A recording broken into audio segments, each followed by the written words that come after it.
let the D drop. We get it poppin' right here in the parking lot. Crank up the system, let the homie get it crackin'. This is Hollywood, lights, camera, action. Rolling down the strip, full equipped in the G-Ride. Bright lights, baby boy, this is West Side. G's up, B's down, this is still pimpin'. Freeze up on these dips, that's for real pimpin'. 2 steps to the left, 3 hops to the back. Cha-cha real smooth.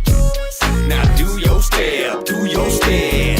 2, 3 step, 2, 3 step. Now slide with it, I'll ride with it, on down with it, let's ride with it, yeah. I'm about to party all night, ain't stopping till sunlight. Got my money on my mind, ride with me to the west side. Home with the Cali bud, yeah the Cali love. Holla at my partner, score a couple dubs. Ride to the wash, roll up out the motor, and let the Cali bud seep in my head slow. Puff puff pass, girls gon' wild when I flash that cash. Girl look at him, he got all that hash. Girl look at you with all that stash. Now I'm so live and I'm on the streets and I got nothing to do. Nothing to do. Over at the bus stop, sucking on a lollipop. We got some gin and juice, got some gin and juice. Mama think I'm hot, wanna blow up the spot. Wanna see your baby boy on the loose, your baby boy on the loose. So I can swing wide in a 6'2" ride. Yeah, yeah. Touch on that big caboose, on that big Coming caboose. through on 2, this cool as goose. Swoop through in the candy coupe to the fruit. Hit cruise on a cruise from a news recruit. The hooter with the juicy booty and the hootie hoo troop. I'm pouring up some goose on the rocks just for you. 2 humps in the heat, call me Camel Cooch. And now my crew wants you to whoop, whoop, do whoop. I'm cooler than a nickel, cooler in the altar. Do a fool lose your medulla oblongata. I'll make it harder. Hot like heat under rock and sauna. Shorty with a bumper on the back, yeah, I got her. Plant seeds in the earth, call me sharecropper. Show a clock, watch her hard worker non-stop. A copa acidic funk, monk, automatic trunk popper. So keep it cool, baby bubba, keep it cool. To the bang, bang, boogie beat, bang, bang, boogie beat. We keep it pippin', pippin', that's for real pippin'. I spin plain to see. Now pour your pimp cups, pour your pimp cups, pour your pimp cups, pour your pimp cups. Dip your pimp cups, dip your pimp cups, dip your pimp cups, dip your pimp cups. Do the sea walk, do the sea walk, do the sea walk. Do the sea walk, do the sea walk, do the sea walk, do the sea walk, do the sea walk. I do the fresh out of jail. Yeah, yeah, the fresh out of jail. Yeah, yeah, the fresh out of jail. Yeah, yeah, the fresh out of jail. Yeah, yeah, yeah. 2, 3 step with it. You could do it all by yourself, or you could do it with someone else. 2, 3 step. 2, 3 step with it. You could do it all by yourself, or you could do it with someone else.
lucid dreams. Never too late, don't just dip your feet. The water's fine.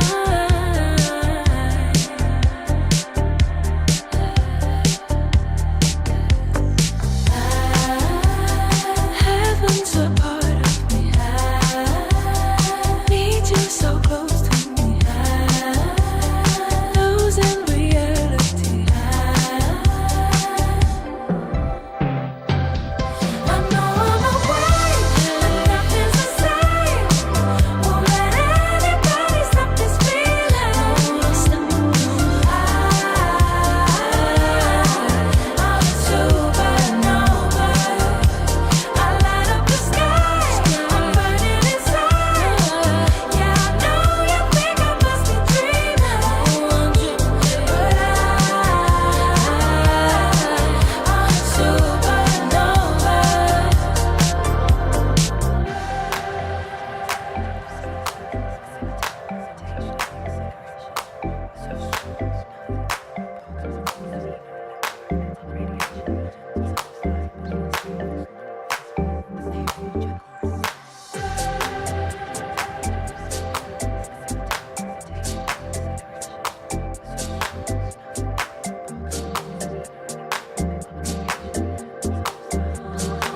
I'm a supernova.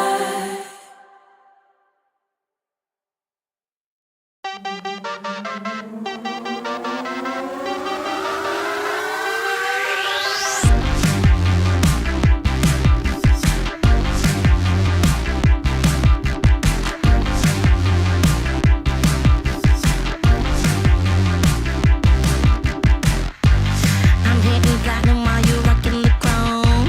I know you're jealous, I see that green you go. Not stopping never, I'm on that super roll. Everyone watching like it's the Super Bowl. Come dance with me, I think I hear guitar. Get down like Jimmy B and a superstar. You don't need nothing with you where we are going.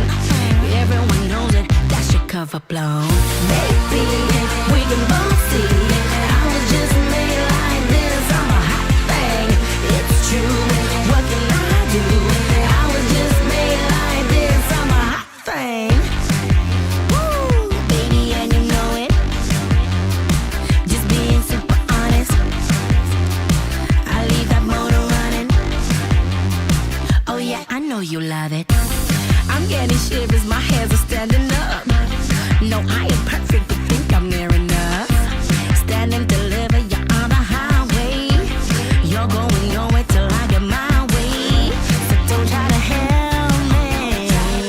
Can do it myself, say. Don't need a lover, no, I don't need a rose. Just tell me later how hard your mind was blown. Maybe we can both see I was just made like this. I'm a hot thing, it's true. What can I do? I was just made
but come get with it, yeah, yeah. Let me know right now. I really need it right now. Ooh, I wanna shake it right, yeah. Meet me on the side of town, yeah. Get in, lose it. Pour me up a cup. Light it in noise. Turn the music up. Feel the pieces moving. No, I can't go inside. Don't wanna miss the party. 'Cause baby, I'm the life. West side with the vibes. Grooving all night. Bottoms up, drinks up. Till the break of dawn. With the vibes all night. Drinks up. Break of dawn. With the vibes. West side with the vibes. Grooving all night. Bottoms up, drinks up. Till the break of dawn. With the vibes all night. Drinks up. Break of dawn. With the vibes. Is it a ceiling? I can't fight this feeling. I need a sundress in my ears with it. What it do? What it do? Oh, I can't do, yeah. Let me know right now. I really need it right now. Ooh, I wanna shake it right, yeah. Meet me on the side of town, yeah. Get in, lose it. Pour me up a cup. Let it in noise. Turn the music up. Feel the pieces moving. No, I can't go inside. Don't wanna miss the party. 'Cause baby, I'm the life. West side with the vibes. Grooving all night. Bottoms up, drinks up. Till the break of dawn. With the vibes all night.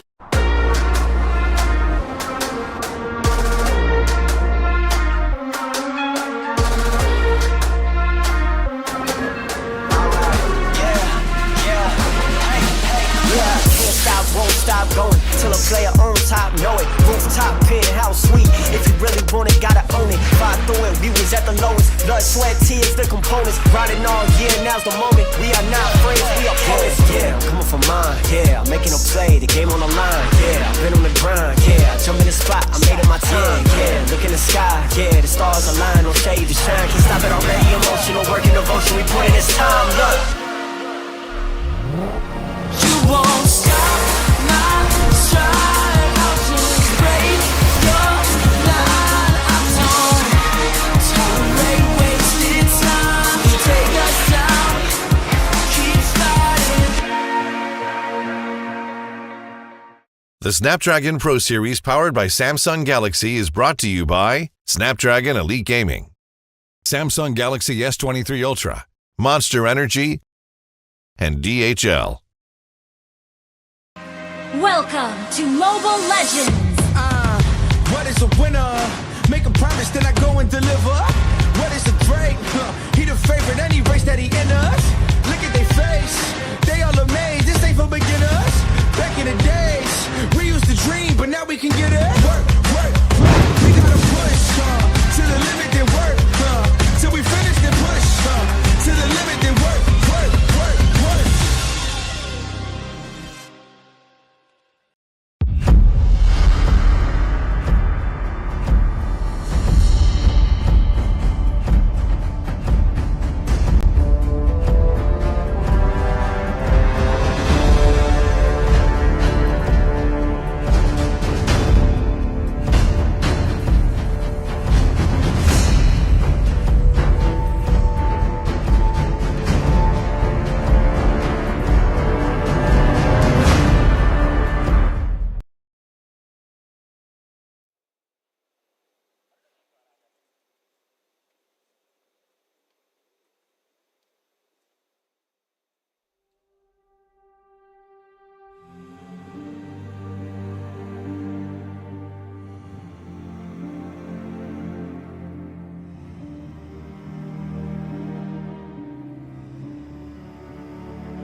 chant my name? Or am I to be lost? flames. Do you see me upon a throne with the ones I love, or do I fight alone?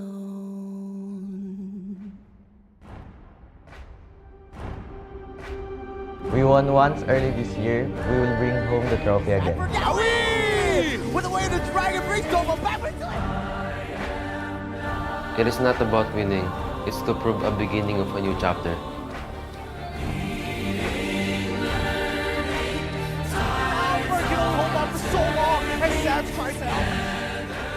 People thought that we are just lucky, but we will prove them are wrong. We fight until we fall.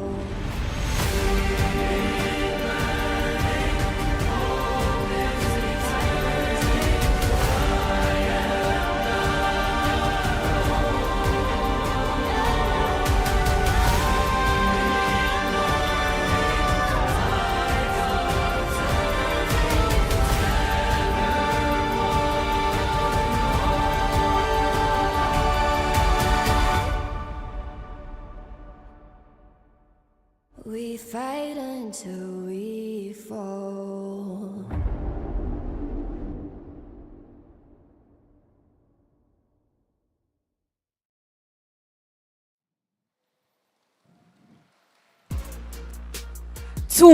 Teams battled it out in a fiery 3 days of group stage, and we are now down to the final 6.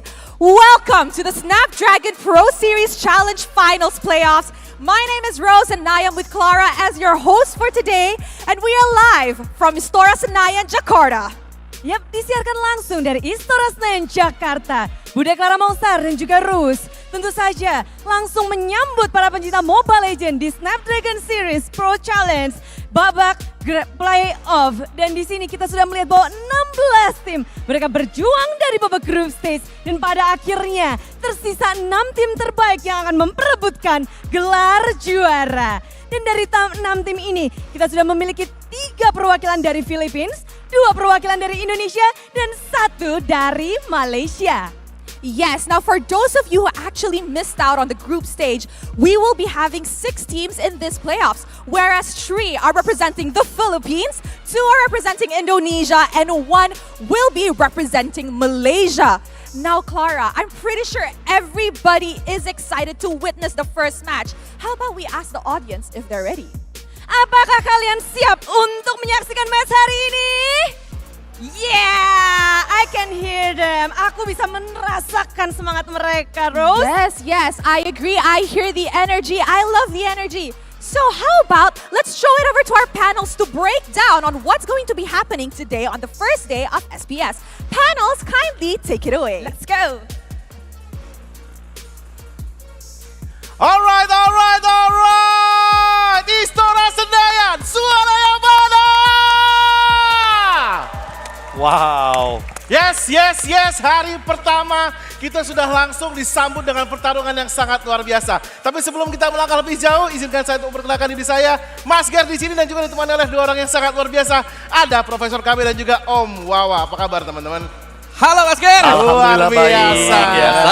Sebuah keajaiban ya. Ini sebuah pertanyaan yang saya sering lontarkan kepada Om Wawa. Gimana tuh? Om, kapan kita analis bareng? Nah, gitu loh. Akhirnya. Ini Terima kasih ISL. Dari season 1 iya. Kita belum pernah semeja belum seperti pernah ini. kayak gini mejanya. Betul sekali ya pastinya teman-teman. Selamat datang sekali lagi di Snapdragon Pro Series season ketiga Mobile Legends Bang Bang powered by Samsung Galaxy. Dan seperti biasa kalian juga sudah menyaksikan pembukaan yang sangat luar biasa tadi. Ada Rose dan juga Bude Clara. Dan hari ini menjadi penentuan apakah wakil dari Indonesia bisa bicara di pentas dunia. Pertandingan pertama yang sangat luar biasa seru pastinya ada Onyx versus Yudu Red Giants. Yes, selain daripada itu juga yang satunya kita memiliki adalah Bigetron Alpha yang akan berjumpa dengan RRGPH. Yes. Jadi menurutku ini 2 tim Indonesia yang harus menunjukkan, mengeluarkan semua kemampuan mereka. Karena siapapun yang kalah kali ini, selesai.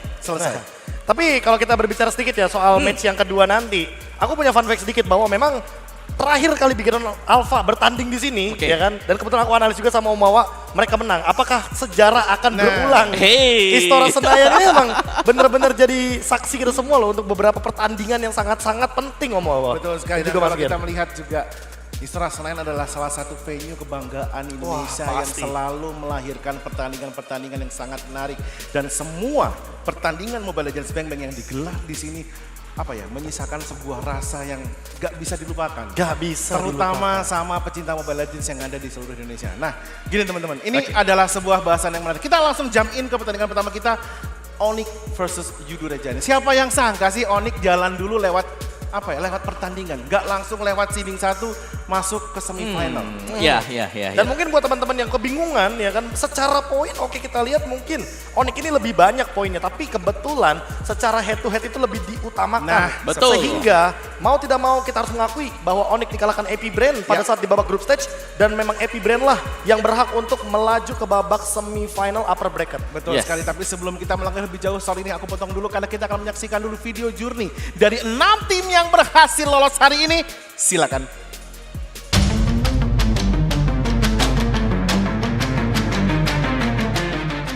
RGPH, I think they're a very strong team. I think even in the challenge season, I rated them as one of the best teams there. But fortunately, their best lineup, in my opinion, didn't show up here. I think it's a difficult journey because our practice time is just a little bit of days.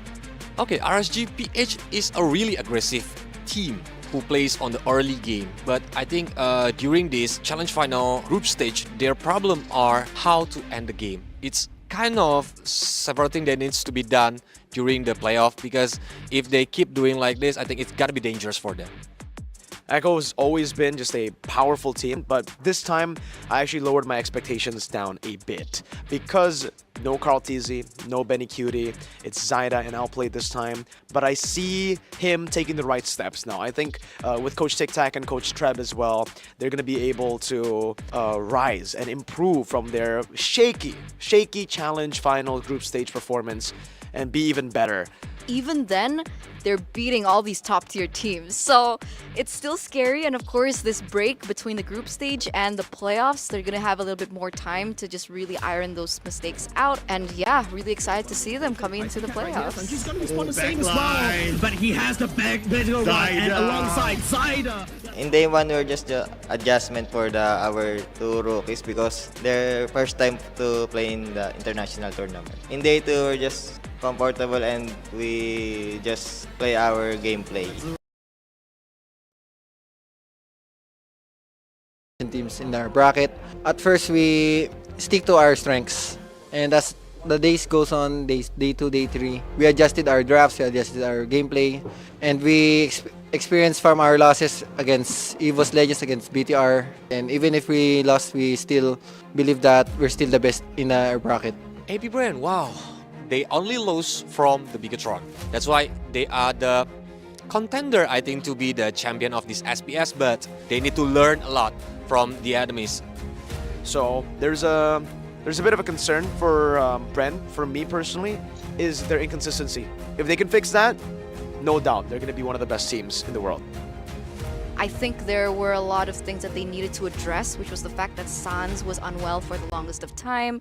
They had a change in roster with Albert stepping in the mid lane, but then they had to rotate him back to the gold lane.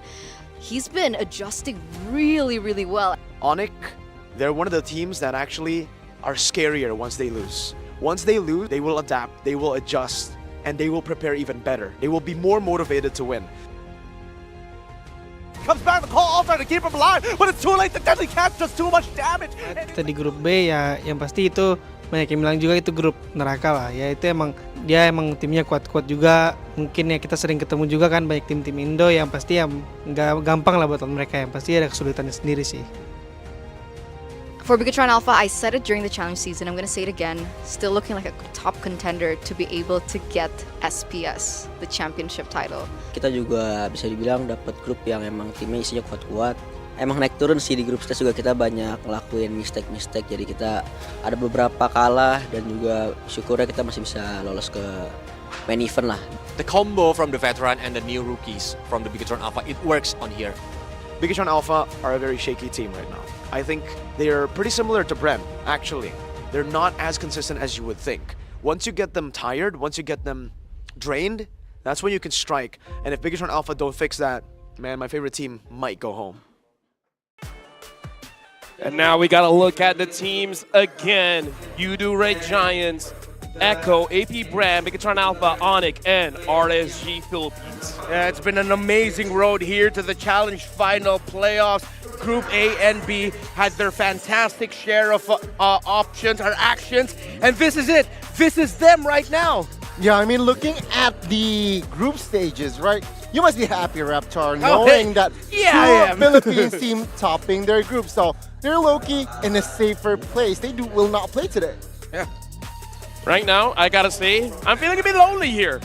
I feel like Udo Red Giants, they kind of feel the same. You know, it's like, we don't have friends. They're the long dogs, because once they're out, there's no more Malaysian team. So I kind of feel like there's pressure and no pressure on them at the same time. No pressure in the sense of like, people didn't expect us to be here. We didn't expect us to be here. Yeah, they admitted it themselves, but it must feel amazing that they are here. So it's a double-edged sword. On one side, there's the pressure. On the other side, there's, oh, wow, we made it, guys, but the job's not finished. Yes, we're the only Malaysian team here, but we got to do our best.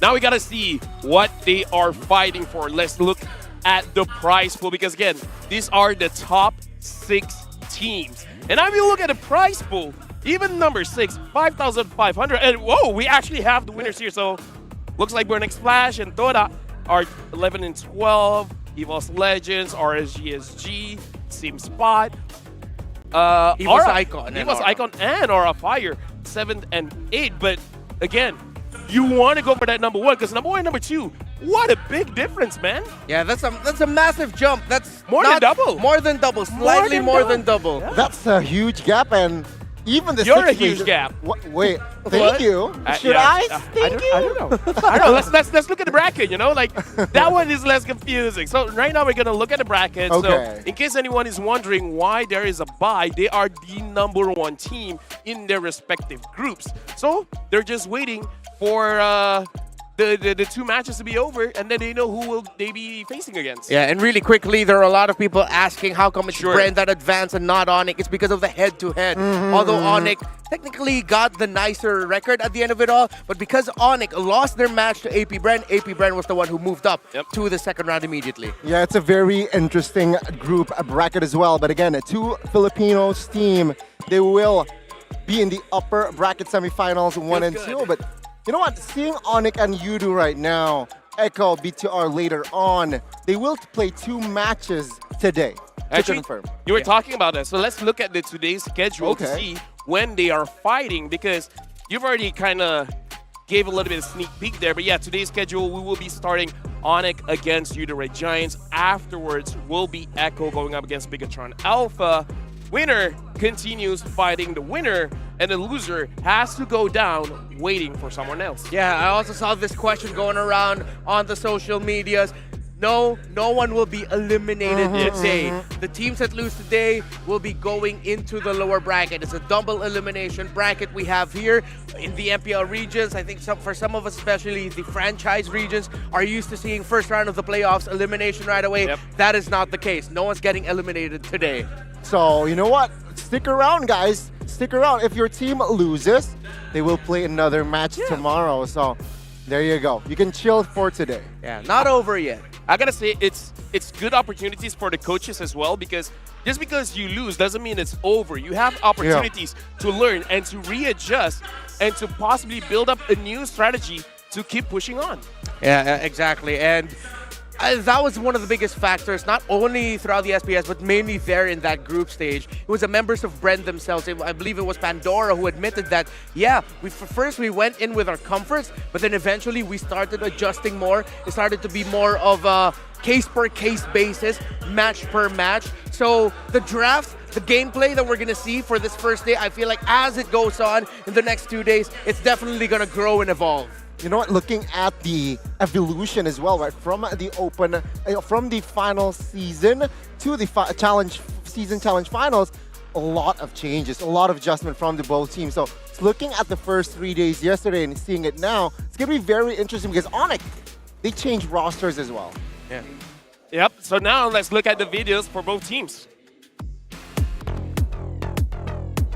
For my feeling, of course, I'm very proud and I'm very happy. It feels good to bring a Malaysian name on this international tournament. For my team is very strong and they are now growing to be more strong. So yeah, my objective is just to bring our Malaysian go to the top again. I don't want to see the same Indon and Philippines at top. Cinderella story for Yudu Red Giant, I think, because they just only like forming their team 1 month ago and then they go to the playoff. But Super Red is the player that need to be put on the spotlight because of the cloud. I think it is a combination of Ozoraveki and Koshakadia. They both help us a lot with their thinkings. They help each other that can make us until now. Actually, the pressure are on them because we are just new team and just first our international, no achievement yet. So yeah, we are no pressure. And the Tyrant Shore Fetch with the flicker. They found it with the onward. They've got Demon Kite and he's going to be killed. Nibiru's Passion is going to be used just to zone them away, but they've lost one. It's going to be 4 versus 5. Who takes the Lord? Skies will take that one. Zax is looking to go in for this. He goes ham. He gets the knockoff as well. Light is going to be killed. Skies is going to make him pay. He's going to have to back up. Oh, the hook is a little off the mark. Now Pancake will actually take a little bit of damage, but nice. They are 3-man Earth Shatter. That was on point. Go just doing some work. Demon down, Light down, and they're continuing to go on, and that's the opening that Yudo Red Giants needed. Perasaannya ya yang pasti senang banget lah, terutama bisa lolos ke playoff. Kita tetap bakal lakuin terbaik lah di playoff nanti. Ya perjalanan kita di group stage ini ya karena kita di invite, kita di grup B ya yang pasti itu banyak yang bilang juga itu grup neraka lah. Ya itu emang dia emang timnya kuat-kuat juga. Mungkin ya kita sering ketemu juga kan banyak tim-tim Indo yang pasti ya nggak gampang lah buat mereka, yang pasti ada kesulitannya sendiri sih. Onyx, they're one of the teams that actually are scarier once they lose. Once they lose, they will adapt, they will adjust, they will be more motivated to win. And I expect that from Onyx. Kalau untuk Coach Chip sama Coach Adi ya, Coach Adi udah kenal juga dari RRQ, emang ya udah tahu juga dia kayak gimana. Terus kalau buat Coach Chip ya dia orangnya emang pintar, terus dia orangnya di outgame-nya asik banget lah. Buat belajar bercanda gitu. Notice that Boots has pushed out that bottom side, and Kyrie, he can take the damage as Key Boy starts walking down. Divine Judgment lands onto the right target, and now the final slash hitting all 5, and CW still alive with the Winds of Nature, unstoppable as the Decimate comes through. Ogren a little late on the call, but it's too late. Few has found CW. The Calties ends up losing his life, but Kyrie gets the triple chain Decimate. Make it a 4th Maniac for Kyrie. They're losing members, and unfortunately, Sakin cannot stand up forward. The Wild Charge comes back, the call all trying to keep him alive, but it's too late. The Deadly Catch does too much damage, and it's a killing spree. Moreno finds one. They're clubbed together, but the Lord is too big, too strong. Onyx Peak is back. GG, well played. Semuanya benar-benar jago-jago. Bikin diri ya kita 5 orang jadi satu ya, emang kita semuanya jago lah. Be a threat, nah, not so threat. It's okay. He's also a human. Eat rice. We also eat human. Eat human. Eat rice.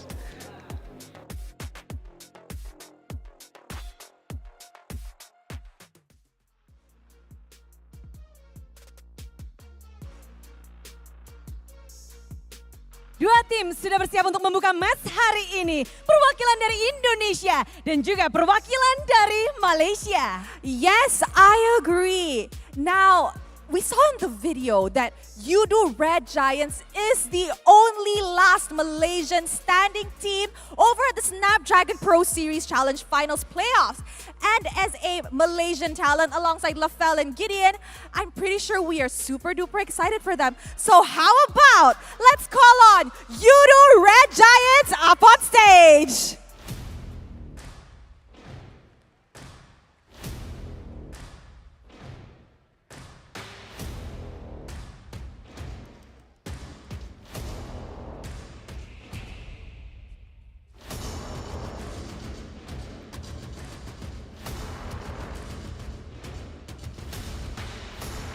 Another round of applause for Yudo Red Giants!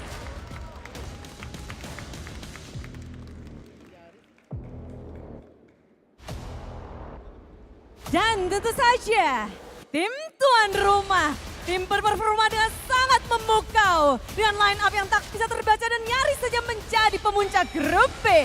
Mari kita sambut inilah dia tim Onyx.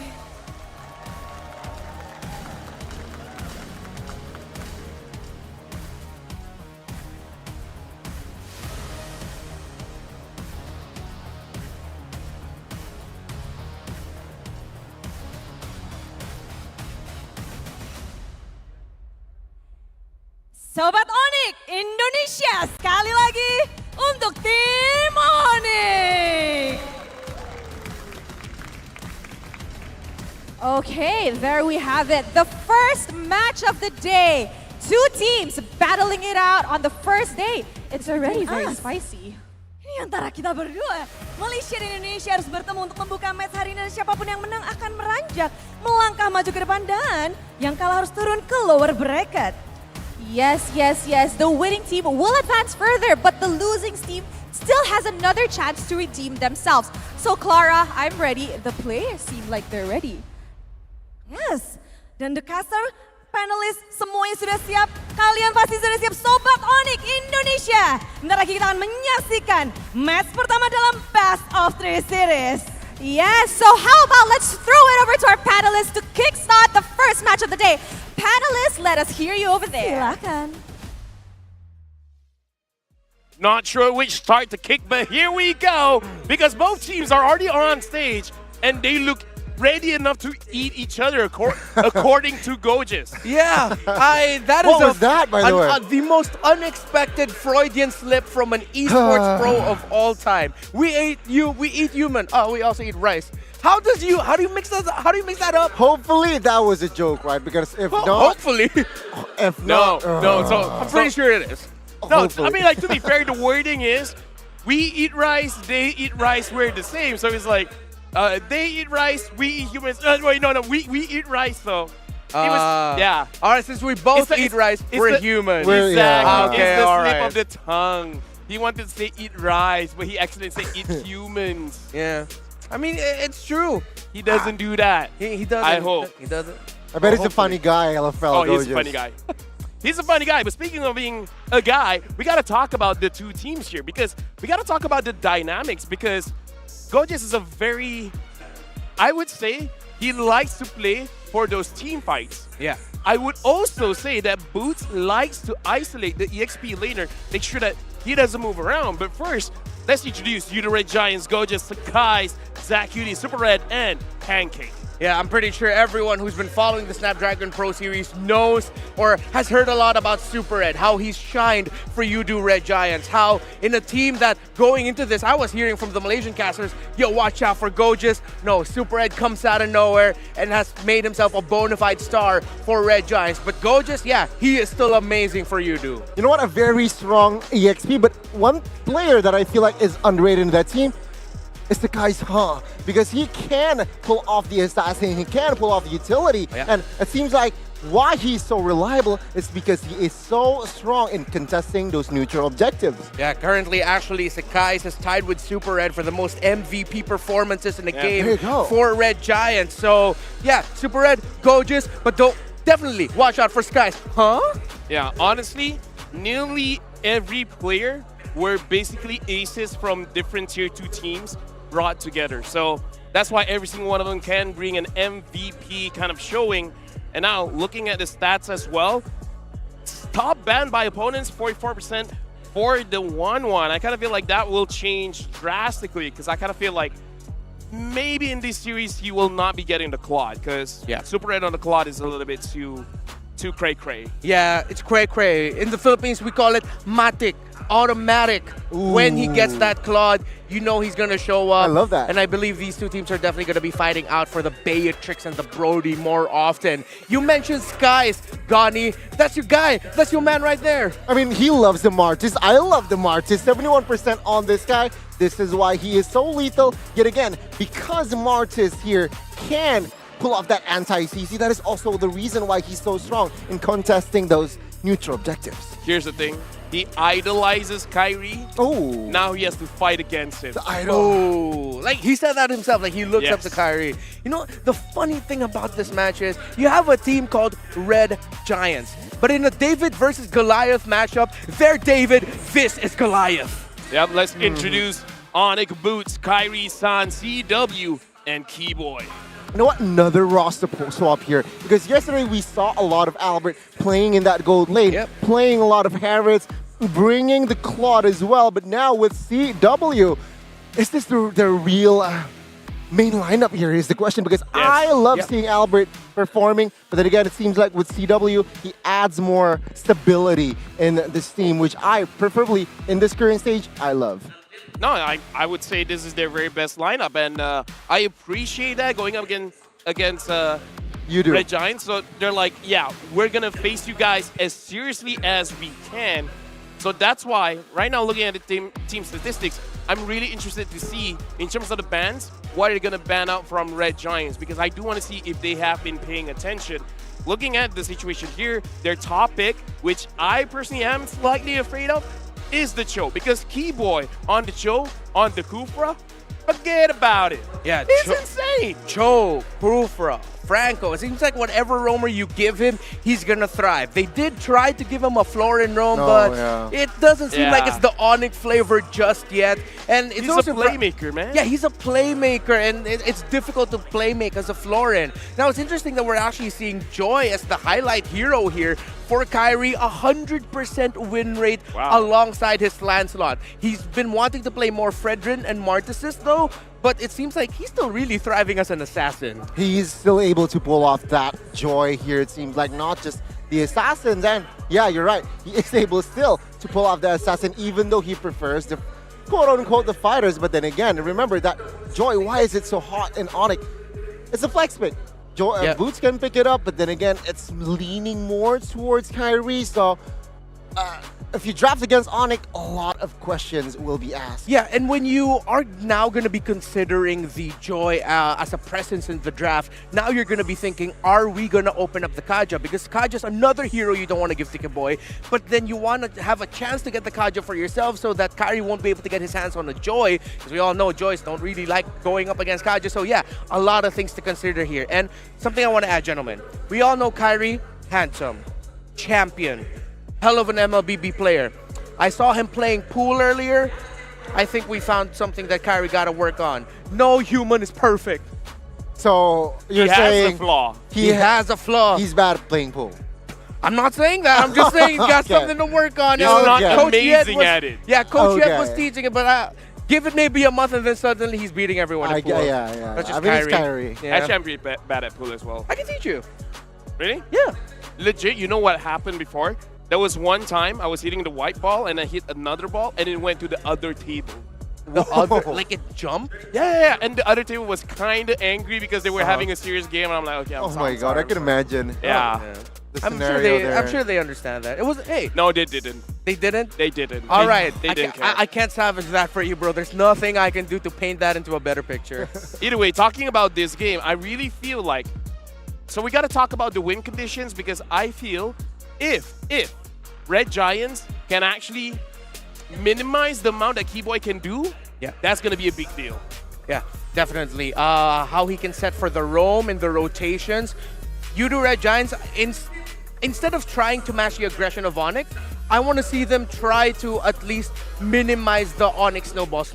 Onyx snowballs really quickly. Yeah. Not a lot of teams can stop that, but at least minimize it as much as you can. I completely agree with you. They need to minimize that, and to add to that, they need to realize that mechanically, I don't want to say they are worse, but mechanically, they are slightly worse than Onyx. So choose your battles here. Going up against a team that has a much higher in mechanics than you. You don't want to go in fights in 2v2 pickoffs, 5v5. Perhaps, again, choose your battles in this match and take it slowly.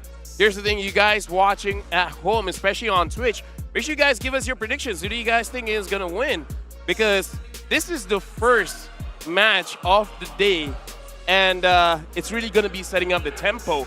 Now, we got to talk about Onyx as well. Is there anything that they have to worry about going up against Red Giants? Oh, Speaking of which, this is our prediction. There's a prediction. Wait. Did we vote? You do? Wait. I remember putting a 2-1 here for Onyx, but you know what? I'm gonna go. Let's just go with it. For Onyx here, what they have to watch out for going up against Red Giants There you is go. that Red Giants are great at. No. No. Yeah. That's fine. Yeah. They have to watch out for the fact that Red Giants know how to punish team fight mistakes well. And especially with Gojis around, we know him. You cannot fall for the Gojis bait. Yeah. If it looks like Gojis is such a good target because look at him, he's overextending and doing all of this. No, he's trying to set something up for his team. Red Giants are very crafty in team fighting, and sometimes, especially in the series against EVOS Legends, we saw that Onyx can fall to those traps. Yeah. Hence why they end up in those situations where they're gonna be on a losing side. A very cheeky strategy here set it up by the side of Yudo Red Giants, and if that's the pattern, I'm sure Yeb and Ari, they somehow figure it out. You know what? Don't go for the all-ins, especially going up against Go. Just find other things, because then again, Yudo will find compensation when Go just, baits. Yeah, I mean, I kind of feel like they will bait each other out because, to be fair, Gojas is the type of guy that will flicker into a 1v5. So yeah. Whoa. On a Guinevere. Especially on the Edith. Yeah, especially on that Edith, currently one of his best picks right now, and the only guy who has that unique hero on him going into these playoffs. I believe he has 3 games on the Edith, and he's the only one across all playoff teams who's played it. So I think that's something Onyx also need to watch out for. Even though a lot of people don't see Edith as a threat, Gojis makes it a threat. Right now, I'm also just a little bit worried around the mid lane. Well, as a Red Giants fan, because Zach Cutie is one of the best mages around in Malaysia, but Sans, I would say, is on a different level, man. Yeah. If Zach could keep up or even beat Sans, then I think it's Red Giants' game. But I kind of feel like Sans is just controlling the entire map for Onyx, making it nigh impossible. A legit question here. Can Zach play the Kadita? Yes. Okay, there you go. Then maybe they can play the high burst mage. They can play the pick-off play style. Again, a good example. Perhaps he can replicate the gameplay of Sans, but then again, if you're worse mechanically, you need to pick your battles. And once again, I know I've mentioned this, but yeah, the draft started. Emphasize this. But it makes a lot of sense. And one thing that I'm considering here for Red Giants also, going up with the Sans condition that you were talking about, they really have to consider whether or not they're going to be giving up the Valentina. And I think I'm seeing some things right above our heads. So in just a bit, I think we're going to be seeing the draft. It's time. It's finally time. I feel like whoever's first pick, they will definitely grab the Valentina if it's open. And the Paquito. Yeah. It's going to be a Paquito first pick here for Red Giants. Interesting. Well, taking it away in the hands of Boots. Earlier on the data sheet, Boots' favorite hero in SBS has been the Paquito. Again, very fast clear, very high damage. But it seems like Gojas here has picked the Paquito here in his arsenal. Question is, will it fall to the hands of the EXP or the jungle? Onyx, they're taking their time here. So a very good first approach from side of Yudo. Yeah, currently I'm thinking that this is going to be a Paquito that's going to go into the hands of Gojas.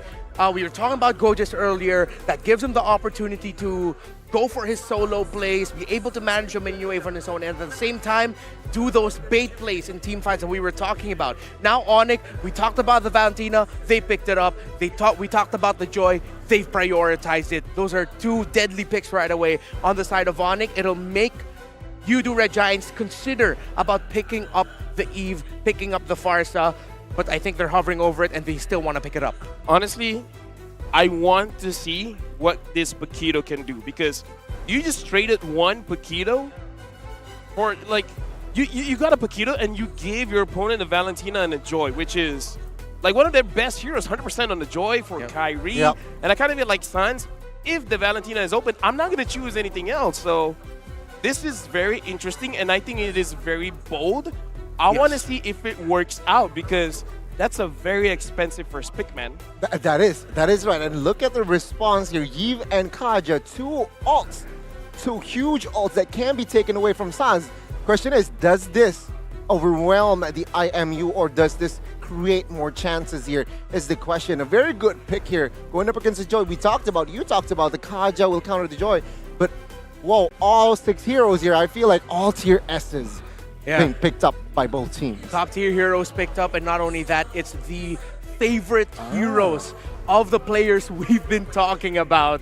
The second phase of the draft will be really interesting because I'm looking at Ivonic. There we go. They're still thinking that this might be a flex pick for you do Red Giants. They're respecting the Edith of Gojes. I think they're going to try. If they're going to try to funnel Gojes into playing this Paquito, their next ban here has to be a Dairoth if they really just want to funnel Gojes into that. Because next to Edith, Dairoth is the next most played of Gojes. You know what? If you really think about it here, Reptar, right?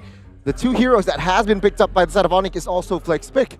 You can pick up the other for the EXP or the Roam. You can pick up the Joy for the EXP or the jungle here. So asking still, you do a question. Where do you think this hero will go? Now there you go. The Melissa ban comes through. Again, trying to target Super Red. Two heroes panned out. Yeah, I'm leaning towards Onyx either considering picking up the Brody, even though it's up against an Eve.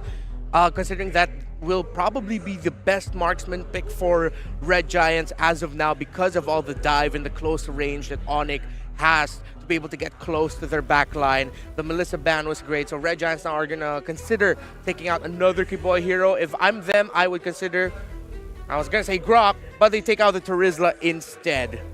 Yeah, right now, looking, I like the bans coming in from Onyx. It does show respect here. Yeah.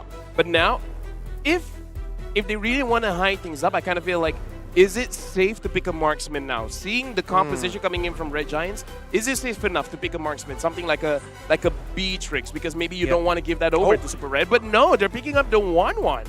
Okay. 50% win rate. Personally, don't like it, but, you know, it's whatever. It's interesting here, right? It is. I mean, the good thing about it is that they have so much dive that the 1-1, in the picture-perfect scenario for Onyx diving, CW is just trying to finally get all the marks up. And then the lineup of Red Giants right now, their front line, especially that Paquito and that Kaja, will have such a difficult time trying to make sure that they don't get marked up by the 1-1. So Red Giants are going to go for an assassin route here, the Hayabusa, and they'll pick up the Beatrix. The Hayabusa is quite questionable for me. I thought they'd go for something tankier, something with really good burst to potentially build up a snowball. I thought they would lean into picking up a Martis, but they wouldn't. And why? Exactly because Kiboy still has the Hilda as an option available for him. I mean, here's the thing. Hayabusa is one of Sakai's best heroes, which I was surprised he hasn't used it up until now, but seeing the Hilda, yeah, I don't know how to feel about this. Now, you know what? I just want to throw it over to the casters. Down to the last pick, it seemed like you do Red Giants were going 50-50 against the MSC 2023 champions. Welcome to the casters.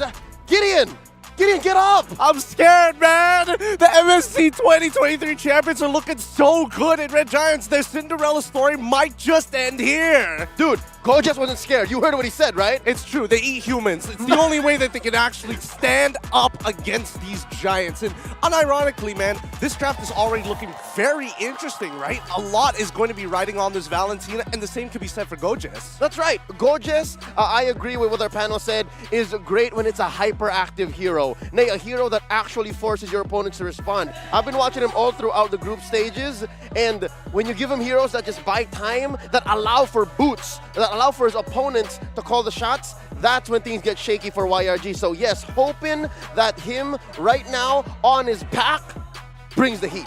Look, I've already made my predictions here. I'm thinking that Onyx is going to take this. The stats are backing me up on this one. So if you do Red Giants are here to prove me wrong, I'm ready for it. All of the more the reason you can't miss this match. Everybody watching, welcome to game number 1. It's a purple start for both of our junglers.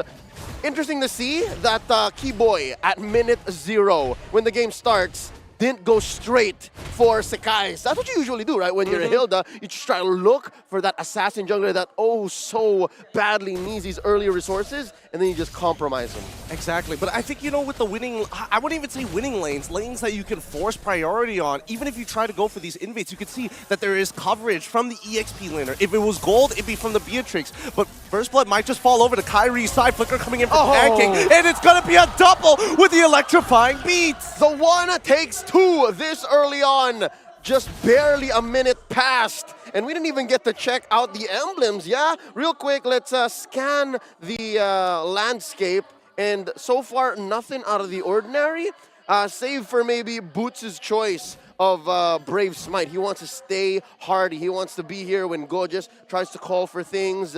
And yeah, no, that's about right. We see what we need to see. Focusing mark on Pancake, though, that's interesting. Yeah, I think that focusing mark on Pancake's side, I guess they want to be able to eliminate their targets super quickly, and especially since if you have access to Divine Judgment, you're looking at Kyrie and being like, just give me an opportunity, give me a chance. Yeah, it's the pickoff on the pickoff, but with the way Onyx is going, this is what Onyx does best, right? Oh wait, real quick, let's see, Keyboy. Trying to do. Skies is taking a lot of damage here. Keyboy is able to 1v2 this no problem, and in the meantime, bottom side, Kyrie's already secured the Lord, and we secured the turtle as Keyboy. Oh my goodness, the damage, not even there yet. Skies doesn't have enough items. Oh, Keyboy was rocking just what you do on a hardy Hilda. And he was rocking Concussive Blast, mind you, not even Brave Smite. So he was using that passive, weaving in and out, taking damage, and buying so much time for that free turtle, going over to Onyx with a huge 1,300 gold lead just under 3 minutes. Now, something to note, the way Onyx is going, it feels like we're past the laning phase, but we're barely just on the first turtle, right? So this is their modus operandi. This is how they want to finish games quick. They want to expedite the early and mid so that their cores, I'm looking at CW, I'm looking at Sands, and now Kyrie, for sure Kyrie, who is on an assassin, are able to finish quick. That's what's going to happen here. I'm wondering how YRG is going to stop. Well, it could be the opposite way where, you know, last time we saw Onyx up against EVOS Legends where they did get that lead, they kind of understand when you expect your opponents to actually bounce back. So once the level 4 start coming in, and especially with the Divine Judgment from Pancake, I think Onyx is going to be a little bit more cautious instead of just trying to spearhead into the enemy jungle. And that's the answer from YRG. They got to be able to make Onyx think twice about their direction, think twice about the tempo that they're going at, and that's the best thing you can do against a Hilda. Right now, Pancake gets jumped on. Zacuity to the answer. Yep, Keyboy, he's able to, waiting until the very last second. The RW and Divine Judgment guarantees the kill with the Oki. Shadow kill. Kyrie wants to get into the middle of this. Gorgeous is kind of low. I don't think he should be here, but Skies can't afford to lose his purple buff. Kyrie steals it away. Oh no, this is a Hayabusa that badly needs it. For the price of Keyboy, I think that's a bargain. Oh wow! That's what happens. They saw that Gojes was low. He had to recall, and Boots had free roam down on the bottom side of the map. Instant punish. The Super Red gets dove on the top side of CW. On his signature 1-1. Showing off, taking to the skies. Not that difficult to do. There's a reason why they call Onyx the Kings of the Sky. And because of these wins, in bot, in top, another free turtle going over.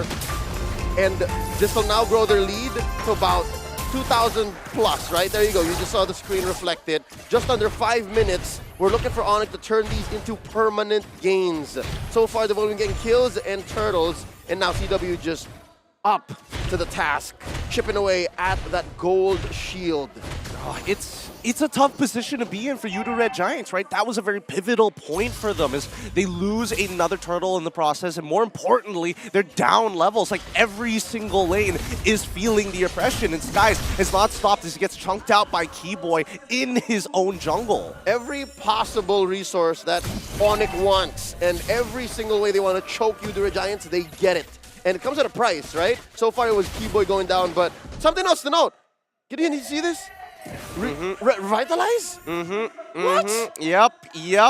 Keely boys? Wants to fight, but also wants to stick around longer than you would like. And let's not forget the fact that with this Hilda, you do have a little bit of a knockback, which is able to cancel a couple of animations, making it very frustrating to deal with. This is why Hilda is so annoying. She has sustain, she has ways to break your animations, and more importantly, she's super hard to kill. It's a bush on the go. Whenever Keyboy just needs it, all right, ain't no bushes nearby, now we do. And Pancake playing with fire, goes for the flicker, misses Sans! He makes the attempt towards Sans' side, and now the RWM, they're looking to just at least take one. Keyboy holding on, even popping the Revitalize, still dies off to Gorgeous at the end of the day, but that's so many resources. And now Onyx looking to clap back, Boots looking forward with the final slash, allowing him to jump even further, deeper in, he gets back out with the vengeance! A 1-for-1 trade. Still a win for Onyx, despite Eudora Giants slowly getting on the board here as we approach the mid-game, post-laning phase. And it's come to the point where the basics, the upkeep, the housekeeping that Eudora Giants have to do, it's coming at a cost. It's suffering because of how much they want to stop Onyx from doing what they're doing here and barreling on forward. 4,000 now, and this last turtle of the game going to go free over to Onyx. And yes, folks, if you hear the drums, Onyx Sabat is in the building. Yep, it looks like the Sky King fandom has come down to check it out live here at the arena. Now, once again, Pancake looking for any kind of opportunities to find the right targets, and Sans just being a nuisance. Wait, Oki shadow kill being committed. Sans, he's totally fine here. Oh, wait, he pulls back into Triangle, and it is a solo kill. Skies threads the needle, and now Onyx looking to push back. Boots is not going to let him go with a final slash and a guaranteed kill from the side of Keyboy's side. The RWM has been utilized, but Gojes unable to do any more than this. The punish came in so quick, but just the same, you can't deny that this young man has moves. Sans wasn't expecting that. Sans is characteristic to know. He is but the example of a mid laner who knows how to use space and mechanics. There he didn't. There's the pull on a Keyboy! Yep, the combo is clean, and Kyrie looking once again for the opportunity. Doesn't want to go for the kill, just knows, all right, you can take one of my teammates. If it's Keyboy, it's fine. I'll take your purple. Okay, so far, it's only really been Keyboy and Sans fallen. What's that meant for the economy? We can take this time to digest exactly what went on throughout early and mid-game here and digest the item builds that these teams are going for. I can't get over the fact that we're looking at a Hilda with Revitalize, man. Right. When was the last time y'all saw that, right? Even in your own ranked games. Yeah, Hilda usually doesn't go with Revitalize. Half the time it's either you like take a Purify, and even sometimes that Sprint is the most common one. Flicker, just in case you want to be able to like hop into the back line super quick. But many times you don't ever see this Revitalize. Oh, looks like we're already jumping back into the game. Walk me through some of the items that we've seen so far, because they're coming to a point where this 2K lead has already developed to a 5K lead, and if this doubles, that's a death sentence. All right, so there's a huge gold gap between our gold laners, 1,000 and change between Super Red and CW. And you already see here 2 core items for one, and then the other has to work with a Legion Sword and a Fury Hammer. But as we say, TW now has 3 core items. He's going to farm up so quick. He's got that Wind Talker, and even in a 1v1, right? Even in a 1v1, he can afford to greed out. No Wind of Nature just yet on his lane mate, on Super Red. And we know Eudora Giants, right? They're all in for red. And so far, how far are they from that game plan? Honestly, it's a Beatrix, right? At the end of the day, wait, hold on. Where we see the full combo on Boots' side. He flickers out of there and goes for the final slash. He's using his vengeance to keep alive, almost making it out. Gojes unable to finish the kill. 2 level down difference as Kyrie finds one back. Boots was living on the edge, and he took all of us with him at the edge of our seats. Keyboy spotted out. Will they continue the fight? Sounds very far. All this was just used to buy time. Look at the push that the young Calvin Winata has done on top lane. And he wants to jump, he wants to fly. All right. Honestly, CW at this point. Oh! Sky's getting terrified. And he absolutely demolished here. No purple buff still for him as the Malefic Roar has been purchased. And everything comes for free to Onyx this time around. Looking at a 7,000, 8,000 gold lead approaching under 10 minutes. Free Lord. Not to mention, this is going to be difficult. We asked the question, how far are they from the Super Red game plan? Almost light years, folks. I can't sugarcoat this. It's very difficult to play in the position that Eudora Giants are in. And at least here's a little bit of a ray of hope, right? Super Red, number 3 on the gold leaderboard. He's getting there, but he's so behind. 1,000 and change once more, and he's holding on. I wonder if they know that there's this many members. Oh, now they do. Yep, they have a rough idea. At least Void Rift, Void Crystal, sorry, is able to kind of open things up. Keyboy just taunting his opponents, trying to bait any kind of movements. Mental warfare, man. Yeah, it's the psychological warfare, right? Gojes, unfortunately, trying to push Keyboy back into it. Ooh, even baits out the final slash from Boots' side. Very good attempt, but doesn't matter. At the end of the day, Onyx, they've got Lord on their side. Yep, a total of about 9,000 gold ahead Onyx has over Eudora Giants, which translates to about 1 or 2 major items on the core heroes if it's spread out well. There's a Lord marching up through top. And worst case scenario, Eudora Giants just loses all of their outer turrets. They can protect their inhibitors with the way it looks. So this is a sign of Onyx kind of slowing down. They're just making sure that they can actually... Oh, wait. Sands actually trying to flicker forward. Didn't get in range of Gojes' side. Okay. Let's see, as the second waves are about to start collapsing in, the tier 2s are all done for. All right, so... Y'all saw what we saw, right?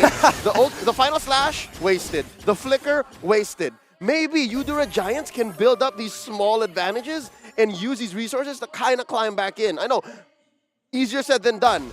But looking at this from the perspective of, we'll take anything, right? Anything to help Super Red get back on top is a big deal. Now, Kyrie. Oh, ouch. I'm looking at the goal difference. I'm seeing that it's almost 9K at this point, building up to that 10K. And especially when you're 11 minutes in the game, like looking at these gold leads, the item power spike differences are so significant, right? Cores are basically finishing off their builds. Red Giants are just looking for scraps to get into their second, even third item. Yep, in the past few minutes that we've checked in since, there's already a Wind of Nature on both of our gold laners. So if we're still on this wavelength of where is Super Red, when is he gonna come in and save the day for YRG? Well, it's not as easy, because even CW has a Wind of Nature. So they have to watch out for how he goes in and when he goes in. And the fact is, Kyrie's been pretty mum. The 4 kills on Kyrie, a majority of those came in the early game. Yeah.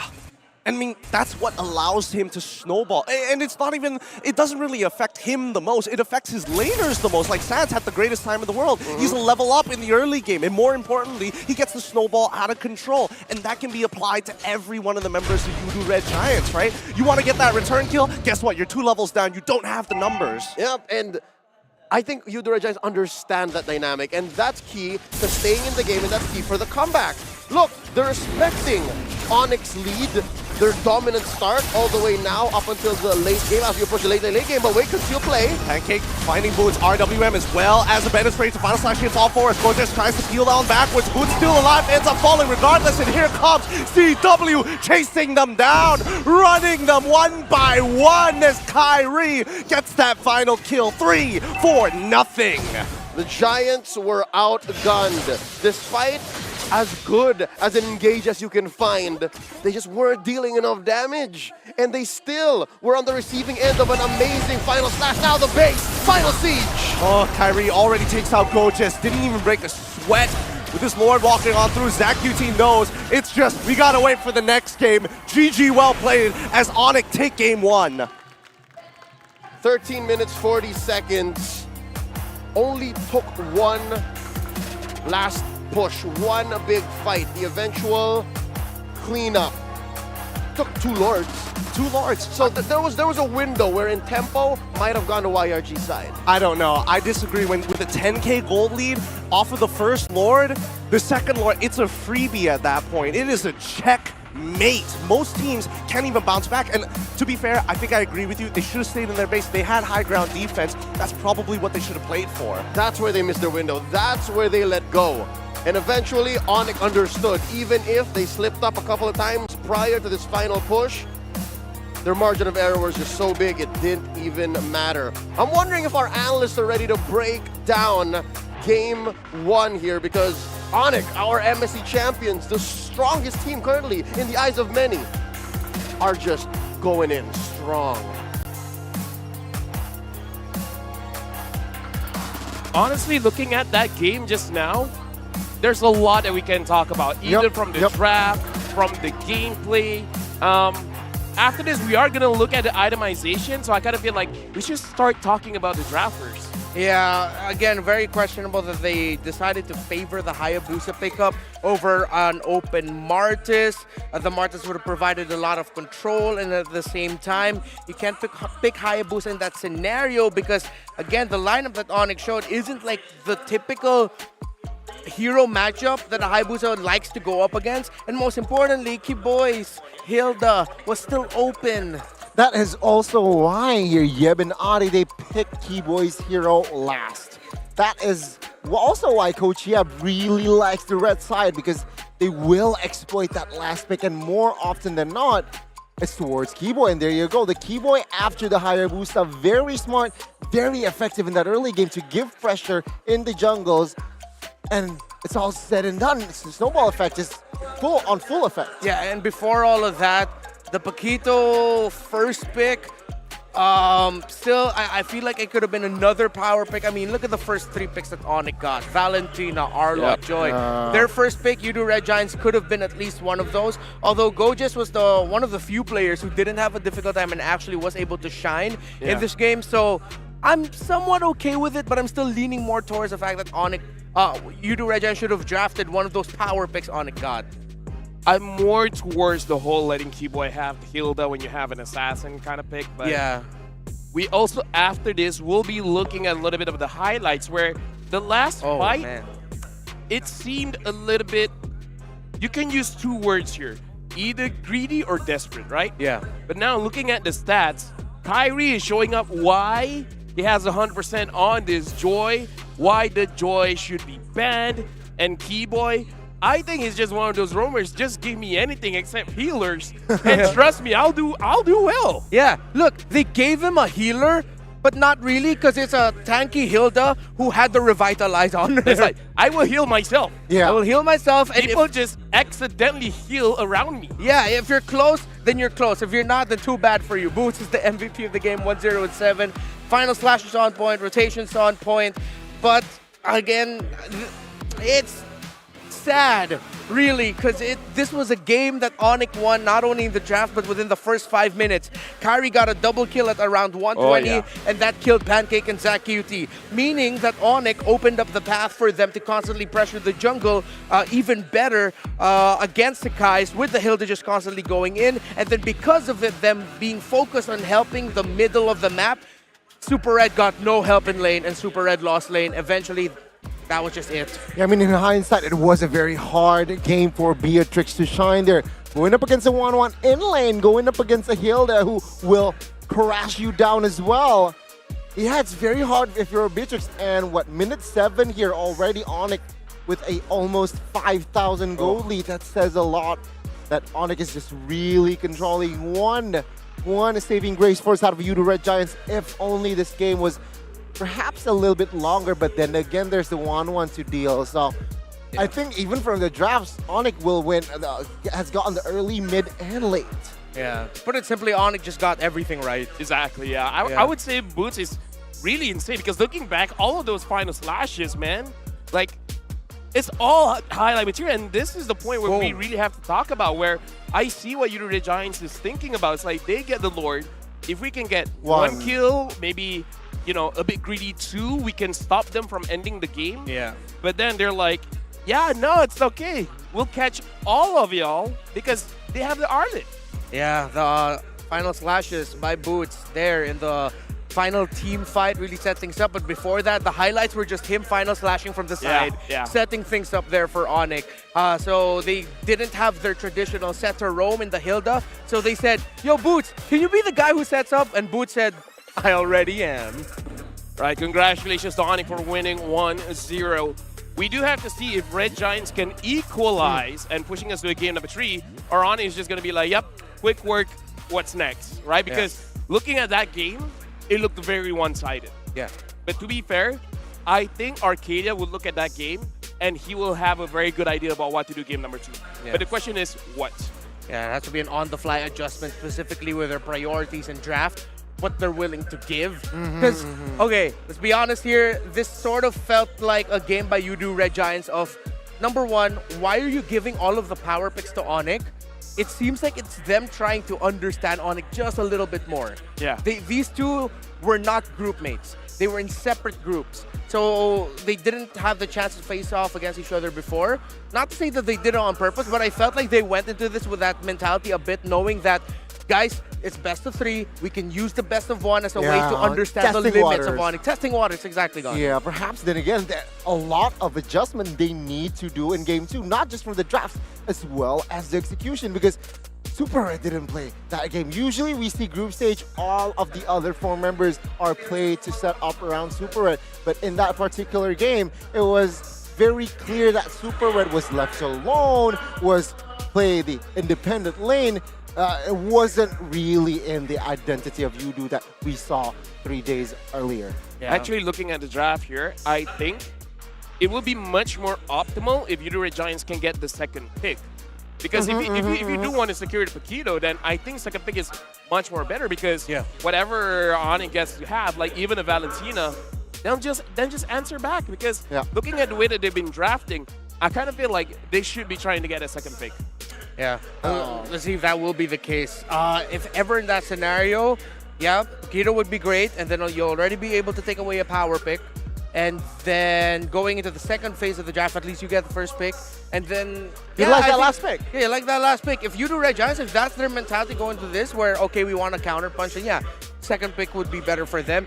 If they're going to go first pick, though, it has to be a completely different picture of the drafting, especially their bans as well. I think they just got to ban out the Joy because I'm not so sure how well Yudu Red Giants can use the Joy. And if they're blue side and then they take out the Joy, that's great because usually Joys are banned out by the red side anyway. So then that forces another shift in the drafting for both teams. Okay, so that's perhaps what we can expect. And also perhaps if with the Joy ban here, as we kind of forecasted, will they pick up the Valentina? Can Zach Cutie pick up the Valentina? Definitely. Yeah. There you go. I feel like at this point, out of all the heroes you should choose not to give Sans, it has to be the Valentina. Yeah. And at this point, it will be very weird to hear a mid laner that can't use the Valentina. Yeah, I think that's like one of the key requirements that you have to learn for it to be a mid laner. Yeah. But speaking of which, we gotta say thank you very much to Snapdragon Elite Gaming because for making all of this possible. Thank you very much because this event has been absolutely amazing. Step up your game with Snapdragon Elite Gaming. Now going back to the point, right?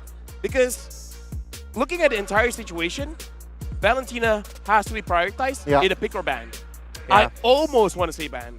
Yeah, if they're not going to play it, just don't give it to Sans at this point. I mean, we know he still has options. He still has the Eve. He still has the Farsa. He still has the Kadita. But almost every time Onyx has their hands on a Valentina for Sans, it's so dynamic how they play because they change up their playstyle and their approaches to team fighting depending on what ultimate Sans has on this hero. And we've seen Sans. He's not afraid to just flicker forward, go straight to the backline as a Valentina, and then just deal damage and then dash on out. I mean, Sans is the type of player that will use the Valentina, take the Joy ult, use the Joy ult for recalling. To recall in front of opponents. That's the kind of guy that he is. So, honestly, don't give him that, right? Don't give him that. If you want the Paquito, great. But try to set things up for Zach Cutie. And this is why, before the game even started, this is one of the conversations that I want to have. Zach Cutie is an amazing player. Trust me, he is. But Sans is he's playing on a different planet. Yeah. Right? So, I don't know how they're going to match up. But it looks like in that game, the one that really switches things up was Kyrie, getting that very early double kill. And then just basically be like, yep, you guys aren't playing anymore. T-Boy's just like, Sakai's, you're not playing anymore. So they got to make sure that they have a draft that everyone can play. Because in that game, a few members did not get an opportunity to play Mobile Legends, man. Yeah. And if I'm Yudu Red Giants here, you got to set up Zach Cutie for success, just as he said. But then looking at the hero pool here of Zach Cutie, it's almost similar to Sans. Actually, he's experimented a lot more. Farsa, Eve, all that. He also has a Kadita on him, a Faramis on him in that in the mid lane. So if you have that option, if you're going to go into the same prioritization, if the Joy's going to be opened, usually there are times where the Eve can handle going up against Joy, but it's rare and it's very difficult to pull off. You know what would be great against a team like Onyx? A Kadita pickup. Having the Kadita on your side means that we call it a momentum stopper for team fighting in MPLPH because every time you want to go in, you will get knocked up and that will throw you off. It doesn't necessarily always have to be initiation. Yeah, I mean, but in that game especially, right, it was Yudu who battled Kadita. So perhaps they need to adjust if they stick on that blue side. So I do agree with you. Kadita, a very strong hero that can break the momentum, especially when the team is already going for that snowball, already succeeding. And perhaps, you know what? Just leave the Kadita open. Pick it up though, don't leave it to Sans. But in the second phase, it's tough. It's really tough here if you're Arc. Overall, hopefully they do find a loophole, but based on that first game, I see no loophole here from the side of Onyx that can be exploited by the side of Yudu. Yeah. Maybe if Red Giants can even consider giving the Fredrin. It should be like okay. 0% win rate on Kyrie. Yeah. Honestly, I think it will be okay. Something to consider as well. Not a huge talking point. But the members of Yudu Red Giants are sick as well. And just today, Super Red just got sick.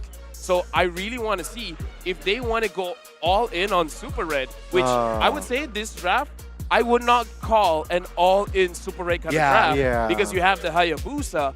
If you want to do that, we have to see how Super Red is ready because again, being sick could affect your decision making. Yes. And we have to see the thing about Super Red, amazing positioning. In the last fight, not amazing positioning. Maybe that's the reason why they lost because it was like what, the second or third to die? Yeah. So I want to see in game number 2, let's just give them the benefit of the doubt, right? Yeah. They're getting warmed up, you know, they're like, okay, we're feeling a little bit under the weather. But after game number 1, now we feel kind of like too in the zone to care. And then maybe game number 2 will be much different. You know what? Now that you've brought that up, I feel like that contextualizes the drafting choices of Red Giants a little bit more.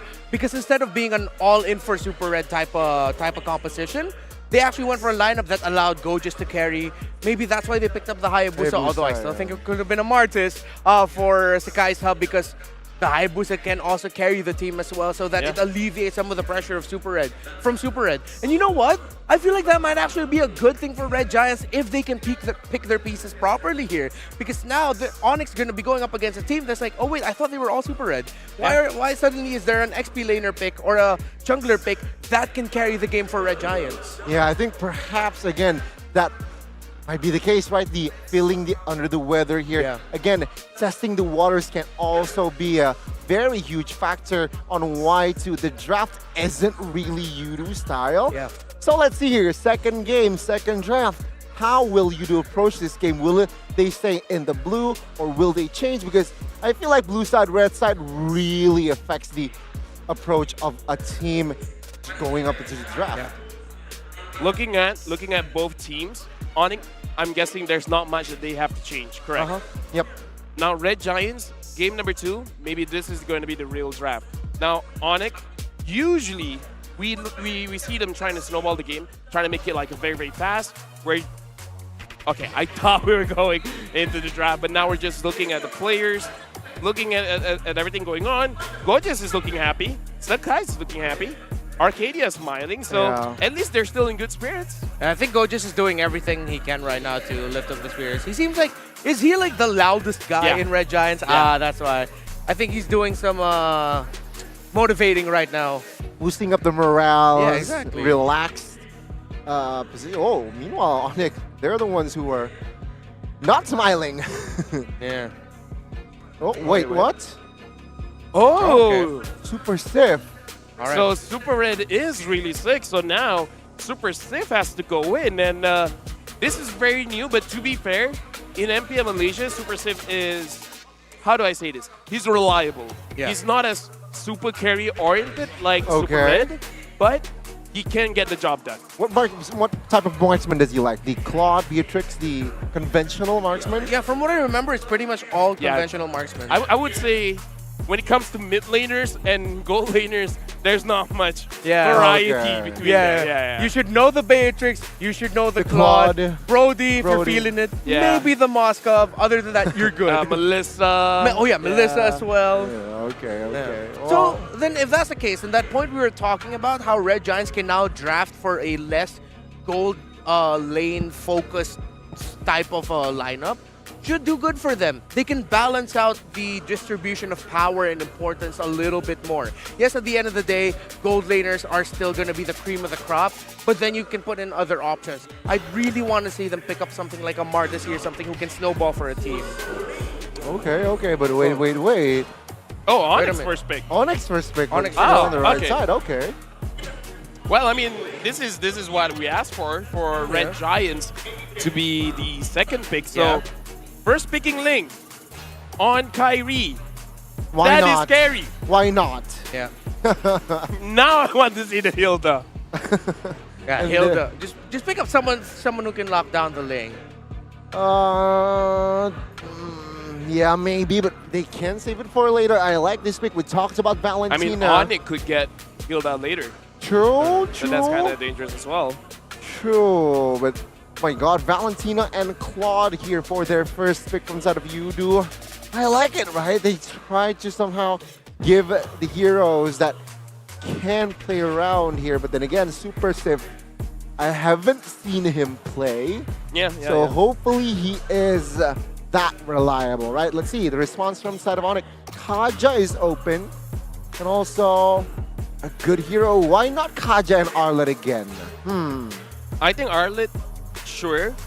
Just be careful that your final slash can be taken away. Yeah.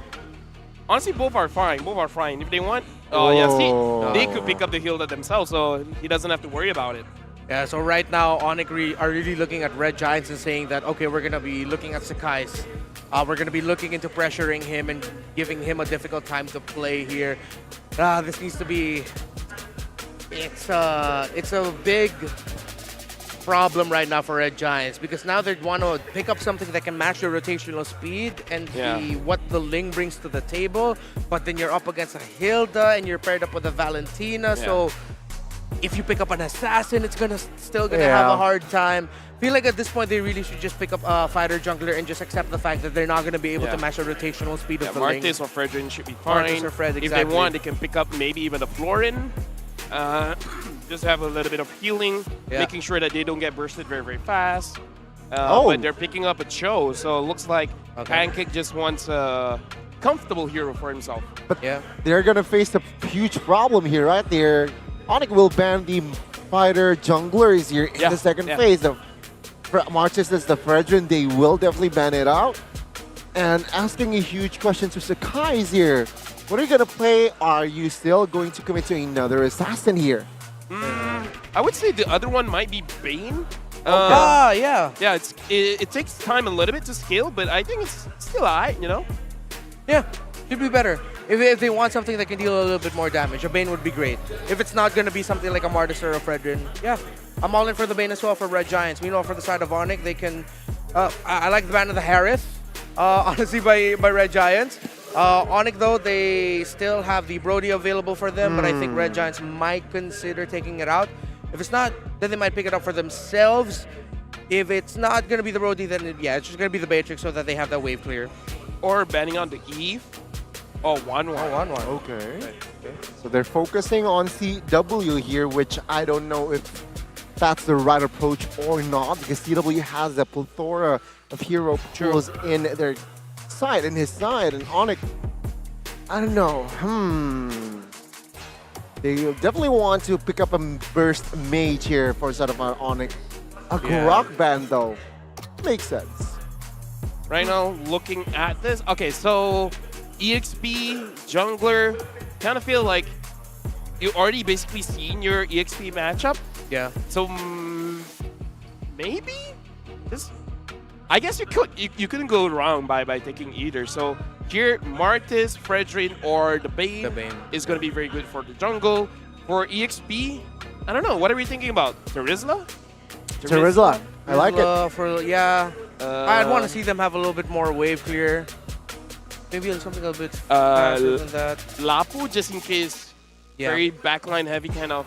But if that's the case, I think better just to pick up your EXP a little bit later to see whether you need the Lapu or not. Oh. Box that was not that I was expecting, but okay. Yeah, for the jungle. Yeah. But then, actually, it's okay too. Because then Kiboy will think twice. Because like if Boxer can just keep throwing shields at Kiboy, Kiboy's just gonna start wondering, hey, wait, this is harder than the first game. It's like, to mess okay, him up. he's looking at that. Okay, revitalize, not this time. And it equalizes on the mobility if you're going up against a Ling, right? With the shield unity, you're able to cover most of the map. And there you go, the response from the side of Onyx, Farsa, for securing a high ground. And I will not be surprised here if CW picks up a mage gold lane here. Oh, no, he will deal up physics. So 4 physical heroes, only Farsa that deals magic. Lapu here? Lapu most like, I like the Lapu pickup. They haven't shown a Yuzong yet, but the Yuzong would be too much just for the Farsa. It can still apply a good Beatrix amount as of well. pressure for the Beatrix. You know what? I'd be okay with that. I'd be okay with the Yuzong This pick. entire tournament, we haven't seen a lot of Yuzongs. Yeah, quite rare. some, yeah, Uranus very. has been picked more. I mean, like, Weirdly Uranus is you know, pretty ridiculous. Very, so very meta era Uranus. right now, like, the simplest answer is the Lapu, but I can see them going for... There you go. You know what? Sure. Hey! Called it. We're just like, there's no way, right? We haven't seen it all tournament. Oh my god. But You know then again, Got lucky. I'm gonna throw it to the casters and we're just gonna be smiling like idiots. It's unfortunate that we can't see these smiles, but just the same, I am smiling because finally we get to see a big black dragon. Yes, we do get to see the Yuzong back in the EXP lane. It's been quite some time, but I'm excited more so for Pancake especially, right? This is going to be a huge game. He's got a lot of work that needs to be done, especially if you're up against a lineup from Onyx side. A lot of key targets to catch, so good communication is going to be key between him and as well as the EXP laner. And all the more they're going to have to delegate and spread around the void that was left by Super Red. And I agree, our analysts picked up on it. The fact that, hey, they're not drafting so Super Red centric, and maybe this time around in game 2, we're able to actually see the final form of what a non-Super Red centric Eudora Giants might look like. But in the face of an Onyx that has all the momentum behind them and a sea of black and yellow in the crowds here in Historia, Senayan, then I don't know, it might be too little too late. Do you think it's too little too late? I don't know. I think my only hope is that maybe Super Red has rubbed off onto Super Sif this time. Because again, before this, he is a very, I wouldn't even say mediocre. I think he is a very stable gold laner, but we don't expect him to do a CW play with the Wan or even with Super Red to hard carry a game. This time around, if we do get see glimpses of that, I think that's more than what I could ask for. Yep. So what we want to see here is a good, clean match. If we do make it to game 3, then that's on you, do Red Giants. If Onyx wants to sweep and move on to the next round and meet their opponents in the next stage, that's on them too, especially with a Ling in the hands of Kyrie. It's a counter start for each of our junglers. Sekai is here on his purple while Kyrie makes quick work, going for double camps in the first go.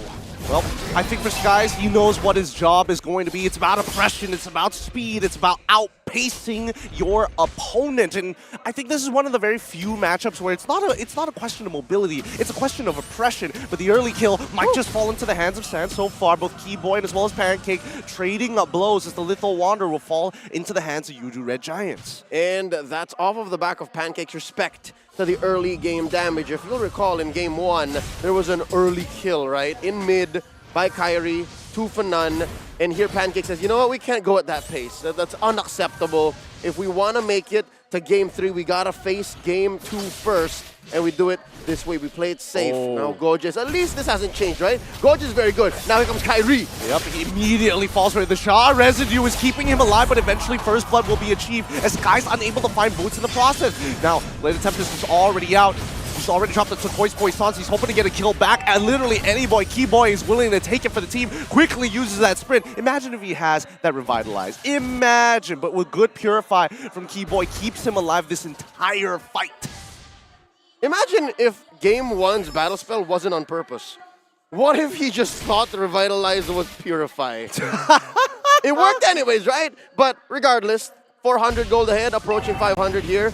First turtle spawned already with a clear priority for Onyx given their first blood drawn, which will result in a small XP gap. And as you can see, a small gold gap between these two teams. Keyboy with the attempted pull, and Pancake finds Sans. Oh, very nice Purify from Sans, keeping him alive. That could have been a kill, falling into the hands of Yudu Red Giants. He's going to quickly recall and immediately try and get back into the middle of it. Sky's now making his way over. He sees Boots. Keyboy wants to get into the middle of this fight regardless. And they actually make the steal happen. Keyboy was expected to fall, but Kyrie is a level up. Who gets the steal? No steal. Sky secures the turtle. And all this time, Onyx was left wondering, I'm wondering what the call was between them. Somebody said, yeah, no, I'm good. Go, take your purple. And then Kyrie kind of hopped in and out, so that's a small fumble. Now Red Giants on the map, the first time in this series. Yep, and now 1-1 so far. CW making sure the Pancake's position is known. Feathered Airstrike already being utilized on that wave, and I was expecting more oppression coming in from Red Giants. I was expecting more of Skies just running deep into enemy jungle to try to make something happen, but Gojes now getting ganked on the top side once more. It feels like Onyx are taking full advantage of this as Sans finally gets killed down by the bottom side in his own jungle. How about that for oppression, Gideon? You were looking for it, and they gave it. A quick kill on the Sans in mid, and they're going to convert. Oh, look at all the gold going over to Red Giants. They're approaching 1,000 ahead in just a snap. Don't tell me that they're actually trying to supercharge Super Sif this time, right? He clears that bot side, goes into the mid, and actually gets a good amount of gold. Oh, the Terrifier to Keyboy's side. Third into G Kundo. Can they finish it off? No. Keyboy gets to walk away. I don't want to jinx anything, but yeah, that's definitely what it looks like. This is what they've been doing all throughout group stages. When Super Red would get his hands on the Claude, he would double lane. And he's using the mobility on the Claude to maximum efficiency, taking waves from mid and from bot. Now they catch one! Yep, they're just going to make sure they get the free kill and now set up for this dive. CW quickly utilizing his ults to clear that wave. He doesn't want to die just yet, but with 16 seconds left on that clock, let's go check up on the EXP laners. I'm curious to see how that's been going. It's been going better than all series long, to be honest, because Gorgeous has been, I wouldn't say winning, but not dying at least to a 2v1. Not as much as you would think, given Onyx focus on that lane. They've spent so much time in the past 4 minutes and a half trying to bully Gorgeous. And as long as Gorgeous can stay on point and get his priorities straight, they can win this turtle fight. Yep, and they've already used so many abilities. Kyrie does, oh, he has his Retribution, but wants to trade that in. Boots ends up finding a kill. Sky secures the turtle, but in the meantime, Boots is going to take some massive damage coming in from Gorgeous. Wait, he's still trying to get into the middle of that fight, knowing that Skies is around. Keyboy is going to be nearby. The final slash into the Petrify. Boots able to dodge the Black Dragon tail. And now this is about mechanics. This is about skill. Boots holding up for his dear life. Gorgeous finds the kill, but Hilda won't make it in time. No, Keyboy doesn't find it. Doesn't get the trade. Gorgeous got groovy moves, and now Keyboy pays the price. What a sequence up top. Red Giants have done more than just clawed back in the game 2 now. They're calling the shots. They're winning trades, Gideon. I mean, not oppressive as you would have preferred, but hey, they're doing much, much better than game 1. They're doing way better. I'm surprised, right? Because Onyx, they're putting so much focus on punishing Gorgeous for being so hot-blooded as an EXP laner. And hot-blooded is what he needs to be. Again, he's playing a hero that gets right in your face. And we saw signs of what might the mid-game and the late game look like for this Yuzhong. And yeah, late entry and off-kilter angles, Black Dragon forms are what make the most of Yuzhongs, right? So Gorgeous knows what he's doing. And look, oh, they're pressuring him. He's gone. Yep, he's going to have to use that Black Dragon form to get out of there. What? He manages to find the proxy shot residue. Why didn't he just... Oh, he could have just flown outside of the map, but he really thought he could get one more auto attack to sneak in and proc the shot to keep him alive. All right. That's got to be the aggressive player in him, right? He's like, no, I wanna get out of this my way, and that's by killing y'all. In the meantime, at least the bottom tier 1 has been unlocked. It's allowing Claude to actually roam around the map. He's going to go to that top side, playing very similarly to a Brody or even a Beatrix. You break that tier 1, rotate instantly. Yep, and it makes quick work of that rotation. Pancake finds one, Feather Airstrike. Oh, the Feather Airstrike is even better. It's pretty good. ZaQT as well as Pancake, both low, as Kyrie is going to finish off that backline, and even with the Blazing Duet, it wasn't enough from Super Sif to actually make it work. Kyrie, he might just be able to fall. No! Super Sif doesn't find the auto attacks as Keyboy continues to pressure the low members of Red Giants. And as Kyrie walked away, there was no possibility in Keyboy's mind that he would die, and indeed he did not. And suddenly, in that one sequence, it looks like it's Onyx this time around who's calling the shots. Onyx way ahead this time. It doesn't show in the net worth, but they took that turtle like it was theirs to begin with. Yeah, I mean, a lot of confidence in there, and I have to admit, Boots is playing on fire today. Yeah, Boots here currently has no big ticket items. He's ahead from Gorgeous by about 300, 400 gold, But yeah, no, he's building what we would like to call a chop suey build. No full items that provide unique. Oh, wait. Guys. Interception from Skies. Looking real cute, cool here. SYF gonna get on out of there with a BMI. No punish as they trade purples. Irie still looking for these opportunities, but yeah, they finally back away. And wow, Onyx, it's like the defense on their own purple buff. When they realize, okay, we don't have the timing, let's go invade theirs. We got the timing on their purple buff. Yeah, and that's what makes this such a great match to watch. Pancake finds a kick. Way of the Dragon's already been utilized. Oh, Bolt finds the final slash to block 2 in towards their ranks. Super Sip looking for CW. He's going to secure that kill with the help of Gojas, but he doesn't want to take his BMI just yet. Waits, takes it, and now Gojas, with the help of Zach QT, might be able to do something. No, all he asked was the final slash in Boots. You don't steal my all, I'm going to take you out. Super Sip, and as well as Sky is going to be pulled back into towards the fight. His final slash collapses. Kyrie finds the kill onto Zach QT, and Super Sip, he's out of there. Doesn't want any part of this no more. 2 for 1, an eventual trade. That was such a long sequence. I didn't expect for it to go that long. We started with a final slash. We ended close to it to a final slash. And with that, Onyx are now in the lead. They got a solid, I'd say, 1,000 gold ahead here. 9 minutes in. And this is what you were saying, Gideon. They always know the next step. Even when they lose an engagement, even when there's no dice, fat chance we'll get anything out of this. Let's move on. And it's this very fast-paced tempo. It's this great decision-making process that seems to span all 5 members of the hell. Even Coach Yev might know. Coach Adi might know in the back. Yep, definitely going to do that. There it is. I mean, they're making calls on each other, which is beautiful to see. It shows the preparation, but 9 minutes into the game, 6-6 kills, and the gold lead, there's barely any, right? It's so small. The overall gold as well kind of tells you the tempo of this match. Yep. This has been a ping-ponging value. It's been rallying back and forth over the past 4 or 5 minutes. But if there is a true gap, if there is a big difference that they're making here, it's in their synchronicity, their communications. Down goes the Lord! Oh, down goes the Lord, and Boots in the middle of the backline ends up dying regardless. SYF is still alive as Sky secures that Lord. Blade of Tempest already out, and they are done and out.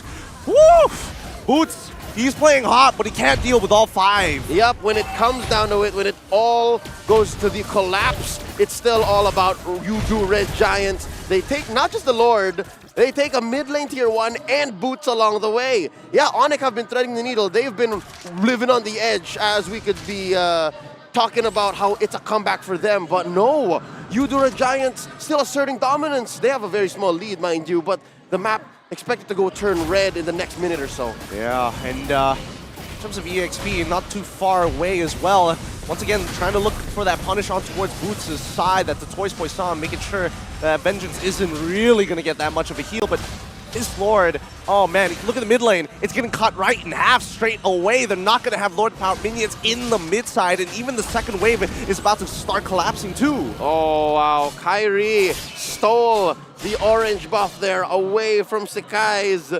And yeah, it's not going to turn as red because there is a mobile answer from Onyx as well. Kyrie can just start cutting waves. And if only this wasn't a Ling, if this wasn't a Fanny, Onyx would be in so much more trouble. Yep, final slash to break the conceal. Pancake still looking for opportunities. No more G Kundo for him. He's got to get out of there as Kyrie had to use the Blade of Tempest to get back out, but Zach QT finds it with a Shadow Strike, takes him out.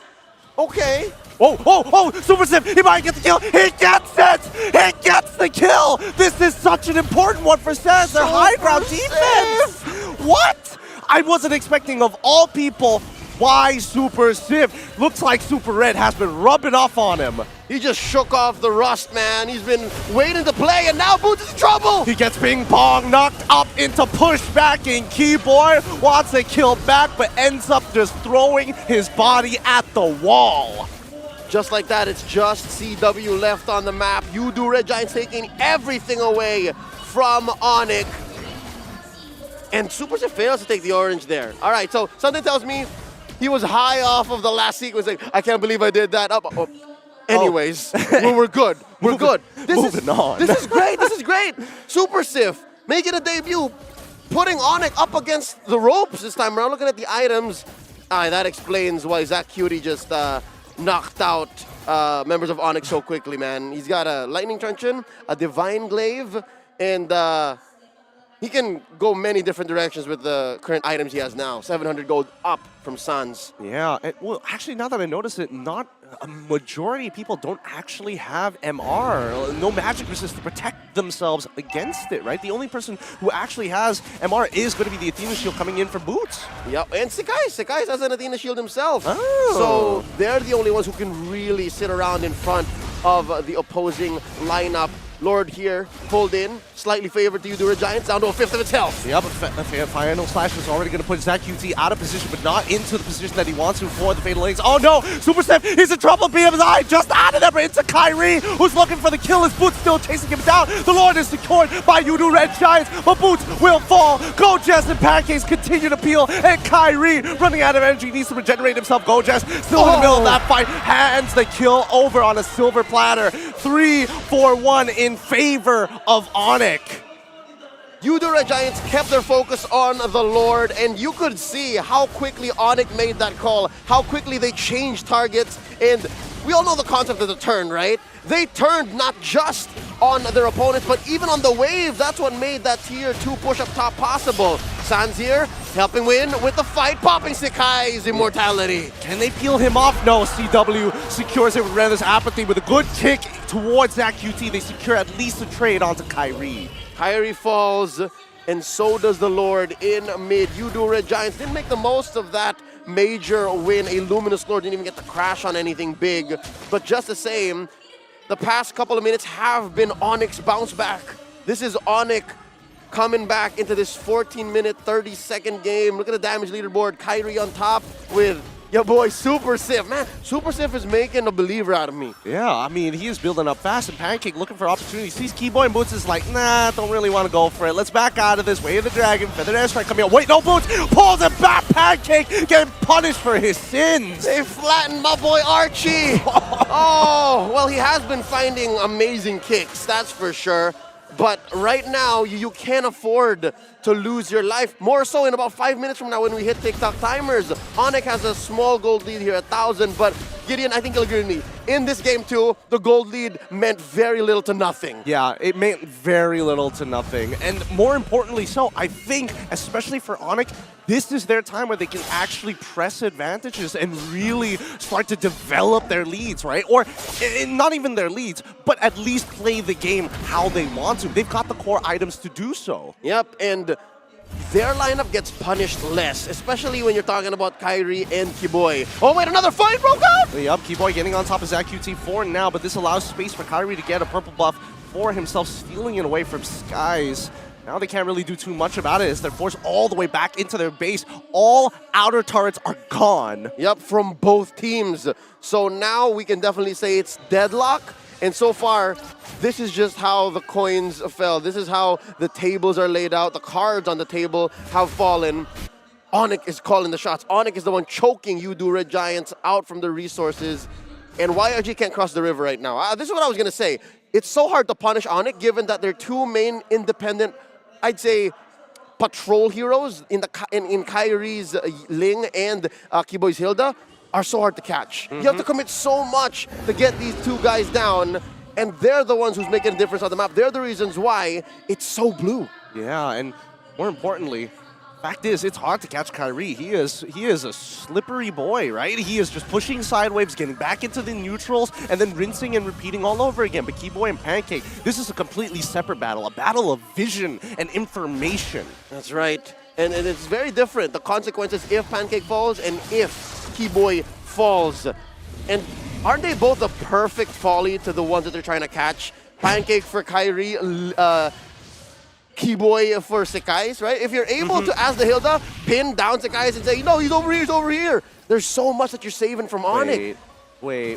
That bottom wave is actually building up really fast. This fight might actually break out rather sooner than later. Zach UT is in some trouble as the Feathered Airstrike has already started to chunk him down. It's getting a little low. Kyrie wants to get in the middle of this. Finally, the Black Dragon form is going to zone out the rest of them. Do they back away? The Petrify is good onto CW, but it means that the Immortality will break. Boots ends up falling. Keyboy should be next. His Gorgeous has bought enough time. Where are they going to keep on going with this? XP lane for XP lane.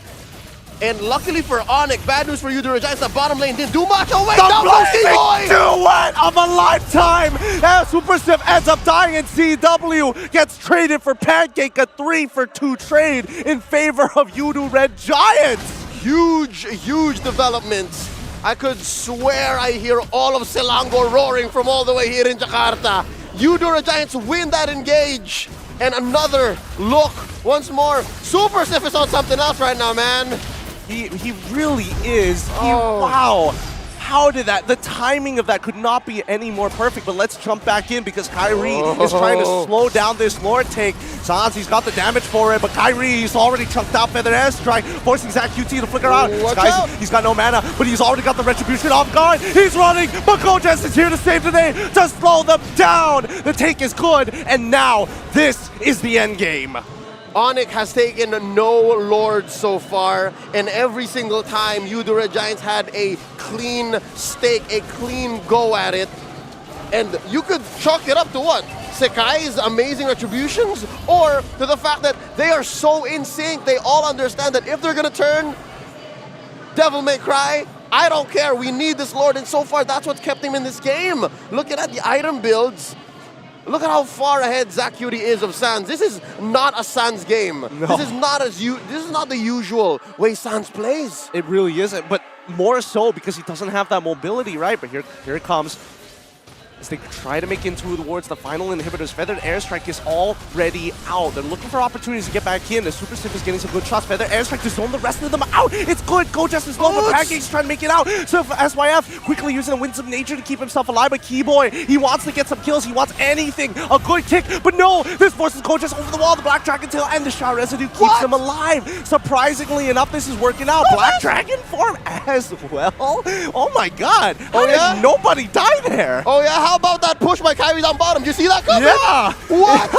This whole time, Lord was being dealt with inside Onyx base, and Kyrie was over in the bottom lane, bringing his own backup, taking that push. So yeah, eventually it still came down to a stalemate. It feels like they're playing the exact same comp. They're doing the exact same moves each and every time. They always have the next step to one-up the opponent, but the opponent understands and responds just the same. So I'm loving it. Yudu Red Giants, despite the absence of Super Red, is playing out of their minds and is presenting a problem towards Onyx. Exactly. This is Onyx Prime, mind you. This is Onyx Prime. This is like I can't even put into words here, especially with Yudu Red Giants, right? The literal underdogs. They didn't even expect to be here this far into the tournament. You gotta give kudos and credit to every single member of the team. The fact that Super Stiff was ready to come in today, and that he's this prepared, that he's stepping up toe-to-toe against CW, a multi-time MPL champion right now, in his home court. Yeah, with the drums, with the crowd, and I'm talking about an Indonesian crowd. If you ask any pro player, an Indonesian crowd on home soil is a different beast. It hits diff, but just the same, that might be what's fueling this young man. He's built Sif right now. 3-2-6. That doesn't tell you the whole story, fam. If you've seen the highlights, if you've seen the instant replays of what brought us past the 20-minute mark between Yudu Red Giants and Onyx, you wouldn't believe it. Here comes the Lord. It's spawned. It's an evolved Lord. And the map couldn't be even more deadlocked. Couldn't even be more equally managed if we wanted to see. And so far, these two have been playing footsies for the past 2 minutes. We've been talking, and they've been doing the same thing. They don't know that Sans is in that pixel brush. They have no clue. They know Keyboy, they see Boots, they know CW roughly, but that's about it. I love the idea that at least with Yudu Red Giants, they're just freezing up their own purple buff. They're like, okay, Kyrie, we'll fight you in your own jungle, but that's about it. If you want to come into ours, you're not going to find any profits. Yep, the call was made. I saw Super Stiff there, almost took it, but then they said like, no, let's make like Macaulay Culkin from Home Alone. This is our house. We trap them in. If Kyrie comes in, then we punish. And Kyrie has been making the most of those odd angles. He has been coming in from far left, far right, and so far it's been working out. And this is the change that both of these teams need. Look at Super Sif. Oh, Keyboy. Whoa, I mean, that's a lot. Super Sif has a lot of damage in build. Keyboy needs to respect that. He has immortality and will be able to regen it back up, but the information given is so valuable. Yep. Check it out. All heroes, all players have their ults and their battle spells. So this is going to be as big a fight as it gets. Huge wave already inside UD Red Giants base, so Zach Cutie has to answer. This may be the best chance for Onyx to actually win, maybe get a 4v5 engagement, but nah. They're respecting the fact that Yudu can also rotate pretty fast. Yeah, I mean, it's annoying. It's so frustrating for both sides. Nobody is giving any leeway, and eventually someone's going to have to break. Yep. EVOS Legends versus Onyx, war flashbacks from the groups. This is a very similar situation. It is a very similar situation. We're short maybe 14 minutes, but we're getting there. We're almost there in a matter of fact. Final slash already being used. We do see Kyrie, he at least has his purple buff, so he is kind of ready for this situation. ZachQT will clear the mid lane, but now we find the kick on towards Keyboy's side, but no, that's not going to result into anything. This might give the signal for Onyx to turn, but that's when UD Red Giants, they just reset the Lord and do it all over again. That's right. Just as much of a bait as it is for UD Red Giants to say, hey, look, we used ults.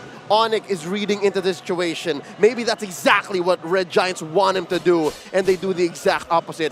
Gideon, no turn. We'll continue managing the map, and then we'll see who gets bored first. it's a usual stalemate situation that we see in the Philippines, right? I think the Philippines is the progenitor of these slow-paced team fights, and right now it looks like they made the call. Yep, it's going to be a 2v3 up on the top side from the north with Lord, but Super Sif, he's got more than enough damage. Wait, no, he's getting a little low. Feather Airstrike is going to break his immortality. Gold just cancels it out, but immediately the Rose Core Meteor is going to keep him alive as Kyrie finishes him off in the backline. An opening created by Onyx. And just like that, a key player from UD Red Giants is absent, and now Onyx can continue and pursue all of their prior set goals. Lord, check, purple buff. Sans, you take it. The rest of the waves are blue. They're on our side. The next few minutes now going to be very crucial for UD Red Giants. 40 seconds until Super Sif comes back. Yep, and despite all of that, look at how careful Onyx is. They don't want to steal to be even remotely possible. Telling CW, yo, slow this down. Let's open the map a little bit more. Get the info, nobody there? All right, let's finish it up. Let's time it right. Yep. So they also timed it towards in-game time because Lord's going to be coming out at 25:15. So they want the waves to be exactly where they want them to be. They want that death timer on Super Sif to be super clutch. And they want to have all the waves crash in at the same time. Top, mid, and bottom. Look at this immaculate freeze from both teams. They both understand the orchestra that is the Land of Dawn.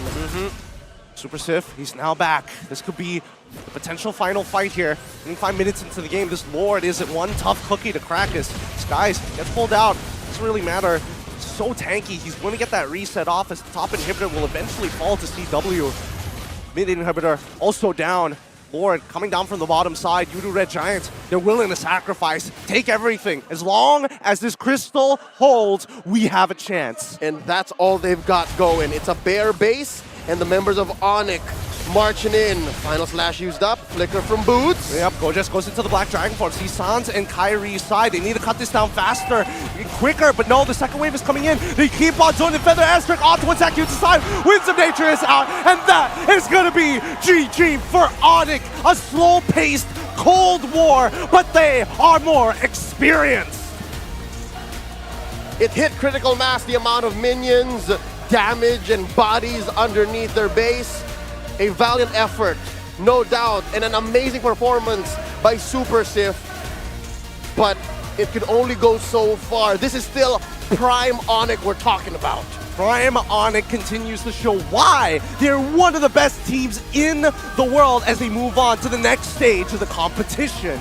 In the meantime, though, I wouldn't even know. I can't imagine what the analyst job is going to be feeling like right now. There's so much. I have to admit, I envy them now because what we couldn't talk about, they will have all the time in the world to do so. LaFell, you hear that? It's your turn now.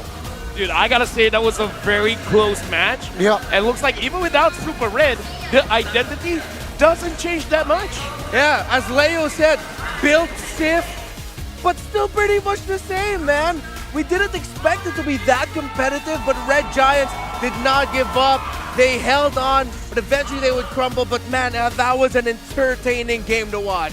Very much so. And again, Onyx, what they were trying to do was they were trying to replicate what they did in that first game, engaging with an R-lot with T-Boy on that hill there, but it seems like it's not as straightforward in this game because you, the Red Giants, they have a better composition in that mid game, right? If you really think about it, Claude, Valentina, Yu Zhong, very strong in that mid. And that is also why this game is 26 minutes long.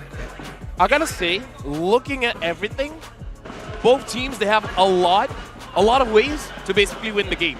Now, the problem that I have, the final push just now by Onyx, I wasn't keeping my eyes on Super Siv's ult, whether it was up or not. He did not use it a single time. I want to assume he has it, but then it comes to the question why he didn't use it. But either ways, in terms of the itemization, I think everything is looking good. But the one that was really surprising was this Baxia. The Baxia can basically have a faster rotation speed compared to a lot of the other utility junglers. But the fact that you have that anti-heal passively actually makes a lot of difference in this game against Onyx. Yeah, and I feel like it threw off Onyx at times. Sometimes Kiboy was wondering why aren't I regenning as fast after a quick engage there with Sakai's. But they made this Baxia work because they rotated really well with it. Pancake, Zac, and Sakai's really set the tempo well for Red Giants. That Onyx early on, I feel like even they were surprised, like how come they're matching us in our rotational speed? Wherever we go, they're there, or they're in another part of the map already winning a sequence. So that was a great play by Red Giants, and we got to see here again what we were talking about Red Giants. They're great at baiting out 50-50 fights from opponents, but in reality it's actually like a 55-45 in favor of Red Giants, and that's why Onyx in the early game struggled. Yeah, I mean, if you really think about it as well, right? Why Yudu has somehow out-rotated Onyx multiple times. Look at their hero. Very mobile, right? Yu Zhong, Baxia, Claude can rotate very fast. And let's check out the MVP here as it's going to be Kyrie. Yeah, man. Ling.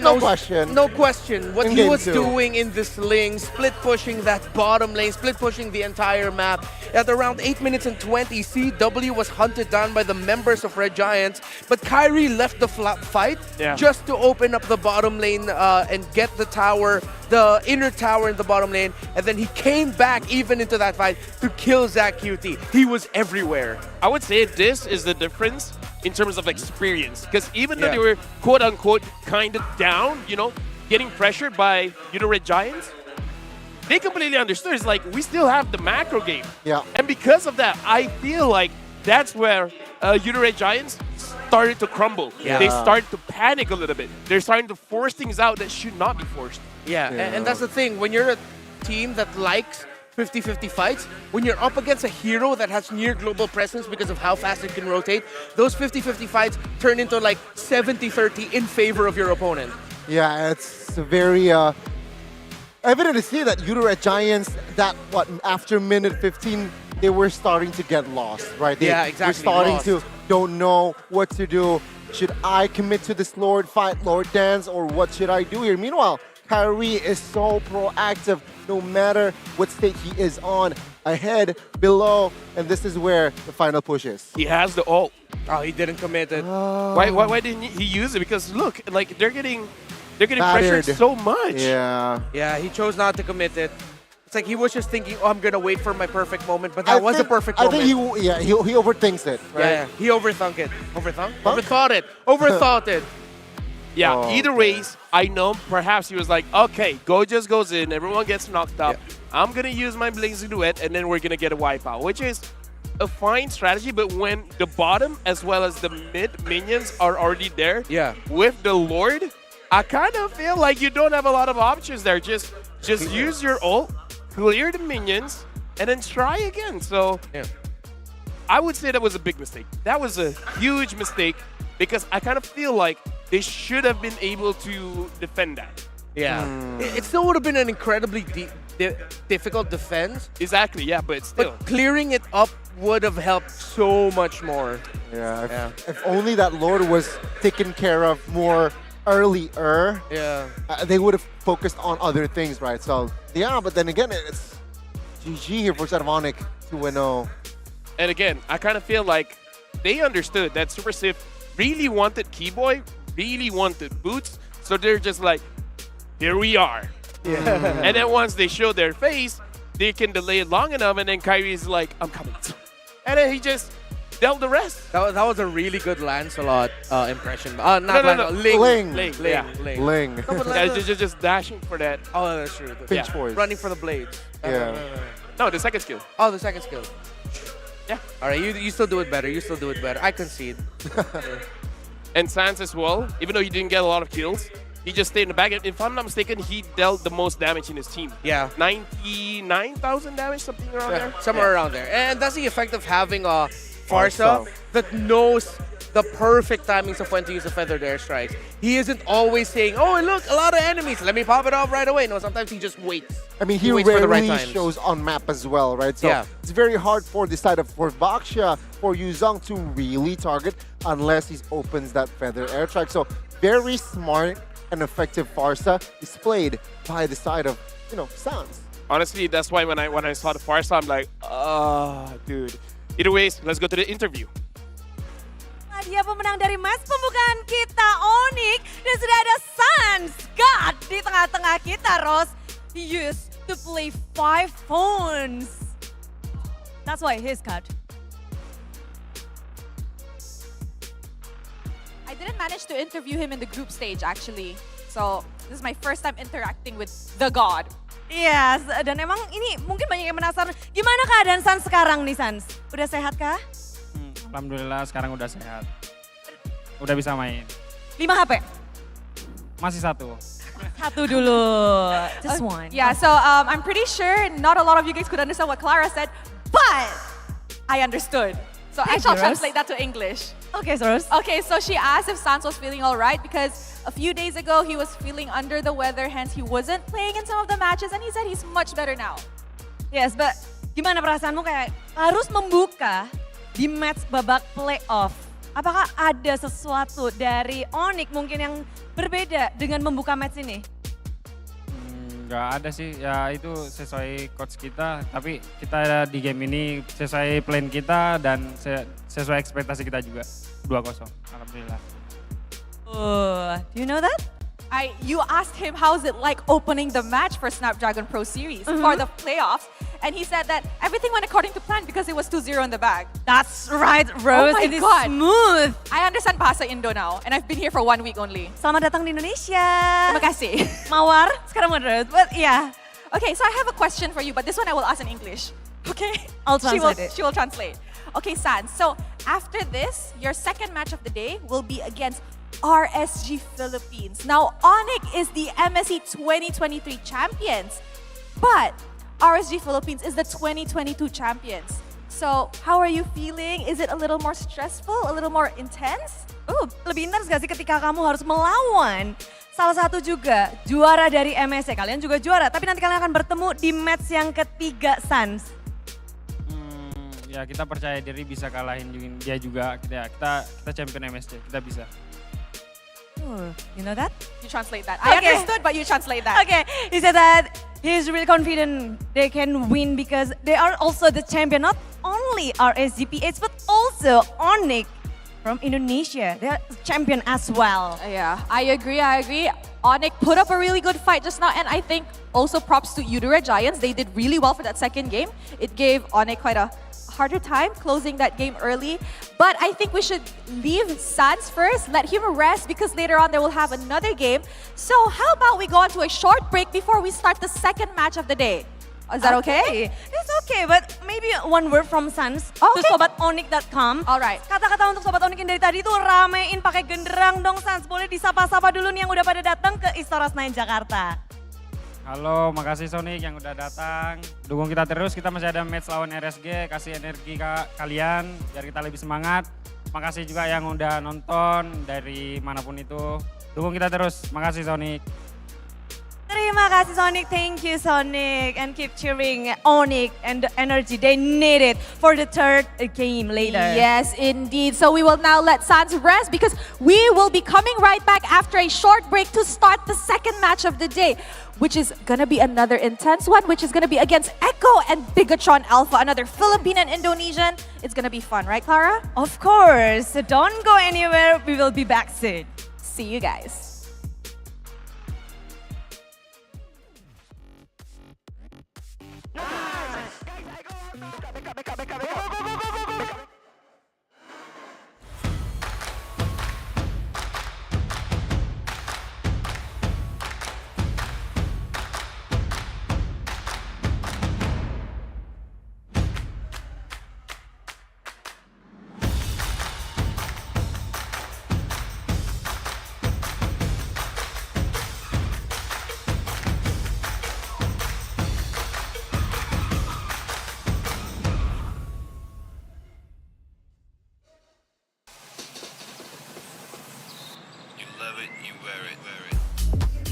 Wear your passion. Share your passion. Wherever, whenever. Gaming is a lifestyle. Get your merch at shop.eslgaming.com. The Snapdragon Pro Series powered by Samsung Galaxy is brought to you by Snapdragon Elite Gaming, Samsung Galaxy S23 Ultra, Monster Energy, and DHL.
shoes, time to get it. Put in the work, I'm with it. Paying my dues with sweat and tears. There is no weakness here. I ain't new to this, I'm I'm a veteran, wear my battle scars like a letterman's. I done crawled through the mud full speed, so I wouldn't underestimate me. That's a rookie move. Homeboy, I got nothing to prove. Team player, but I'm still self-made. I'm in it for the passion, not the parade. I don't need the lights or the cameras, just me and my opponent. All the work that I put in has led up to this moment. Let's go. You go hard, I go harder. You beat, I beat farther. You cannot match my speed, 'cause I'm out of your league. I'm out of your league. I'm out of your league. Everybody wanna get like me, better reach for the stars, 'cause I'm out of your league. Game time, let's go. I hit that mark weeks ago. I'm about to lap you up. Tell me, have you had enough? You would think I had a PhD in psychology. The way I get in your head, there is no escape. Like I said, I'm out of your league. I play fair, but show no mercy. Only give my time if it's worthy, 'cause I keep my mind on a mission. And you don't fit the vision. I ain't cocky, okay, a little bit. I call it confident, but they can handle it. Don't blame me, it's just my time. So move, 'cause you're blocking my shine. I'm out of your league. You better go with plan B. You taking the crown? That's a fantasy. You can't step to me. I'm out of your league. Better be from that defense. I give you an A for effort. Now hit the bench. You go hard, I go harder. You beat, I beat farther. You cannot match my speed, 'cause I'm out of your league. I'm out of your league. I'm out of your league. Everybody wanna get like me, better reach for the stars, 'cause I'm out of your league. You go hard, I go harder. You beat, I beat farther. You cannot match my speed, 'cause I'm out of your league. I'm out of your league. I'm out of your league. Everybody wanna get like me, better reach for the stars, 'cause I'm out of your league.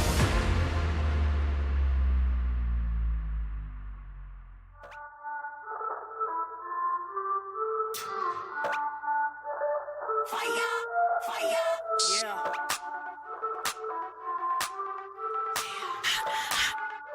Yeah.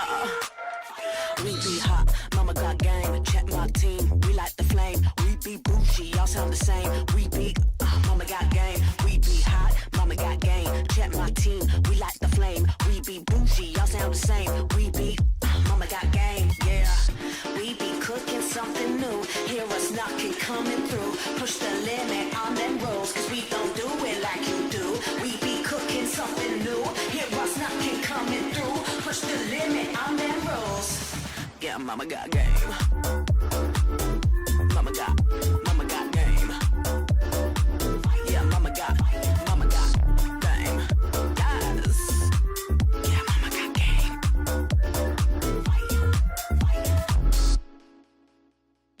Rockin' be rockin' the game. Hear them screaming, they screaming my name. We be up on the fame. We be all of the power, we reign. Rockin' be rockin' the game. Hear them screaming, they screaming my name. We be up on the fame. We be all of the power, we reign. We be cooking something new.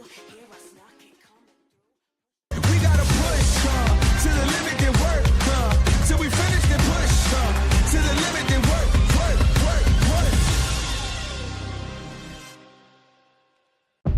Perjalanan di turnamen ini sebenarnya agak naik turun lah di tim gue, karena emang di awal kita juga dapet tiket ke group stage ini gak gampang kita kan. Terus udah masuk ke sini kita juga bisa dibilang dapet grup yang emang timnya isinya kuat-kuat. Emang naik turun sih di group stage juga, kita banyak ngelakuin mistake, jadi kita ada beberapa kalah dan juga syukurnya kita masih bisa lolos ke main event lah. Dan di situ ya gue bangga sama diri gue dan tim gue. Seem like they're ironing out some kinks, but even then, they're beating all these top-tier teams. Playing Jakarta feels like more exciting because there are so many crowds and they're so loud, and it gives me moral boost. Echo right here leading the charge. Sanford finding Dota in the back line side. Dota has to just zip away, but still catches Dota though. The proc and ladies. Menurut gue Echo itu tim yang salah satu tim yang kuat ya. Walaupun mereka ganti roster, ada 2 orang yang ganti, nanti, tapi ya gue masih percaya mereka tetap tim yang kuat. Jadi ya kita bakal waspada banget dan tentunya kita bakal kasih yang terbaik supaya bisa menang. I think Indo teams are much stronger now because they're so hard to fight with. But the Zaman Force should be able to pull through. Nibiru's passion is chucking him down. Sans is so low. Superkin goes back into the fight with the help of Moreno to take him out. That's going to be a successful dive. 3 down and no return fight. Kalau menurut gua Eko dengan lineup baru ya bisa jadi dua sisi sih buat tim gua. Mungkin bisa menguntungkan juga karena kan mereka roster baru ya. Tapi di sisi lain kalau kita nggak aware itu bisa jadi bumerang juga lah. Jadi gua tetap taruh respect dan pengen kasih yang terbaik juga buat tim gua, buat fans Indonesia supaya bisa menang. We're experimenting with a new lineup, so we are trying new play style, new strategy, so stay tuned.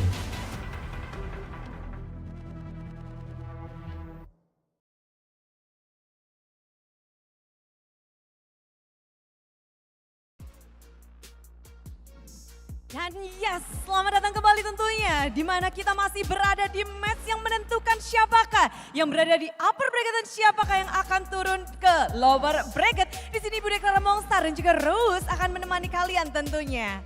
Hello everybody, welcome back to the Snapdragon Challenge Finals Playoffs. You are still with me, Rose, and of course Clara, and we are heading on to the second match of the day where we will be witnessing another epic clash of Indonesian and Philippines team, whereas we will be having Bigatron Alpha as well as Echo.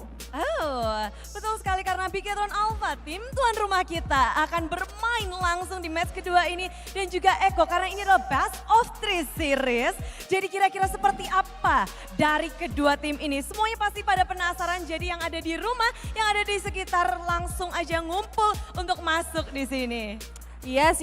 Now I heard that the players are ready, but are you guys ready? Apakah kalian semuanya siap? Karena kedua tim sudah bersiap untuk memasuki arena pertempuran. Dan supaya tanpa berlama-lama lagi, we will call them right after. Dan tim pertama yang akan langsung hadir di sini, ini adalah Indo Pride, sang robot merah. Mari kita undang bersama-sama, inilah dia, Bigatron Alpha.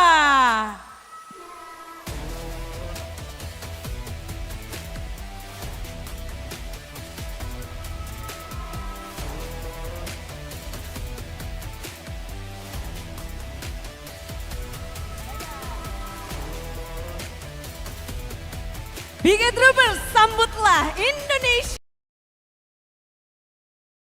Alpha. And of course, the challenging team all the way from the Philippines, our M4 World Champions. Give it up for Echo!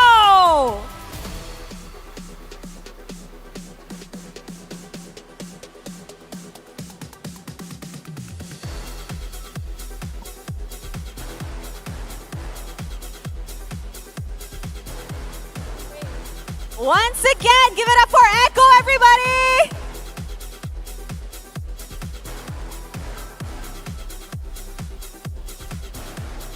Ini akan menjadi series yang dinantikan oleh semuanya karena kita sudah melihat satu tim Indonesia masih berada di upper bracket. Bagaimana dengan nasib tim Indonesia Bigatron Alpha? Well, I'm really excited to see which team will be going to the upper bracket from this matchup. Will it be Echo or will it be Bigatron Alpha? Now, I see that the players are seated. I see that our panels are ready. So how about let's throw it over to our panels to kickstart the second match of the day. Panels, please take it away. Thank you very much, Clara, as well as Rose. That was amazing. Speaking of amazing, my name's a felon. Gideon's here. I mean, Gani, sure, but Gideon! Debuting in the panel desk. Look, it's been a long time since I've been on the panel, and it's good to be back because we get to talk about one of the more exciting games definitely. here. And personally for me, I don't know, I'm a big Echo fan, but BTR have been looking kind of good, if not impressive. I mean, it's a very rare scenario where I'm the only Indo on the desk going up against two Malaysians here. So, you know what? I'ma tone down my energy. No, it's okay. Like, there's no Malaysian teams, right? We're all good. Yeah, we got literally nothing to lose at this point. You want us to vote for BTR? Sure, why not? Oh, speaking of which, actually, so I was checking out social media, and apparently some bets have been made. Punishments if teams end up losing, and BTR happens to be Mirko's, well, prediction for champions for the SPS. I'm the smart one. I didn't partake. That's a good idea. Because based on my resume, my track record, nah, fam, not happening.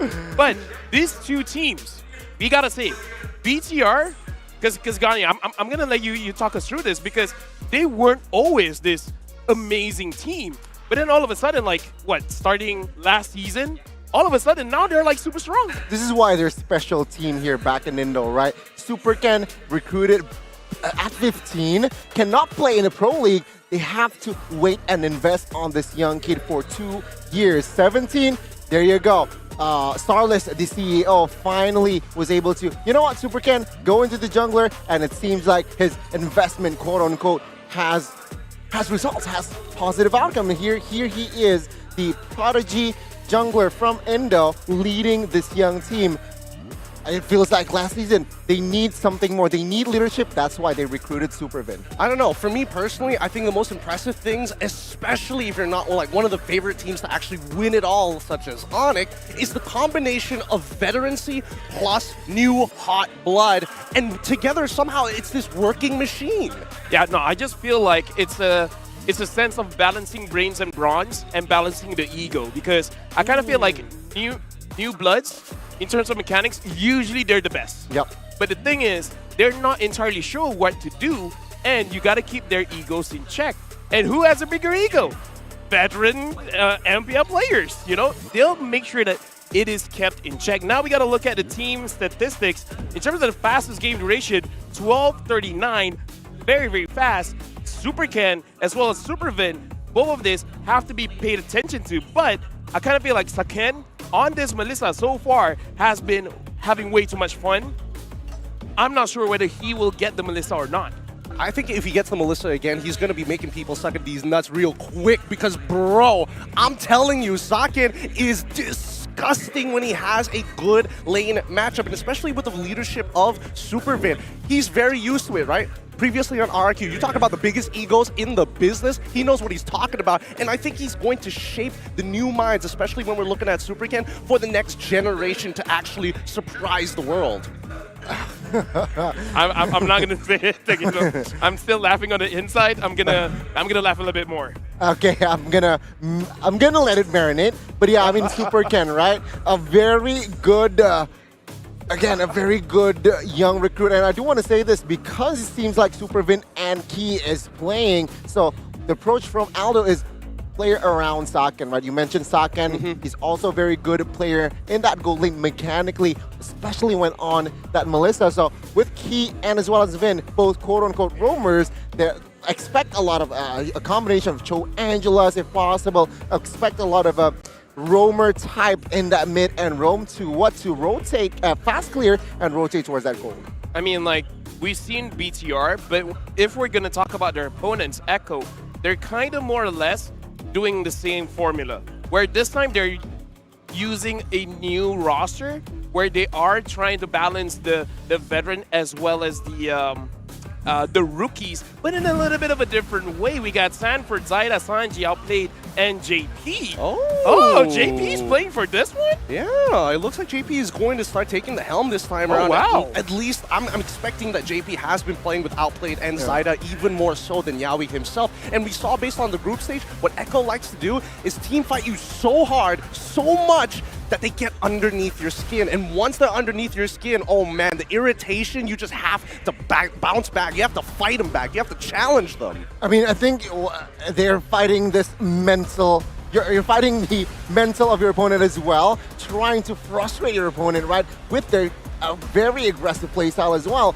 And with this lineup, it seems like that Sanji, that mid lane, has been the reliable component in this team, because no Yaoi, no Carl Teasy, and as well as Benny. That feels a whole in this team, actually. I personally think that hole is actually very necessary for Echo to get to that next level, the next evolution for some of these players. They're younger players, right? Because they're going to be the next generation. They're going to be the next leaders, and more importantly so, if they have a lack, they need to fill it up, and SPS is the perfect training ground to actually focus on those things. Well, if for muscles to grow, you need a little bit of tear in there as well. So I kind of feel like the only way that they can grow is through hardship. Now, fastest game duration, 10 minutes. Now, that's insane. But looking at the heroes here, Sanford is really the one that I'm looking forward to, because we already saw Wang Yuzong for today. What if he brings it out as well? He's like, you know what? My team, they're still like trying to figure things out. Let me help them out a little bit by giving them the Yuzong special. Look, maybe if Echo is tryharding, you know, that's when you see Sanford whip it out. I mean, they will. We'll see. You know, you got to test the waters a little bit, because right now we need to focus on Zyda. So far, I was expecting the Ling win rate to be a little bit higher here, but the overall playstyle coming in from Echo is very team fight oriented. And yes, you can make some macro decision making, yada yada yada, but Fredrin has been a staple for him. The Fanny, if he's lucky enough to get it, basically is a free win. Yeah, I think Fredrin here could be the safe option here for side of Echo to have that strong jungle, good going up against neutral objectives as well. And if Zyda wants to, I guess, be the sandbag for his team, right, alongside with Sanford, why not? Why not? Fredrin is a reliable hero. I mean, like, here's the thing, right?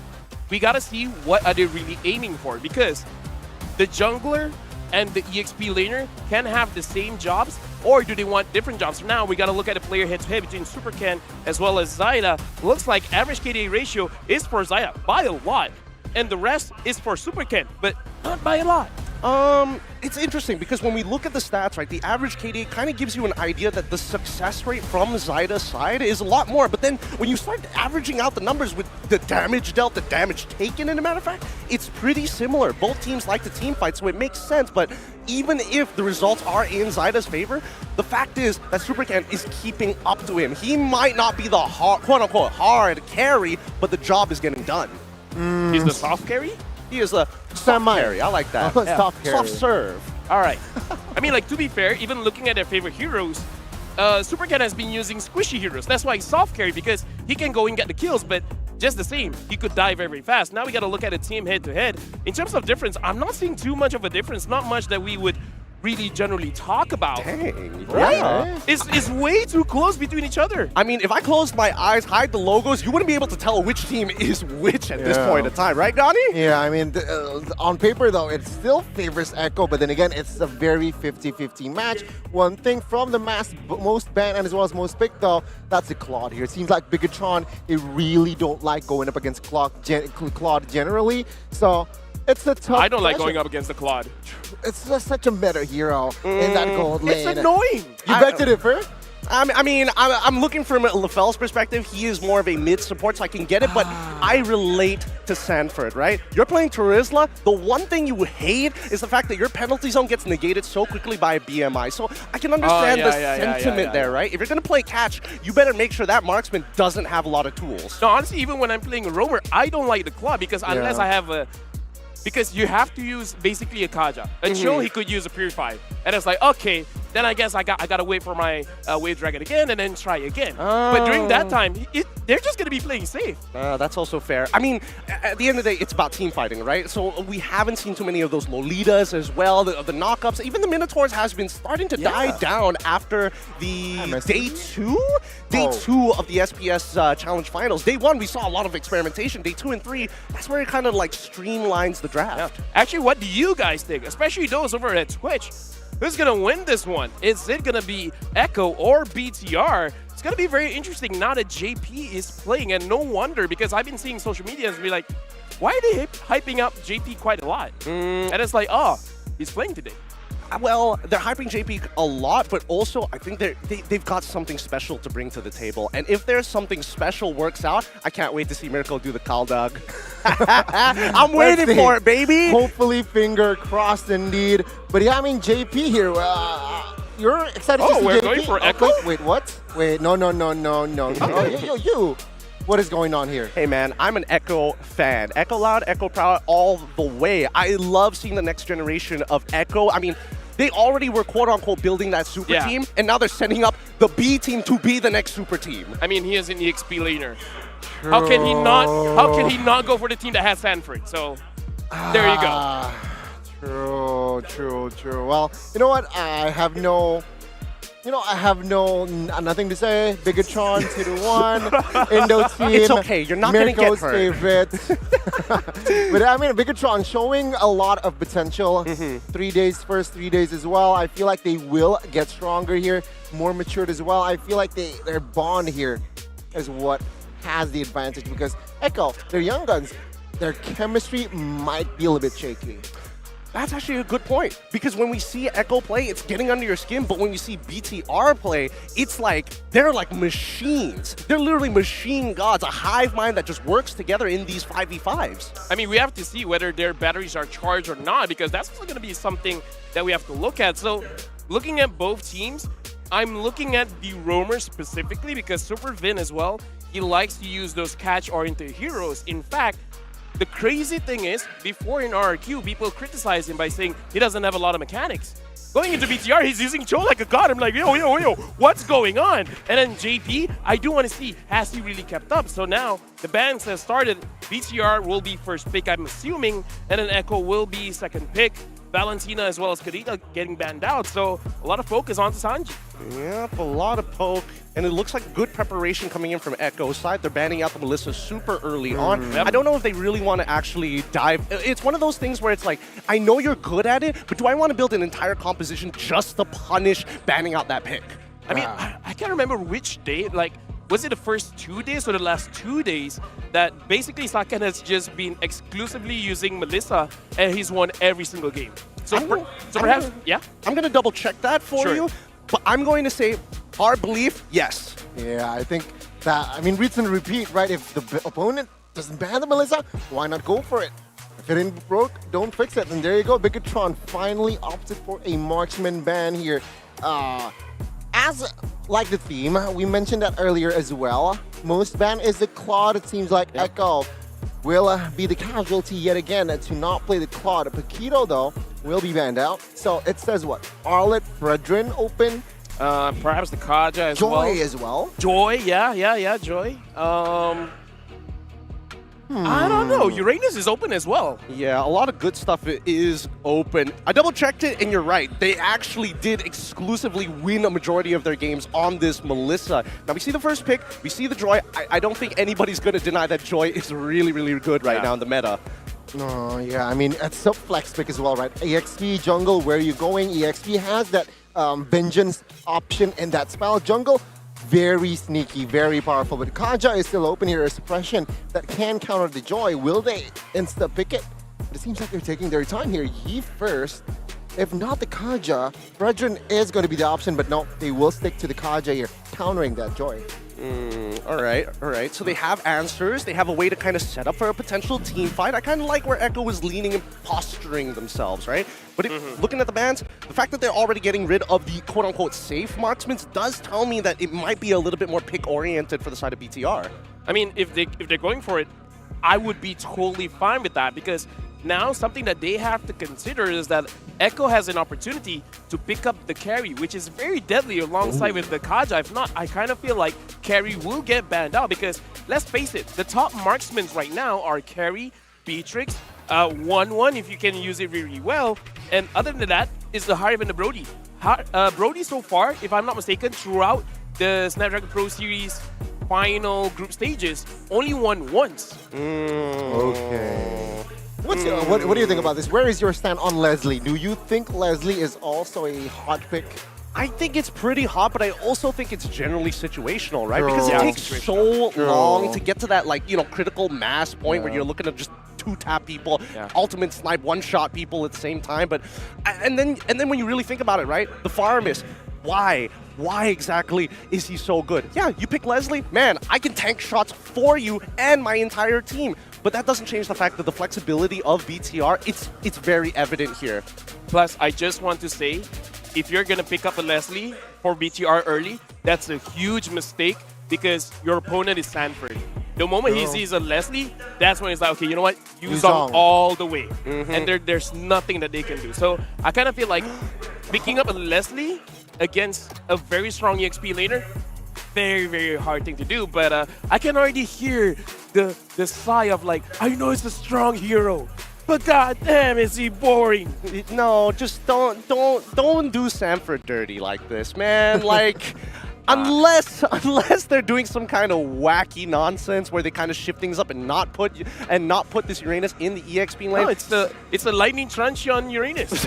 don't even pull my leg right now. I'm furious already. But Echo is setting up nicely, right? They're making sure that they're getting rid of the Franco, making sure that at least BTR don't have that at least a suppression on their side, or at least a decent pick-off potential that's safe. And they even get rid of the counter pick of Dairoth on the opposite end. Which makes sense, right? I mean, if you're if you really look at it, right, the Franco man comes through because there are no crowd control from side of Bigatron, so they will look for that pick in that second phase. And right, Dairoth ban just makes sense.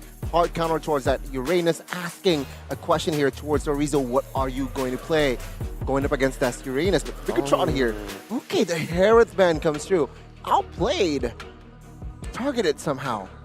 Okay, so if Harith is going to get banned, they're purposely letting through things like Beatrix. They're just going to double check Carry as well. Leslie, Brody, and all those. Leslie, Brody. But the thing is that unfortunately for BTR, they're not exactly the tankiest lineup as of right now. That might change in the next couple of minutes or so, but we do see the Brody get locked in for the side of Echo, and they really want to punish this. You're really, really squishy. Perfect. I can finish you guys off pretty easily. I mean, if the Brody gets a big advantage in the first 6 minutes, it's going to be a situation where even the cut altar could be basically nullified with just the first skill of Brody. So that's going to be very, very dangerous, but we got to look at the laning phase. Can you actually do it that well? Because the fact that you have a Faramis is to deny the first burst, but Brody is burst over burst over burst. Yeah, and it doesn't help that mid priority is really wonky right now. Like, I would say that Echo definitely will get that first push and first rotation, and even if Joy goes into the jungle, there's not enough speed to actually buffer that bottom side of the map, assuming that the gold lane is going to be on the bottom side. Ruby, Kufra. Crowd controls, yeah. I think I really like the Kufra. Ruby. Actually, no, even the Ruby is good, yeah. Yeah, it is. Yeah. It's a pretty, well, I mean, it's a sandbag up in the EXP side, but these team fights are going to be exciting. I mean, it's to anticipate a possible assassin pick as well, right? With the Ruby and as well as the Kufra here. So a very solid pick.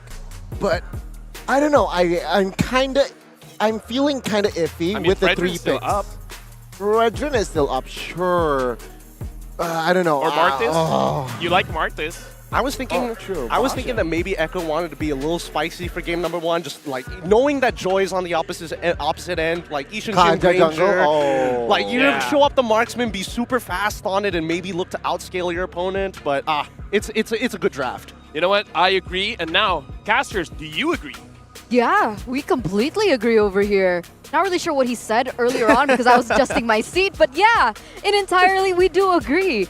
But here it is on the caster desk. It's me, Eterna, alongside with Mirko. Now, how are we feeling about these 2 drafts? Well, you know, honestly, looking at Bigatron Alpha's draft, I think they are, doubling down on what made them such a good team in the group stages and even in MPL Indonesia. They're going for these team fights, heavy skirmishes, pickoffs from the get-go, and that systematic playstyle in the early game. For sure. I think they have really, really... what were you doing? No, it's just a test. Oh, you're getting ready. You're getting ready for Bigatron losing this championship. Oh, Why are you getting ready, bro? Wait, okay, but you just said Bigatron will lose. Why'd you predict Bigatron then? I didn't say Bigatron's gonna lose. I said you're predicting that Bigatron's gonna lose because you're getting ready for the dance. Oh, no. That was just What's going on? It's called a preventive measure. All right. I don't know how it is, but you're wearing purple. I am. Are you Echo? I'm wearing pink. Pink, and your hair is purple. A little colorblind? Maybe, you know, my it hair is off. purple. Are you but Echo side? I have to go for Bigatron in this one. Why? You don't usually go for BTR, you know. I don't like to admit it, but with this new lineup, I'm just not too certain with what they're going to be able to bring out against Bigatron with their roster that's already formed. They already have their synergy down to a T, and they're playing with huge crowd control and huge presence in the, I would say, just when they go for team fights, right? So with that, ladies and gentlemen, let's welcome you to the Land of Dawn for game number 1 between Bigatron as well as Echo. And you can already see here a little bit of invades going on JP very aggressive in this early stage. Already the red tree used up though. Oh, flicker by JP, knocked out by the Titan's Revenge. Only the early game flicker though, burnt out here. No problem for Echo. Now this is a pretty new team. We actually spoke about this off cam. JP stepping in for Yaoi now. As you can see from their trio MDL, it seems like, you know, the synergy just is better for them with JP stepping on. A little bit sad, but on the other hand, I'm actually quite intrigued to see how this is going to work out. And talking about intrigue, look at Key's choice of talent. He actually went for lethal ignition to what we're used to accustomed, which is pull yourself together. Wait, Super Ken. I don't know what happened early. Oh, he stole the orange buff, Zaida! Early on already pushing Super Ken into deep waters. And Super Ken is still level 2. Zaida's level 4 and he's going to clear the entirety of his own orange buff as well. Bigatron Alpha struggling early game. I think that's genius. I think Beautiful. that's a genius play coming in from Echo. A lot of the times when Bigatron Alpha are leading, it's because the Super Ken can always get that level lead. But in this instant, the fact that Echo have been so great at pressuring Super Ken, just preventing that rotation from happening. You can see Bigatron Alpha looking for crumbs here, especially now that the neutral objective is about to spawn. A lot of them not yet level 4 just yet, like Key, who heavily needs it, as well as Supervin. So already a huge dub for Echo here in this first neutral objective. Huge dub is a bit of an understatement. At this point, it's just Echo who can do anything they want in the neutral objectives. Bigatron Alpha can't even look for a contest, and just like that, Zaida picks up the first turtle of the game. Level 5 on the way to 6. He's already going for more invades, completely capitalizing, punishing Super Ken on the Joy. Supervin, Titan's Revenge coming down. JP with a good Divine Judgment, but Key jumps in now with the Cult Altar helping him out. The real world revelation comes down from Sanji, able to dish out a lot of damage as Rizzo jumps in the back, but Key falls to the hands of Zaida. Echo, they start first with a first blood. This is what we're expecting from the composition that Echo have brought. They're going in for a lot of pickups, they're going in for that early lead, and you can see here, even, oh wait, so Rizzo, okay, Zaida still gets that buff, but despite the option that Bigatron actually has later on, I feel like that power spike comes later. So Bigatron Alpha, they just need to be able to sustain through all this aggression, try to pass and push through the aggression coming in from Echo, and they're going to be just fine because the power spikes, they got to wait for the power spikes. If they play into the tempo of Echo, that's when things get a little bit too snowbally, especially for Zaida, and that's dangerous. Absolutely. I think for Echo, they need to try to just utilize this pressure that they have, start going for early invades, and just secure neutral objectives. Because at this point, well, good Divine Judgment, bringing Supervin back. The Menace Rage comes down, but Outplayed is able to outplay the situation, gets out and gets a kill back to 0 for Echo. Sitting 1-0-0 as well for Outplayed in particular. You think that, let's say, you don't see some progress from Echo, and Outplayed just really shines as always. And we're also talking about the synergy between the trio. It's looking pretty good, Mirko. It's scary. It really is. I mean, we've been seeing this. When JP stepped into the group stages, it just feels like Echo finally clicked. We haven't seen this style of Echo in a long time. I think it was M4 and MPLPH Season 11 that we got to see prime Echo. But at this point, 2,000 gold lead, it's safe to say that they are comfortably in the lead. And you know what happens when Echo are in the lead usually. It's very hard to take it off of them. We'll see, we'll see. I mean, right now, both these teams, they're going to look for a little bit more. Echo already has the upper hand in this neutral objective. A better setup as well. Saken, it's not it. Not yet. Oh, JP goes in. Clear Divine Judgment, good disengage. Supervin gets him out, but he's going to pay with his life. Zaida's the one who picks up the kill. Outplayed, not given the kill here. But Echo, they still utilize this to completely bully Saken in lane. You can expect the entirety of the shield turret being taken out by Outplayed. And this is an automatic 3,000 gold lead right now as Sanji opens up that real-world manipulation. He's actually forced to use that Cult Altar as well, so another resource just stripped away from Bigatron Alpha here in the first 5 minutes of the game. Can you imagine with all this happening? It's only been 5 minutes in the game. Echo, whether it be MPL, MDL, they certainly know how to punish their enemies. And here we go, once again, going to the bottom side. Oh, Shield Unity stopping Super Ken as he dashes forward, but what is that damage? Sanford on the Uranus, they're looking for a dive. Sanji flickers forward, Super Ken under the turret, he falls to Sanji with a flicker. Very, very aggressive. And the Echo Express now, they're all in.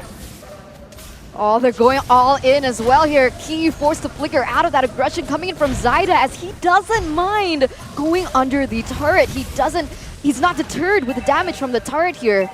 Echo, 4,000 gold lead already, getting another turret in that mid side.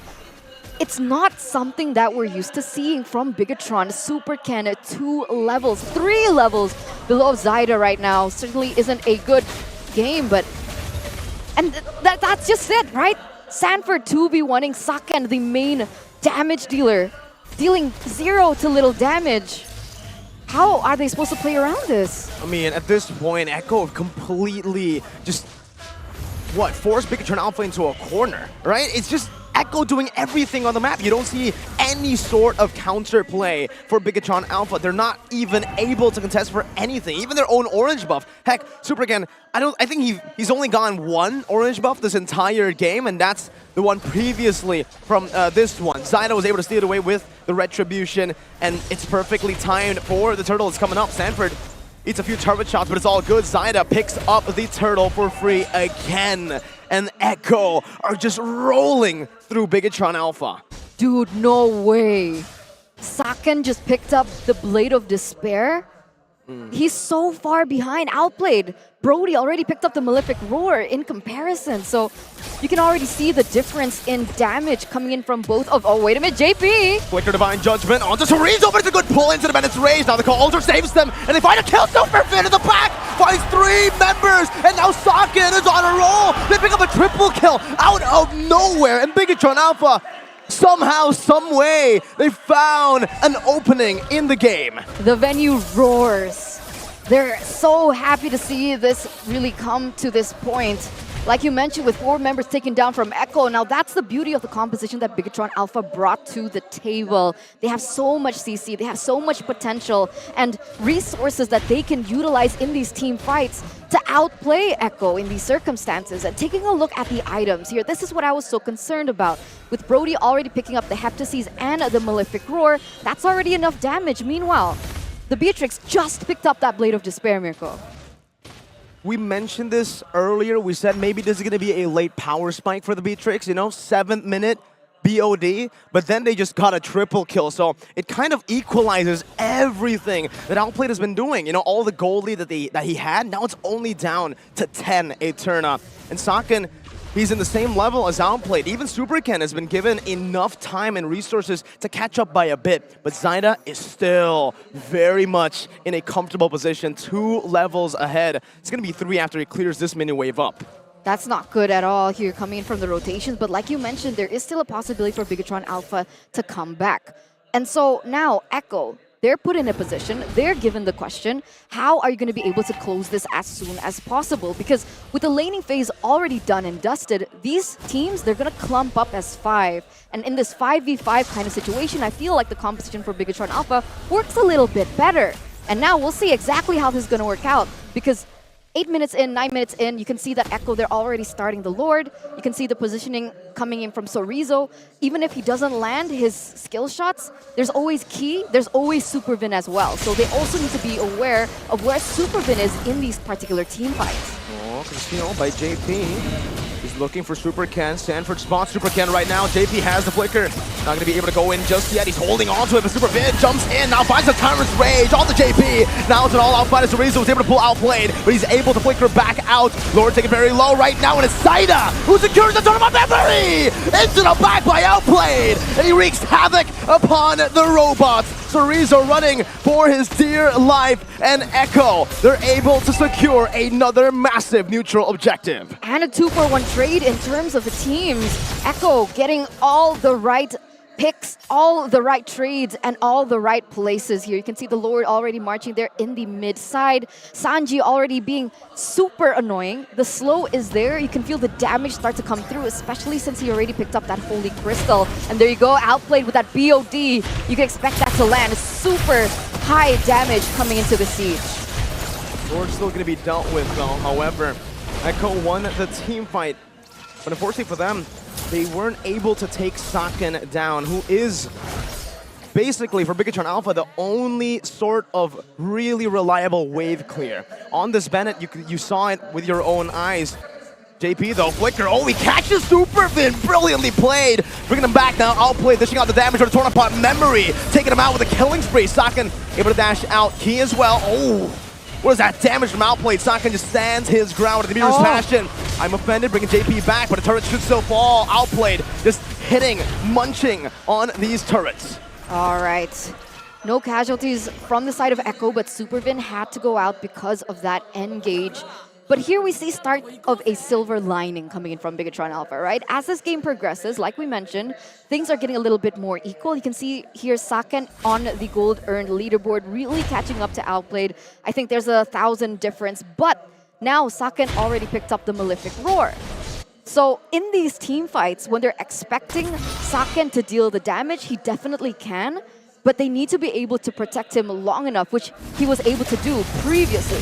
But with this dive, look at this cut. Sanford brought back JP. No flicker this time, so Bigatron Alpha still can escape. But you want to finish your point? yeah, I was worried about the dive, right? Because that's what Echo has. They have Zyda to dive into the backline. They have JP to go for that ultimate on to Saken. And with these kinds of distractions happening and with so many things that Saken really needs to avoid, it's a little bit more difficult for Bigatron Alpha. I agree. I think for Bigatron Alpha, it really relies on how Saken is able to play out in these team fights, right? Because it feels like it is still a front-to-back composition, heavily prioritizing Saken. You have a few die members from Super Ken, but they're just there to act as a distraction or just to take out Sanji. Superfin now caught all alone, isolated from the team, taken out even without anything.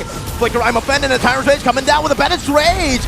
Drop down upon Echo. Now Outplayed is going to be shut down in the back. Chorizo out of nowhere picks up a double. Now stunning JP up. Saken clearing out the waves. 2 members down for Echo as the Lord, this time in hands, spawns in.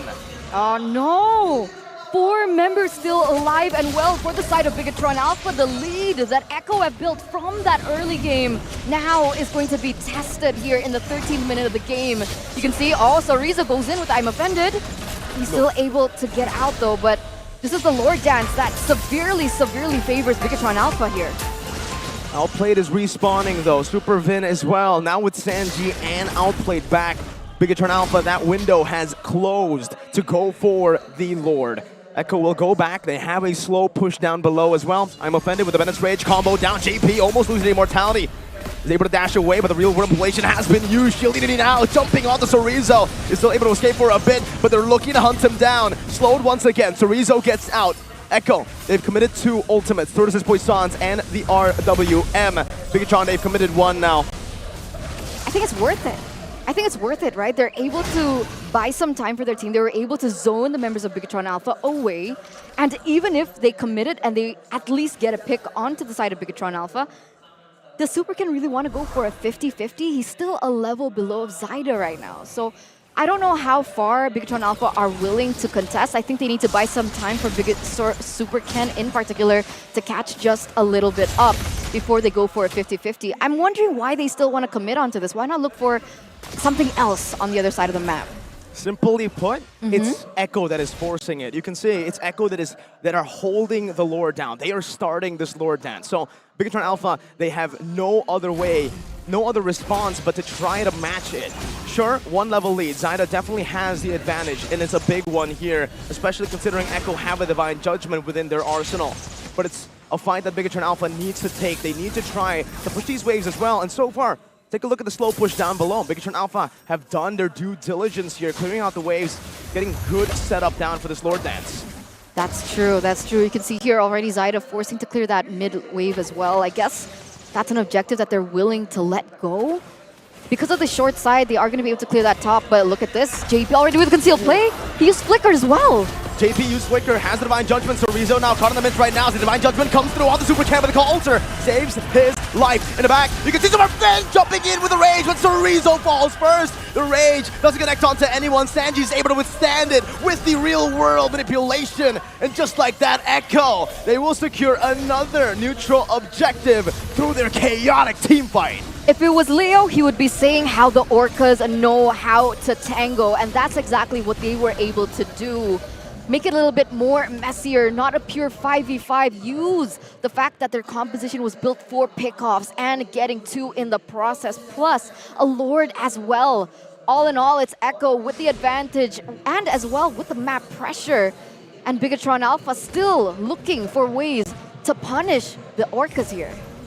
It's a super one-dimensional team fight comp for Bigatron Alpha, and that's why they have to rely on these team fights. Meanwhile, Echo, the reason you see them completely, I would say, dominating in this game, aside from some team fights, is the fact that they have everything in their game, everything in their drafts. They were given the right tools, and now this might be the end. It truly is here. Outplayed already picking up the Athena shield as well, so just in case there's some damage coming out from Key, as well as Super Ken. Honestly, he is going to be able to outmaneuver and outsustain that damage. That Lord already being able to get that inhibitor turret in the top side. You can see Sanford as well as Zaida pushing in that bottom lane. But it's going to be defended here. Bigatron Alpha, they walk away, but they walk away with one less inhibitor turret. But look at that mid and that bottom wave crashing in unison. The Siege has to stop JP with a good pull. Cerezo pulled back. The Core Ultra not within the range. Now Super Ken jumping to the back now with the rhythm, dealing a lot of damage onto the back, but look at the damage coming through as well. Wow, he finds Sanji in that team fight, and not even a base turret falls here. JP gets shot, still tanky enough to withstand. Meanwhile, Sanford, the prodigy from the Philippines, taking the second base turret down in the bottom lane. Super Vin? Oh, it catches! Revenge and the Rage, no follow-up right now. Outplayed, able to flicker around, but the Shadow Stampede brings him back. Now Saka dealing damage, but outplayed! With a brilliant play to cancel it out, to get a kill back on the Saken. Now it's Zaida and Sanford versus Vin and Ken. Both will disengage, but Bigatron Alpha, they have lost this skirmish. And they lose Saken in the process. A really good pick coming in off from Super Vin, but unfortunately, it's not as worth it now that we think about it. You can see, though, it does give some space for Super Ken. Sanford, what are you doing? Oh, consecration, Sanford! Wow. The genius! I would have sworn that was Sanford's second death of this game. But he was able to get out of that. What is that? It's a type of play that you wouldn't expect from anyone except for Sanford. If it's Sanford, you chill. You take a chill pill and you relax, because Sanford knows his limits. Take a look at the items here. The reason he wanted to push it even further, to risk that, was because he knows, he calculates this. With the Oracle, the Blade Armor, and even the Radiant Armor here, there's not much kill threat from Bigatron Alpha. All right. But you know what's a threat? What? The fact that Faramis built full damage. That's scary coming into these team fights. So not only does he have the sustain, he also is going to be able to deal that damage. And I keep mentioning this in the drafts. People don't really consider Faramis to be a huge magic dealer. But the fact is, you don't feel it. But he is, especially with how aggressive he was building, even with the Divine Glaive as well for that extra penetration. Echo, though now, they're going to be able to set up for this Lord a little bit better. They've actually brought it to their side as well. This is scary. Very scary. I think it's much better than previous. Look at this, Cerezo already sent down below. Finn wants to go for it even without Cerezo. Risky plays, JP! Flicker in, only finding Divine Judgment on the Super Vin and Super Ken now. Pops in the rhythms. Big ultimate used up by Super Ken. Zaida with the shield unity. JP, no Divine Judgment, but the real Worm of Relation comes down onto Key. Flickers out. Sanford gunning him down. Outplayed with a good dash forward. Setting Saken up now with the Flicker coming down. Outplay still able to burst him down. Super Ken and Zaida 50-50 on the back. Let's see who gets this, because the fight definitely went to Echo, and even the Lord. Zaida has picked it up, and Super Ken will fall. 16-9, 19 minutes in. The three members from the side of Bigatron Alpha are out as well. Key is going to be up just in time to save this, but with Super Vin and Super Ken off the board, what is Echo expecting to take here other than victory? That top lane is going to be crashing, that mid as well. That bottom is going to in favor of Echo because of the lack of the inhibitor turret. Echo, once again, what amazing plays happening, and look at this. Even with the Venice Rage, the RWM from Sanji was perfect. Outplay now, bursting Cerezo down, the base wide open, and Echo, they'll take game number 1. What an amazing start to the series by the Orcas. Even without Yaoi, they're proving that they have what it takes. Not even sweating, just a bit. From that early game to that mid game, up until the very end, and it felt like Bigatron, they were drowning in the rhythm that was made by Echo. They got hit by the Echo Express that was going full throttle. Bigatron Alpha, the Red Robots, will have to adjust a lot in their draft and in the way they play, because I think they were expecting a different Echo. They were expecting one with Yaoi, perhaps. This is JP's time. It truly is, and what an amazing performance that he was able to do on a Kaja, right? There were so many moments that these inefficiencies were created for Bigatron Alpha because of his divine judgments. And with him stepping in, it has been amazing. Let's hear what the panelists have to say about that game. Honestly, a lot has to be said. I want to talk about the early game, but now I do want to talk about the items as well. Perhaps the people in chat, if you guys know the interaction, because Key here is using the Roam Boots favor. And the thing is, what favor does is it heals your team, but only when you give a shield or when you heal them. So does the altar considered as a shield? Because that's interesting. It is an interesting interaction, right? Because if that is the case, I think more people are going to be picking up the favor for this farm later down the line, or as the meta continues to develop. Because I was expecting like Encourage, I was expecting Dire Hit at the very least. Yeah, I was expecting perhaps the Encourage, right? It just makes more sense. But then again, in hindsight, Bigatron's composition, what is lacking from their side is burst, right? They have a lot of DPS, but when you see Supervin catching one, perhaps an engage from Sorizo as well, that burst was evident that they were just a little bit lacking on the other side. A lot of burst. Here's the thing. The person that says not how you start, it's how you finish, did not watch this game.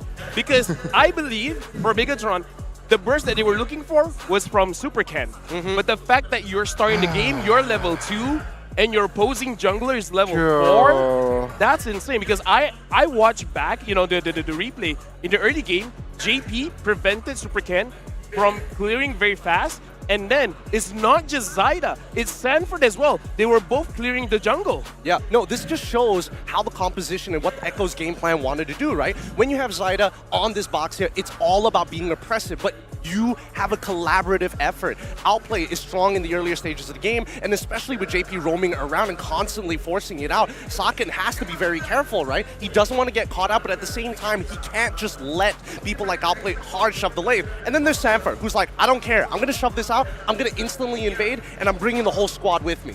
Very effective spell as well, right? From the Uranus Purify, realizing that perhaps the Ruby or the Kufra might cause him problem. So I'm going to play it safe, MVP. You know what? Anyone deserves it, but I also see Zyda can get this MVP. I mean, like, he is, I would say, one of the main reasons why Super Ken had a very difficult time in this game. And that, in my opinion, is MVP worthy, because you're basically shutting down one of the key win conditions for Bigatron. Yeah, I mean, the plan was simple, right? It was about getting the droid to make sure that Sanji was less effective with the RWM. But unfortunately, with the early game not going in their favor, I will admit BTR had a couple of good turnaround moments to scale into the later stages, but that's when it came down to those big moments. Are you able to close this out by securing the Lords? And Zyda won those a majority of the time. Yeah, now looking back into the highlights, like you said, especially when Sorizo as well as Key is there, there's a lot of turnarounds. But again, so far, on point with the retributions, and just Echo as a team understands, like, guys, they're probably going to win a lot of team fights because of all the control, as well, all of the burst deny. So we just got to be a little bit patient and then come in once we're more comfortable. Here's the thing, right? I don't know about you guys, but my personal opinion is once you have developed at least a 4 to even 5K goal lead, you want to maintain that until the first Lord comes by and develop that into an 8K, maybe even 10K goal lead and close it out on second Lord. We saw Echo being a little disrespectful, and that's where we see the turnaround coming in from BTR at 7 minutes, 12 seconds, and one more later down the line, but you have to give it to Bigatron Alpha. They recovered surprisingly well for such an impressive early game from Echo. Yeah, true. I mean, holding on with this type of composition with that early game as well. An impressive defense, but nonetheless, they were playing to lose in this game. Very hard for them to somehow find that loophole to really claim control. Yeah, congratulations to Echo for winning the first game against Bigatron Alpha. And again, for today, we've seen a reason why, unfortunately, it's still very difficult to bring in damage junglers into the scene just because you're very susceptible to getting punished. We saw that with Red Giants. Kyrie was able to get away with it just because the entire team made sure that they had maintained very good map control. That's the thing, right? With map control, it comes down to what the composition, lane matchups actually matter so much. Because if you're able to force out priority, you're able to clear the way first, you make that first rotation no matter what the situation is going to be, whether it be your enemy jungler or invading the enemy jungle or playing defensively back in your own. And it's tough because you're punishing Joy's slow early clear. We didn't get to see much of a leash at the same time, so well done to Echo, utilizing all of the tools in their arsenal. A very tough game indeed, right? I mean, Joy was behind already, and in that mid-game, late-game Radiant Armor was built, so not enough damage for the Joy to really burst. Sure, he can target the Eve, which we saw earlier in Game 1, but Eve wasn't wearing any magic resistance, wasn't wearing any Radiant Armor, so a clear target, but then again, overall, it was just a tough game for Super Ken. Yeah, cut back to just Sanford on Uranus, just salt popping away, just running off. Oh, nobody can catch me, nobody's gonna kill me, even at 1% HP. Yeah, so either way, moving towards game number 2, I really feel Bigatron Alpha, they gotta make sure that their early game is not interrupted, because we see glimpses when it comes to the team fights. They looked very good. It's just that that one point around the purple area where we saw Saken, unfortunately, it's like, okay, I can go in, but Outplay with the Brody was able to specifically target the Beatrix, having enough stacks, and then using the torn apart memory, and it's like, okay, 1 HP left, anyone can go get it. Uranus. And then Uranus just comes in and then sweeps it away. So it's one of the situations where they have to be careful. But speaking of being careful, you guys got to be careful when you guys are buying a phone, because you want to use it for a very long time. So make sure you guys get the Samsung Galaxy S23 Ultra. Again, thank you very much for sponsoring this amazing event, Snapdragon Pro Series. Again, powered by Samsung Galaxy. Make sure you guys get one for yourselves, because it's amazing. It's a great phone. I mean, if you want to be able to walk away just like Sanford at 1% HP, you're going to need to make sure you have that AMOLED 120 hertz screen as well from the Samsung Galaxy S23. Because if you don't have those frames, man, you won't know when you're 1%. You'd know when you're like 5%, but not 1. Dude, 1% and then healing back up to almost 100? I hate this hero. I hate the guts. Uranus, man. Dude. Maybe Game 2 ban it out, or why not? I mean, Bigatron has the first pick. They opted for that Joy pick. Why not? Pick it up, I guess. No. Why are you complaining? You don't like the hero. I really don't like the so hero. Just ban it. I would say that at the very least, if it is open, you're looking to pick it up for yourself, right? I feel like BCR and as well as Echo have very opposing ideas to how they actually want to play out these team fights, right? Team fights, team fight priority, and even scaling. Because they only had 2 heroes that technically were looking to scale. The rest were looking to just be hard, tanky, beefy boys. And then we come back to Echo, who's like, we don't just want tanky, beefy boys. And girl. Because Ruby. We wanted utility. And I think, you know, in that sense, it gives them more flexibility and diversity to approach the situation. Unless you're BTR and you're Super Vin, sometimes it just falls into your lap. Does it not? Does it not? He's at the right place at the right time all the time. I mean, that shows experience, right? I mean, I think Super Vin can do that because he trusts his team. Because he's like, I don't have to cover for you there. I can flank from behind and then do something to set things up for you guys. So I kind of feel like that's the trust built within Bigatron. So they're like, okay, guys, just don't die. As long as you guys don't die, I'll come to get a good save. Yeah, I mean, overall, Bigatron showed heart in that game. They were falling behind already from that early, but it seems like they were able to just hold on till the 20th minute. So, you know what? Game 2, it's a reset here. So just a couple of tweaks in their draft, perhaps. I think the series, you might see a Game 3. So honestly, because of this, I do want to ask you guys, were there any problematic heroes that we saw just now? Eve. Stop giving Sanji Eve. He is way too comfortable on this hero. That's number one. And second of all, especially when you don't have another form of suppression to stop it, especially if you are going to be the marksman, like you mentioned it before. Yeah. Beatrix, she's super broken, right? Get the Haas Claw, she's essentially going to just 1v5. Yeah. The only problem is that RWM does not let her get into the fight to free hit. True. Very good point. Yeah, maybe I really dislike a Fermis going up against the Eve, right? Oh yeah, that's true as well. I mean, they picked Very up true. the Eve first, and then the Fermis. Sure, you have extra sustainability with that call of altar, but head-to-head wise, Eve is gonna win 9 out of 10 times. Well, I think I can agree with that. But it's a draft, right? Not every lane can be a winning lane. I just hope that Key doesn't get shafted this time around. Okay, it's still Key. Do they swap members? No, No, it's okay. they didn't swap members. If you can see their faces, man, you got very good eyesight. I can see their names. Look, I got glasses. I for a can't even reason. see their names. Maybe you should consider getting glasses. They're pretty good. Not gonna lie. That's a new invention, by the way. Wow. Wow. I'm not gonna lie, that was like borderline offensive. Even I felt that. All right, jumping into the draft. Bigatron betting out Valentina as well as Claude. Looks like Bigatron Alpha is the second pick here, and Echo is the first. And looks like Echo not changing their bands. Same approach. Oh, they switch sides, right? Bigatron here with the second pick. because of the order, I'm guessing Echo is first pick. Yeah. Yep, that's a fair assumption here. So with Echo being on blue side and then looking at Bigatron going on to the red side, having second pick, it's great for the second phase. And I think that's going to be, I mean, it's going to be very helpful for them because at least they can respond exactly how they want to against Echo rather than just being like, here are a bunch of questions that you have to answer. Oh no, I've run out of questions to give. Now the question is, Sanford, does he want a first pick Joy here? Joy Uranus again is also open. Is it worth to pick it up first pick here? Because last time it was third pick, right? The Uranus. Let's see here. No, because like banned out though. Sanford is just like, yeah, just give me anything. Trust me, it'll be great. But I'll deliver. Yeah, Kaja first pick for JP.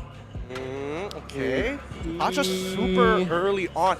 This is rather strange, right? You go, I mean, yes, JP played like a very, I would say very flashy in-game number one. Honestly, borderline disrespectful even. Sometimes helping out Bigatron. Exactly. So that's why I'm like, okay, sure. What's the play here coming out from Echo, right? BTR, we'll see what the response is. There might be some minor adjustments if there's a good time to actually, if there is a good time to, I was about to say steal away the Eve, but they've already banned it out. So one problem solved. Oh, that's why I said they heard you. Don't let Sanji get the Eve. Sorry, I'm just gonna move this box just a little bit so I can see the bands better. All right, now we see the bad. The Farmist and as well as the Uranus, and it feels like even though Eve is banned, Bigatron's like, I am you, brother. Yeah. They don't care. And a very good pickup as well here with the Uranus, but the Deroth is open.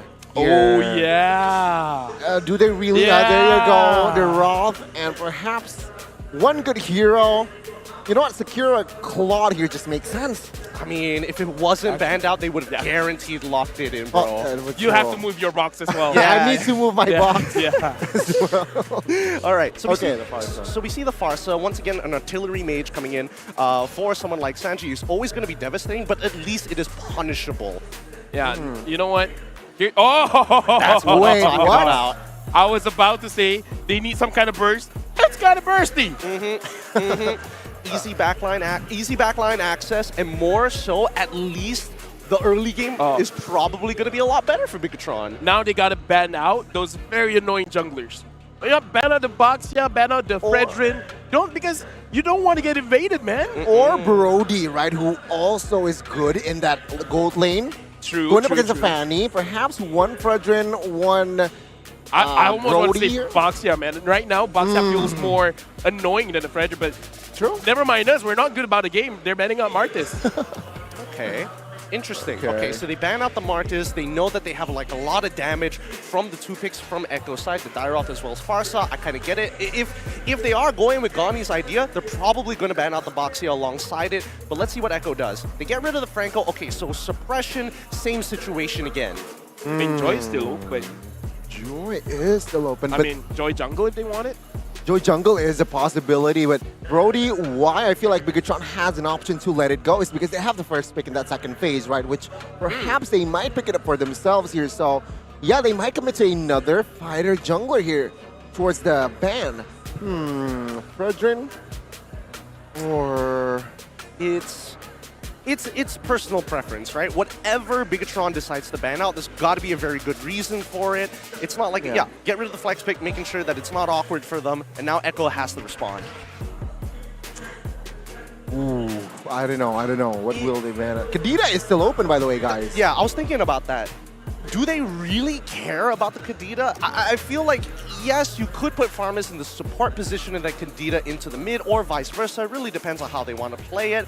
But I feel like Echo, at the end of the day, their composition, especially when you have that Dairoth, like, yes, team fights sound like a good idea, but Dairoth is kind of just there half the time, right? Unless they have a strong 4, which I think is a little bit more important for Echo's side, they're probably looking for some bigger tanks at the very least. Get rid of the Wanwan. All right, fair enough.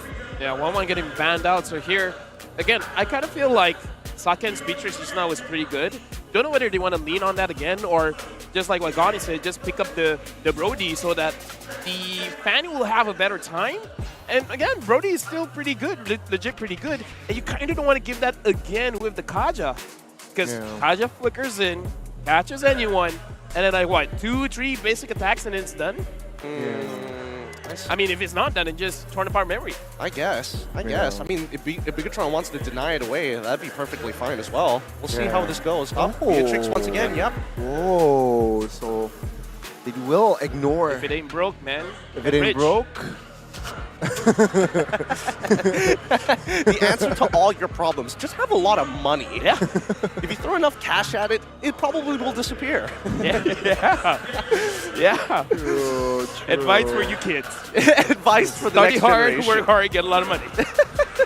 All right, let's come back to Echo as they need to finish off their lineup, right? They see the Fanny, and it looks like I don't think it's going to be as oppressive. They can still technically go for the Boxia if they want to. They don't have a lot of peel. There's a lot of damage, a lot of pickup potential from Echo's side. So it's either they lean into that even more, or they start to diversify. And this is they're actually leaning into it even more. Whoa.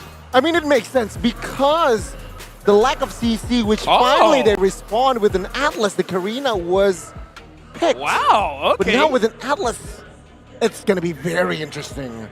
It's going to be super interesting because Superman is going to use it. I don't know how to feel about this, so I'm just going over to Mirko and Eterna. And to us, you are. Wow, all right. What an amazing and surprising last pick there in the Atlas for the side of Bigatron Alpha. And I gotta say, I think it works really well against the competition coming in from Echo, where they picked up something like the Karina, the Dairoth, Kaja, Brody, who are relatively short range. We've spoken about this, Eterna, literally behind the scenes. We just spoke about why maybe Key was opted in instead of Moreno. The flexibility between these two, Key and Vin. Usually when you see an Atlas pick, it's Key who actually goes on the Atlas and Vin will then go on the Faramis. I don't know if this is going to be the case. We did see earlier that no swaps were there towards the end. So maybe, just maybe, they feel like, you know what, Vin's a roamer, let's keep it that way. Okay, we'll see. Because if it wasn't Key, that's a power pick. We've seen that all the way since, I don't remember how many seasons ago. And 7. He's been, like that moment under the turret. Against Onyx. Dude, that's still seared into my memory. Trauma. It was pretty traumatic as everyone who was rooting against Bigatron Alpha at the time. Of course. But here, I mean, we gotta take a look at JP, man, because I think, me personally as well, I'm feeling a bit of trauma after game number 1. JP literally just nailed Bigatron Alpha down with those Divine Judgments. So with that, let's see. Ladies and gentlemen, welcome to game number 2. Remember, it's down to a 1-0. If Bigatron can't secure this point for themselves, they're gonna be brought down to the lower bracket. None other by the Orcas. So you can see here with the Karina in the jungle, that's something that we don't see too often. Is it going to work? We'll have to see. Again, I think this is the first pick that we've ever seen for the Karina in Snapdragon Pro Series Challenge Final. So it really comes down to how Zyda plays. And knowing he's very invasive, knowing he's very aggressive in the early game, honestly, this pick synergizes really well with his playstyle. So if he's able to steal a few more camps against Super Ken again and get a massive lead where neutral objectives becomes 100-0 for him, it's all good.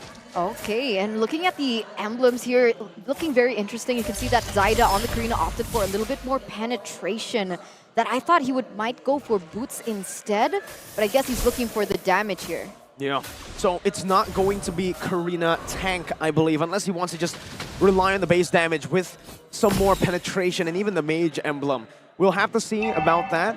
I do think, however, if he does go for damage, it's going to be very, very good for them. They can burst down almost everyone, even the frontliners. Cerezo doesn't know that Zyda's there. You can see the damage coming down already as Superfan rotates up top. But Echo are first here, and they will surely take the dub in this trade. Now, though, you can see that Zyda isn't playing the Karina like he played on the Boxia. He's a little bit more non-aggressive. It looks like he's more focused on picks rather than the... Oh, JP! Forcing a flicker right before the turtle. That's a really good resource there, taken out by Bigatron Alpha. Oh, Sanford with a bit of a misplay though. Now Cerezo with a flicker forward. Coming down, still stunned up. He trying to splash a bit more damage with Superfan. Now comes to the back. Sanford still able to dash out. Sanji with a feather airstrike. Well played. Echo got out of that sticky situation with their mechanics. How is that possible? 0-0 still in the first 3 minutes of the game. None of them have even collapsed on the turtle. That's still the last thing on their minds. You can see that both of these teams, they're really focused on getting these picks, especially on those side lanes. But up to this point, both of them have read each other quite well. Echo have still been a bit more aggressive though, and just as I say it, literally, they just do it. They are more aggressive. They know how to read Superfan. And now without a roamer, now even with Zyda having a level lead, but Supercan now jumping back inside with the cables. JP, half HP, doesn't have the Divine Judgment. Supercan with a lot of damage coming down. Cerezo acting as the front line.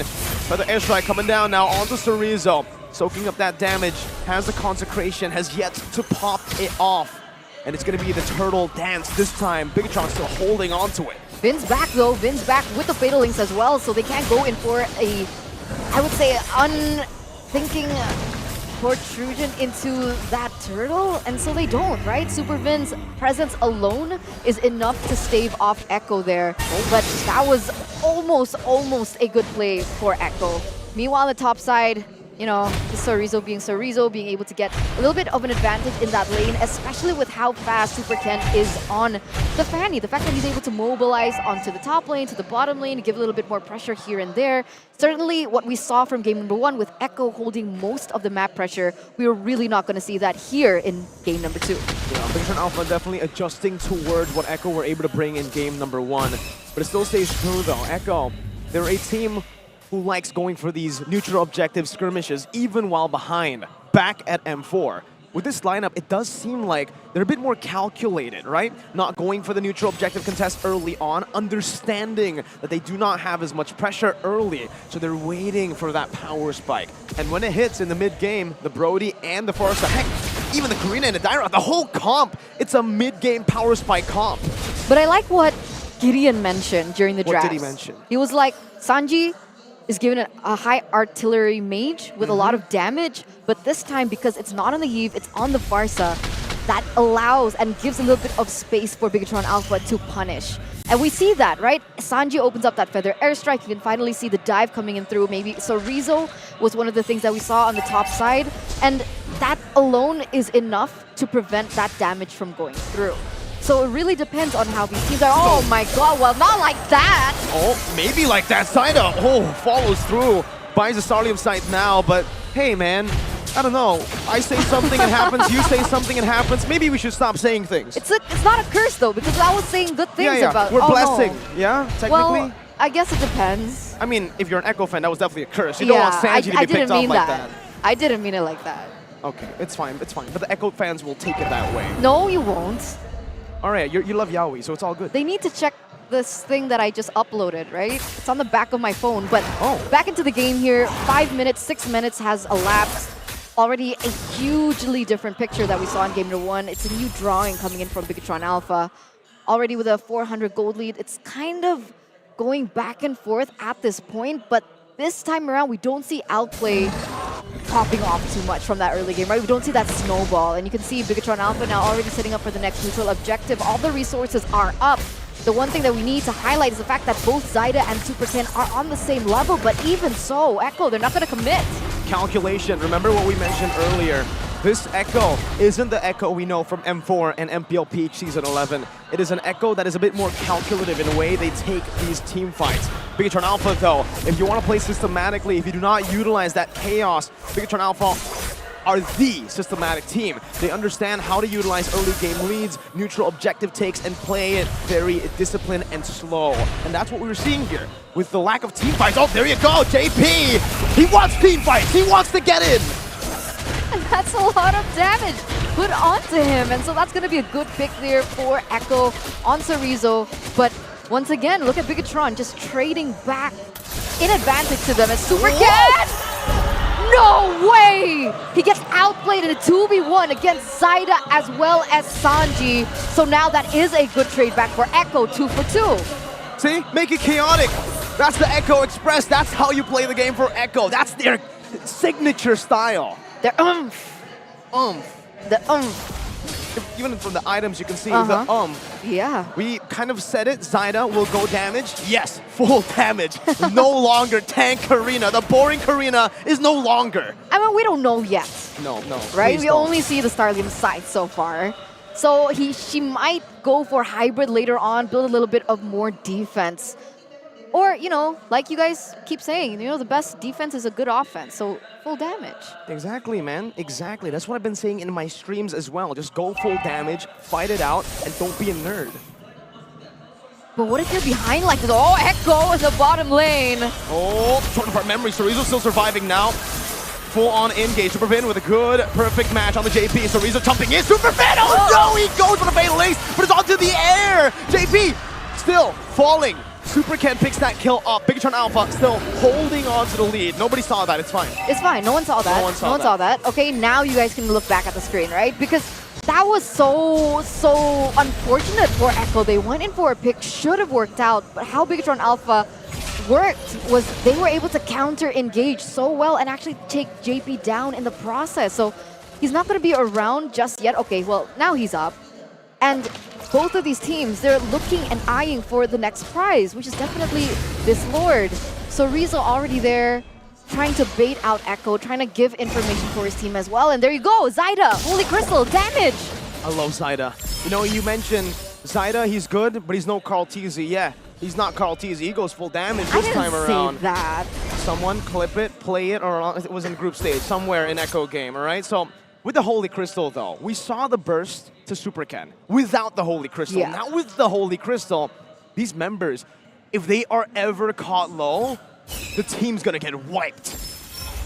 Here we go, JP already concealed play. Perfect match though to cancel it out. Still the Divine Judgment coming through, but Superfin is able to take it out. No Divine Judgment. Superken is online now with no lockdown. Only the Brody, the reliable source of that CC, single target. Yeah, they're resetting once again here as well. You can see Supervin not going to be able to utilize it so far, but what is able to be utilized is the fact that Superken in that top lane can go in for the push onto these waves. And I think wave management is one of the huge themes coming in from both of these teams because of the way that they play. They don't exactly go for that strong engage, but I might be wrong. Supervin already going for a pick. He doesn't find it. No, but he did exactly what he wanted to do. Oh, he just... We didn't see it Nobody again. saw that. No, Vin, my goodness, another one. Outplayed!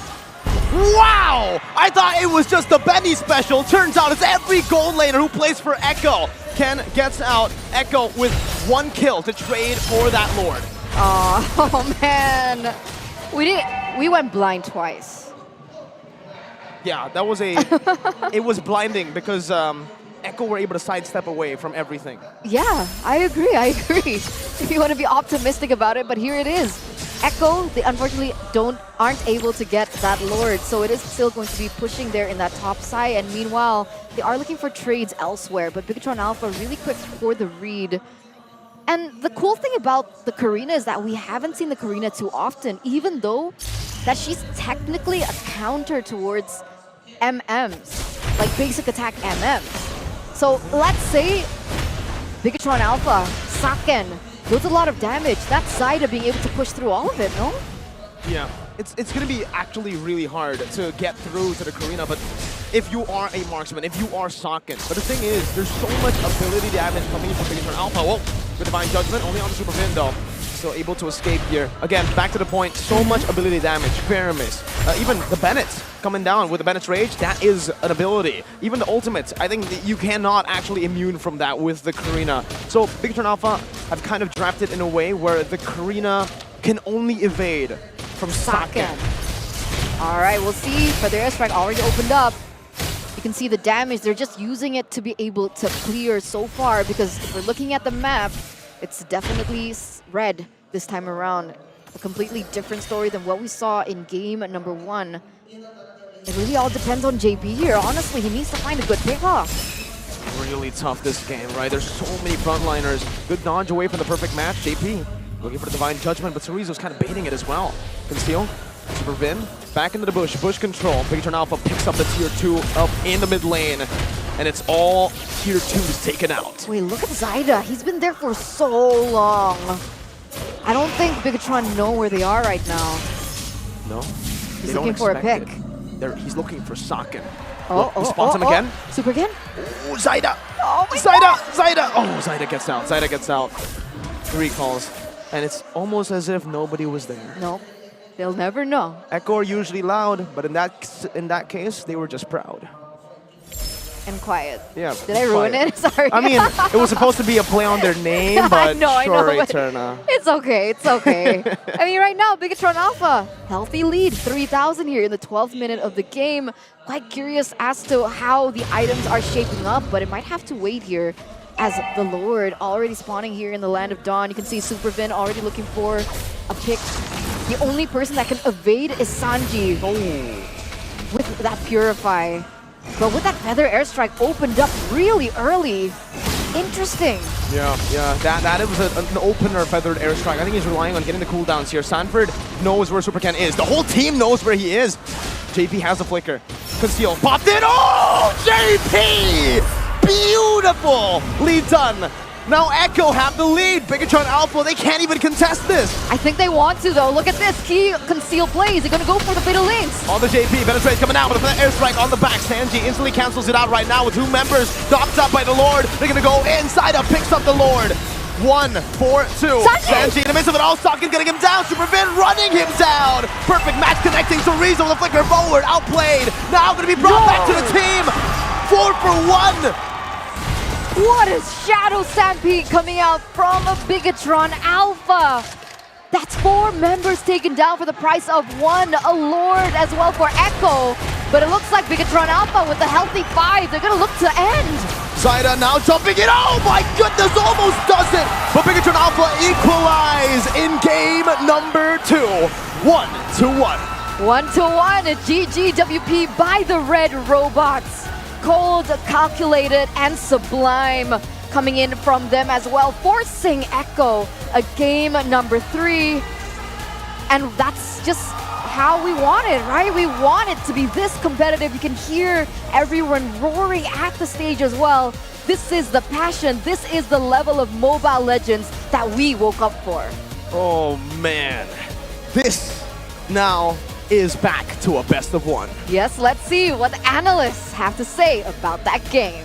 Well, first of all, we just got to address the Biga Troopers are very happy right now. And again, we got to give credit where credit is due, because Echo has been able to avoid all of those fatal links. Yes, they by have been. not dodging it. By not dodging it. I mean, those were one of those. Look, even though Echo was able to not dodge it, the moment it lands, that 4v5 at the very end by the Biga Troopers, oh my goodness. Saken, he was like, it's time. I finally get to play the game. Yeah, dude, you know what? I kind of feel like at that point when Super Ken is just like, yeah, I'm the bait. You guys want me, don't you?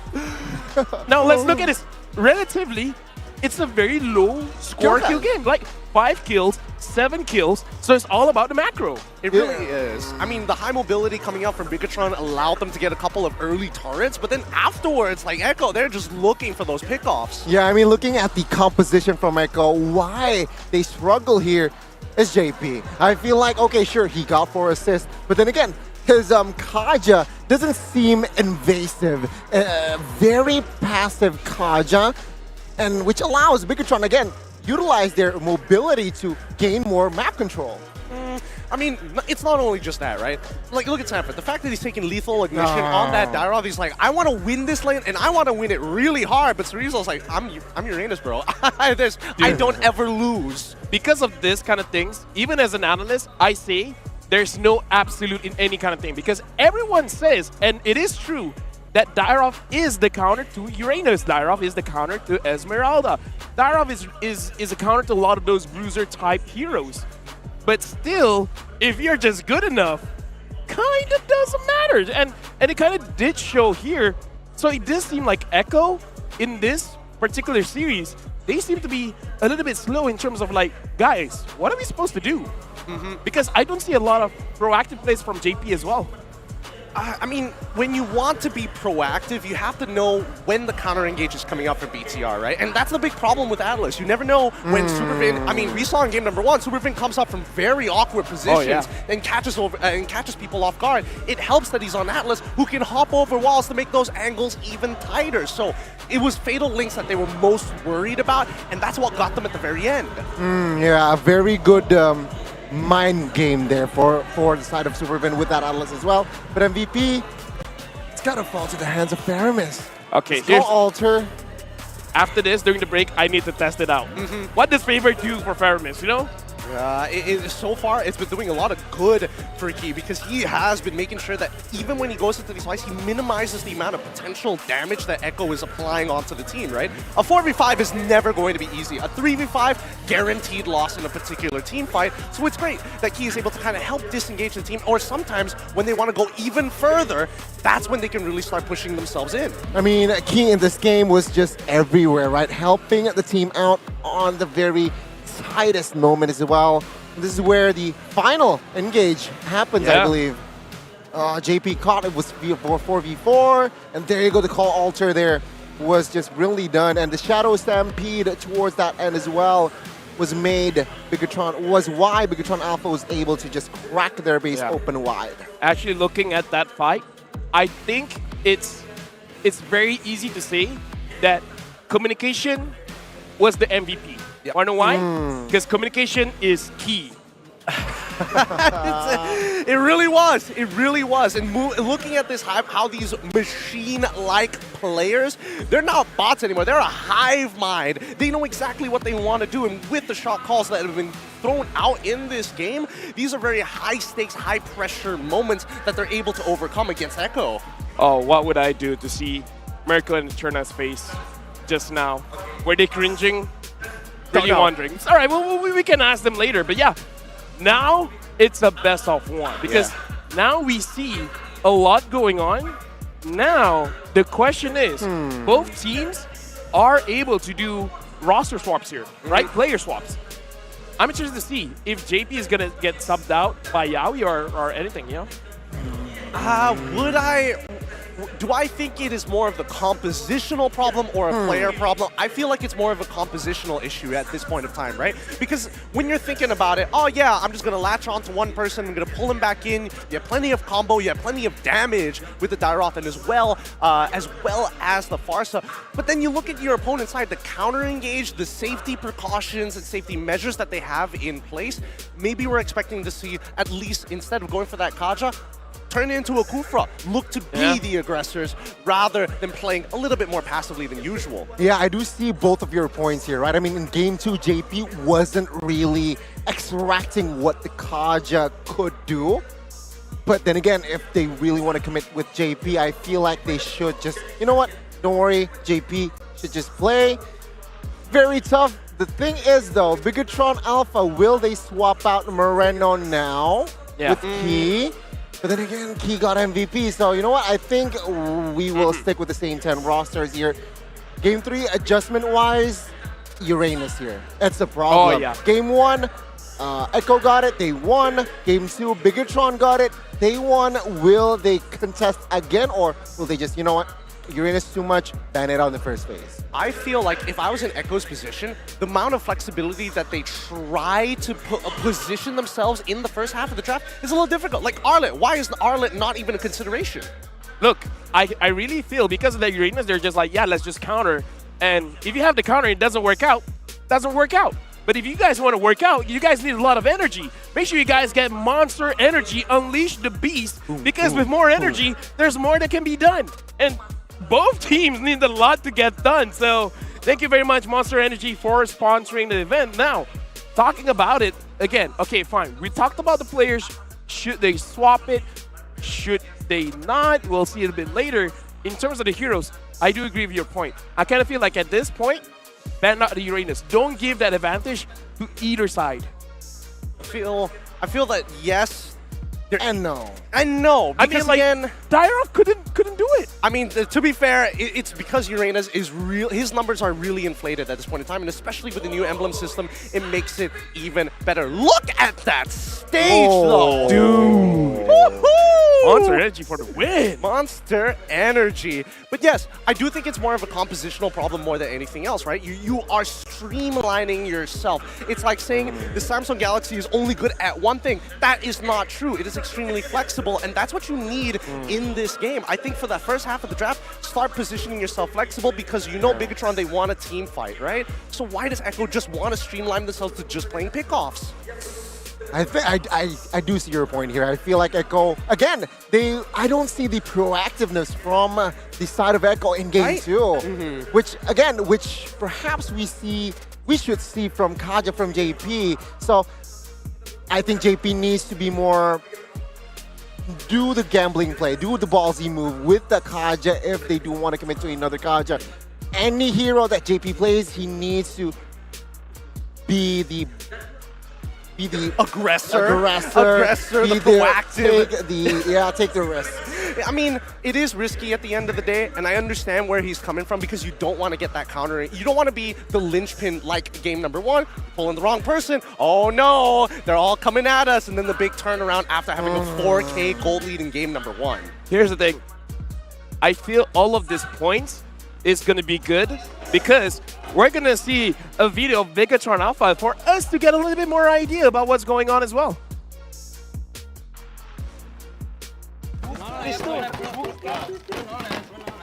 I don't know anything.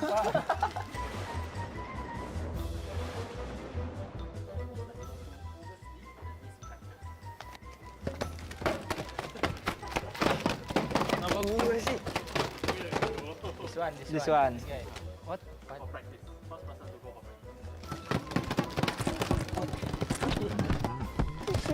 Myself.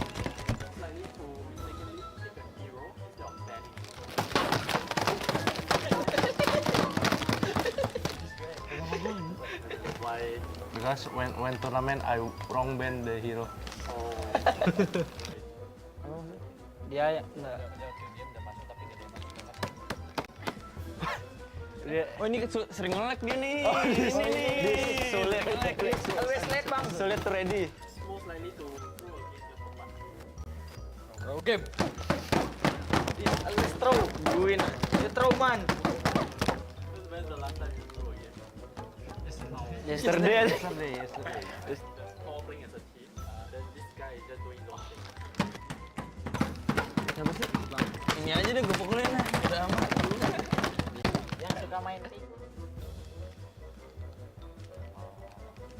Ini ya. Ini pukulin aja. We just follow. No, I don't know.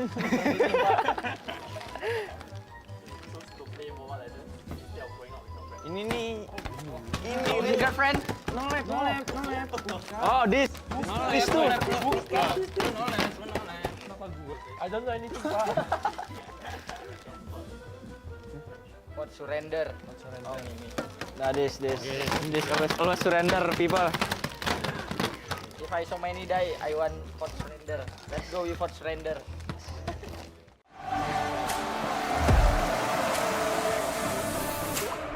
First is that I can more focus on the game itself. Second, it's the cheers from the crowds. It really hypes me up and makes me motivated to play my best game. I really like play on stage because all my negativity is gone on the stage. The audience, and like whenever there's clash and the favorite team wins, like they're so hyped. Dengan turnamen offline mungkin ada penontonnya, jadi kayak lebih seru aja gitu kayak mainnya, terus bisa bacotin lawan juga. Jadi kayak lebih seru aja lah, kayak nyata gitu lawannya di depan. Atmosfernya lebih dapat aja sih, karena kan kita bisa lihat musuhnya secara langsung. Terus juga ada penonton yang nyemangatin kita, yaitu mental boost buat kita juga lah. I used to say that my performance is better online, but now I think offline is much better because of the communication wise. Lebih suka turnamen offline sih, karena dari hype-nya itu, terus apalagi kalau main offline kan biasanya ada penonton, jadi teriakan-teriakan penonton tuh bisa buat memicu adrenalin juga lah, biar makin semangat kayak gitu. Playing online has no pressure. I mean, you can play whatever game you want, but on stage with many crowds, I think you can be more pressure, and then you'll be scared to play, like make more mistakes like that. I'm very excited if I play offline because like I have a boost my energy. It's getting fun like if play offline. We gotta push to the limit and work till we finish and push to the limit and work.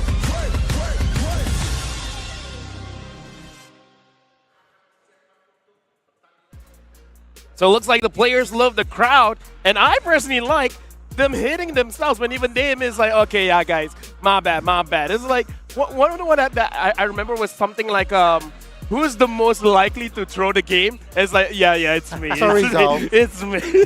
It's definitely. I mean, everybody has their own kind of way to kind of think about things, but I just love the fact that Sagan is just like, I don't have life. I don't do anything else. I just play video games all day. Just MLBB. That's all I'm made for.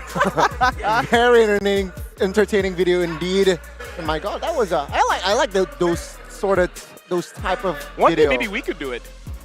Yeah, there's an idea there. There's content idea There's right a content idea there. But let's reel it back a little bit, because so far I'm noticing a trend that in the draft itself, I think it's not like it came down to like 1 or 2 moments. Half the time it's just whether you're on blue side or red side that really makes the difference in these matches. You know what? You're right. So in this series, who got the 100% win rate? Blue or red? It is currently red.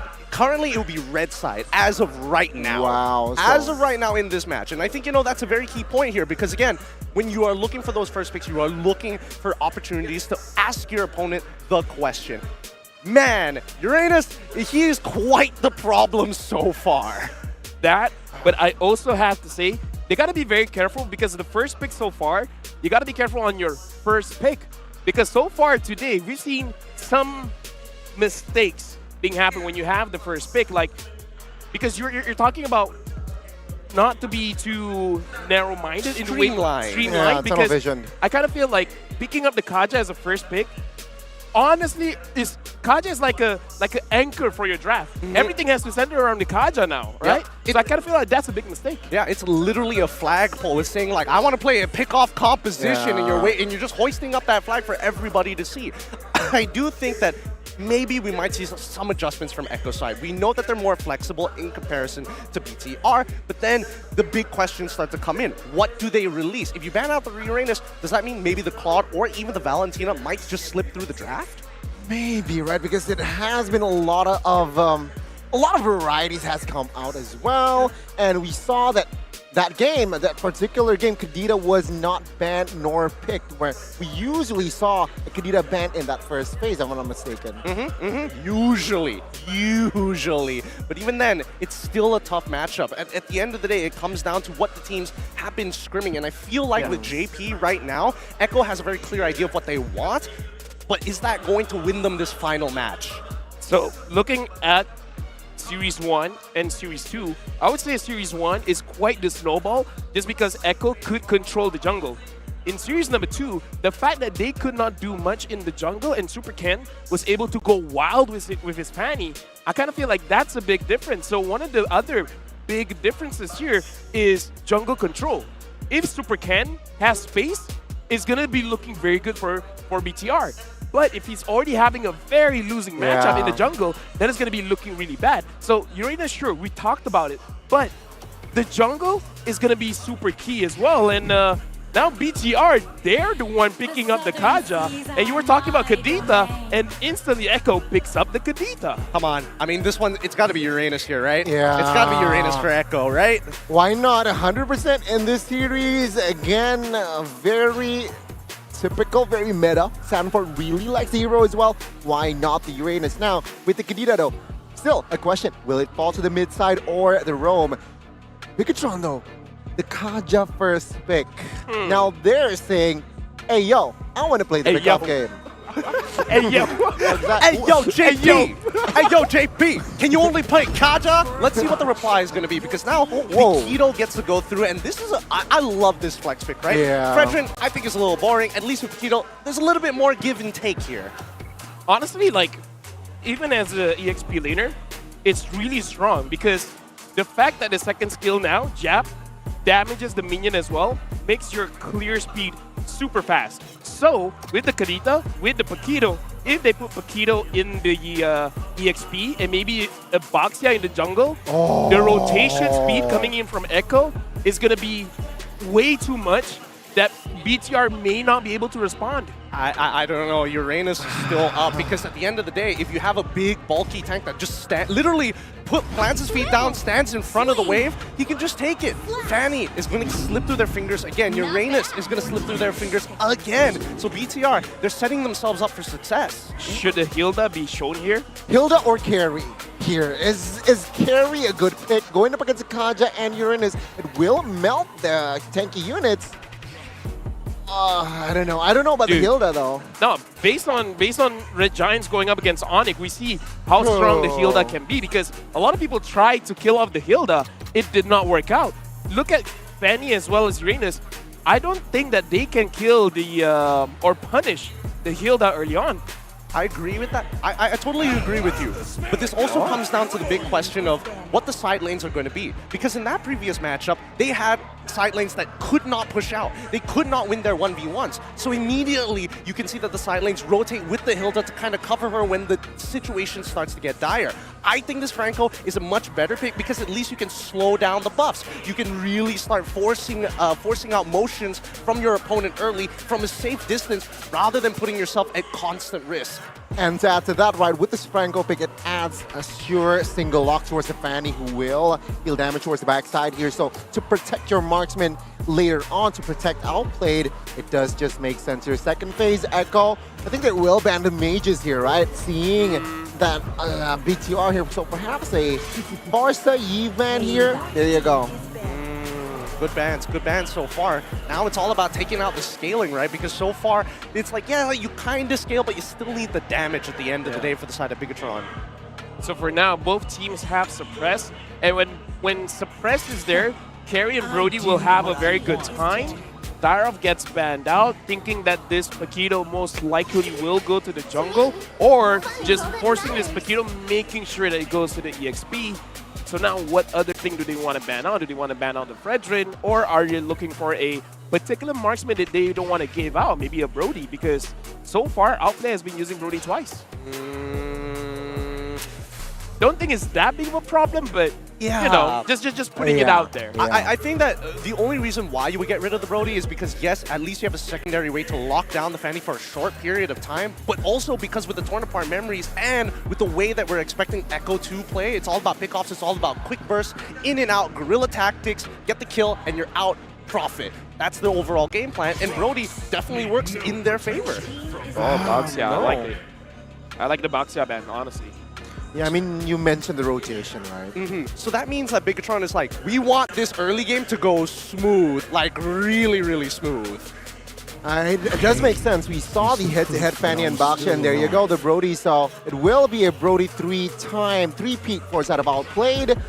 What will Bigatron choose here? A good mage, perhaps? I mean, they're just going to lock in the Farmis once more, Farmis right? again? Farmis banned. Oh, it's already Move banned your box. out. Oh, yes, from Echo's side. I was looking at God. Bigatron once more, hoping that they would just lock it in straight off the bat. But now, with that being said, right, at least now, where do they find that damage? They don't have access to Farsight. They don't have access to Eve. They could just go, I mean... Wait. What about Florin mid? It's kind of crazy, but you know, with Uranus, how like imagine how annoying it could be, right? What do you think of Lilia? Doesn't Lilia work? No, Oh, it's Novaria. Yeah, I think Novaria was going to be a safer pick because if they go for Lilia, Kadita just one shot, so you can't do much about that. Oh, Ling for the side of Echo. Ooh. Assassin going up against Assassin. You know what? This might be a high octane match, so I'm just gonna pass it over to Mirko and Eterna. Hi! Thank you for passing it over to us, Lafel. Wow. Wow, great! We love you, Lafel, especially do. for that key joke. I've been making that joke from Season 7, No. and I've been the only one making 1 that out of joke 0. in MPL ID, so thank you, Lafel. I mean, appreciate 1 out of it. 10. 1 out of 10. See, you see, this is the response I usually get. But anyways, if you rate my jokes 1 out of 10, what would you rate the drafts? 50-50. Okay. 50-50. Because initially I was like, okay, Bigatron, got it. I'm like, no, wait, Echo, wait, no, whoa, whoa. But yeah, it was so 50-50 that at the end, it feels like a skill matchup. Both of these compositions have answers to one another, and this is looking like a great game number 3. I agree. I think if there was a game number 3 for a matchup like this, Bigatron Alpha versus Echo, we deserve a 50-50 draft. We deserve to just let the players go all out. And I think both coaches, shout out to Aldo and Trevor, for giving us an amazing draft for both of the teams, because now if you lose, it's a skill issue. You're right, so we'll see. Once again, ladies and gentlemen, we're back to a best of 1. Echo, once again from the Philippines, going against the Red Robots in Bigatron. We'll see exactly how this final game pans out as we enter the Land of Dawn. Zyda starting on the orange buff here, trying to, well, I would say respect the orange buff steal that can come through a Fanny. JP, though, this time you can see no one actually expects this. Oh, the orange buff went to the bush, but he still didn't realize it. JP, finally now visible, has to walk behind. Oh, grabs the orange buff. Cheeky little play going on. Gets chunked quite low, so Rizzo comes into cover. And Super Ken, this is going to delay his farming by a lot. Yeah, that bought him a lot of time for the Ling to be able to do his thing. And you can even see that he is in a little bit of a lead so far. Looking at the emblems, though, very aggressive here by Zyda, going in for the Assassin emblem. Very aggressive, right? I mean, going for the killing spree is a must. Well, technically not a must. We've seen quantum charges. Heck, we've even seen lethal ignition from Sutsujin on the Ling. So at this point, emblems are very, very flexible. And I really like the fact that Zyda went for the killing spree here. Understanding that in this game, Outplayed actually went for quantum charge instead of the killing spree for the Brody. So the main guy who's going to be assassinating in the back is Zyda. Killing spree grants you so much movement speed, so much more pressure when you get those kills. And on top of that, like literally everyone went agility. So we're expecting a really fast-paced game, but we need to talk back onto the composition that they brought, right? Because a lot of the side of Echo, they have a lot of pick-off potential, but they are going to heavily rely on that level 4, so you can even see that the Kadita is going to roam to that bottom side to get that up.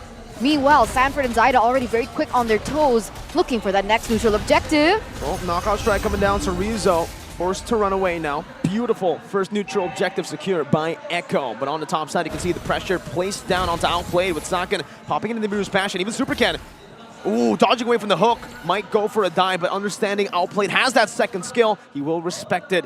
Outplayed does get chunked, however, and this is going to be a lot of pressure that is relieved off of that lane for Saken. Oh, but not for him. Here's Supervin. He's going to be comboed out. That's definitely a kill onto that member. Meanwhile, Super Ken. Whoa.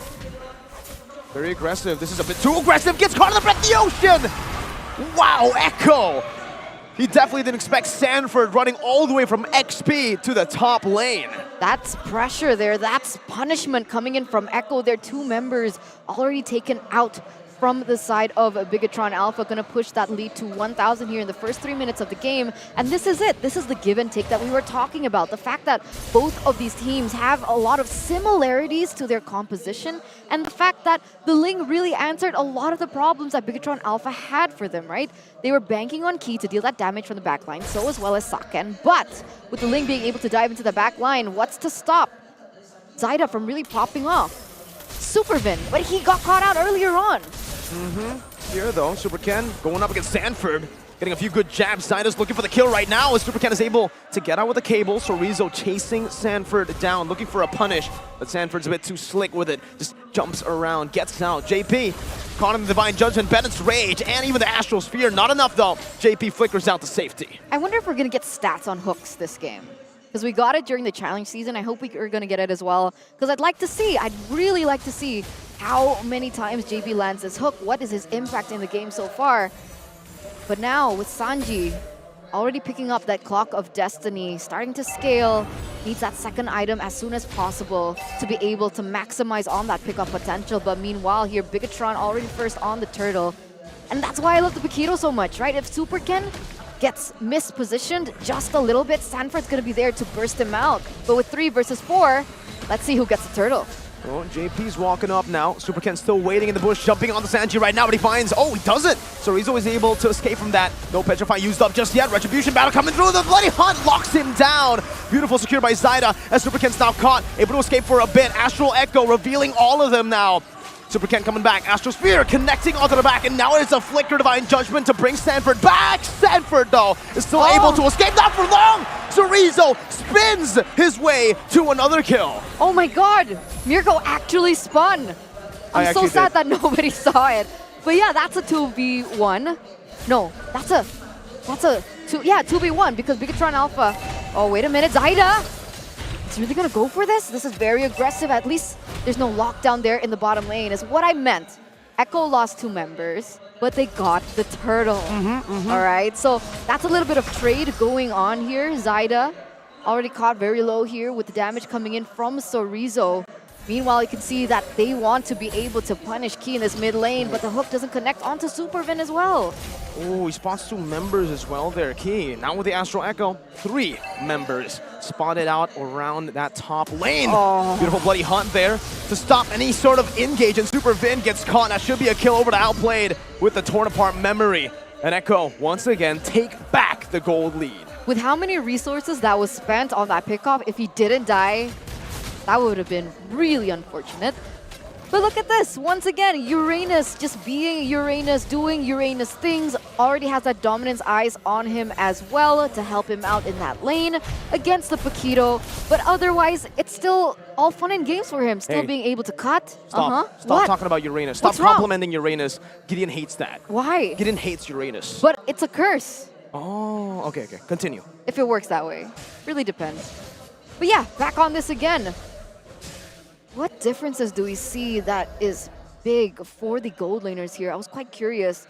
I thought that Outplayed would have gotten a little bit more of a lead, but it turns out they're all equals. But Saken picks up that BOD. Oh, Divine Judgment, even though Outplay flickered out of it. Bigatron Alpha are still able to find the Divine Judgment. And now the gold lead is back again towards the red robots. Vin starts off the turtle. Saken's there to help go through with it. Meanwhile, Super Ken's down below, though. Echo want to go for it. Iron Hook only onto the turtle. They're going to go try to burst this down. Super Ken was given information. Now he's rotating over, but Zaida picks it up now to Petrify. Connects and a Bloody Hunt to lock Super Ken down. Super Vin in the midst of it all. Sanford looking for one more punch. Saken able to dodge away from the Iron Hook. And Super Vin gets out of Zaida's catch. Still able to finish Poise away. So Rizzo now chasing JP down. Saken trying to help. Outplayed in the bush, waiting for an ambush. Echo takes back the gold lead again. With a huge advantage as well, taking Super Ken down, and oh my god, JP with a hook. Unfortunately, it does land to Sorizo of all players, so they're not going to commit onto that just yet. The question was, with them centering around that that turtle earlier on, with 3 levels that Zaida has in comparison to Super Ken, why is it that Bigatron Alpha keep committing onto this? Yeah, that was a very weird move, and that's why you could see Echo. Again, this calculative Echo, they understood exactly how to punish Bigatron Alpha. They were kind of confused themselves, I think. Echo were like, wait, Zaida has a level lead, he has a purple buff, Super Ken is down 3 levels and doesn't have the purple buff at that moment now. Supervin gonna be caught in the breath of the ocean. Sanji looking for the rough ways, but Supervin, he finds the Divine Judgment now on the Sanji and he gets bursted down. Meanwhile, Saken caught in the midst of a team fight. Zaida buys the Windtalker simultaneously, picking up a double kill. 2 for 1, Bigatron Alpha on the back foot. And you can see Echo looking for more to push and propel them forward. That turret is going to fall in that mid lane. Meanwhile, Super Ken looking for a kill. He doesn't even get it onto JP. And it looks like Bigatron Alpha, they're not able to find anything in return. Echo with a 1,500 gold lead in this 9th minute of the game. They're already able to get another turret in that bottom lane, looking for one in the top side, but here we go, a 2v2. Oh, knocked up there. Tempest Blades used up. Zyda picking up 2. Gets out. No purple buff on both of these junglers. Lord coming back up. Not a risk that both teams are willing to take to fully commit onto that team fight. But JP, take a look at that early immortality. Wants to just flicker forward to get a bloody hunt, and then he will just take the sacrifice. He'll just die. Whatever. I have the immortality, bro. Yes, oh no! Sanji with a rough wave. Super Ken is down right when the Lord spawns in, and now it's all Echo. Bigatron can no longer contest. They can't. All they can do is open up the map and hope for a miracle, but it looks like they're gonna go ahead and contest this. Bloody Hunt coming down. Astral Echo as well. Zyda, perfect retribution. Sakan able to dash away, but Echo, they have now completely grasped onto the gold lead. I don't even know what to say about Sanji now. Right? How so good. He's just on too good. earth do you take down Super Ken on a Fanny on the Kadita with that one combo? It's just not supposed to work like that. Sanji broke the game in that sense, and Bigatron Alpha, they're looking for scraps. Super Ken unable to get that. And now he's so far behind. Zyda already level 15, Super Ken level 12. Again, this is not the story that we are used to for Bigatron Alpha.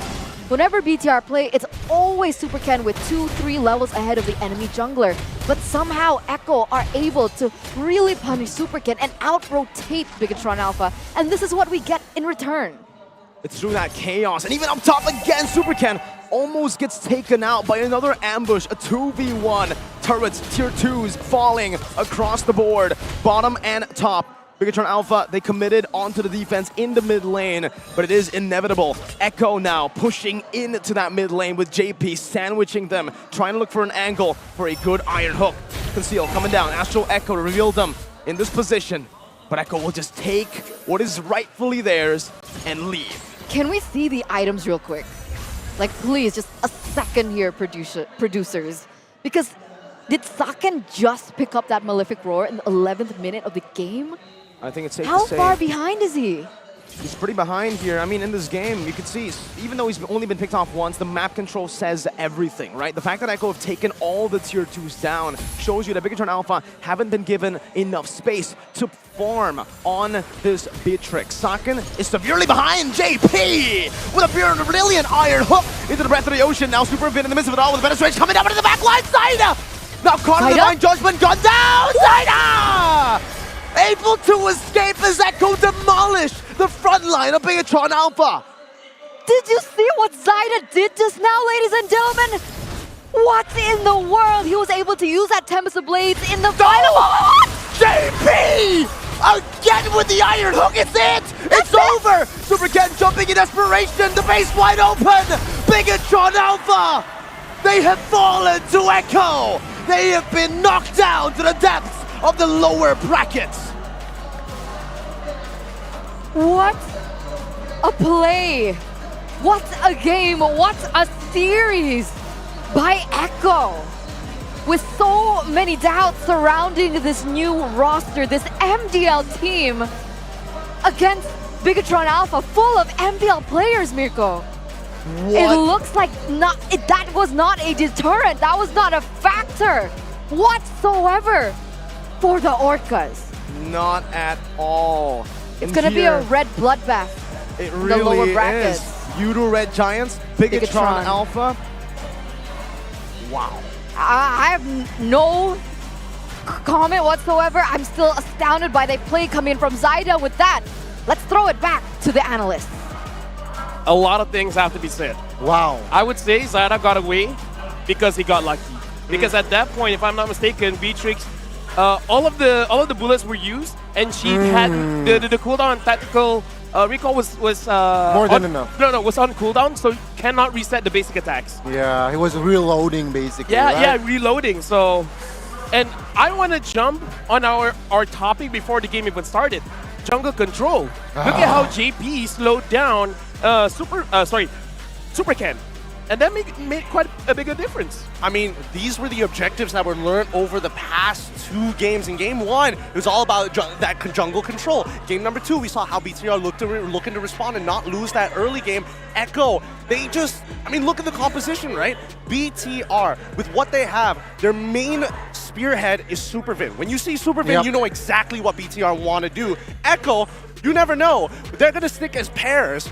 Those pairs can literally take you out in one shot. Combo components all across the board, with the only enabler for the side of BTR just being Supervin. Yeah, the lack of CC hurt Bigatron here because no other approach apart from the Kaja. And once the flicker is used as a defensive from that Kaja, it's just GG. It's just very hard for Bigatron to find and be proactive on the map. Again, Echo, JP, Franco.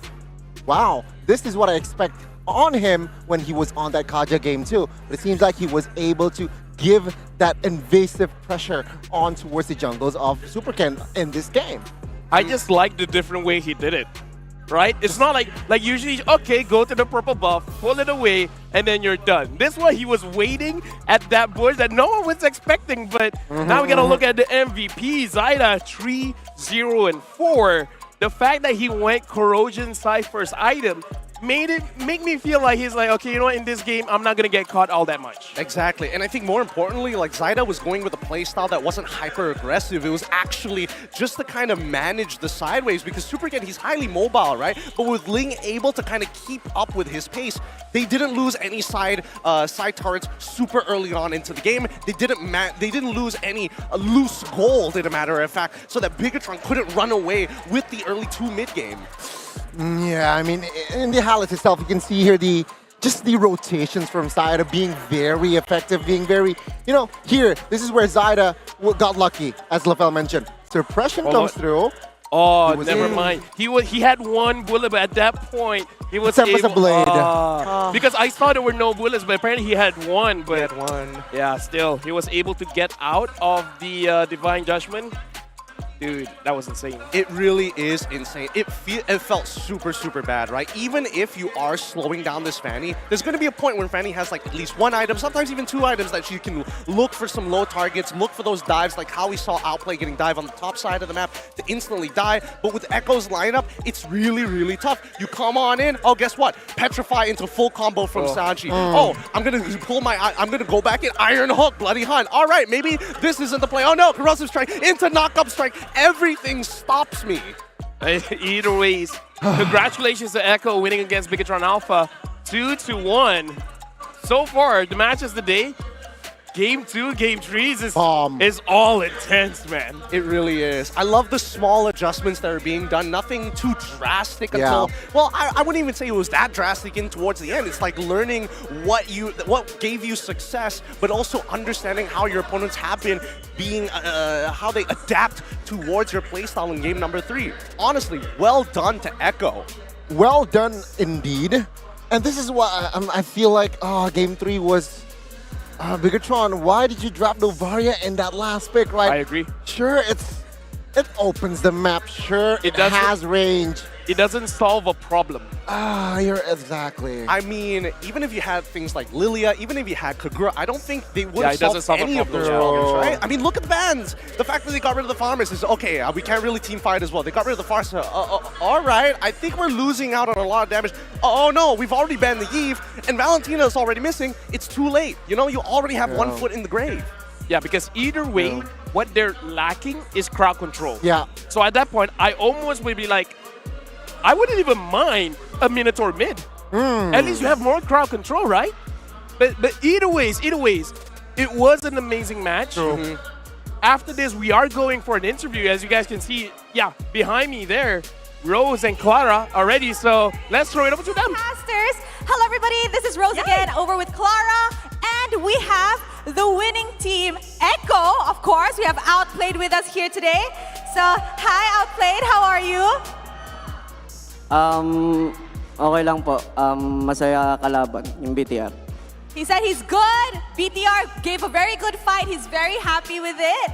Okay, so Outplayed. Before anything, Clara said she wants to ask you something about Indonesia.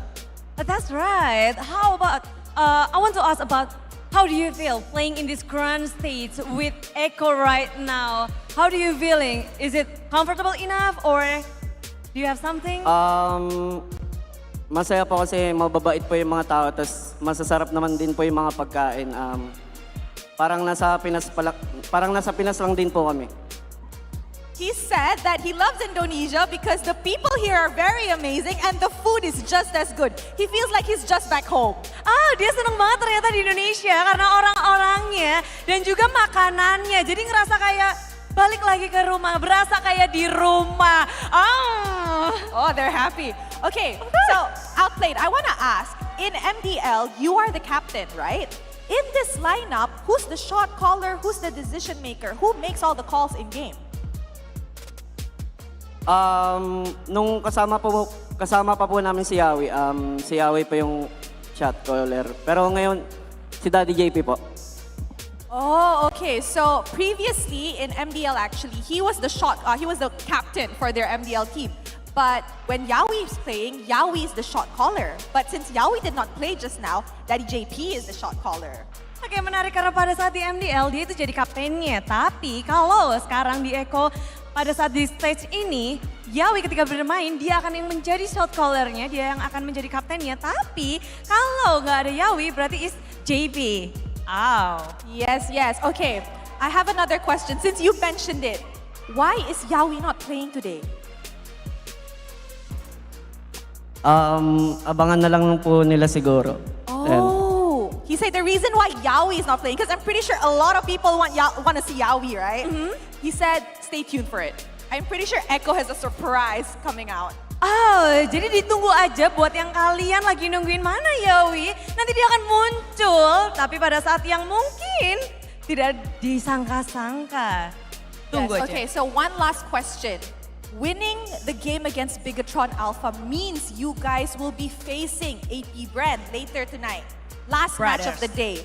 Is Echo ready? I think ready po. Okay, they're ready.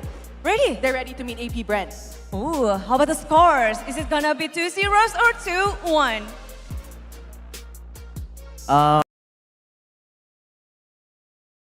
Tignan na lang po sa game. He said he's not sure if it's going to be a 2-0 or 2-1, but just wait and see what they have to offer later on.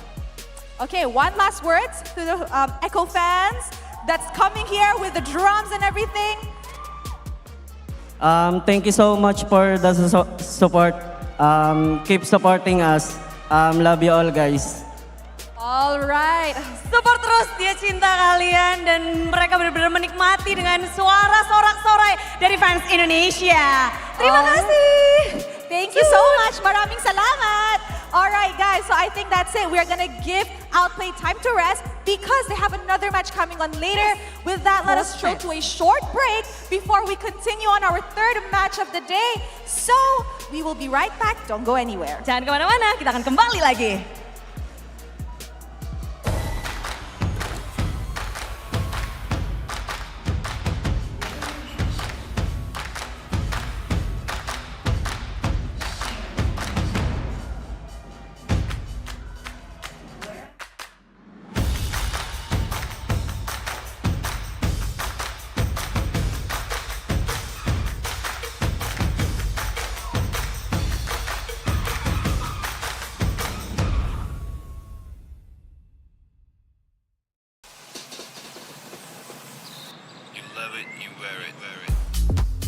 Wear your passion.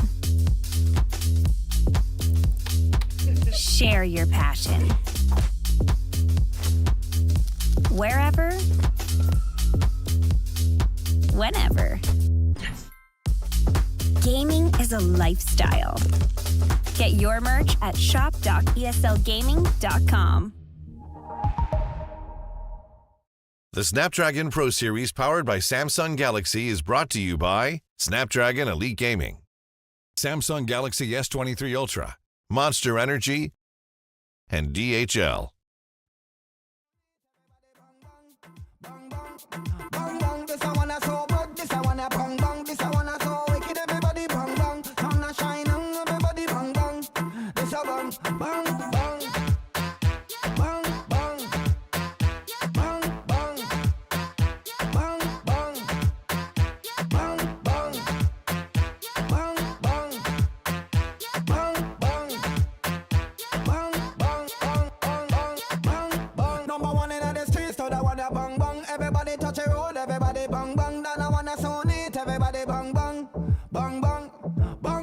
I wanna so broad, this I wanna bang bang, this I wanna so wicked, everybody bang bang. Sun a shine and everybody bang bang.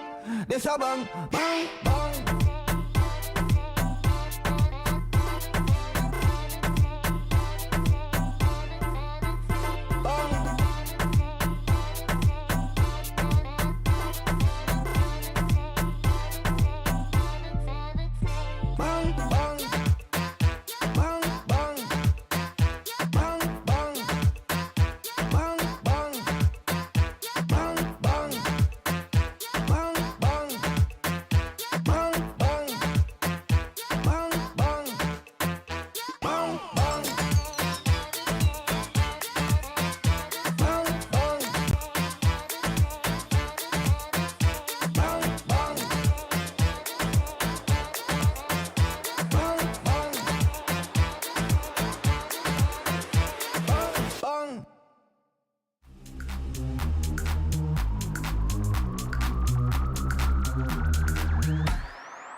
out for the priest. Back to life, I'm undeceased. Breaking the chain, unleashed. My true power released. Reached my hand into the sky and made the stars align. Cause when I left it down to fate, it was taking up too much time. It's a miracle, it's a curse. I will not be deterred. If you predicted the worst, bon appetit, eat your words.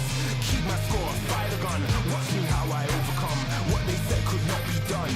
I did it, now sing it.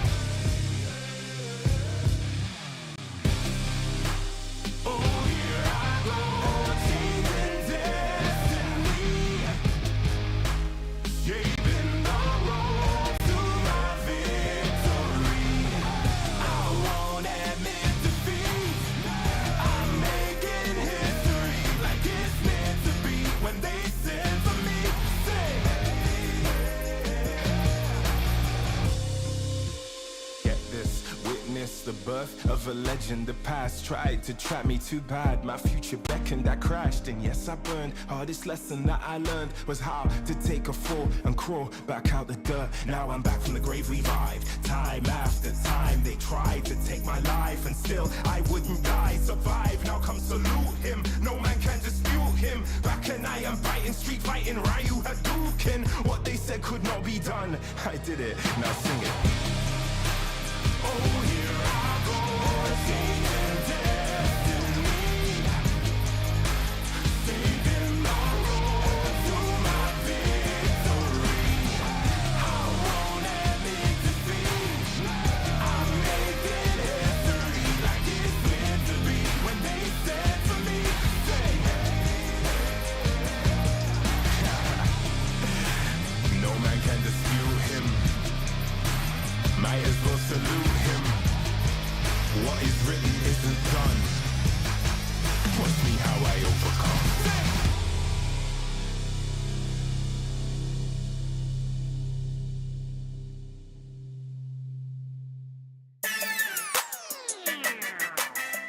Dale bueno, dale bueno. Dale bueno, dale bueno. Dale bueno, baby, dale bueno. Ya tú sabes, baby, lo que quiero. Dale bueno, dale bueno. Ya tú sabes, baby, lo que es bueno. Todo el mundo sabe, yo soy poderosa. Si te caigo mal, es que estás celosa. No soy santa, tampoco soy mafiosa. Puedo ser dulce, también soy venenosa. Baby, yo soy natural, a mi cuerpo no hay igual. Solo quiero mi dinero, yo no soy sentimental. Y tú quieres ser primero, pero tienes que esperar. Aquí yo soy la que manda, así que ponte en fila atrás, yeah. No, al cel no te contesto, no. Ni tu DMs o textos, ya.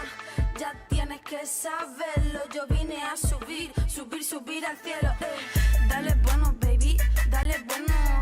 Ya tú sabes, baby, lo que quiero. Dale bueno, dale bueno. Ya tú sabes, baby, lo que es bueno. Dale bueno, baby, dale bueno. Ya tú sabes, baby, lo que quiero. Dale bueno, dale bueno. Ya tú sabes, baby, lo que es bueno, lo que es bueno. En el club yo le muevo las caderas. Yo soy reina, mami, tú eres cualquiera. No tienes fuego, salte para afuera. En este juego yo siempre soy la primera. Y los perros tienen sed, los atrapo en mi red. Y me dan todas sus redes cuando juego mi papel. Los enredo en mi dedo y los tengo al revés. Y me baño en la riqueza porque yo soy la mujer. No, al cielo no te contesto, no. Ni tu DMs o textos, ya. Ya tienes que saberlo, yo vine a subir al cielo, Dale bueno, baby, dale bueno. Ya tú sabes, baby, lo que quiero. Dale bueno, dale bueno. Ya tú sabes, baby, lo que es bueno. Dale bueno, baby, dale bueno. Ya tú sabes, baby, lo que quiero. Dale bueno, dale bueno. Ya tú sabes, baby, lo que es bueno, lo que es bueno. Lo que es bueno. Dale bueno, dale bueno.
scream and crawl.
Pull the priest back to life, I'm undeceased. Breaking the chain, unleashed my true power released. Reached my hand into the sky and made the stars align. Cause when I left it down to fate, it was taking up too much time. It's a miracle, it's a curse, I will not be deterred. If you predicted the worst, bon appetit, eat your words. Keep my score, fire the gun, watch me how I overcome. What they said could not be done, I did it, now sing it.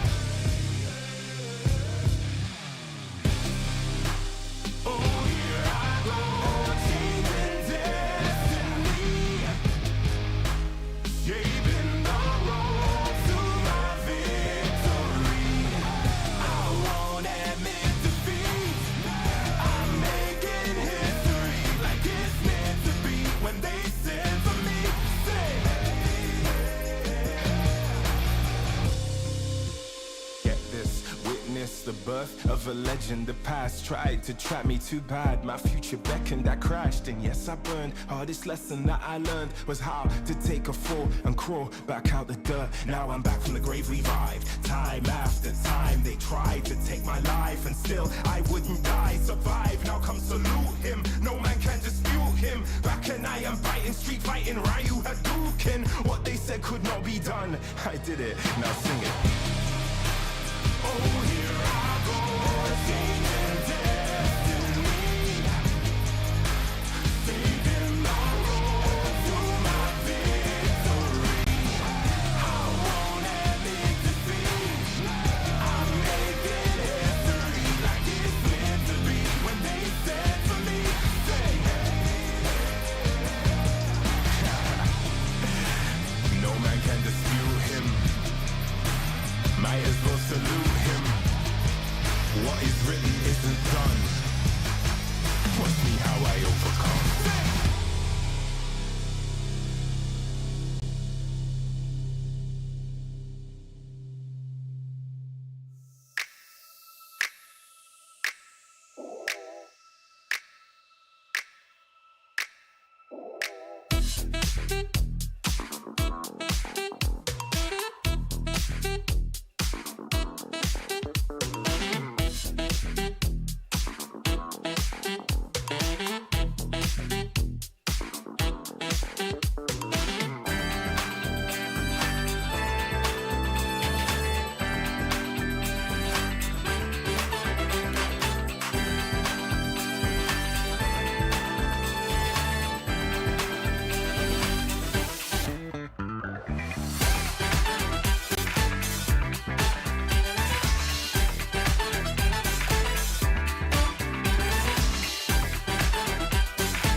wanna so good, this I wanna bang bang, this I wanna so wicked, everybody bang bang. Sun a shine and everybody bang bang. This a bang bang bang.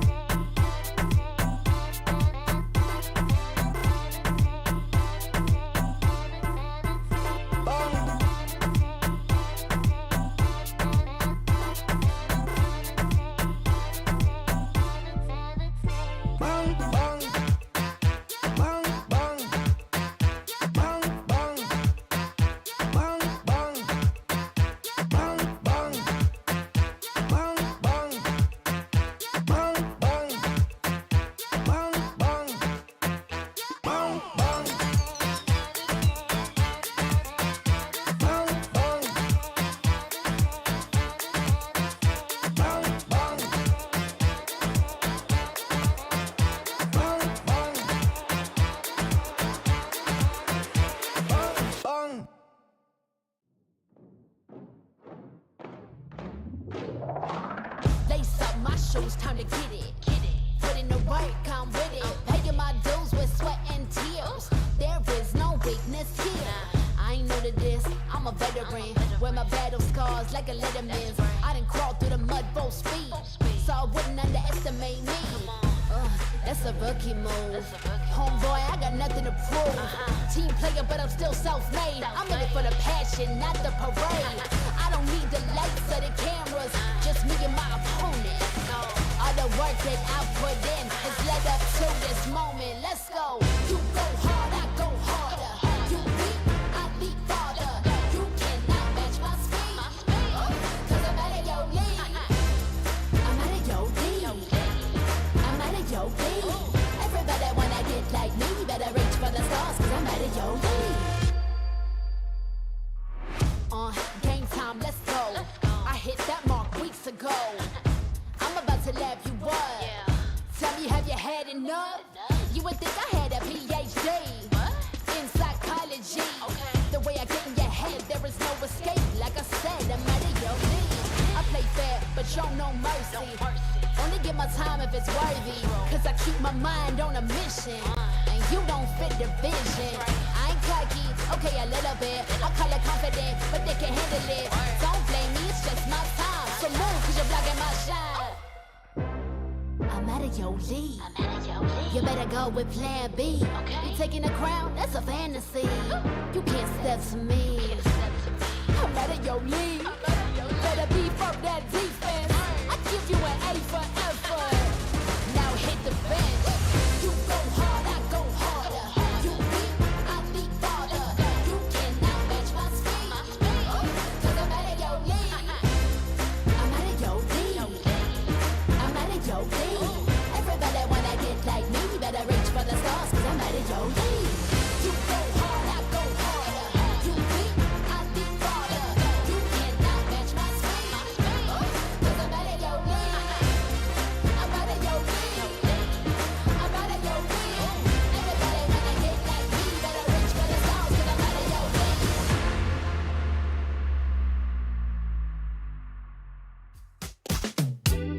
As long as we're together,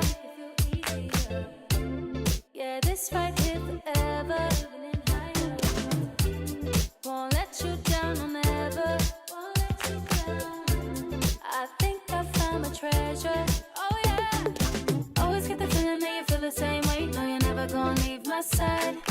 Doing this together and ain't nobody better. Yeah, I really wanna get this right. I'm taller. You make me love harder. You make it all easier. You know that I need you here. Always gonna be on top. Together we can make this pop. Keep it going, just don't stop. Keep it going, just don't stop. Tonight, gonna be on top. Together we can make this pop. Keep it going, just don't stop. Keep it going, just don't stop. Tonight.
Sonia, I raise the bar. I go to work, I make it look easy. Play hard, work smart, life easy breezy. Sugar daddy, no, that's honey. Don't give him any sugar, he suckers me all his money. Wanna live lavish, you need a clue. Then look to me, I'll tell you what to do.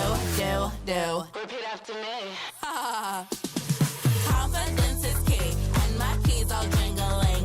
I can open any door, serving body, face, and more. Confidence is key, and my keys all jingling. I can open any safe, serving body, hair, and face. Now bring it out, it's your time to go. You all the baddest, put on a show. Don't be afraid, let everyone know. Don't be shy, just lose all control and work it. Go hit a full split, tear up the floor. Go ahead, snatch those whips. Repeat after me. I am the vixen, I am the stallion. I don't need fixin', but I do need all your attention. All these diamonds on me, they glisten. When I talk, yeah, everyone listens. Cause I'm somewhat of an addiction. Now work those hips and thighs. You're out here changing lives. It's time, so let's get wild, wild, wild, wild. And put in work. Work, work, work, work, work, work, work, work, work. Put in work, slay, work, okay, work, slay, work today, work, work today, work, slay, work. Confidence is key, and my keys all jingling. I can open any door, serving body, face, and more. Confidence is key, and my keys all jingling. I can open any safe, serving body, hair, and face. Confidence is key, and my keys all jingling. I can open any door, serving body, face, and more. Confidence is key, and my keys all jingling. I can open any safe, serving body, hair, and face.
You already know what time it is, right? It's your boy Eclipse Darkness. I do this for my people. How I like that. I'm a black strong man, they can't tell me nothing. What I represent, they try to keep it from me. I done turned a lot of nothing into something. And I'm still out here pushing all they buttons. They can't hold me down, yeah, for nothing. So I'ma stand up. They can't hold me down, yeah, for nothing. I'ma stand up, yeah, for something. Cause they can't hold me down. I done seen it all. Came up from the gutter, baby, now I'm here to ball. in my ear, so now they wanna call. They got my line tap, oh yeah, they tryna take it off. Oh no, here we go again. Pull me over, let me guess, it's cause my melanin. Asking questions, me and you both know irrelevant. But I stay cool and collected cause I'm heaven sent. They hate it, I love it, they know that there's no one above it except for God. Steady be coming with negative energy, I gotta move and die. Give me that back, can't touch my crown, I'm a king and yeah, you know that. Talk about giving it back, I'ma come and take that. Yeah, I'm a black strong man, they can't tell me nothing. What I represent, they try to keep it from me. I done turn a lot of nothing into something. And I'm still out here pushing all they buttons. They can't hold me down, yeah, for nothing. So I'ma stand up. They can't hold me down, yeah, for nothing. I'ma stand up, yeah, for something. Cause they can't hold me down. Yeah, they know I be about it. I don't do a lot of talking, come and see about it. They gon' try to keep it from you so you don't know about it. I'm a young pharaoh, pick it up and read about it. Here's your opportunity. Telling stories, yeah, to make sure they remember me. Can't hold me down, cause I leave behind a legacy. And don't believe them when they say they who they claim to be. They can't hold me down, yeah, for nothing. Stand tall. They can't hold me down, yeah, for nothing. Stand tall. I'm a black strong man, they can't tell me nothing.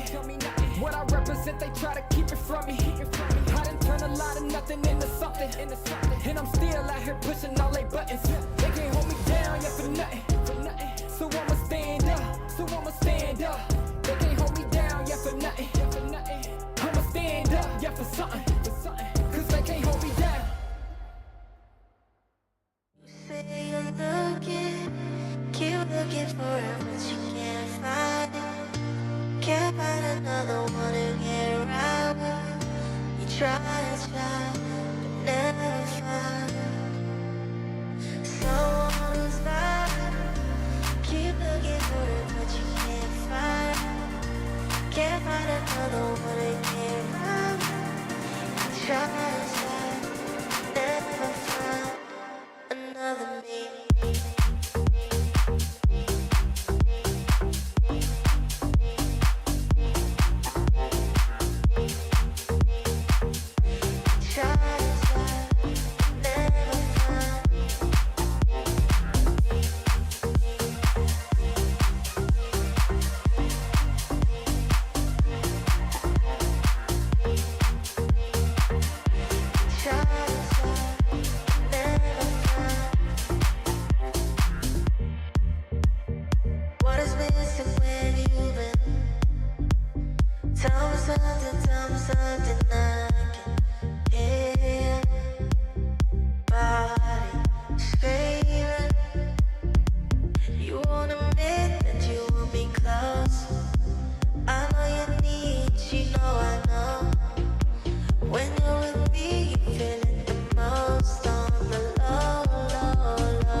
Si te caigo mal es que estás celosa.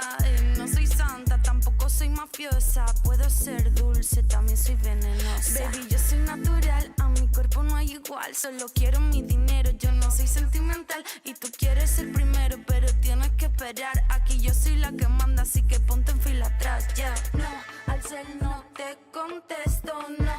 Ni tu DMs o textos, ya. Ya tienes que saberlo, yo vine a subir, subir, subir al cielo. Dale bueno, baby, dale bueno. Ya tú sabes, baby, lo que quiero. Dale bueno, dale, dale bueno. Ya tú sabes, baby, lo que es bueno. Dale bueno, baby, dale bueno. Ya tú sabes, baby, lo que quiero. Dale bueno, dale, dale bueno.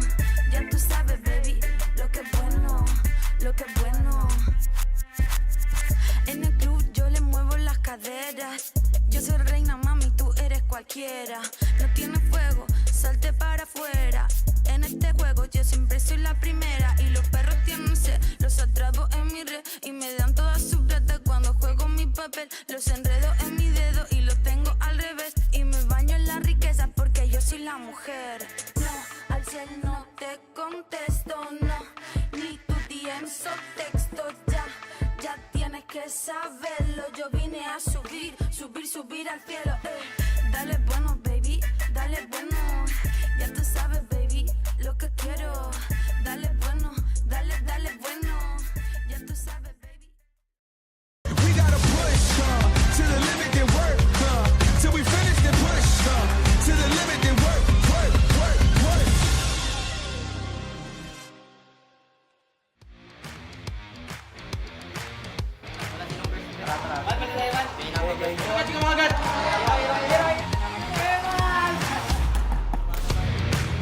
We're excited to play in playoffs because that's what we aimed before we go here to Indonesia. He's never ready. It's Demon Kite still on top of everything else. The collapse with a real word of inflation on the Doma. I think the draft is the most important. If we manage to do a good draft, I think we can win. On the line, Ivan in the front line in the back into a final slash, and it truly is the final slash. RSBPH win 2-1.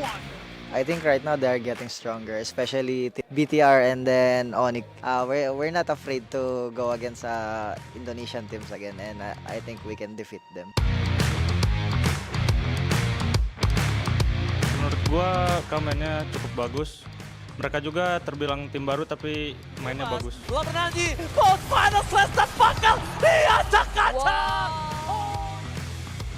Menurut kami sih ini bakal menarik banget soalnya mereka juga menang MSC kan dulu dan kami juga tahu mereka tim yang kuat jadi kita pengen banget lawan mereka. Buat gue sendiri karena gue explainer, gue pastinya merhatiin Nat soalnya dia tuh explainer yang jago banget. Pede banget buat ngelawan RSG Filipina.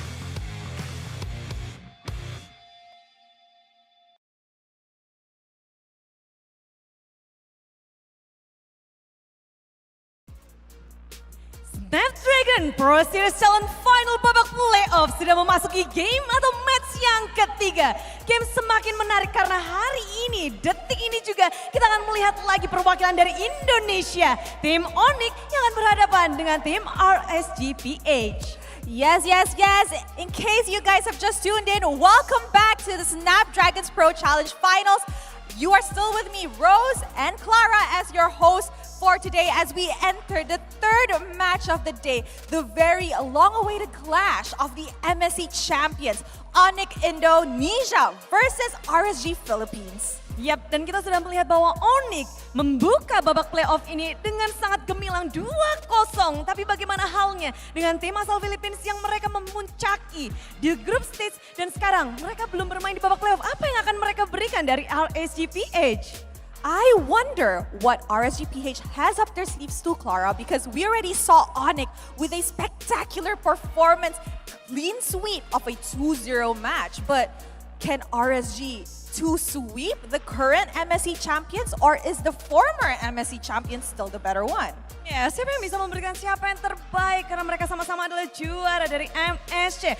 Apalagi kita melihat ini adalah saatnya untuk mempertahankan upper bracket. Siapapun yang kalah harus turun ke lower bracket dan perjalanan mereka akan lebih panjang dan tentu lebih susah.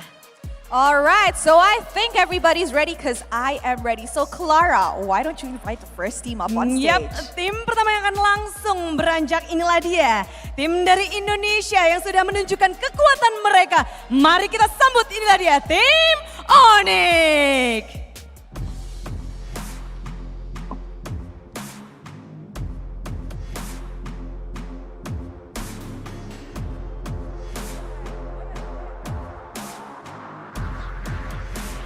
Sobat Onyx Indonesia, mari kita beri semangat sekali lagi untuk tim Onyx.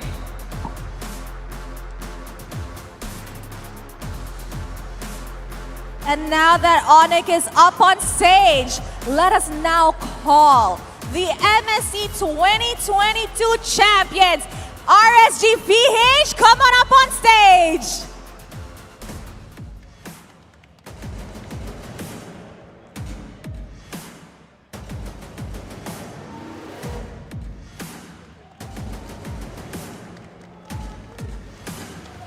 Once again, give it up for RSG Philippines!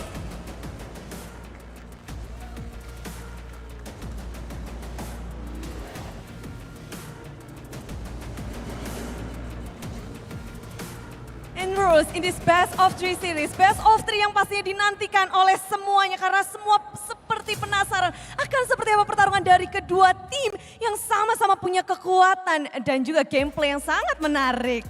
Yes, I agree because the winning team will proceed to the upper bracket whereas the losing team will drop to the lower bracket. Though they still will be able to play tomorrow, but I'm pretty sure nobody wants to play that much games in the lower bracket. Betul, itu akan lebih susah, lebih panjang dan semuanya ingin mempertahankan posisi upper bracket.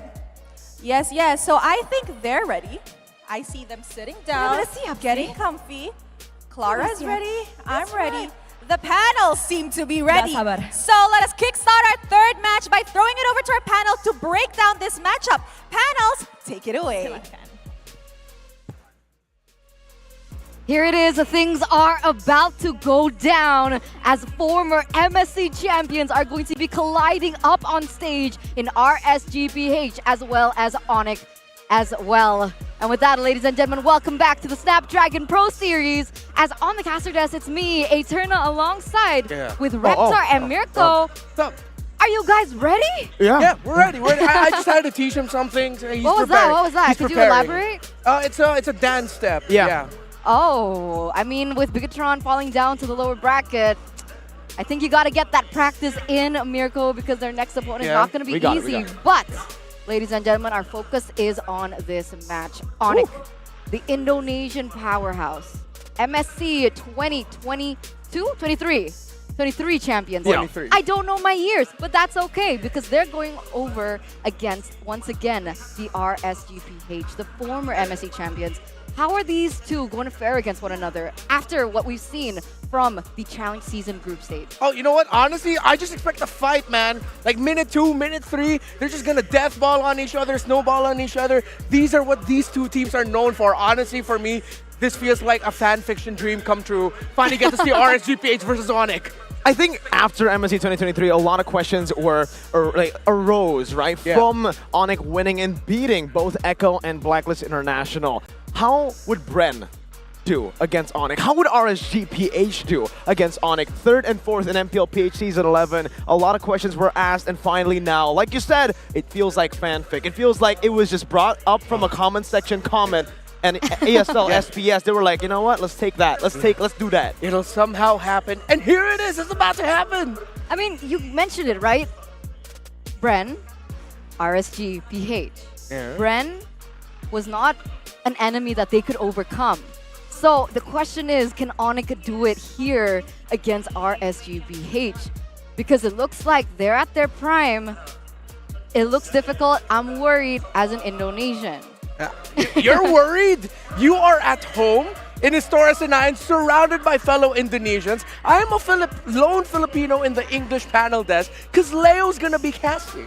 Well, I mean, I heard the support coming in from RSGPH as well, so don't count those supporters out. That was literally just me. Was it? Yes, I'm sorry. We're surrounded by Indonesian fans right now. It was just me shouting. I think, yeah, for RSGPH, you're right. I think it was only you. But hey, Echo, did you hear the crowd? I mean, there were a lot of Echo fans in the building. Indonesian Echo fans. I think fans of Aura as well, supporting the sister organization. But speaking of this matchup, I think it's going to be very interesting because both teams, like you said, rely on that death ball. I think for RSGPH, it's a bit more calm and collected with Demon Kite here. The way they, form that death ball is through a very clean foundation in Demon Kite, getting a utility jungler and getting these neutral objectives. Meanwhile, on the other side, Onyx, they're very chaotic. They want a team fight. They want to bring you down and deep, down and dirty. So let's see how the brackets are going through right now, right? Coming into the playoffs. As you can see, because of that previous loss coming in from Bigatron and the Yudu Red Giants, they are going to fall into the lower bracket. Whoever wins this between RSG and Onyx, they should be going against Yudu Red Giants, and whoever wins the next one between Bren and Echo should face off against Bigatron. So I was wrong. I thought it was a red-to-red bloodbath. It turns out they're popping off on different brackets, Mirko. Absolutely. But first, we're going to be welcoming Onyx up until with this roster still. I think with Albert, we saw how he performed in the Challenge Finals group stage, but I think we all knew deep inside that this is the main lineup. CW in the lineup is still the best. The weak side gold laner that can just not be solo killed, can't be taken out even with ganks. He's so reliable to the team, and I think he brings the same kind of impact that Sans does. Maybe not so much vocally though, because CW has taken a very silent approach this time for Onyx. It's no longer him as a shot caller, but it's the whole team shot calling together. Yeah, silent but deadly. Those are the worst ones. If he's silent but deadly, someone who's louder and deadlier, Sans, man. His performance all throughout the Snapdragon Pro Series challenge season, from the group stage up until earlier going up against Yudu Red Giants, he is an absolute beast. That's why I'm going to reiterate what I said earlier in the panel as well for Onyx. You really cannot give this Valentina to Sans. If I'm RSGPH, I would rather take it away or just straight up ban it if I'm not picking it up. Yeah, I completely agree with you. And I like the fact that before this segment even begun, that you mentioned about the junglers, Kyrie, still sitting at 0% on these utility junglers, but give him something of an assassin, giving something like the Joy, and then he pops off. So we see a clear difference in playstyle from both of these players. But our highlight now is going to be Keyboy the Roamer. And look at this, every time he's given a support hero, it doesn't seem like it's his style. Yeah, it's funny that you say Kyrie, utility 0%. Same thing here for Keyboy. The 2Ks on Onyx, they just really like going on those flashy heroes. And I think with Adi and Yeb, they were able to completely facilitate that after understanding, after experimenting. You need to have these experimental games to understand your players' limits. And now that we saw that play as well from Keyboy on the show, oh my god, just thinking about it again. Oh, I am imagining it. It is... Oh, I'm lost in the play. Just imagine it. It's Keyboy, but he's also going up against Light. It's setup versus setup. They're just going to be flying all around everywhere, trying to set up on one another, coming off from weird angles. And as I speak about it, here they are. RSGPH, Navs, Demon Kite, Aqua, Eman, and Light. The MSC 2022 winning lineup. Not as powerful as they were, but now this is probably the strongest I've seen RSGPH in recent memory, getting their groove back. Demon Kite, he sort of put himself into a more utility role. He's still shining as a utility role. Honestly, if you ask me, the stars of the team right now are really Eman and Aqua. Agreed. Eman has the most MVPs in RSGPH, while Aqua is at a close second. I think looking at the way that they've been playing as well in the Challenge Final group stages, it's safe to say that RSGPH here, they're very chaotic. Everyone except for the two you mentioned, Aqua and Eman. Yeah. Eman gets chaotic in the team fights, but overall, the way he plays, the way he positions, and even the way he itemizes is just very brilliant, very genius. Yep. I think for the longest time ever, Eman has been an itemization specialist. He always has a random item that he can pull out in any given circumstance that will make sense in that game. We saw the Endless Battle on Brody before. That was back into the meta. We've seen even the Rose Gold very early, and even a Winter Truncheon very early from this man. But Aqua, my eyes are just glued onto Aqua every single time RGPH plays. Because no matter how chaotic it gets, there's always Aqua there, just standing menacingly and being the foundation of this RSGPH lineup and why they actually get these dubs. Yeah, he's really one of the main pillars of RSG. Their stability and their dependability comes a lot from him. Of course, we see Light always trying to come from weird angles, trying to find that setup. Nath is a man on his own planet, but you need Aqua. Weirdly enough, the guy who's named after water is the most solid out of everyone. He is. And let's see his statistics, right? Because so far, he has been popping off on that Farsa. So you can see that it's a little bit of a similar playstyle towards Sans. What do you think is like the main difference between how they play? I feel like Aqua... If there is any. If there is any? Now that you're asking me, it's so difficult. Because they both time things really well. If they're both using an Farsa or an Eve, they time the use of their ultimates well. You don't see them using it at the start of the team fight right away most of the time. They will hold on to it as much as possible. So in terms of differences, I don't think there's a lot. I think the main difference is the fact that RGPH haven't been experimenting too much in the group stages, right? For Onyx, you did see a Florin, you did see a few utility junglers on Kyrie, but for RGPH mainly, give them what they're comfortable with. That's been the name of the game for RGPH in the group stages. Mainly maybe because they didn't have a coach, they just wanted to go with the all reliable for the first 2 days, or the first day actually. Day 2, day 3, you saw that stability come back. They lost against Udo Red Giants once, and then that's it. That's the only loss that they took. And since then, they've been looking phenomenal with the coordination that is back, with the synergy that is back due to maybe Coach Theo, yeah? Yeah, for sure. Speaking of phenomenal looking, look at Light looking phenomenally at the crowd. God. He hasn't blinked again. Again. Can't make him blink. I think he really should though. You okay, Light? I hope he's okay. I think that's one of his powers. You know? Just blink? He just No, doesn't of course. blink. Light? I think we talked to... Oh, that's a... Has it been 2 minutes yet? No, not 2 yet. minutes? Getting Not close. yet? Not It's yet. getting close though. It's, Maybe that's how he's so good. He And- doesn't need to waste that blinking time. He sees everything. Exactly. And that's exactly what you need as a roamer. You need that vision. You need to make those calls. And it's so great that we get to see both of these teams, these players, head-to-head here. And now that you mention it, they kind of do have a similar playstyle. Yeah, they do. I mean, the Franco, the Cho, but for Light, it's the Franco, Kufra, and the Kaja. He literally hasn't blinked. Yeah, again, I think Keyboy's lost the stare down, right? I mean, dude, Light. How? We're getting close to 2 minutes at this point. Okay, this is surreal. No way. How is He has this possible? Okay, we cut to this, so we don't know what's going on, but that was a long time. But let's take a look at the team head-to-head here between Onyx as well as RHGPH. We can already see a little similarity in the way that they pick and ban, right? With the Yves still one of the prominent choices that both of these teams like to utilize in that mid lane.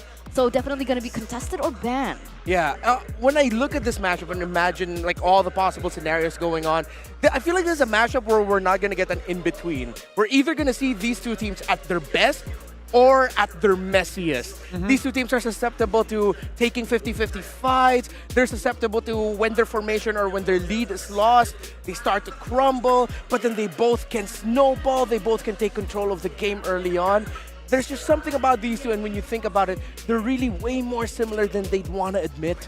I agree, and they're also MSC champions, right? They're To both add MSC on to the list of similarities, they have a very aggressive roamer, they have a very sporadic XP laner, and a very solid gold lane in mid. I think the difference is literally only the junglers. Yeah. Like play style. See, that's why. If Irad was here, it would literally be the same. Same It's like that Spider-Man meme. They'd just be going like that at each other, just like this, just like that. They'll just be both like that. But because Irad's not here, that's why we are seeing those Ling bans come through. We are seeing Demon Kite transition somewhat towards more utility. We know back in the day, MSC 2022, when they did win, he was a very aggressive jungler because he could play both utility and assassins really well. But now, maybe because of the off time, the off season, where he wasn't able to play for, I think, a whole season in Season 11. You can really see that they had to move things around. They really did. They need to move things around with one of the best in the business, the worldwide service career. Special shout out to DHL. Did you see the stage? Look at this stage. And it was all yellow. That was a good one. Thank you. Wow. Did pretty good. Did they send it over to you? The what? The lyrics. No. With DHL. No one sends me anything. Don't worry, I got you, fam. Really? You want a new tie? Yeah. I'll get you a new tie with DHL. Thanks, DHL. man. And I'm Shout sure I'm out. going to get that real quickly. And with that, ladies and gentlemen, we are about to begin this next upcoming match. And one of the things that I really want to talk about was the flexibility of these teams, right? With both of these roamers not being too great at the support. Does Light play support heroes? Does he play Florin and Very Estes? rarely. Angela, I think, is Angela? his most go-to here. If he's going to end up in a support, it's going to be Angela. I think the same thing goes for Keyboy. I think if you see him on a support, you're no longer going to be seeing him on the Florin, or not the SS. We've never seen him play the SS. Maybe the Angela, like you said. But town predictions. Yeah, look at this. 2-1, 2-1, 2-1. Okay, so we all believe it's going to be a full best-of-3 series. Yes. But the twos are a little different on the desk. Surprise, surprise. Not really that surprising. I mean, like, I Yeah, get that's it. why I said it like that. Oh. The sarcasm.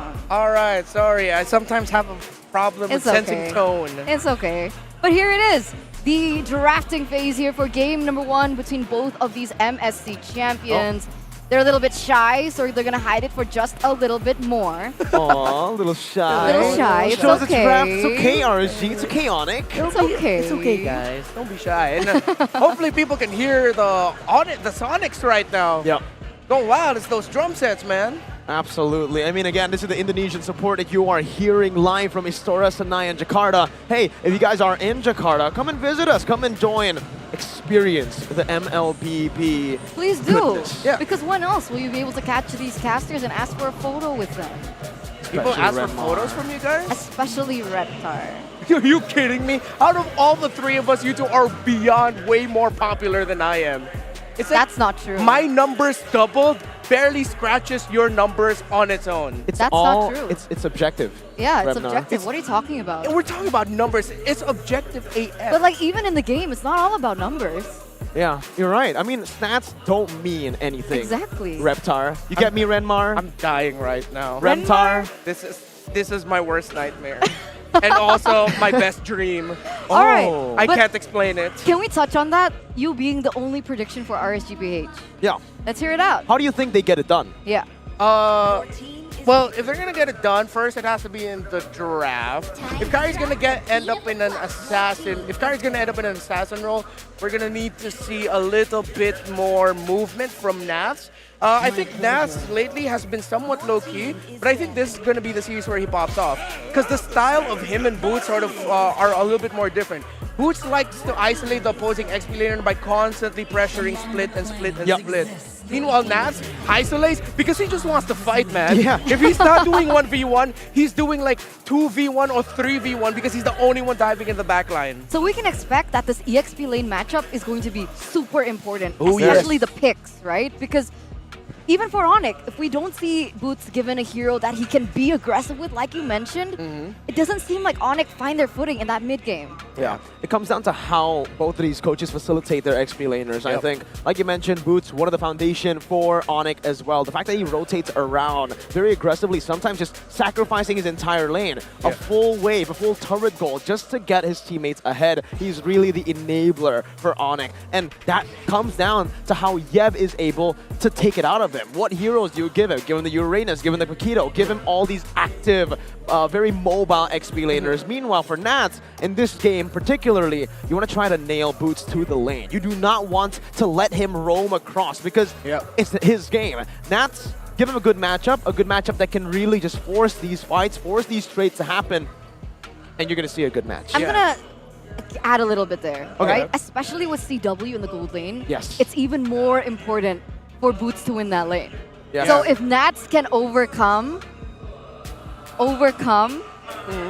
Boots? Boots, Yeah. it's okay. We won't talk about it. Renmar might No, have... we're not talking about it. No, we're talking about XP laners We're talking right about now. EXP laners. We're talking about XP laners. I wasn't distracted just now. No. Anyways. We're professional here. Yeah, and again, I'm gonna add another point to ours. Why are you looking at me like that, Mirko? I mean, Renmar, it was just like the comedic timing, right? Redmar was glued to the screen for some reason, and then the reveal happens. Sans' girlfriend. Yeah, that's why I was like, yo, it's Sans' girlfriend. It's good to see them here. Like, the support Yeah, is you're great. right. Like, Reptar wants that support. Very supportive. Don't expose to people just how lonely I am. Anyways, so adding again to the whole XP learner conversation, these two teams, these two coaching staffs, they understand in recent memory just how important XP laners are to the success of your team. They either empower by sacrificing themselves, or they're a surprising third option or even second option carry depending on the flow of the game and their hero picks in that scenario. So, as you mentioned, Onyx got to unlock boots, but for the longest time, Coach Panda really just allowed Nath to do his own thing, to really flourish. When he first started off, he struggled, but then he hit his peak in Season 9. He matured, and Season 11 was the most matured Nath we've seen, and that's a side of Nath that needs to come up here with a little bit of the old school, I'ma just fight you Nath. I call him Chads because he's a Chad now. I mean, you see the buzz cut? Yeah. He looks... Back at MSC 2022 when he won, he looks like a proper nerd. Now, he looks like a proper Chad. Yeah. And even the way he plays has been elevated, has leveled up, has been refined, and finally now we are going to be getting into those drafts. But to talk a little bit more about the game right now, the meta game. A lot of people consider the XP laner and the roamer to be the two most important roles in a team right now. Oh, very interesting. So a shift in dynamic there where I think previously was gold laner, no? As priority? Yeah, gold lane, jungle. All right, we'll see how this goes. Welcome to the drafting phase for game number 1 between both of these teams. It looks like RSG Philippines on the blue side, Onyx on the red. So don't get confused between who's left and right. Just see who gets first pick, ladies and gentlemen. But here it is, 2 bans respected towards Kyrie in the Ling and the Fanny. Meanwhile here, Onyx, they're gonna be able to take the Martis away along with the Heave and the Uranus. But look at these picks come through really quick. RSG pick up the Valentina, Kaja, and Claude for Onyx. Yeah, and honestly right now this draft is just all respect. They take away the Valentina from Sans.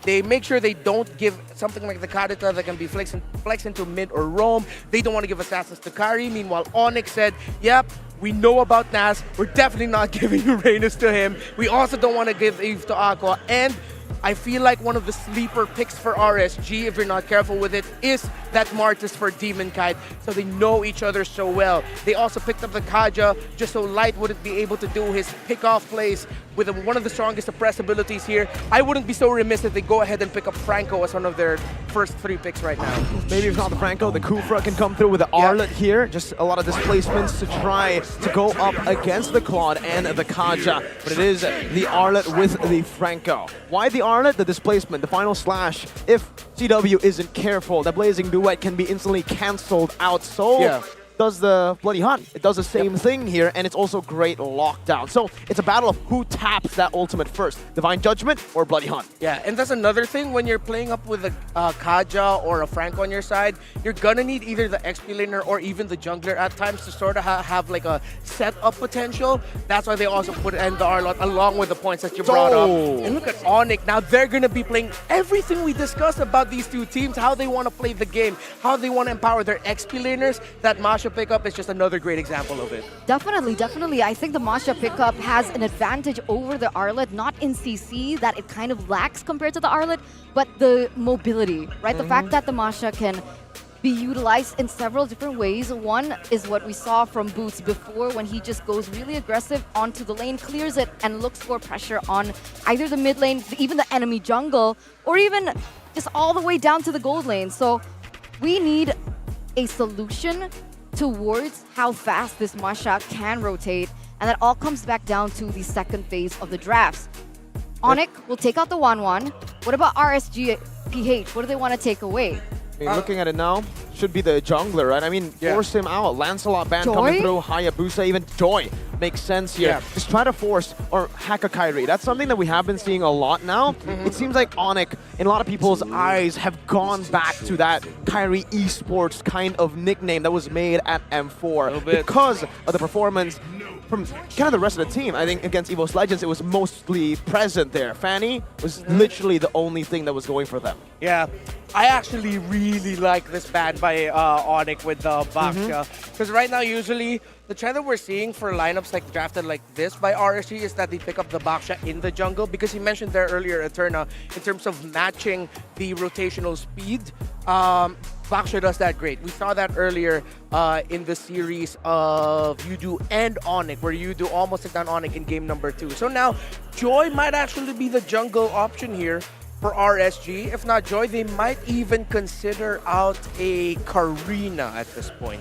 Oh, interesting choice. Karina. The Karina. Demon Kite's one of his prior heroes back in the day. I remember, man. And when he won MSC 2022, there was a lot of Karina games coming through. Onyx, though, they'll pick up the Fredrin here. And that just seals the deal. The Masters already picked up.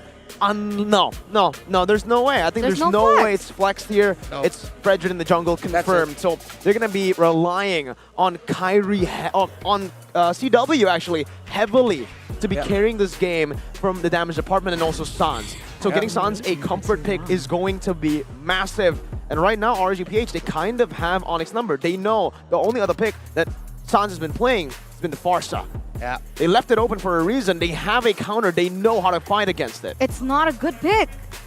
Yeah. You can't pick up the Farsa in this situation. There's just too many dive. There's too many solutions that RSGPH can utilize to punish the Farsa. You're gonna go Kagura or still stick with the Farsa? There's the Karina, as I mentioned earlier. The 2022 MSC special from the champion, Novario. Okay. All right. Makes sense. There you go. If you want a little bit more mobility, technically the Novario gets you that, right? Yeah. Faster cooldown compared to the Wings by Wings with the Astral Recall, better range, and better vision for a team like RGPH who wants to be ambushing you using the vision pockets, the blind spots. This pick is pretty massive. Yep. Okay, and there you go, ladies and gentlemen. All the picks have been set in stone. Let's go call on the casters. What do you guys think about this draft? Calling you will answer. It's a showcase of two different metas, one very recent and the other quite the throwback. Quite the throwback. In a matter of fact, it's a yar shiver me timbers moment for the both of them. Yo ho ho, matey, it is indeed. And if you're wondering about the pirate accents, these are two kings of sea, champions of MSC. In a matter of fact, go check it out if you haven't noticed it yet. But our predictions, we are on two opposite ends. I'm leaning towards Onyx, and you're leaning towards RSG. I like it. It's the classic RSGPH death ball, and the fact that they're playing with a lineup that both won MSC 2022 and is quite a revival given that DK took a break and is still kicking butt in this shape and form makes me believe that maybe they can take down MSC 2023 champs in Onyx. I don't know, because Onyx has been looking extremely clean, and when I look over at RSGPH's overall matchups, it's either they snowball super hard and win the game, but if it drags out, or maybe if they have a little too much fun, that's when you see them really struggle. All right, let's get into the game. It's game one between these two kings of sea, and as you are looking at it right now, it's orange start for DK, while Kyrie goes for his purple first with a little bit of a leash coming in from your boy Keyboy. Let's see what the XP lane is like, as well as a quick check on our emblems. Ooh, Master Assassin coming out from Butsu's side. He knows that he's not going to lose this, so he doesn't mind the trades. With the Little Wanderer falling into the hands of Kyrie for now, he's going to start off with a slight EXP lead. But where's Onyx looking? No, not even Onyx. Where's RSG looking to punch a hole? Yep, RSG here is going to play with the re-engage. They're going to try and time out Onyx deep dive, given that Onyx can say how, when, and where these fights happen, given the extra resources they have, especially when they reach level 4. Hell, when Boots reaches level 2, there you go, he's ready, he's going to go in. But now, 3v3 up top. The Iron Hook has already been used. Light has to flicker on out of there. Stands from far. Plays his wrath. Is going to find first blood on towards Demon Kite's side with Keyboy picking up Light at the same time. That's going to be two big battle spells already being utilized. Yep, again, we're looking for the re-engage. Onyx is on right now. RSGPH, not quite yet. And Keyboy knows that. Aqua's respecting the fact that hey man, even without the Divine Judgment, this is a very, very sustainable Kaj at 2 minutes. I'm getting a huge, massive war flashbacks of YRG. Early double kill for the side of Onyx. It's happening all over again, is it not? That happened earlier today when Onyx knocked down Eudora Giants into the lower bracket. Sans thrown out the Astral Echo, spots Nats, Light, and DK. Oh no, do they know that this is a 4v3? It's not looking good. They use the Astral Spear just to make sure they get some damage, but the Keyboy so nearby. Nats with the final slash, pushing him out of the way. Kyrie secures the turtle in the meantime. Praises Wrath as well, but Demon Kite this time surviving the onslaught. And with that, Onyx continue to pick up the pace. Even if they didn't get any additional kills, the fact that Turtle went to their side and that they're calling the shots everywhere. If you're going to watch the map right now, save for mid, all the other lanes are in control for Onyx. And look at how much Onyx is ahead. CW can just go ahead and take a small camp. Oh my goodness, CW pushing advantages wherever he can. He's going to spot out Light, but it doesn't matter because with this BMI, he stays concealed in the bushes in the meantime. Very, very smart micro mechanics coming in from Onyx. And, you know, for gold laners, keep that in mind. It's a good utilization of the hero. Especially when you're the more mobile between you and your lane mate. Speaking of mobile, CW here rocking the sprint on his Claude. Not going to happen as often, but wait, hold up. Eman already has a corrosion scythe? He's walking up. Kyrie gets spotted out. The Bloody Hunt is already coming on towards him. Praises Wrath is going to chuck him out so very low. Kyrie might just lose his life, but CW already finds Light. They're starting to back away, and Demon Kite, luckily, he doesn't take auto attack damage, but everybody else, dodges the right one. CW getting the double kill. He's looking for that triple as Aqua is locked up. Triple for CW. Wait, is this it?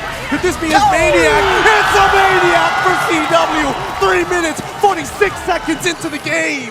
RSGPH just fell completely into Onyx plans.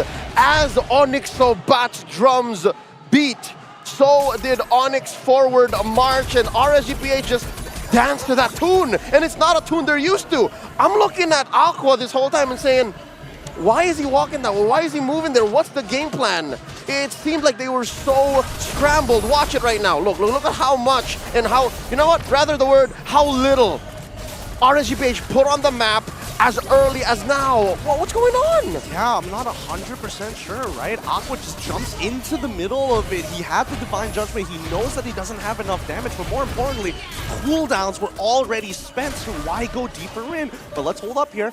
Next neutral objective is already available in Boots 1v3. He doesn't mind. Down to his last health bar. He's finally locked out by the Bloody Hunt. He goes down as Keyboy's trying to save him. And now Kyrie in the middle of that fight flickers out of there. Keyboy survives and Kyrie finds the kill on Nats. Man advantage was over on RSG's side, but I can't help but feel a sense of hesitation in the former MSC champions ranks.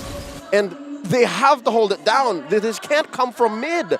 Light and Aqua are a dream come true duo. The fact that mid is shaking and trembling is a weakness and an opportunity that Onyx will not hesitate to take.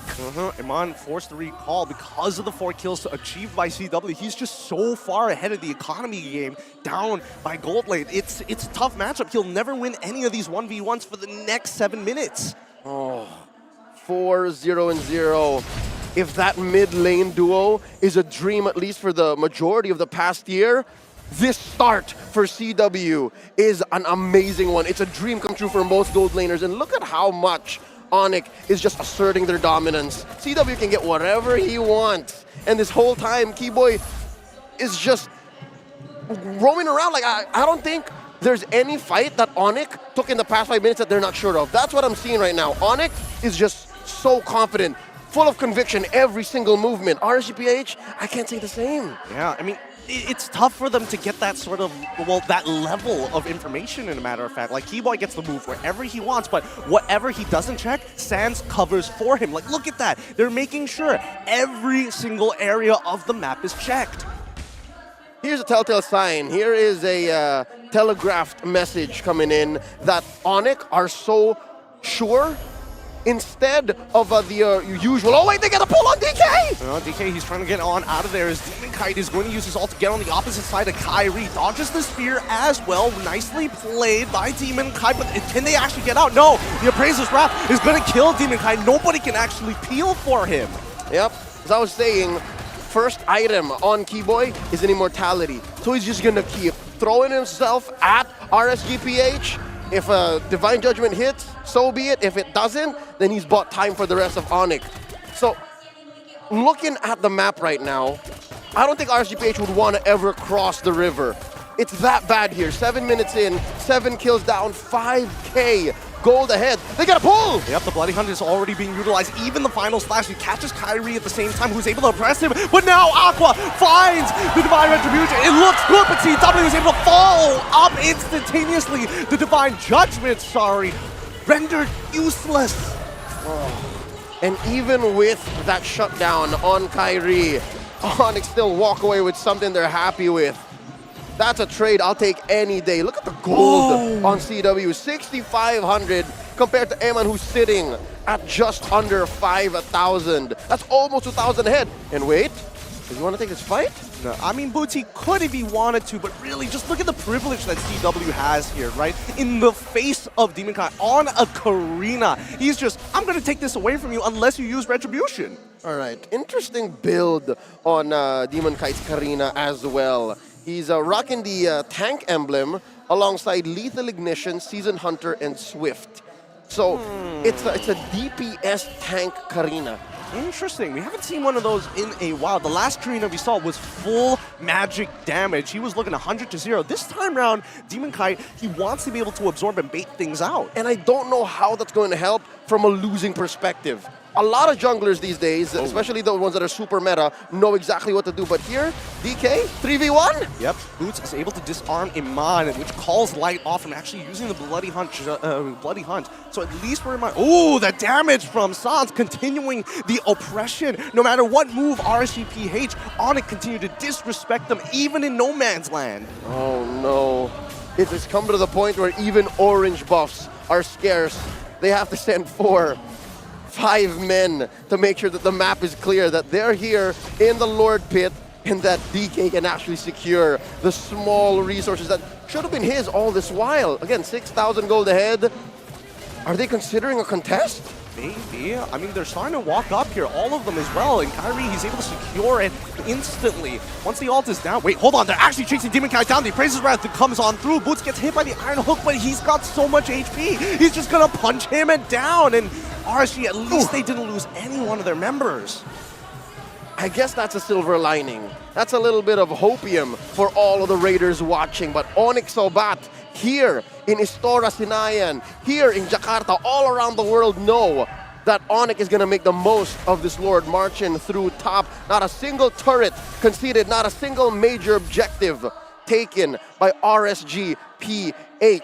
Now, even if I did say I kind of liked RSG's draft, I don't know how it performs from a losing standpoint. On the defensive, inside their base, like, what do they do? I mean, they're hoping for a snowball, and I think they're really hoping that CW makes a significant mistake to help turn this around, because I don't see any other way, right? Unless they pick off Sans, and even then, he's not like the main guy. Ain't that miserable, though? The fact that you're hoping for your opponents to slip up, hoping that they let something through, means that RSGPH are going to have to stay inside their base. And even then, Gideon, on our wave clearing scale, right? Out of 5, I give RSGPH's lineup a 2.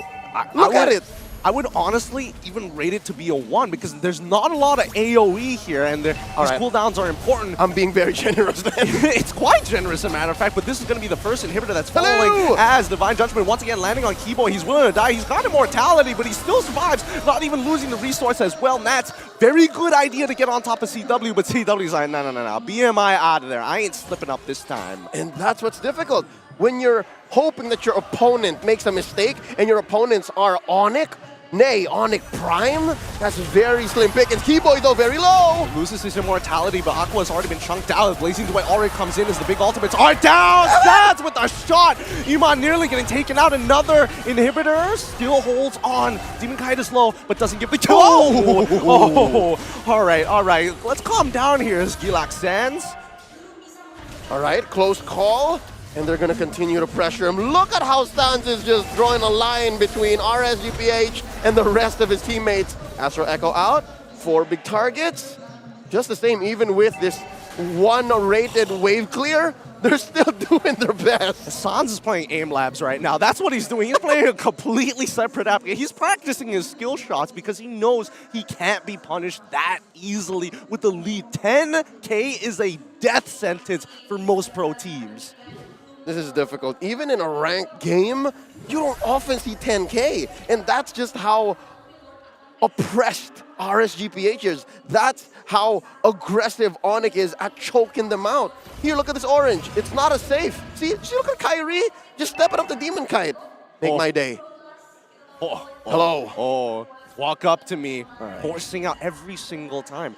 Forcing it out. And, I mean, Kyrie, he doesn't mind. The next neutral is coming up, and he's like, okay, all right, that's totally fine. You want to contest this? Nah, not even close. Not even. They're not even going to approach Onyx here. And at least that's one thing that RSGPH can hold out for. They can hold on to their magic sentries, hold on to their inhibitors, and then hope to goodness that they can make it past the 15-16 minute mark. They can make it past this Luminous Lord.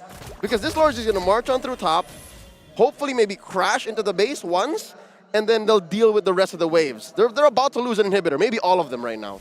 Divine Judgment being stolen away by Aqua, copying it, making sure that he is ready to punish, but CW, he's not been caught lacking this entire game. Keyboy is going to find that pull on towards Aqua's side, but he instead able to find CW instead! What a turnaround! Okay, 45, there is potential hope here. And now Onyx, they're going to take their time with the major damage coming in from Sands mainly, but still, I don't think they want to position themselves like finding an iron hook of a lifetime onto Keyboy! Oh my goodness! Oh, the entire situation we were talking about, CW slipping up, they found it. Was RSGPH playing possum this whole time? It was. I mean, that was one of the best possums I have ever seen. Let yourself get Divine Judgment, and then when CW walks on a little too close, catch him and pull him back in. And inside their base too. And I'm eating my words.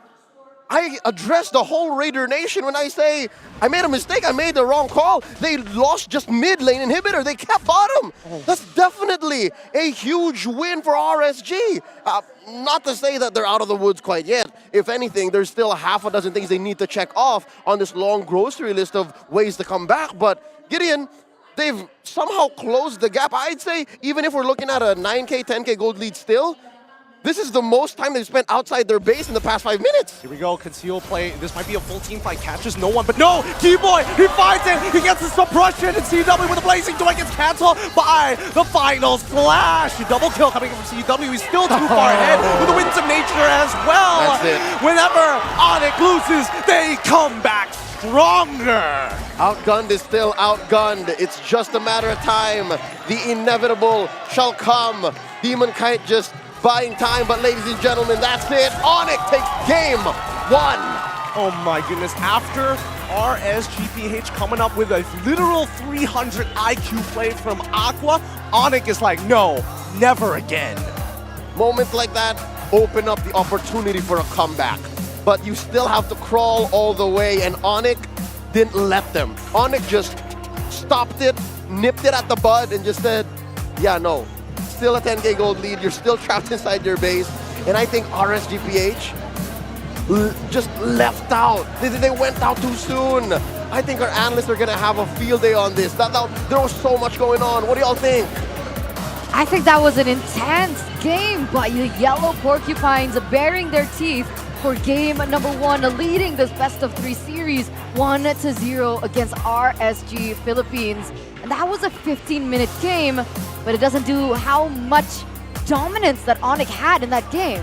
Yeah, I don't think it was an intense game at all. I thought it was a very boring, one-sided game because Onyx just completely took everything from the drafts. Look, agreed, but there was a moment that RSGPH had and they could capitalize over.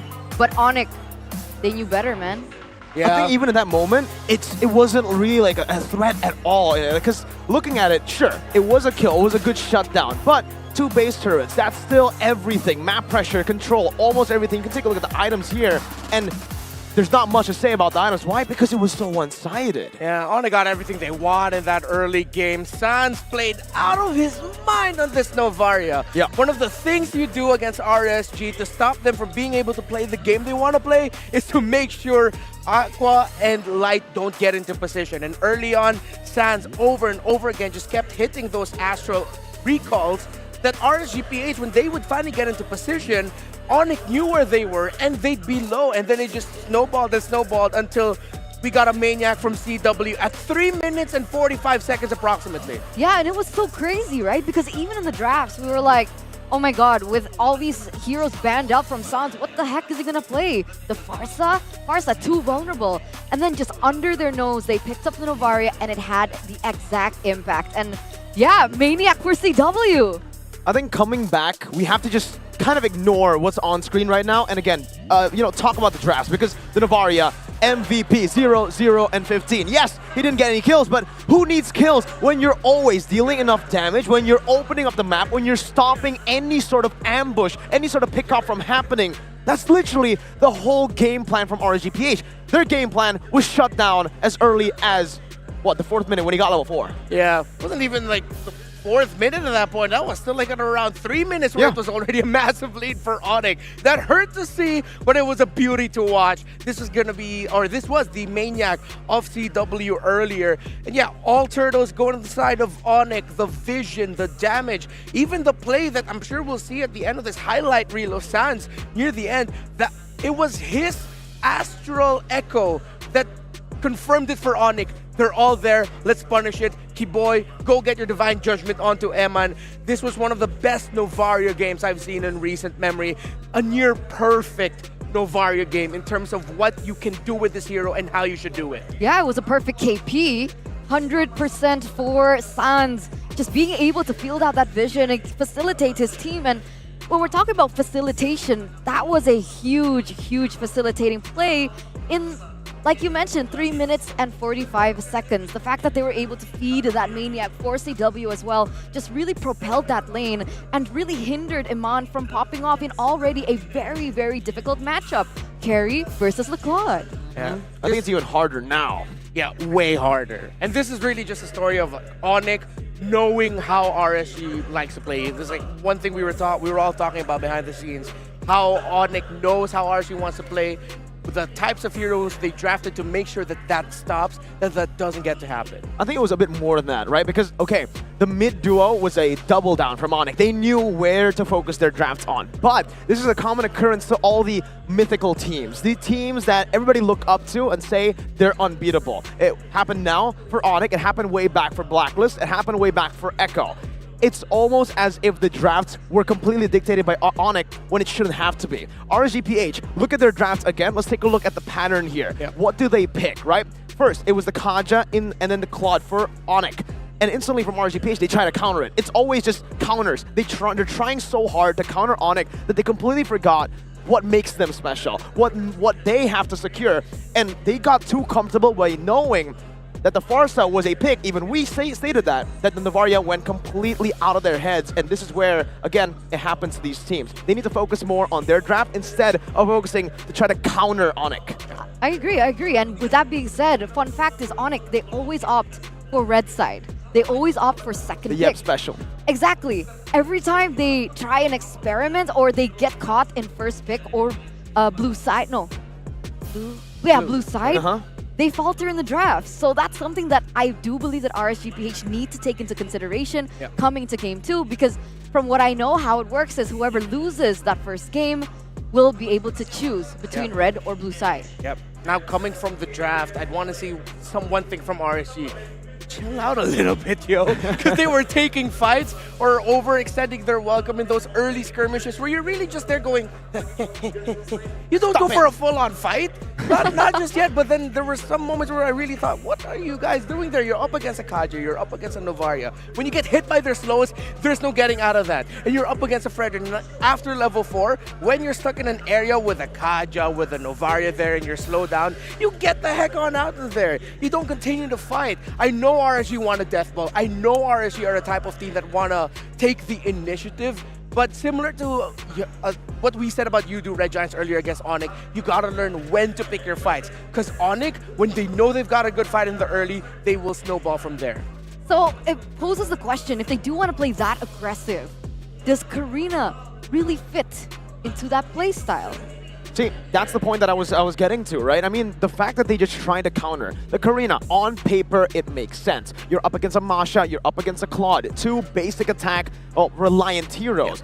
Karina, for a skill, immune, go tank, and even harder to kill because you don't really have a lot of burst coming in from the Novaria onto the Karina itself. No, it doesn't work on paper because to be able to do that with the Karina now compared to back then in MSC 2022, it was in the meta. You farm up, you get those items really quick before the whole gold lane change. Exactly. And now, it's not as simple. You don't get that much gold unless you get the early kill. So when Demon Kite lost first death, it was almost over at that point. He's not able to completely snowball and utilize that tankiness of his that was already built in before. And we saw this. This is why Zaida actually went for full damage as well in the previous match instead of the utility tank style. Yeah, little by little, it seems like the utility tank Karina, you really need to pick your moments of when to play it.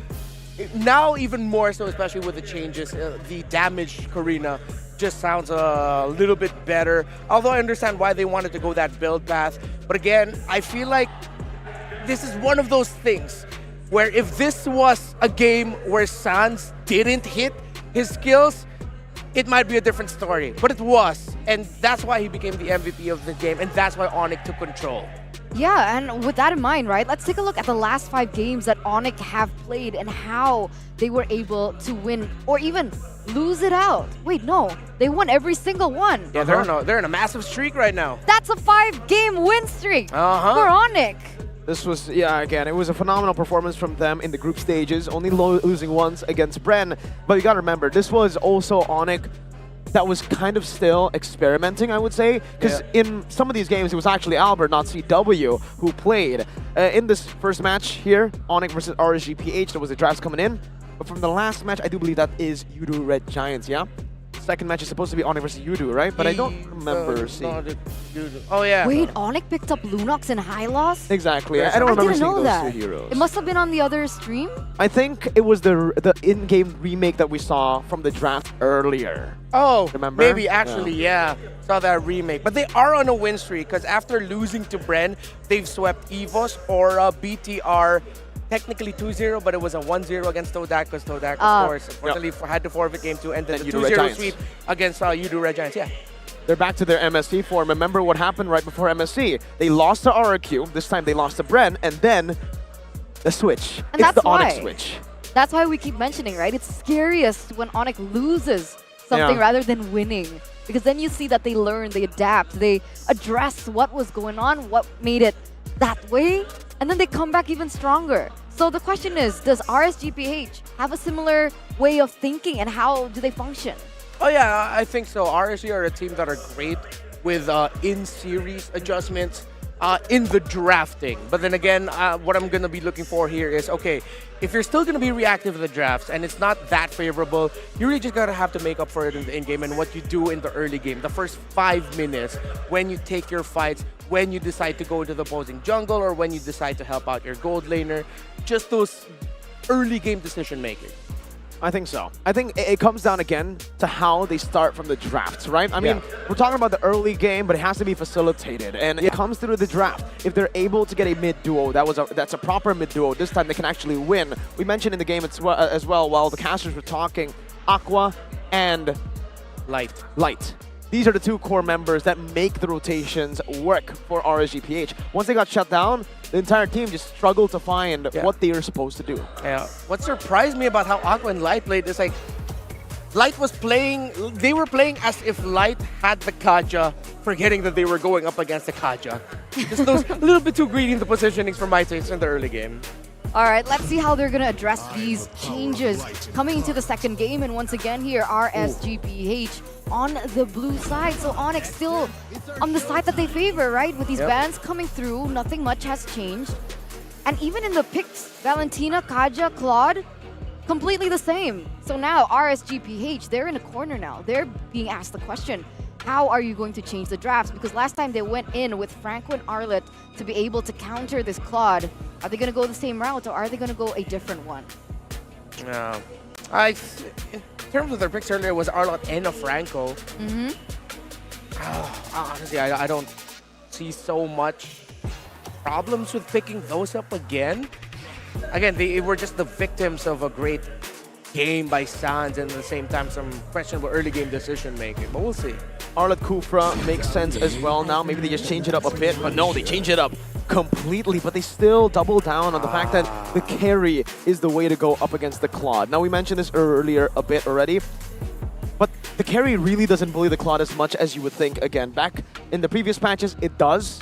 There's no way you do anything on the Claude, but now it's completely different, especially if you go Brave Smite, then yeah, the carry's not going to have a good time. Honestly, I think it really depends on who they choose in the mid lane, right? Because I get that the matchup isn't too favorable for the carry, especially in this current meta, but if you're able to secure a really strong mid lane with high rotations, then that should help out the carry, which is not what we saw in game number 1, where they were able to punish the carry so much. Yeah. But with Joey being picked up now, question mark. I think right now for RSG, they just really like the carry, not necessarily for the matchup against a Claude, but really it looks like it's a comfort for Emman. His best performing heroes are the carry and the Claude. 3 MVP performances as a carry by Emman, 2 for the Claude. So I think it boils down to more of a, he's in the zone with it. Why not just go ahead and prioritize it? So go in the second phase, Masha getting taken away. So it's sort of like RSG are adapting really well. Still reactive, but in the sense of, oh, we saw your strength in this drafting style in game number 1. We're going to follow a similar trend early on, but then start switching things up as it goes on. I like the micro adjustments made by RSGPH, even though the carry doesn't completely bully the Claude now in lane. Remember, mid-game, you still do the same job. The same reason it was picked a while ago, when the carry was obviously still meta against the Claude, is because of that mid-game. Once you get the corrosion side, the HS Golden Staff, you're back. You're back to the same power that you had before. It's just the laning phase that gets really difficult for you, and we did see a reflection of that in game number 1. So I'm curious as to see how this mid lane is going to go, right? But look at this, Onyx, they're actually opting to take away the Esmeralda instead, realizing that it is a potential counter towards the Joy. The fact that she's able to create shielding, it can be absorbed. But now, the question is what's going to happen in this EXP lane? Even before this match begun, we already centered focus on this. EXP. Yeah. With Masha taken out. It might Terizla? actually be one of the options.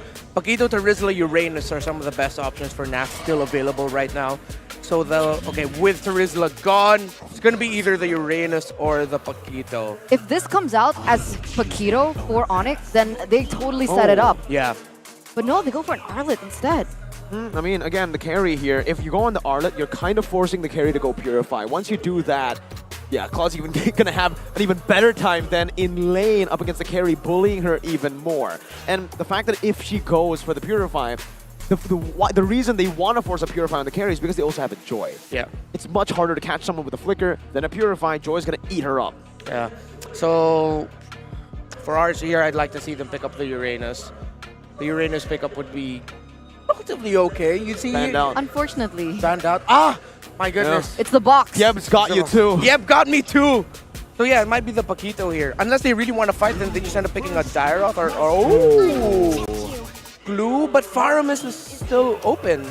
Sans can pick it up. It'll still be a great pickup. Yeah, maybe a bit of an oversight here. Yeah. That's not a good thing, guys. Hermes. Oh, man. No way. No. How could that be an oversight? Well, with the Faramis being picked up, that just really negates the pressure that Glue can actually have in the lane, in the team fights. If it's not going to be the Faramis, I mean, they can still pick up other routes, but nope. Oh, it's an Angela. What? That's the curveball. Okay. Big curveball, massive curveball. Yep.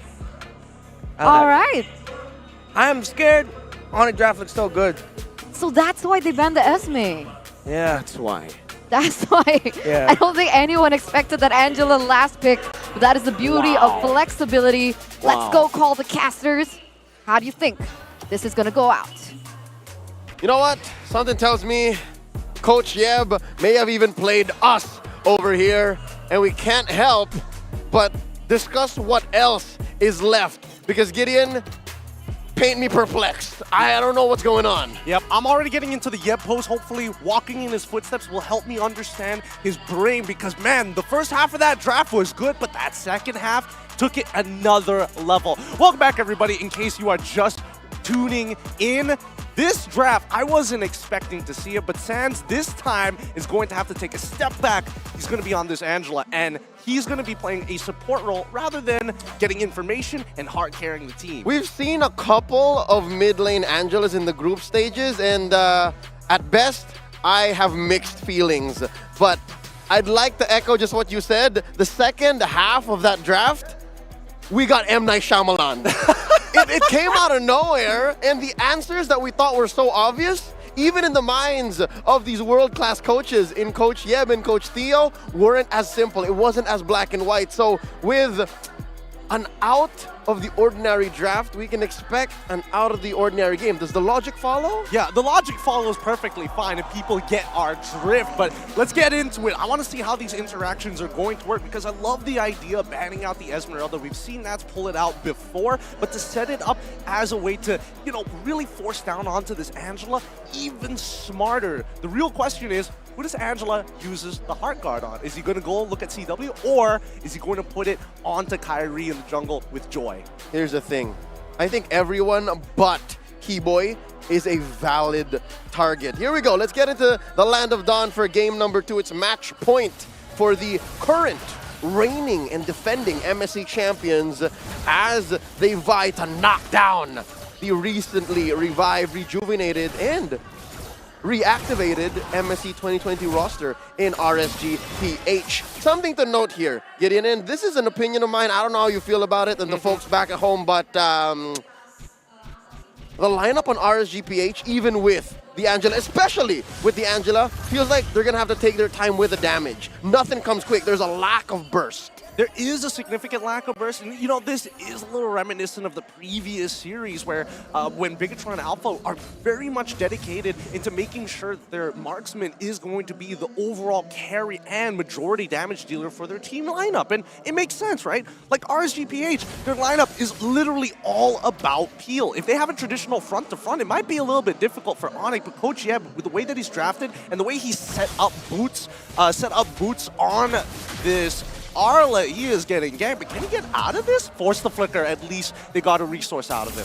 He's doing fine, he's all right. Up top though, let's check in on the rotations as Light juggles Keyboy and Kyrie very low. He's getting way too low here, and Light has to use that flicker. Aqua just keeping an eye on him, making sure that if he is needed, he's able to respond. No early double kill for Onyx just yet. Yep, just as that happened, a slight tease of what's to come.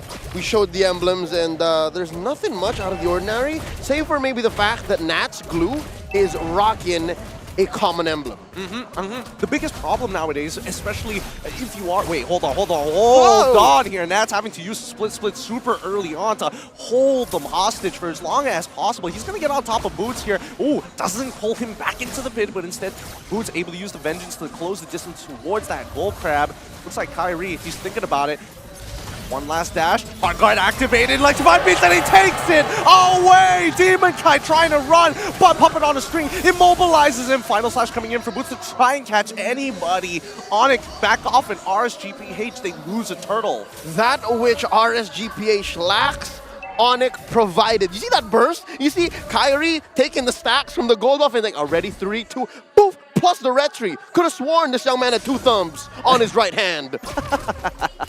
It's so visual. No, because that's what we saw, right? Like, that's exactly how you explain how Kyrie stole the turtle for Onyx, because you could have sworn RSG was going to have it. I agree. I totally agree with you here. But with the rotation coming in from Kyrie, RSGPH are giving him a lot of respect. They know that in this stage of the game, he is going to have some relevant damage if he has electrifying beats ready to go. But like Mirko mentioned earlier, right? They were hoping to put Iman on that Purify, you know, force him into that situation. But Iman, he's like, no, I'm going to greed out for this. As long as I don't get hit, I'm going to be able to flicker out of some tight situations. Yep, this is martial arts fundamentals. Don't make your block just a block. Turn it into an attack. So as he flickers back, he's throwing out more light wheels. So that's where he's put in to this machination of RSGPH's all-in lineup. We'll see how that works and exactly when it kicks into gear, because as it is, there's very little damage that RSGPH is presenting. Yeah, it really is. Iman, he really has to pull out some Wing Chun here to make sure that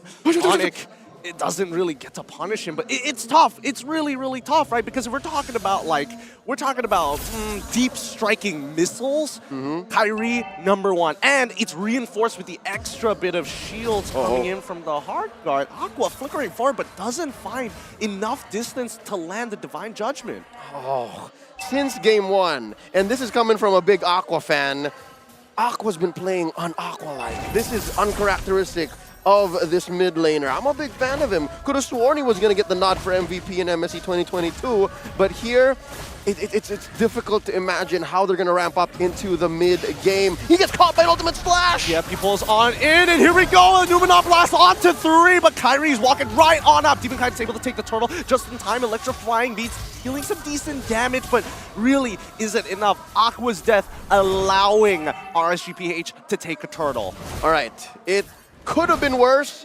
but at least, okay, hear me out. Weird trades like that couldn't be punished as hard as usual is good for a lineup that wants to scale. Unless it was a total wipeout or a huge trade like a 2-for-1, 3-for-1, this will help RSGPH's all in the long run. But you still got to get there. Again, that's been the story since game 1, right? You can get inches, but how do you get through the last stretch, the home stretch, that final mile? I think, when the time comes, that's when RSGPH will start thinking about it, right? Because they just want a team fight. They want to slow things down. And as long as they are at least within arm's reach of Onyx, they've got a really good chance. On the opposite end, right? Onyx, they probably want to be the ones being the aggressors. Wait, hold on. We see once again, Kyrie is able to get on top of Iman. The quick flicker isn't enough for the electrifying beats. He closes the distance. Demon Kite locks him down. Numenor Blast as well has been utilized. Sands! It takes big damage, but they've already lost Kyrie. Iman and Light are down. And now the chase coming in as Nats is able to join in the middle of the fights. Boots nowhere to be seen. Keyboy will fall for a 2-for-2 trade. Scrappy team fight and an eventual victory for RSGPH, but what has that bought for Onyx? Well, an opening down bottom. Boots is going to make the most of this absence in the bottom lane, and he's going to push tier 1, shrinking the map for Eman. And this opens up a problem. Oh, wait. Oh, close call. Kyrie secures. He secures, but let's also notice the collapse on towards Light's side. Iman popping his ult as well. Boots forcing to flicker on out of there. And funny enough, Sans not even thinking about saving Boots' life. He knows he's going to be okay. Stop side.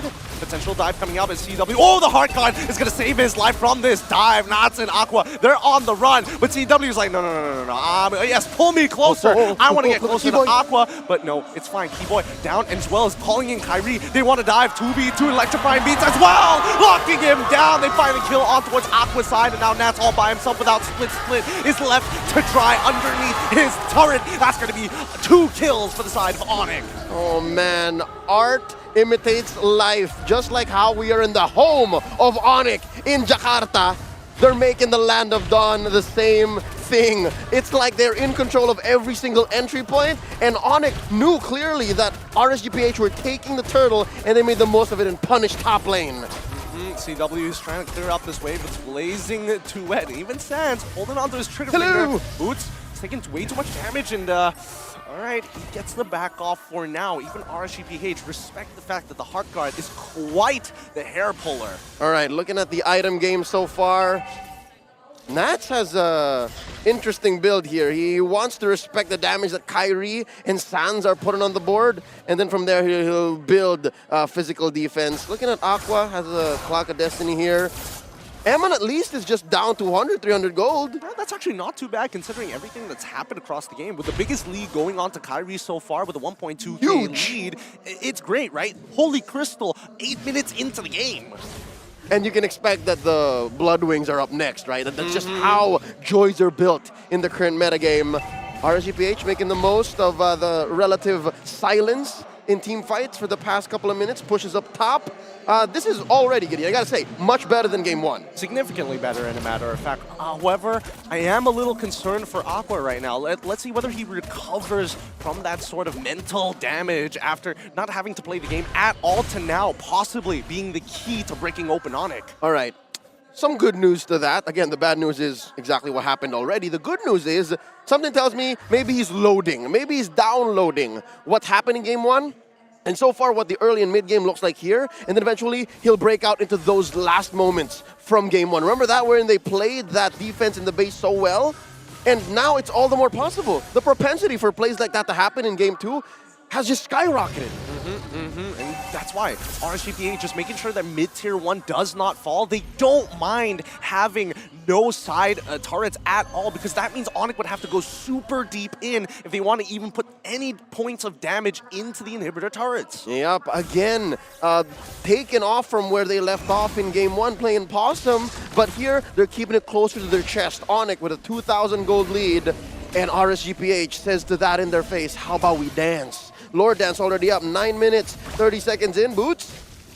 He's going to take a little bit of damage here. Sans, it doesn't look like the hard guard's coming out just yet. He's ready for it. He's waiting for it. Boots, he's able to go. Kyrie, in the matter of fact, actually gets the hard guard into the middle with the electrifying beats. The damage is good. Aqua is gone. Numidar Blast trying to disengage. It's tough, but Boots falls down to Nats and CW. Despite it all, that sprint is keeping him nice and healthy. He's kiting out of his mind. Oh, split will not save Nats. Kyrie pops him. 2 for 1, and eventually Onic turns to the Lord. Yep, they want even more than this. They want to break this tier 1. They want to speed up this game. The tempo increases for Onic. Lord here, 3/4 of its health down and up, approaching halfway point. 10.5 minutes in. Yeah, they're going to blitz it. Onic is going to score this major objective. Sans, once again, just taunting, right? He doesn't even need to be part of these fights. He can split push on the side, and Kyrie can help fix the bottom side towards the neutral objective, and they just work in tandem so well. That's a thing of pure terror. It's a hero with very little mobility, just standing there. And you know that one of those players' thumbs are on the recall button. That's what Sans does. That's the psychological warfare that he's committing, right? And people online saying, why is Sans doing that? Why is that? Imagine that being done to you in a ranked game. Exactly. And the rest of your teammates, especially if you're an EXP laner, why aren't you clearing the waves? Why aren't you part of the fight? There's just no winning it. You can't be in 2 places at once. But now, with the lore crashing on, and let's see how Onic responds, because it feels like Onic, they don't want to press the advantage any more than this. It feels like it's a liability to actually walk with these big waves. And that's a clear sign that Onic have been learning from the lessons in the group stages. A lot of the moments that put them in hot water were in where they overextended. Hell, we just saw that in game 1, right? Wherein RSGPH played Possum and hooked them into their base and punished them for an almost seemingly instant comeback, but it's not as easy, right? It doesn't happen like that. But right now, looking at Onic with a 5K gold lead approaching the 12-minute mark, Lord coming in a 1.5 minutes about, it's difficult. But RSGPH are in a better state. I'm wondering if Eman is ready. What's Eman building right now? What's he got? Oh, 3 core items on the way to his 4th. Oh. A Wind of Nature. Okay, that's good. That's really, really good to hear. As soon as he gets that Winds of Nature, he can actually go toe-to-toe against CW. I'm guessing CW already has his Winds of Nature immediately built, considering the amount of gold that Onic has right now. He does. Homie does. So that's what buys him the 1,000 gold ahead he has. 1,000 and change at that. So that's one dynamic that they have to think about. RSGPH, they have to get everything right, man. Aqua has to have the DJ, or at least the final slash, one or the other. Now that Kyrie's, he's 2 levels ahead of Demon Kai, right? So I guess this is what Onic is waiting for. We're going to play around neutral objectives. We need to make sure that we don't get hit by lightning, especially when you're Joy and you're able to dodge big CC. With the hard guard, it gives you just another layer of complexity. Yep. Talking about Kyrie, there's the aforementioned Blood Wings. So all the more, he's so difficult to kill, and he spouts out just that much more damage. Now looking at the engage, looking at the angles. Oh man, here's something I miss. Light finding himself all the way in the back. If you'll remember, folks, in recent history, I'm talking maybe 6-9 months back, you know how Light finds these odd bushes that you could have sworn he couldn't have gotten there? It's so odd. RSGPH are playing so conservative now. Exactly, but Onyx, you've seen their preparation before. That's how they won game number 1, right? Just raw preparation. Coach Jeb's genius, the pose, it all comes in together. That's right, and now, come to think of it, maybe it's less how RSGPH are conservative. Maybe Onyx are just cleaning up these bushes so well that Light can find himself in. Again, it's Boots here at the front. All right, okay, CW, he has to kite this a little bit better, but now instantaneously you see that Kyrie with the electrifying beats as well, and the heart got on towards Nats' side. That Athena shield keeps him alive, but they've already taken out Demon Kite. This Lord is Onyx to take. Oh wow, Keyboy! Oh! Grand Theft Orange! The MSP 2023 MVP just stole the orange buff right in Eman's face! My jaw literally just dropped. I'm like, no way he's gonna get that. No! Ring of Order, I did. This has got to be so frustrating for RSGPH. It feels like every smart move that they think of, Onyx is already right at the front door. You know what's worse? Keyboy had nothing. He's building like weird little baby items, like elements to it. So it was just off of pure mechanics and timing. Yep, it's, I mean, what can you do? What can you do? You can't win them all. You cannot win them all. But with this Lord pushing on, I want to see whether Onyx is going to do the same thing, right? Are they just going to play possum and not walk with the waves? Or are they waiting for RSGPH to actually make the mistake? It's a Luminous Lord marching up through top, and there is a closer wave in mid and bottom. So this is to RSGPH's benefit.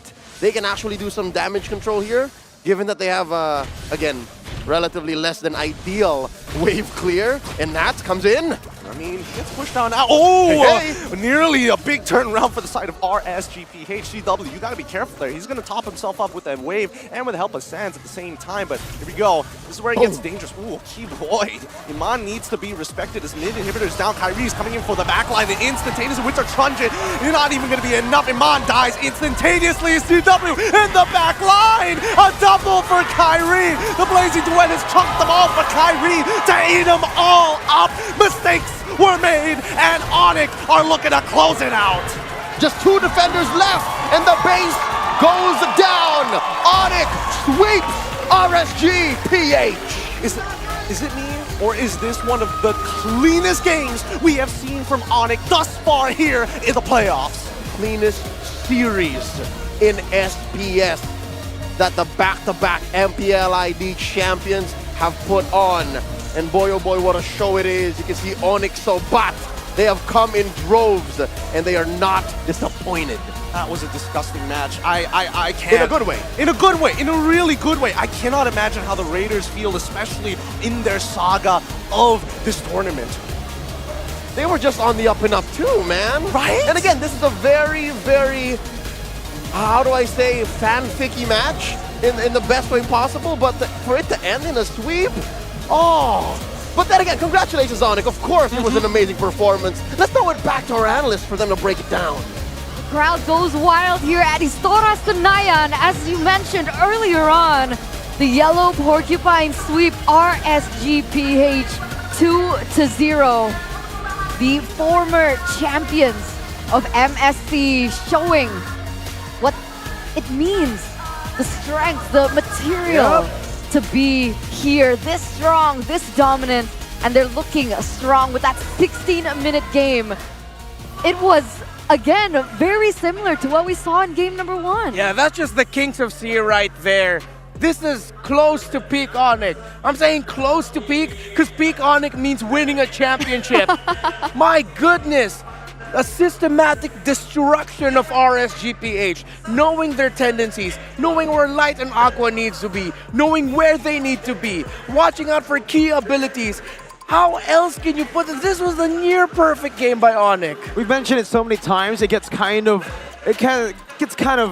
repetitive. But when Onyx lose, that's when you start to tremble. I think I spoke to Aldo as well, Bigatron. They're like, I can't believe we had to face Onyx right after the Bren loss.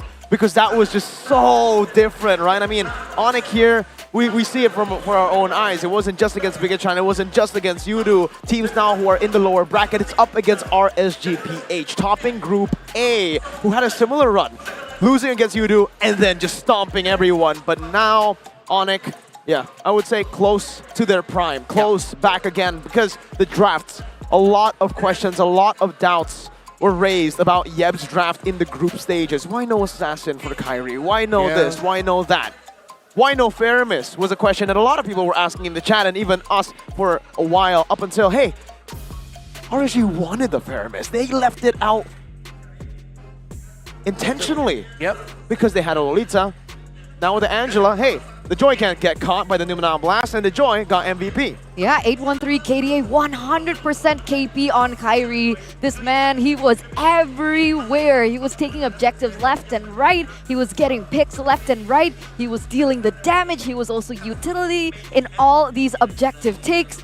This truly is everything in one. Yeah, man, you have Sans on an Angela with you. You're empowered to peek into the jungle yourself as if you were a roamer. You have an Angela with you. And some of the highlights here of Kyrie come from the fact that it was literally just him getting vision, Sans saying, hey man, that looks good. Let's do it. And then they'll take that fight and then they'll find those opportunities. And again, it isn't just because Onyx was stayed aggressive, they were very calculated. They always watched out for the counterplay, the late entry of Nath, because as a glue, that's what's expected of you, a late entry. And then of course, Light's Numenon Blast barely hit in this game. Even there in that last highlight, CW literally used the BMI to get past that Numenon Blast because they were all watching out for it. Did you see that synergy? That synchronization? Oh yeah. Oh, where does that come from, ladies and gentlemen? I'm sure at this point, it's not even just comms anymore. They're not speaking. Telekinesis. This is telepathy. Telepathy. Yeah. That's a different one. Telekinesis, you It's close. Yeah, Nice it's close, try. it's close. It's close, it's close. It's a good try, right? Yeah, it's a great try. Okay. But again, congratulations to Onyx, continuing their journey there in the upper bracket. And it was crazy because even before this match, when we saw that head-to-head between the roamers, I was like, yeah, Keyboy 0% on the support heroes. I'm like, that's something that honestly teams can exploit with Keyboy not having that success. And I was like, that's a layer that they don't have in their flexibility. And then Sans pulls up the Angela mid. It takes a lot of confidence to first pick a roamer, right? As a roamer player, I think a lot of people will agree with me. I'm not a roamer player, I'm just trying to relate to them. But first picking a Kaja, especially when we know that there's so many counters towards a Kaja. Now the Kufra pick, even the Franco there, a few of these heroes who can actually just completely neutralize the Kaja. So it shows you how much confidence that Keyboy has for Yeb, and Yeb has to Keyboy, and Keyboy has to the rest of the team, and the rest of the team has to... Yeah, you get what I'm trying to say, okay? They're really, really in sync. Yeah. And man, I gotta give props to just the whole team. They moved like a unit. They knew exactly what to do at any given moment in the game. CW, when Joy gets picked off, when Joy is the target, CW just goes to the back, and the carry. You're not spinning. Oh, there's a cable. It's okay, I did it. Oh, yeah. Smooth. Boom, perfect. Anyways, carry. We mentioned this. Gideon also mentioned it in game. He went for the flicker, and I said it to you. It's a losing game. It's like flicker, a loss. Also, the Purify, it's a loss. Like, it's just two bad situations. Yeah, way too difficult for a carry here to shine. Although we saw some moments here and there, but this is what we saw mostly of. CW Blazing with duet. a perfect entry, Blazing Duet.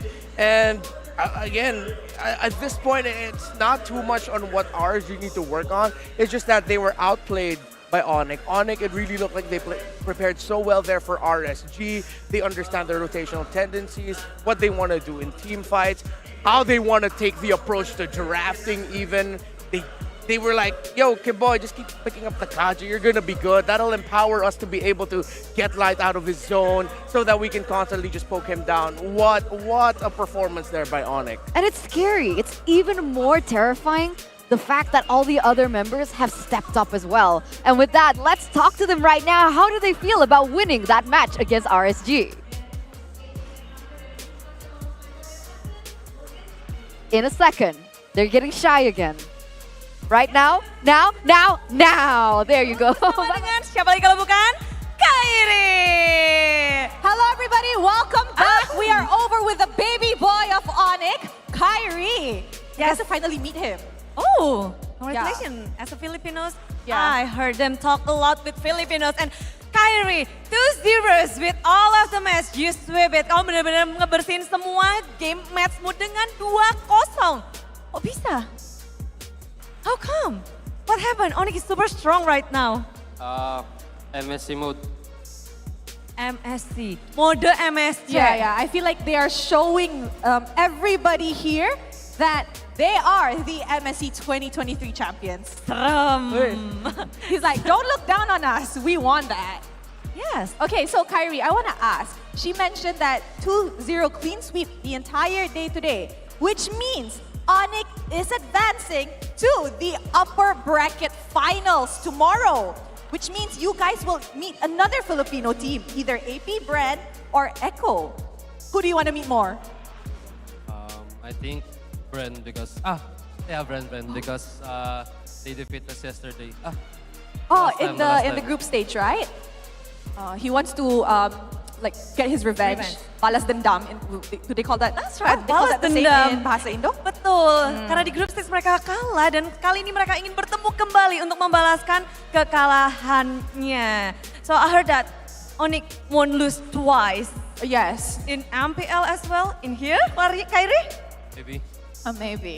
Mungkin gak akan kalah 2 kali. Maybe. Okay, Kyrie, I have another question. How confident are you that Onyx will actually take the championship? 1%. Huh? 1%? 100? Stay humble. Stay humble. Dengan 1% dengan kehambelannya dia akan membawa piala ini. Wow, is that humble or just keeping a secret from us? I We're don't confident, know. but how about the team's energy right now? Onyx, very good and Gilang is already sehat. Yeah, we're ready to bantay. Sans is much better, so they're ready to beat everybody. And I could see that in the first match, actually, the player cams we were watching from backstage, when they won, I could hear the screams from backstage. And their player cams were like all happy and cheers, which is the energy we like to see, because I feel like with this kind of mindset and energy, championship could be highly possible. Oh, but who is the strongest contender for Kyrie here? Yeah. Maybe Bren.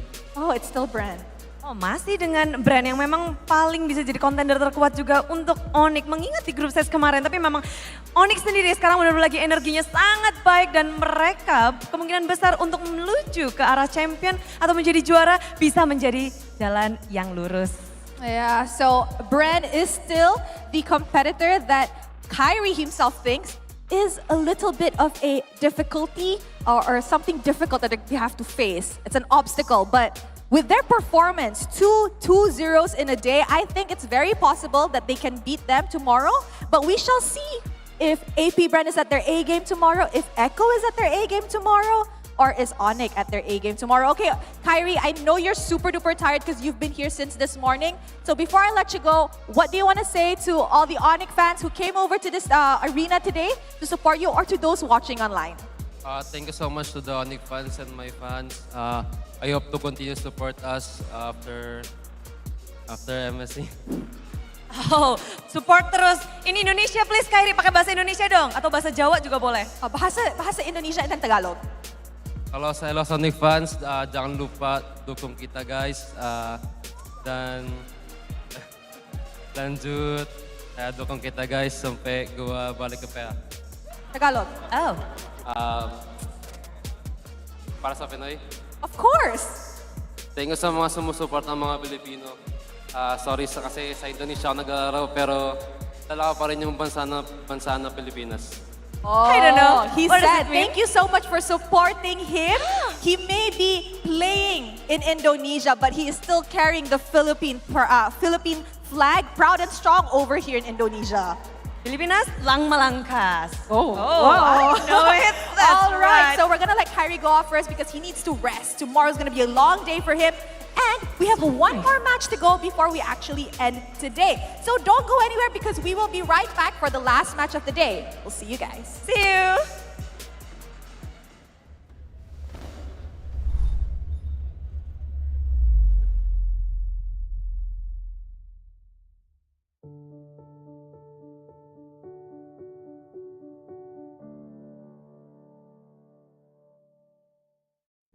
Minat dengan game ni first kali bila abang ada bagi tahu, Dek, jom kita pergi cyber cafe nak. Lepas tu daripada situlah kita orang selalu cakap dengan mak kita orang nak pergi surau lah, kita orang nak pergi sekolah lah, kadang-kadang ada koko ke apa. Tapi kita orang sebenarnya pergi kepada cyber cafe untuk bermain game lah. Dia keluar rumah macam biasa, pakai baju, uniform apa semua, tapi dia tak pergi sekolah. Dia pergi duduk kat sisi. Dia ponteng lah kiranya kan. Dek, ingat tak Dek masa kecil-kecil dulu? Asyik nak pergi terawih je. Rupa-rupanya bukan pergi surau, bukan pergi masjid. Pergi main game kat sisi. Macam mana boleh kantor yang mana tu? Yang Umi pergi surau. Oh, Umi pergi surau. Cek kita orang tak ada. Bila dah dapat tahu, sebab surat datang dekat rumah kan. Ayah balik and ayah buat apa yang patut lah. Basically rotan ke apa. Kayu dia pun ada lagi, tahu mana lah tak tahu. Bermula daripada hari itu saya slow down sikit lah. Actually ayah dia tak tahu kita orang ada laptop tau kat rumah. Bila saya dengar je bunyi motor tu dah bergerak, dah berjalan, time tu lah saya akan turun, saya akan main game sampai dia balik. Waktu tu lah saya akan macam terus shutdown PC apa semua, macam tu lah. Try main senyap-senyap lah. Sama lah antara kita orang 3 beradik pun lalui benda yang sama.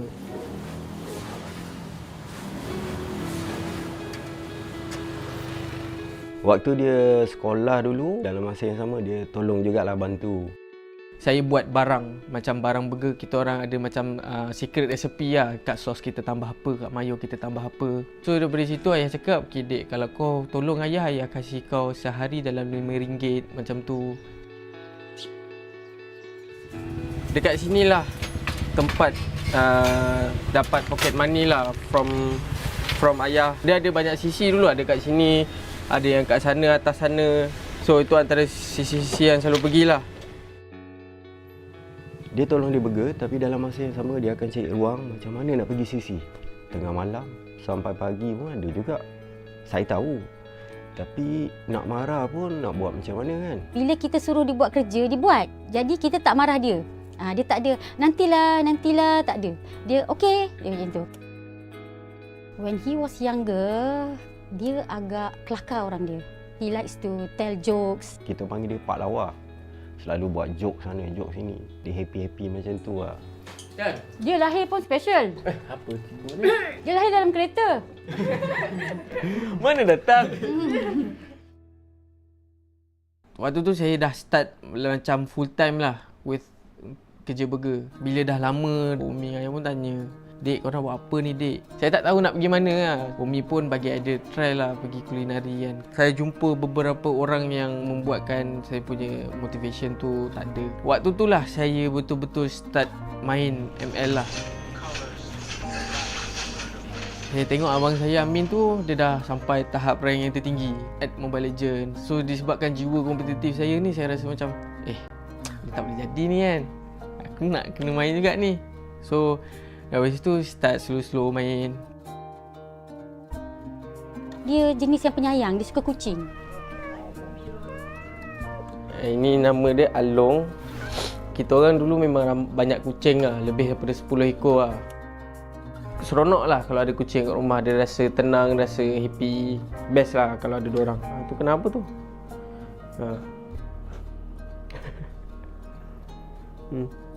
Tos. Waktu saya tengah intern, ada orang tag saya. Waktu dia cakap, aku nak kau join Todak ni. Ada satu nama tim Todak ni. Waktu tu saya dalam dilema lah. Sebab at that time, saya tengah intern tu, lagi 3 bulan after that, saya dah boleh habis belajar. Dah boleh dapat sijil. And dalam masa yang sama, kalau peluang ni terlepas, dah memang takkan ada dah. Dia beritahu saya yang dia tak dapat nak teruskan internship tu. Dia cuba nak berubah haluan kepada pemain Mobile Legends lah masa tu. Mak saya ni dia jenis anti lah. Dia fikir yang gaming ni buruk untuk dia punya masa depan. Saya cakap dengan mak saya yang Umi, adik ni jenis yang dia boleh pergi jauh. Dia memang power. Dia antara the best in Malaysia. So why not let him try lah. Kami pun cuba lepaskan tali itu perlahan-lahan. Saya kata tak apalah kalau macam tu. You just proceed with what you think it's best for you. okey lah, you pergilah saya kata. Tapi you kena buat betul-betul. Kalau you buat tak betul, kau balik sini. Saya pun dapatlah keluar daripada kawasan belajar lah. Saya pergi ke Todak. Saya terpaksa menipu lah basically. Saya bagi tahu dekat umi ayah saya yang Todak akan sediakan kontrak.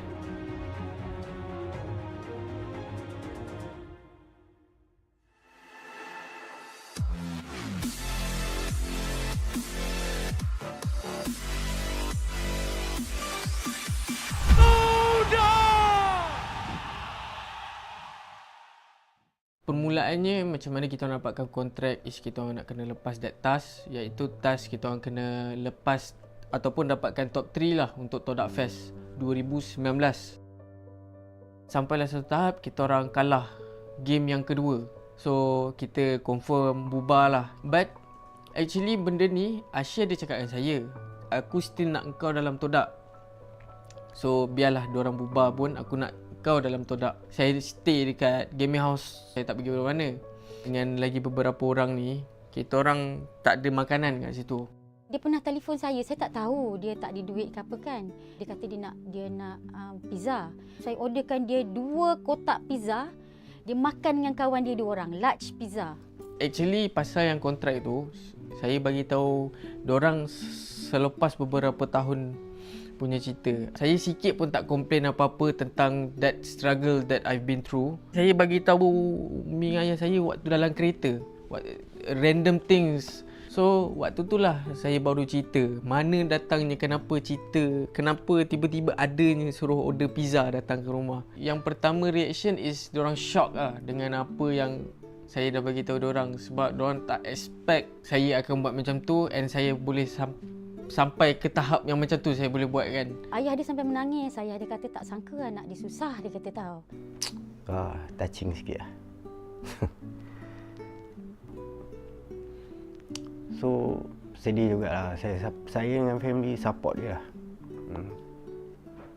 Sebenarnya semua ibu bapa mahukan yang terbaik untuk anak-anak. So that is the moment that it hits me hard lah.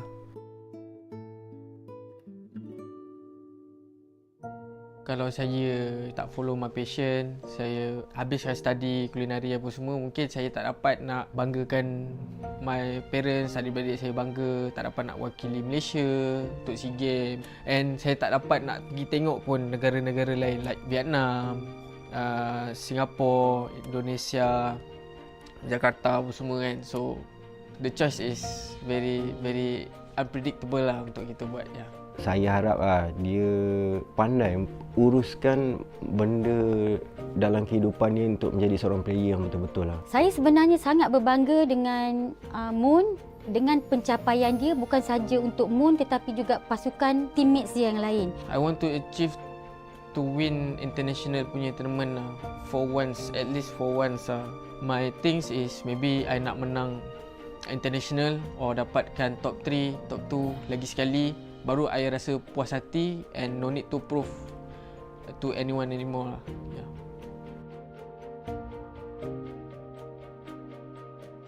Saya Moon dan ini adalah cerita saya. Saya harap daripada kisah ini dapat memberi makna dan semangat untuk korang terus berjuang.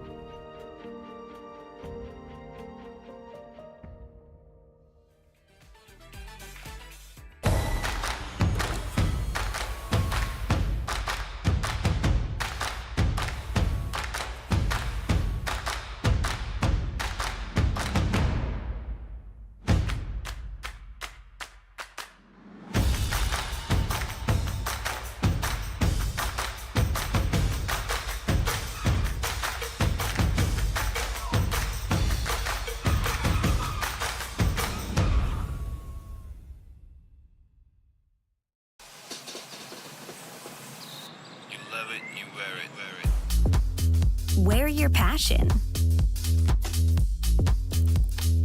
Share your passion. Wherever, whenever. Gaming is a lifestyle. Get your merch at shop.eslgaming.com. The Snapdragon Pro Series powered by Samsung Galaxy is brought to you by Snapdragon Elite Gaming, Samsung Galaxy S23 Ultra, Monster Energy, and DHL.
I got a thorn in my side. You can run, but you can't hide. Yeah, this is bad. You can't away, but no rabbit in the head.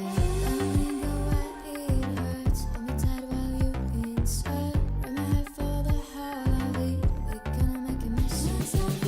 Baby, let me be your voodoo doll. Stick up in it like a bunch of balls. Come let me be your voodoo doll. Push it in and make me scream and cry. Baby, let me be your voodoo doll. Stick up in it like a bunch of balls. Come let me be your voodoo doll. Push it in and make me scream and cry. See me up with your eyes. I got stitches from your lies. Let me lift your spirit if you are for it. But be careful of my heart. It's best you leave that part. The end about revenge, 'cause I'm a good friend. Baby, let me be your voodoo doll. Stick up in it like a bunch of balls. Come let me be your voodoo doll. Push it in and make me scream and cry. Baby, let me be your voodoo doll. Stick up in it like a bunch of balls. Come let me be your voodoo doll. Push it in and make me scream and cry.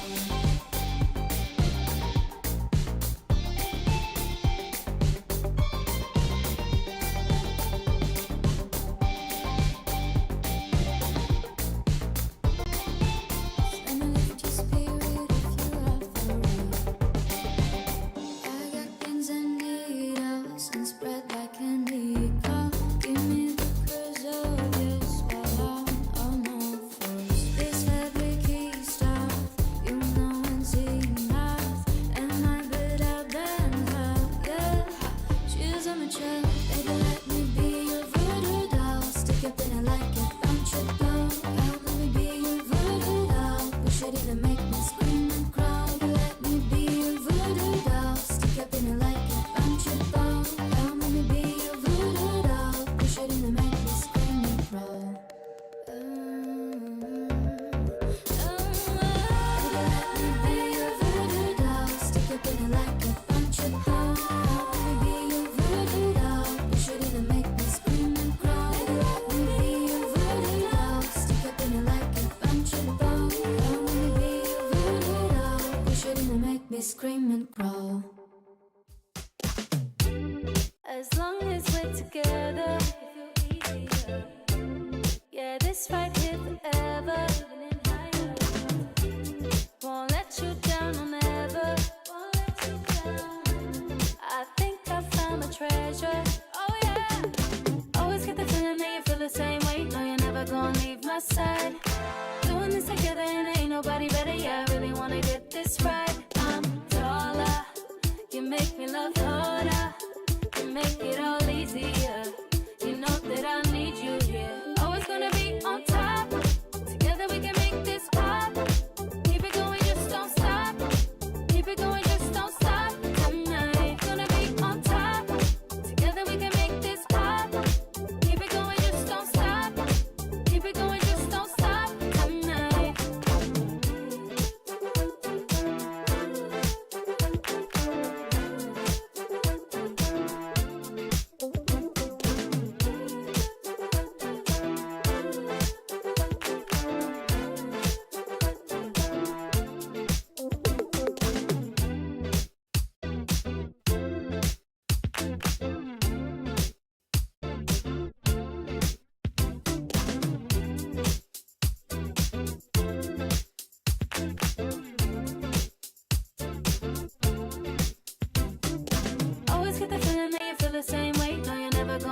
my side.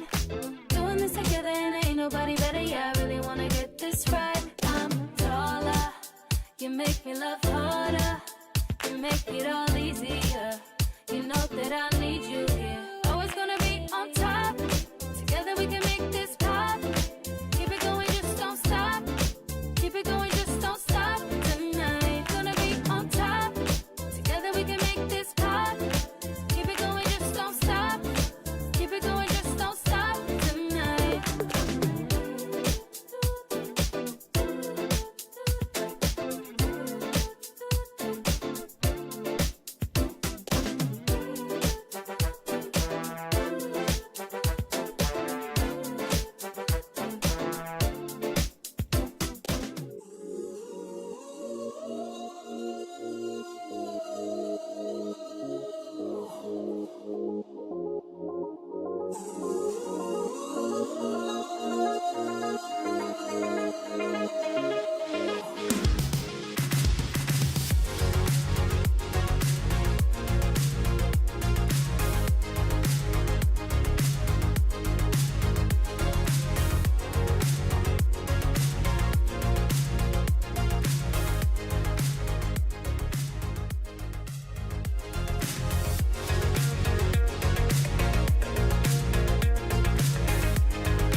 Hello, everybody. It's us again. It's Rose and Clara over at the audience because just now when I was interviewing Kyrie, when we were interviewing Kyrie, I heard two girls screaming over at the side. So I'm just like, what was going on?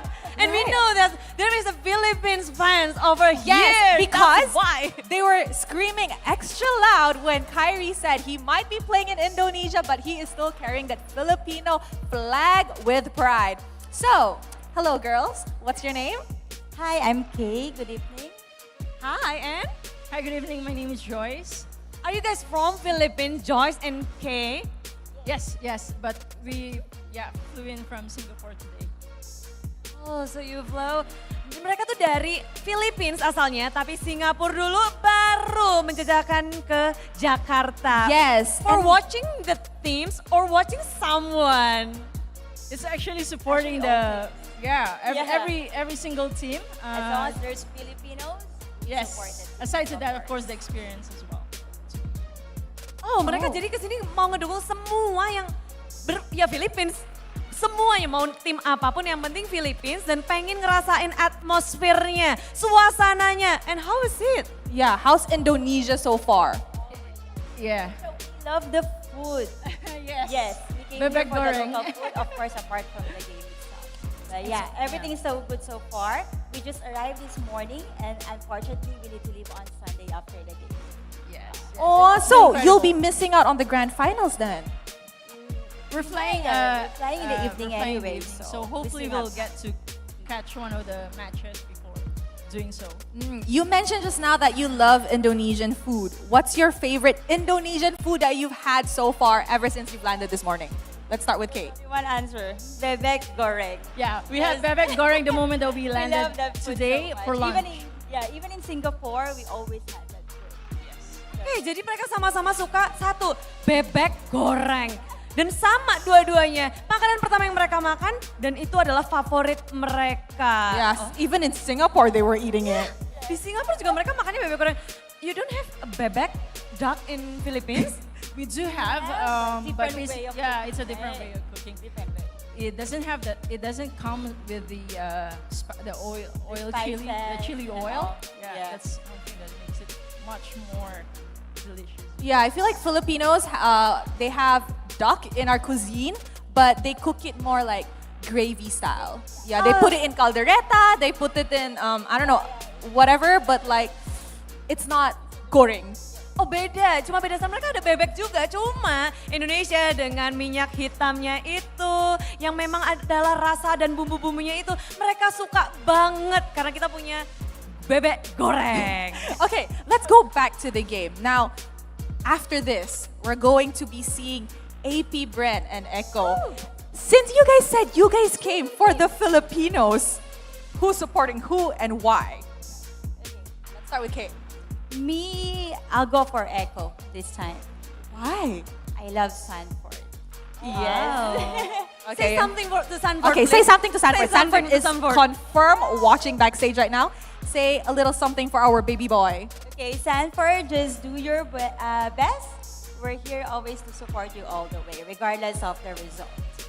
Oh, dia mendukung pokoknya apapun hasilnya pokoknya dia di sini mereka untuk mendukung Sanford. Oke, dukungan sebenarnya sudah diterima langsung mendengar tapi gimana dengan Joyce? How about you? Who are you rooting for these two Philippines?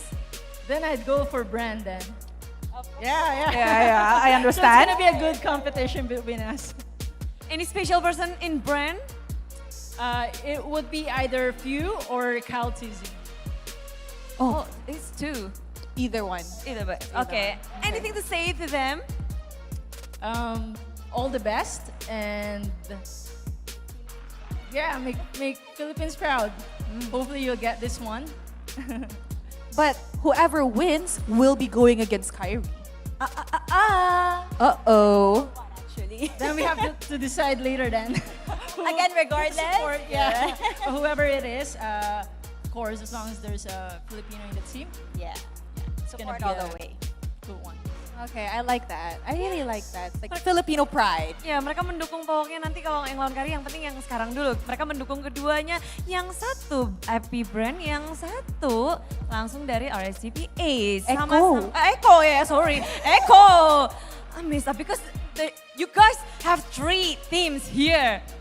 How does it feel like to have 3 teams dominating the Snapdragon Pro Series? Filipino power. Yeah, it's Proud actually. Yeah. Very proud. very, very proud of being Filipino a Filipino. pride. Yeah. Correct. Mereka benar-benar bangga bisa melihat ada Philippines, bahkan 3 tim mendominasi di turnamen ini. Dan memang mereka juga terlihat sangat kuat dan top of the groups as well. Yes, okay, probably the last question I have for you guys. How is the Snapdragon Pro Series so far and what are you looking forward to see tomorrow and on Sunday as well? Joyce? It's been so far something, an incredible experience, something that I would not forget for the rest of my life because this is my first ever live,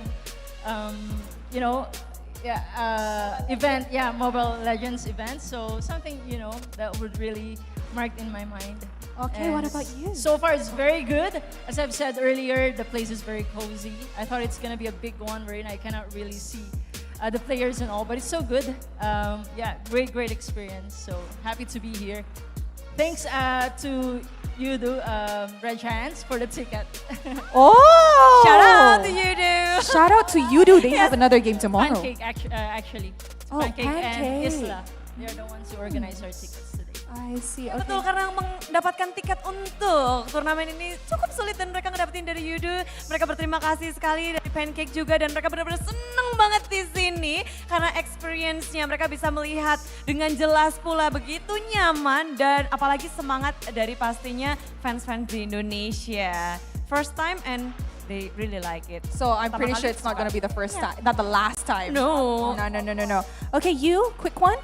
It's actually the same for her. And actually everything arranged is last minute for this event. So glad to make it happen. Glad that we get the support from the teams who gave us the ticket today. So everything so far so good. Yeah, looking forward for tomorrow and the day after.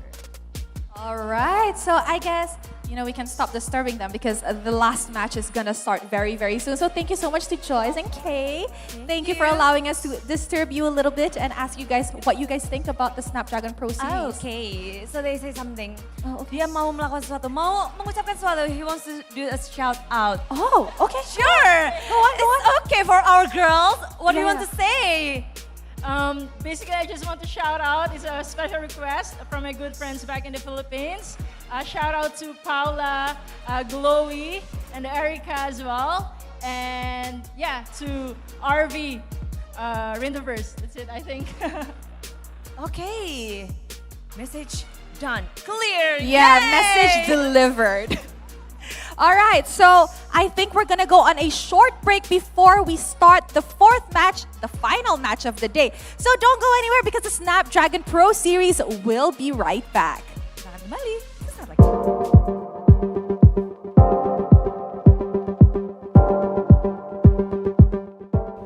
Spicy food and Mobile Legends. Luas, tempatnya luas. Yang gue suka itu turnamen ML. Maju. Foods and Onyx. The food, turnamen. Food, the spicy foods. Rame, macet. Fans in Indonesia really supports their MLBB players a lot. So compared to our local scene, I can feel the drastic changes. So it feels more lively here. It feels like an actual sport. Amazing food. Nasi goreng. Spicy food. I think it's same like Cambodia.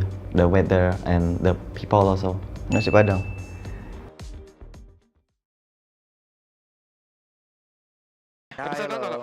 Lagi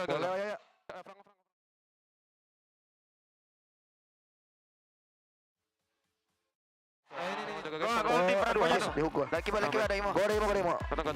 Gua masih ada ulti sih. Ada ulti sih semua dia. Dia mau tarik lu, we. Dia tarik. Coba pelan-pelan. Nice. Yes. Flicker ya abang gua ya. Siapa aja ya? Nah itu tuh. Go. Habis setnya. Garik. Ini. Depan gas. Perang aja. Aman gua. Gas. Depan dulu. Lihat Karina. Tolong. Nice. Gua kejar aja guys. Aja. Gua kejar Karina. Mati. Lagi. Ayo. Tarik aja ya. Dia pegang. Lah nih. No pegang guys. No pegang dua-duanya. No pegang. Sadar dulu guys. Aman. Satu orang mati. Nice one. Gua farming lagi. Ini enggak guys. Peran L kiri tuh. Gua ready. L kiri ada ini ya guys. Lihat boots guys. Bisa masuk gua, sabar. Lihat gua nih Valen. Nice, kiting ya. Aman gua. Lihat gua. Enggak ada ulti ya guys. Kali. Mau bakal guys. Bisa. Ulti gua 23 guys. Bisa kiting. Ini gua bokeh. Gua skill 2 guys. Kena. Mati. Gua bisa flickerin enggak guys? Mau enggak? Ayo mau. Mau ulti gua siapa nih? Ayo mau. Deh. Kali gua golong. Mati. Depan guys. Aman gua ke belakang. Depan mati tuh. Ini. Ayo gas. Karinya mati kan? Minyak. Minyak kan? Ambil kasih. Fokus dulu NN enggak ada minyak kan.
Yeah. We be hot, mama got game. Check my team, we like the flame. We be bougie, y'all sound the same. We be, mama got game. We be hot, mama got game. Check my team, we like the flame. We be bougie, y'all sound the same. We be, mama got game. Yeah. We be cooking something new. Hear us knocking, coming through. Push the limit on them rolls, cause we don't do it like you do. We be cooking something new. Hear us knocking, coming through. Push the limit on them rolls. Yeah, mama got game. Mama got game. Yeah, mama got game. Yes. Yeah, mama got game.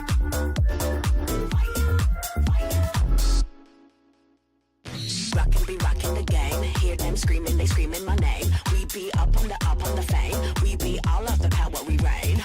Rockin' be rockin' the game. Hear them screaming, they screaming my name. We be up on the fame. We be all of the power, we reign. We be cooking something new. Hear us knocking, coming through. Push the limit on them rolls, cause they don't do it like we do. We be cooking something new. Hear us knocking, coming through. Push the limit on them rolls. Yeah, mama got game. Mama got game. Yeah, mama got game. Yes. Yeah, mama got game.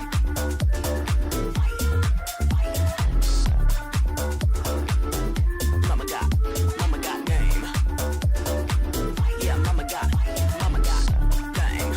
Yes. Yeah, mama got game.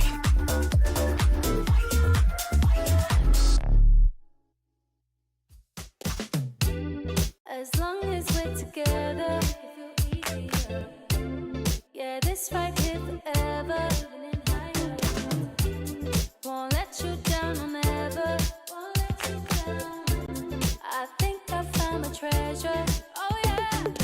Always get the feeling that you feel the same way. No, you're never gonna leave my side. Doing this together and ain't nobody better. Yeah, I really wanna get this right. I'm taller. You make me love harder. You make it all easier. You know that I need you here. Always gonna be on top. Together we can make this pop. Keep it going, just don't stop. Keep it going, just don't stop. Tonight, gonna be on top. Together we can make this pop. Keep it going, just don't stop. Keep it going, just don't stop. Tonight.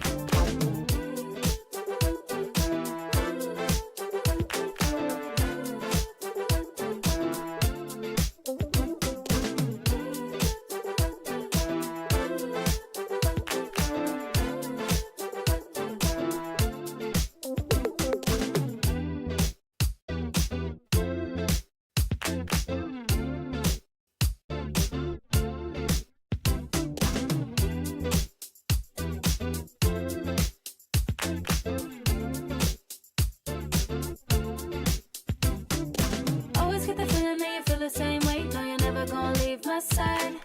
Doing this together and ain't nobody better. Yeah, I really wanna get this right. I'm taller. You make me love harder. You make it all easier. You know that I need you here. Always gonna be on top. Together we can make this pop. Keep it going, just don't stop. Keep it going, just don't stop. Tonight, gonna be on top. Together we can make this pop. Keep it going, just don't stop. Keep it going, just don't stop. Tonight.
put it up, dump it up, dump it up, we roll it up, put it up, put it up, put it up, dump it up, dump it up, dump it up, put it up, put it up, dump it up, we dump it up, put it up, bust it, bring it back, bust it, bring it back, bust it, bring it back, bust it, bring it back, bust it, bring it back, bust it, bring it back, bust it, bring it back.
Yeah.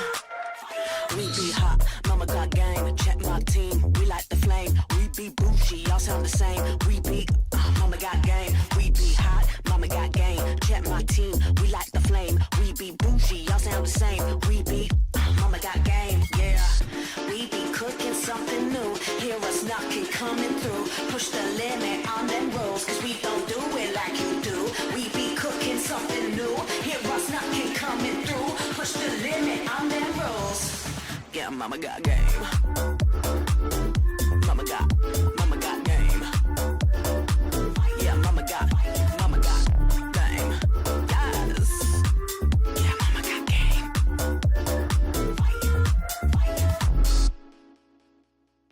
Rockin' be rockin' the game. Hear them screaming, they screaming my name. We be up on the fame. We be all of the power, we reign. Rockin' be rockin' the game. Hear them screaming, they screaming my name. We be up on the fame. We be all of the power, we reign. We be cooking something new. Hear us knocking, coming through. Push the limit on them rolls, cause they don't do it like we do. We be cooking something new. Hear us knocking, coming through. Push the limit on them rolls. Yeah, mama got game. Mama got game. Yeah, mama got game. Yes. Yeah, mama got game.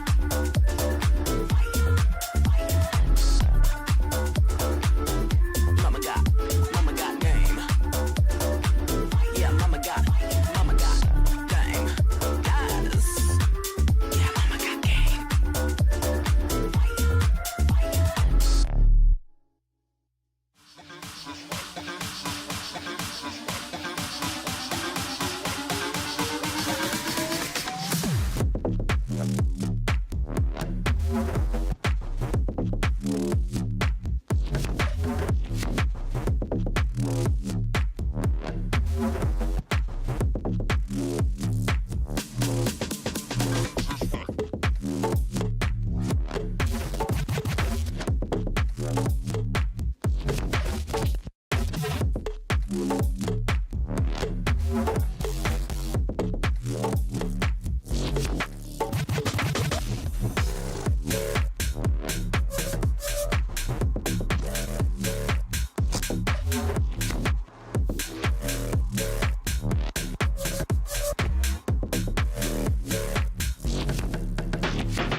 Confidence is key, and my keys all jangling. I can open any door, serving body, face, and more.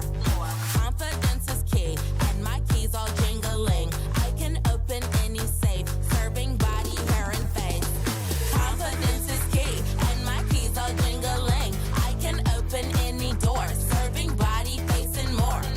Confidence is key, and my keys all jingling. I can open any safe, serving body, hair, and face. I'm a stunner, yes I'm the star. I set the tone, yeah, I raise the bar. I go to work, I make it look easy. Play hard, work smart, I'm easy breezy. Sugar daddy, no that's honey. Don't give him any sugar, he suckers me all his money. Wanna live lavish, you need a clue. Then look to me, I'll tell you what to do. Do. Repeat after me. Confidence is key, and my keys all jingling. I can open any door, serving body, face, and more. Confidence is key, and my keys all jingling. I can open any safe, serving body, hair, and face. Now bring it out, it's your time to glow. You all the baddest, put on a show. Don't be afraid, let everyone know. Don't be shy, just lose all control and work it. Go hit a full split, tear up the floor. Go ahead, snatch those whips. Repeat after me. I am the vixen, I am the stallion. I don't need vixen, but I do need all your attention. All these diamonds on me, they glisten. When I talk, yeah, everyone listens. Cause I'm somewhat of an addiction. Now work those hips and thighs. You're out here changing lives. It's time, so let's get wild, wild, wild, wild. And put in work. Work, work, work, work, work, work, work, work. Put in work. Slay, work, okay. Work, slay, work today. Work, work today. Work, slay, work. Confidence is key, and my keys all jingling. I can open any door, serving body, face, and more. Confidence is key, and my keys all jingling. I can open any safe, serving body, hair, and face.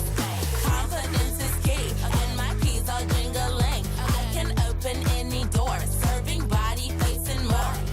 Confidence is key, and my keys all jingling. I can open any safe, serving body, hair, and face.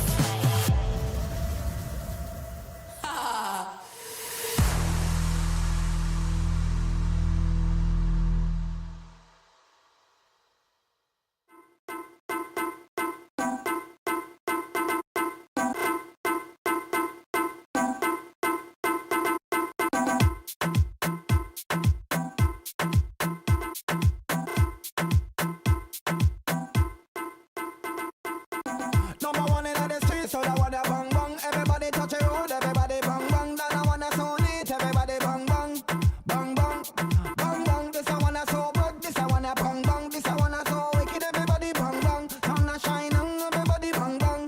This a bang bang bang, bang bang, bang bang,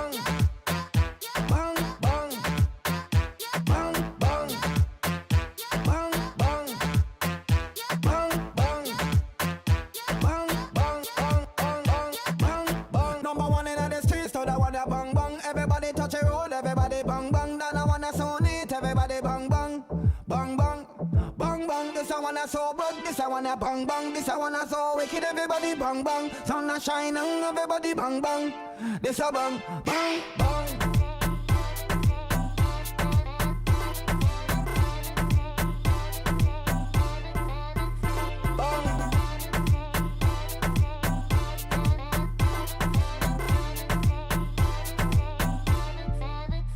Bang,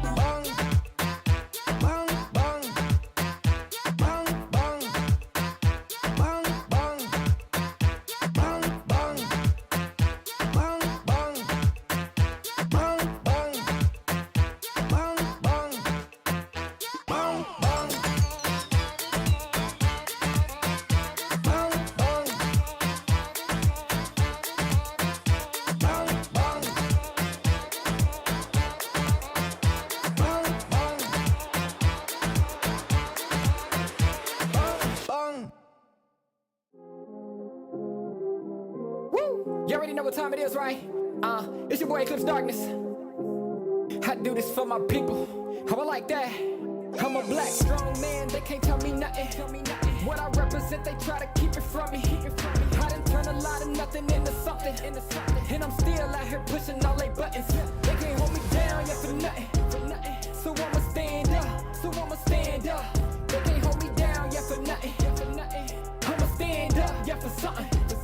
Cause they can't hold me down. I done seen it all. Came up from the gutter, baby, now I'm here to ball. I've been talking in my ear, so now they wanna call. They got my line tap, oh yeah, they tryna take it off.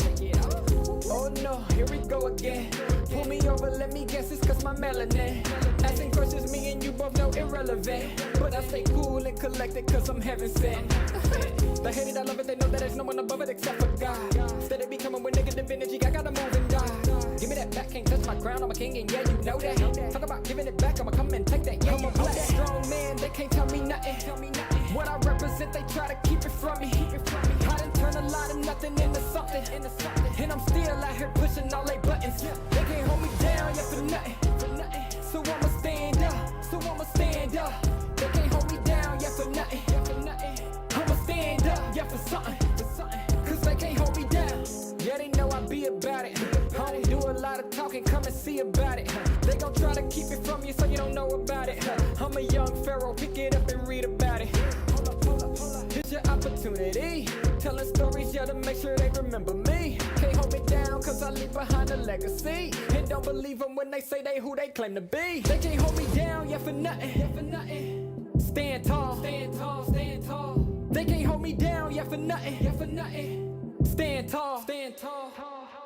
I'm a black strong man, they can't tell me nothing. What I represent, they try to keep it from me. I done turn a lot of nothing into something. And I'm still out here pushing all they buttons. They can't hold me down, yeah, for nothing. So I'ma stand up. They can't hold me down, yeah, for nothing. I'ma stand up, yeah, for something. Cause they can't hold me down.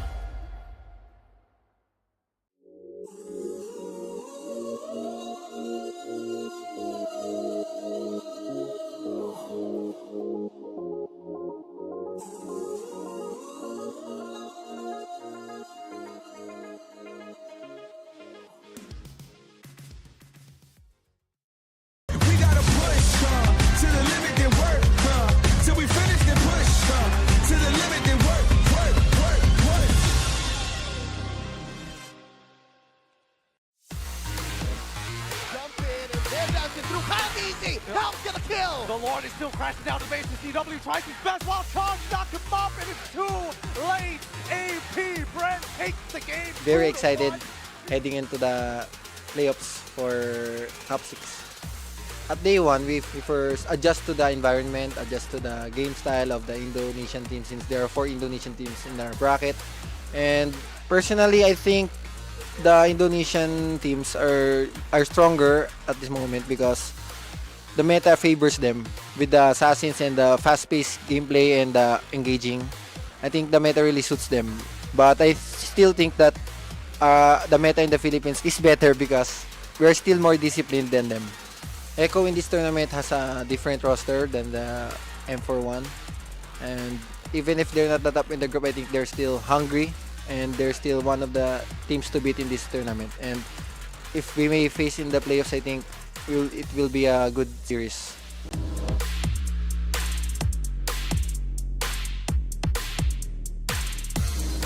Sorizo menempel seorang outplay, tapi di depan sana mereka harus bertukar dengan 1 untuk 1. Para pasukan dari Eko, mereka mendapatkan mungkin base di dalam sana. Flicker! Haragong Baciman yang mantap JP. Supercan versus everybody. Supercan catch up to win. Dan nampaknya kali ini base menjadi pilihan utama. Eko take the game. One straight. Against AP Brand, we're just doing the normal routine that we do in the other teams. And yeah. I know you guys are strong and we are experimenting something new. And we will show it to you. And we are gonna do our best to beat you.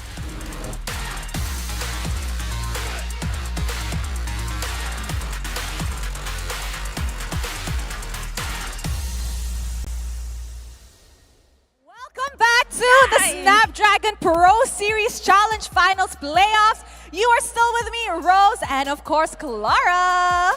Yes, dan tentu saja selamat datang kembali karena kita saat lagi akan melihat, akan menyaksikan match terakhir, match penutupan hari ini antara dua tim perwakilan dari Filipina. Yes, yes, yes, we are back with another Philippine to Philippines head-on where we will have Echo, our M4 World Champions, going up against Bren, AP Bren, our ISF and SEA Games winner. Yes, kedua tim ini punya histori yang sangat banyak dan juga piala yang sangat banyak karena mereka baru saja memenangkan banyak sekali turnamen internasional dan tentu saja ini akan menjadi menarik karena dari fans Indonesia udah berkumpul semuanya. Wow, shout out to you guys. Yes, yes, they seem very loud, but I want to know how loud can you guys go? So can we hear a little bit of screams? Oh. That's for Echo, right? Okay. Okay. Also for the brand. Oh, there. Redmore. Yes. Redmore is there. All right, so I'm pretty sure we are actually ready to kickstart the last match of the day. So, you want to invite them over? Let's go, Rose. You go first. I'll go first. All right, everybody, give it up for our M4 champions, Echo!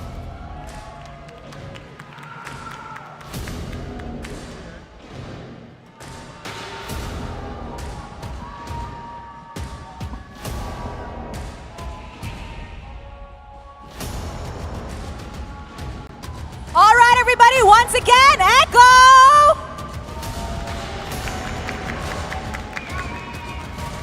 Dan tentu saja penantang mereka sama-sama dari Philippines. Mari kita undang bersama-sama. Please welcome Happy Brand.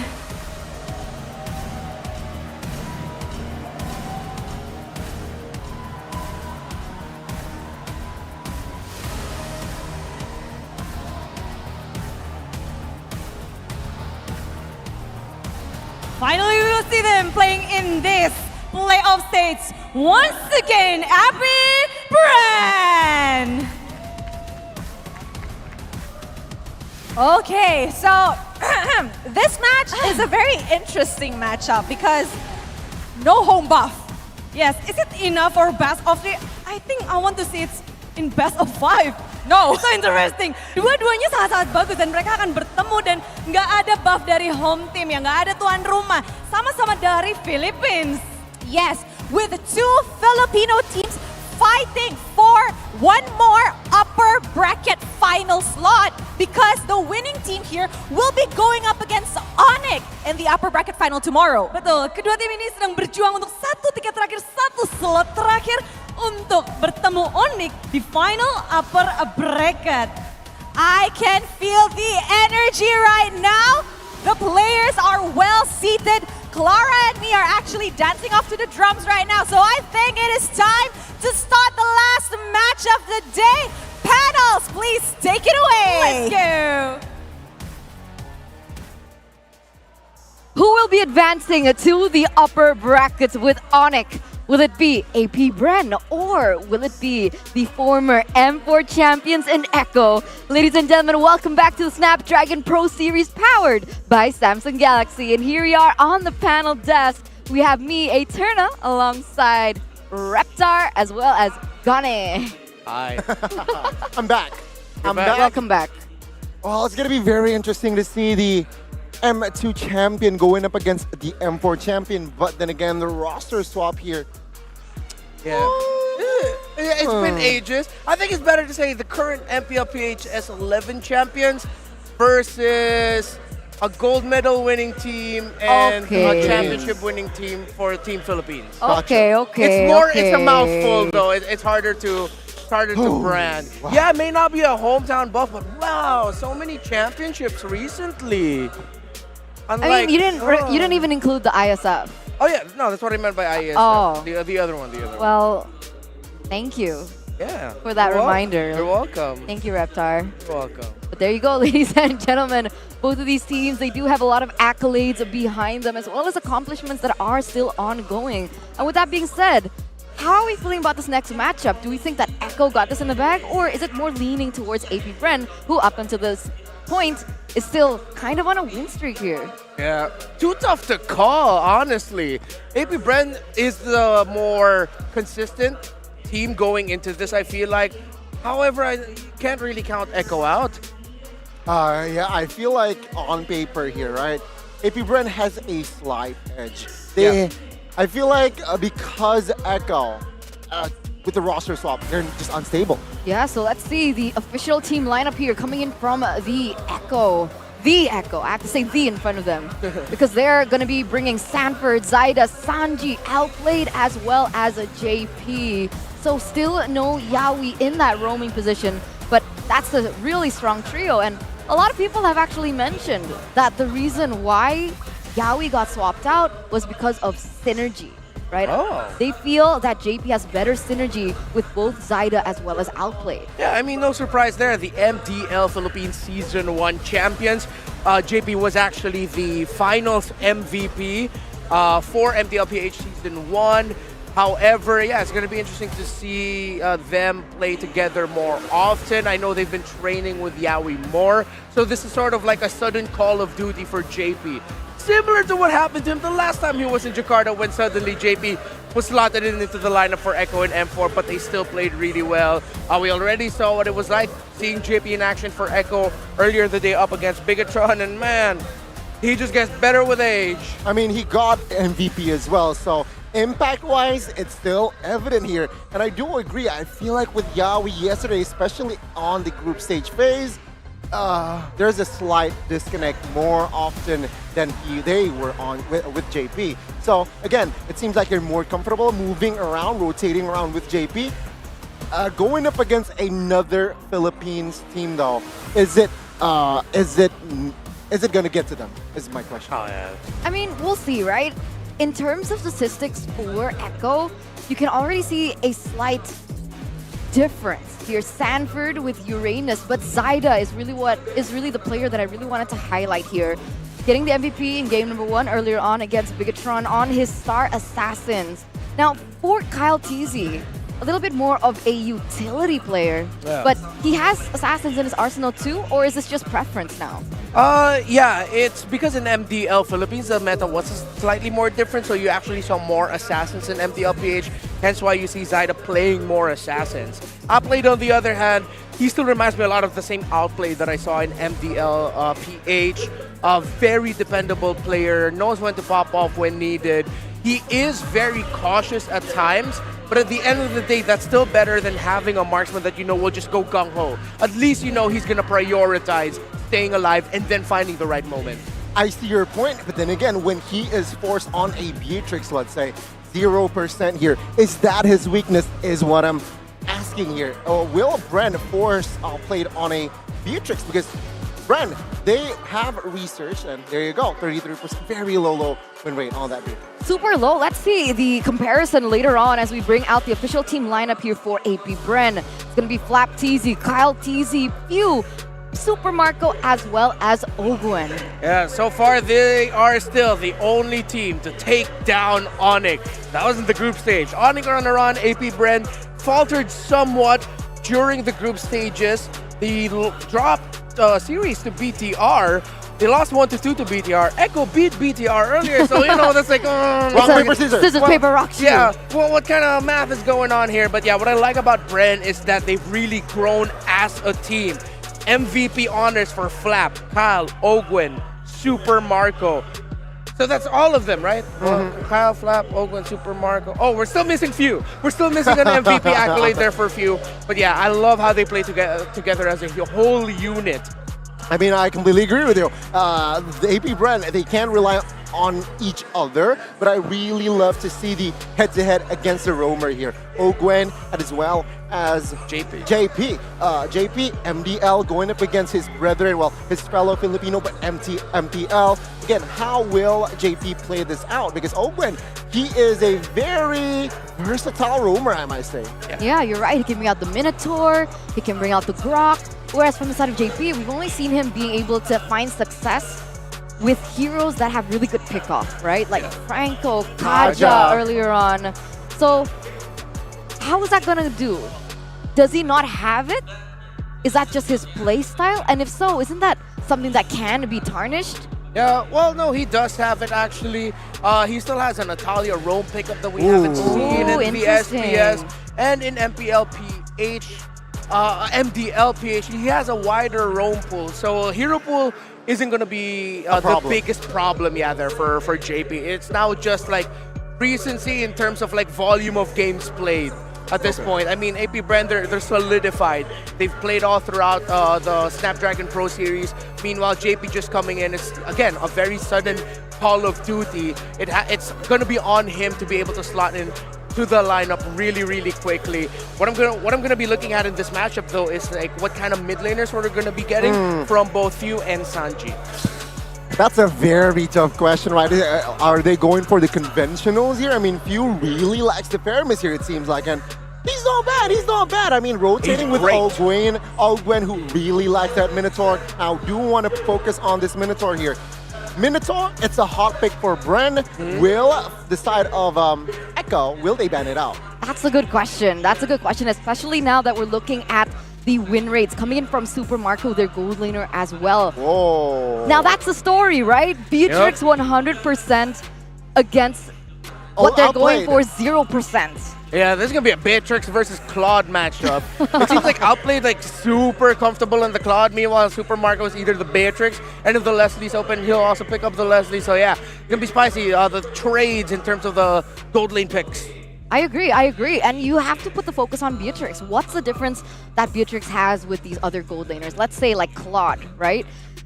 I feel like the Claude has a little bit more oomph to it in the fact that it can utilize his skills to outplay situations. You see that wordplay? Yeah. Whereas for Beatrix, it's only a single dash. So there's not much to the kit, there's not much to the arsenal to utilize how aggressive outplay can be in these gold lane matchups. Yeah, the thing with the Beatrix and the Claude, I feel like the Beatrix overall just deals more raw damage in quicker bursts. Meanwhile, as it goes on, that's when the Claude starts to do more damage and starts to get really annoying. I mean, let's not forget, right? If we're talking about the Beatrix, this is a hero that can pick up the House Claws later on in the stage. And perhaps with that House Claws, it will create miscalculations. It will create more damage as well when this Beatrix is using his, let's say, SMG.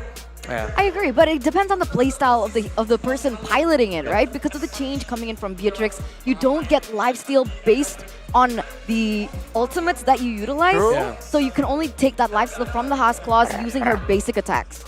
So is it more of a shotgun type of Beatrix? Is it more of a snipey Beatrix? It really depends on how these players want to utilize it, because we've seen various different playstyles from just one hero, the Beatrix alone. Yeah, for sure we're going to be seeing shift constantly like in-game in terms of what they're going to prioritize. Usually the first item tells it. I mean, the first item almost always is just going to be a BOD anyway. So yeah, I guess it's the power of the Matrix. Like, for the power of you to choose. Do you want to poke more? Do you want to be able to be better with clearing, deal better AoE damage? Meanwhile, Claude, I think the biggest threat he brings to the table is his split pushing. Matrix cannot split push like a Claude does. And maybe that's one of the reasons why Echo loves this hero so much, because with that, they can pull off those signature split push plays. Oh, so flexibility is what I would say the Claude is lacking, but mobility makes up for it. Exactly. And you know, on the desk, we've been talking about both of these teams. I don't think anyone has a prediction just yet, but I'm also wondering what the viewers at home or even at the venue are thinking. Are you guys on the Echo Express, or do you think that AP Bren has what it takes to dethrone the M4 champions? Please let us know, especially for those of you over at Twitch. And with that, let's bring out the talent predictions. We're all leaning Bren this side. I think what I said earlier there about Bren might be the case. I think all of us see it as being more of a stable team on paper so far. You know what? The reason why I'm pretty confident or convinced that Bren will take this game is solely because of the roster swap here. You know, sure, Echo, without taking anything away from the side of this team, it's a young team, it's an MDL team. Experience-wise, perhaps they are a little bit in the lacking side if we compare it on paper from the side of AP Bren. So that's just my take. All right, with that being said, I actually want to change my prediction. Okay. I actually want to go 2-1 for Echo. Seeing how they played against Bigatron Alpha earlier on, I had the same concerns. I was you know, it feels like this Yaoi, these new two players coming in, it's not really the right Echo fit for me just yet. And I was also really worried with Yaoi stepping out, with, of course, the roamer coming in, JP. I was also unsure, but seeing them play against Bigatron earlier on, it feels like that synergy issue, that chemistry issue has been ironed out. I think that was the strongest and what I was reminiscent to see from Echo for the longest of time. And with that, I'm going to change 2-1 to Echo. If I lose, I will do push-ups on the desk. Like Olios? No. Yeah, kind of. Sure. But with that, ladies and gentlemen, let's get straight into the drafting phase because, of course, 60% is going to rely on this right now. Echo, they're going to be on... Is this blue or red side? I'm getting a little bit confused here. It's going to be blue side AP Bren. Blue side AP Bren, correct. So Echo, red side. Yeah. Yes, the blue side AP Bren perspective. Okay. Yeah. And with that, Faramis Joy has been taken away. We can see the Yves. We can see Kaja as well as... wow. Yep. All right. 2 heroes taken away from JP. Asking him the question, what will you bring out next? He still has a Kufa and a Grok available for him in the roam. And again, if ever it is available and Kaltizi says, oh, I want to play the Assassin, they might even consider picking up the Natalia for JP. I have to admit, there is one more cheesy or specific roamer pick that they love to use in MDLPH, but I cannot recall it right now. I will react if I see it. Okay. Valentina is going to be the first pick here for AP Bren. Well, let's not forget, if we really want to dissect this roamer position, right? Ogwen, he really likes the Minotaur. And if AP Bren really commits to this Minotaur, I feel like JP needs to respond with another support hero. Is he comfortable with a Enchanter type of roam is the question. Yeah, that's what I'm trying to remember, but it's slipping through my fingers right. I can't remember it. But Echo right now, they're going to go ahead and pick up the Uranus. So AP Bren would want to lock in. I wouldn't mind if they decide to lock in their Beatrix right now. Just something that can at least weather the storm. That is the damage in the presence of the Uranus going straight for the back line. They can pick up an Arlot right now, available for Flap. Easy, but the Arlot versus Uranus matchup can be not great for the Arlot at times because of just what Uranus can bring to the table. So AP Bren really need to consider this Uranus if they're going to be picking up the Arlot. It could be Dairoth. It could be Paquito. Or Dairoth, yeah, Dairoth. Thank you. Yeah, those are 2 options that, of course, AP Bren can utilize. We saw that Dairoth alone isn't enough, honestly, to penetrate Uranus. Yep. So maybe with the Paquito coming in, that burst damage will be able to come through. But here it is. Ogwen on his signature hero is going to be the Minotaur being pulled up first in the first phase, along with the Paquito. Yeah, this is what I'm talking about, right? They really like the Minotaur, and it somehow forces JP on another support hero because Minotaur can heal you, and as well as that Minion Fury with that crowd control. Asking a real question here, perhaps JP might respond with a Diggy here? Is it his type of hero, Diggy, question mark? I think they might have it as an option for them. Oh, but no. So, no, this can still be a mid lane Kadita and then a roam Diggy later on. And I think that's what Echo are trying to bait out. They might be trying to bait out a Diggy ban from AP Bren. Oh, okay. Let's see here what will happen in the second phase. AP Bren, you know what? I really like it, right? They have the physical burst for that Paquito. Again, still a question. Will it go to the jungle? Will it go to the XP? So a very good flex that they can exploit later on. Echo, what are they really looking for in second phase? They need... So neither junglers and their potential roamer or mid laner, yeah. For sure. And from the side of Bren, now this is the question that I want to ask. What are you going to utilize in that gold lane to be able to power through the aggression and the oppression from a Claude in lane? Because earlier on, carry, not a thing. Nope. Yeah. Okay? Beatrix, possibility? Yeah, the Beatrix is what I'm looking at here for Super Marco. If not the Bea, if he's really feeling it, he might lean towards more the Leslie, but he's up against that Uranus, and I'd love to see AP Bren have a faster attack speed instead of going for that chunks of burst coming out of the Leslie. But it'd be okay too. I think the Leslie can handle... Super Marco will be able to handle Outplayed's Claude in lane if he ended up picking up the Leslie. Okay. Let's see here what will be the approach here. You mentioned that the carry isn't good enough. It's tough. Yeah. It's tough. We saw it earlier. Like, carry mid-late, Okay, great. But early game, she's so easily punished that the Claude usually has a good time early game, even before level 4, and after Blazing Duet, it's even worse. So it really depends. If you want to pick up a carry, that's okay, but utilize something in the mid that can rotate quickly and clear very quickly as well to support the carry in that gold lane. Exactly. And right now, I mean, the lineup doesn't scream fast rotation, especially on the Minotaur and the Valentina. But if that Claude is going, Paquito rather, is going to the jungle, that does scream fast wave cleared. So if ever they're going to be leaning towards a carry, then they will have the conditions that you mentioned, Eterna, for them to go ahead and pick that up. And maybe that's why they're taking out the Cho. Wow, really here? 4 bans towards JP. It's going to be a Diggy, I feel like. That's going to be a Diggy pickup. But then the jungle hero of Echo needs to be something like either a Martis or a Fredrin. Okay. Yeah. Martis or Fredrin, either or. I think save Rome for last. Yeah. I think Use it to flex. Yeah. I would secure, honestly, a Martis here. Okay. Just because of the anti-CC, it won't be able to be harassed by the Minotaur and potentially the Valentina as well.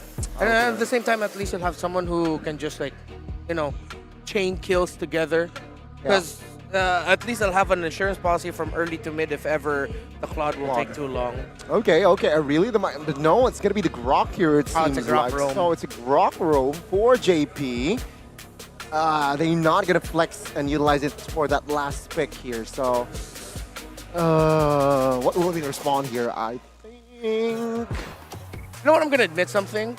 In our letter to the teams, in my letter to AP Brand, I told them, hey, if you guys ever play Jawhead, especially Jawhead Gold, I will share my box of donuts with you.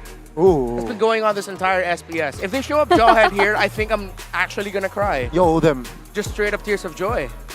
I have a feeling it's going to be carry though, guys. Yeah. Carry. Or Carry makes the Lunox. Lunox gold lane, does that work? Not really a Super Marco thing to do. All right. The only other mage or magic damage dealer he'll play in the gold lane is the Nathan. So yeah, carry.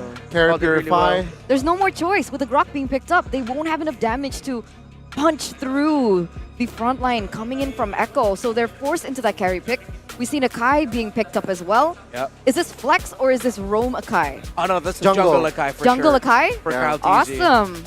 Jungle Akai, carry, forced to use that Purify here. Still good when against 2. They can still slot in the Diggy here, I think. Diggy, They can put the Grok in the jungle. Grok if ever. jungle, wow. Yeah. I don't know. I don't know about that. It's kind of sus. I'm not kinda convinced. I'm not convinced here if that is the approach that they're going to commit. Martis. Martis, yeah.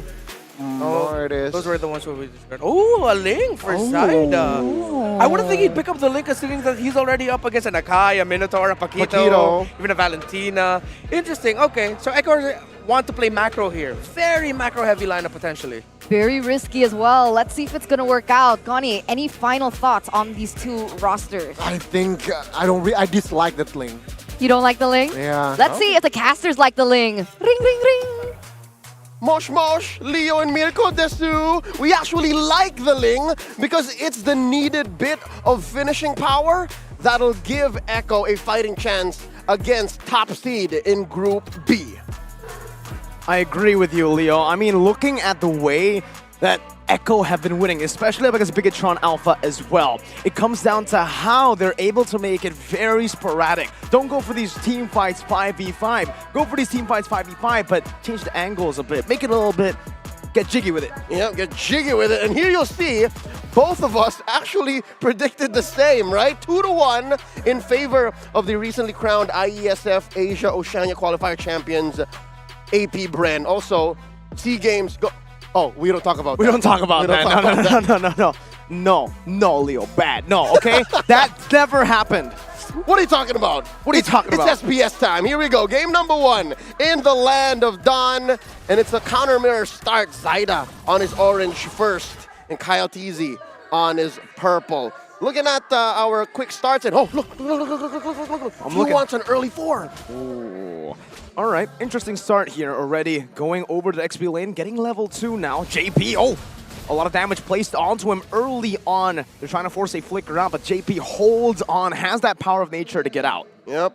Quick look at our emblems here. Oh no, is this Yeah, possibly the most number of common emblems in a single team yet. 3. Claude, Grok, and the Uranus. Now, we have seen a lot of Claudes, well, all the Claudes, and a lot of Uranus, all the Uranus. Some glue? Grok. We haven't seen a lot of that, a common emblem Grok. Sustainability is the key. Again, Grok is a tank that needs mana. Now wait, they oblige. All the way under the tier 1. JP still holding on to the flicker, but now gets engaged on. The heavy spin takes him out. Few with first blood. Minute and a half in, AP Bren finds a quick first blood up top, and this isn't going to bode well for that turtle take rate for Echo. And the matter of fact is they're continuing to bully. Outplayed. We've been mentioning this a whole lot, man. Claude does good into the carry now, but when you have these many members up top, outplayed, forced to use a BMI, losing the entirety of the gold cannon minion. JP now caught in the midst. Another kill for Few as early as the first minute. And this is going to be enough time for AP Bren actually make their way down through the map. What's going to happen here is Echo is going to read the room and say, you know what? This turtle isn't as free as we think it is. AP Bren making the call to send Coyote back into his purple and then come back all the way until the turtle. This is a delayed turtle take rate. A little bit more of a thing that was in a trend in mid-2022, and it's coming back now given how the meta is slowly going into a renaissance state. Real quick, something to note here, the fact that up top we got 2 kills off AP Bren. Akai still deals a ridiculous amount of mana. You just don't read it. Yeah, you just don't understand why, but that's just how Akai is. He was never touched, even in the post-patch meta. I honestly really like Kyle Teasy's choice of emblem here, going for the concussive blast for a little bit more damage when he jumps in. And now we're seeing just a free turtle take here. There's no way Zyda can get here in time. And that's going to be, JP jumping in with a wild charge, but now stolen away. Heavy spin, locking them down. Few using the wild charge by himself as well. JP now taken out by the wild panda. That's a third death on JP. Good news is he's the roamer. He can afford it. Bad news is it's given AP Bren a 2,000 gold lead already. Zyda comes in. I don't know about this, man. Sanford still able to survive with the consecration. Zyda in the midst right now. Top of the blaze used up. Flap TZ falls. Zyda will get taken out, though. That's the Kung Fu in the panda. They're playing with the economy. They're forcing out answers. And so far, Echo are clapping back. Echo are presenting a threat. It's not so easy. Nothing comes for free.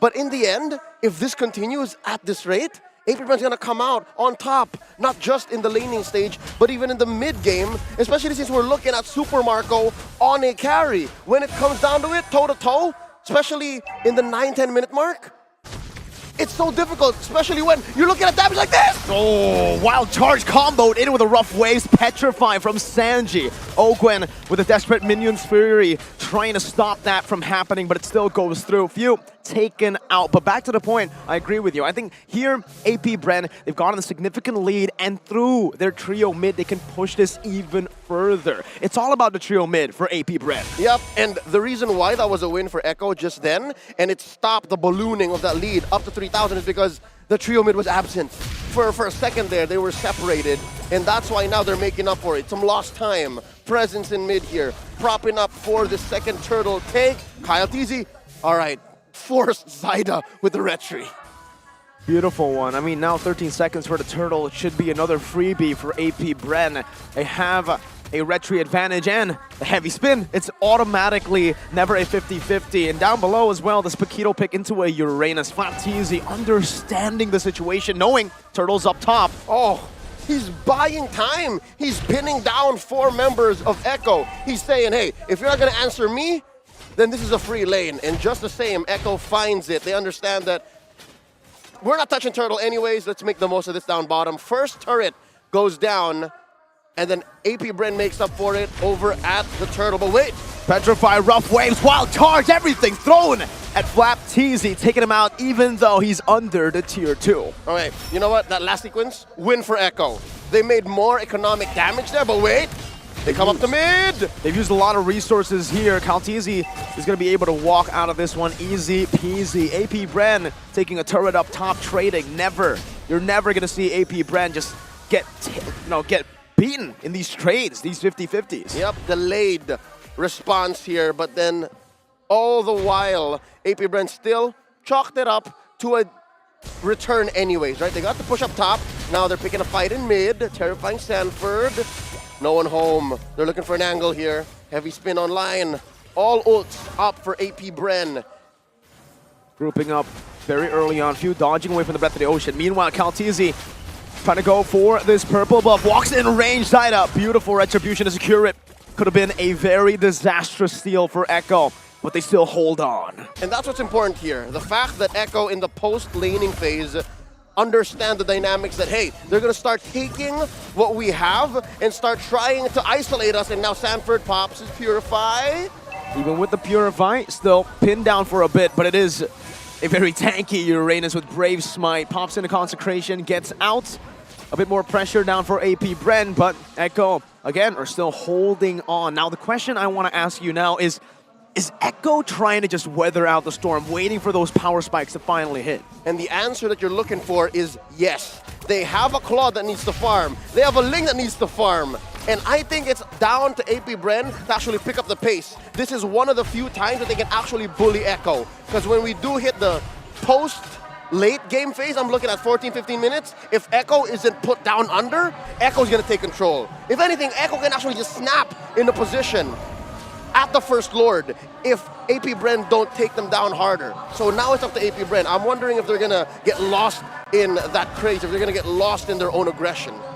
Let's see though, because Super Marco, that late game insurance for Bren as well, is about to hit that item power spike. Very close to the 3-item power spike. Ogwen jumps in, heavy spin from Kyle Teasy, free turtle over to AP Bren. 4-3 in kills, very close, but in the neutral objective game, it is all Bren. Yep. But then again, it still holds true, right? Even if it seems like AP Bren is so far ahead, you have to respect the fact that Echo are just ramping up to an eventual power spike. It's delayed gratification here for Echo. They might seem like they're not doing much now, but wait, they find a wild charge! Oh, in the back, Ogwen with the Medusa's Fury gets outplayed out, and the damage is not going to be enough. That's also a wild charge by Teasy now in the midst.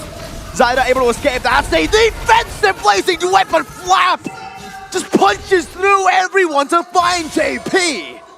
And here, it's evident that JP doesn't have enough items yet. Again, now Echo's feeling the effects of him getting beat down in the early game. 4 deaths even before the 6-7 minute mark. So now, JP has to understand that, yeah, I have to do better at protecting myself. Wow. Whoa! The heavy spin displaces Sanji. So yeah, again, here in the mid to late game, this is the ramp up. Echo have to be careful. Now it's come to the point wherein they only have 1 tier 2 left. Even here, man, I mean, Zyda is trying to just look for scraps on the map. Good damage on the Kyle Teasy, though. No heavy spin, they understand it, they want to punish it. Kyle's still able to survive, though. Tempest Blaze used up, Kyle gets out. The blazing duet from outplay, but there's no way he'll take these frontliners down. And there you'll see all the space that has been bought for AP Bren, specifically for Super Marco. No deaths, 1 kill, and just barreling forward in gold earned. This is as funnel as it gets. He is 2,000 gold ahead of his closest rival in Zyda. So yeah, Miracle, you mentioned how he's going for scraps. Still pretty good scraps, and now it's a scuffle for the purple. Zyda still gets it. Zyda, even in the game against Bigatron Alpha, the question we raised was how? How in the world is he above Super Ken when he's behind, when the team is behind? And now you get the same feeling. Kyle Teasy all throughout this game has been dominating, but look who has the level lead. It's Zyda. Again in game number 1 up against Bren, AP Bren. He just knows how to use space. He just knows how to use his hero's kit. Between an Akai and a Ling, even with the Akai ahead, even with Kyle Teasy calling the shots most times when they go into team fights, Zyda knows that, all right, we have been losing all of these early to mid-game engagements. Let me focus on what I can do. And that's taking turrets and pushing waves wherein you're not there. You have to come get me, not the other way around. So that's why Echo are keeping this lead as tight as possible. Barely 5K, 6K now at 10 minutes and a half. With the Lord marching through, but it's getting smaller. The space that Zyda can actually find and build up a farm for himself is getting so much smaller. Oh, Sanji displaced once again by the heavy spin. Good disengage from Kyle Teasy. Sanford now walking in JP with a wild charge to the back, but it gets melted down. The Minute Fury connects, and that's another follow-up in the back flap. Dizzy dealing damage to Marco without a flicker, not even using the Purify. Kicks Sanji and JP out. Like a trampoline that looked like. The fact that Bren are so far ahead now. They've got an 8,000 gold lead inside the base. It's just outplayed inside. It might be over just here, 11 minutes in, outplayed. Wow, one splash of damage, and it takes all of his HP out. Now the base wide open, they're gonna go for it. 11 minutes! AP Bren are rushing this. Is that the fastest game we've had all day today? Yeah, it's a speed run by AP Bren. I wasn't ready to call it just yet. Me neither. Folks at home, we were expecting much more here, but AP Bren found their window and they sped it up. Definitely they understood the dynamics of what Echo was trying to do. And yeah, now I understand where Gani's coming from. They don't like that Ling, maybe this is why. It was an amazing game, amazing performance from AP Brennan. Can't wait for the analysts to dissect it. How about it? It's your turn. Eterna? Got it. Man.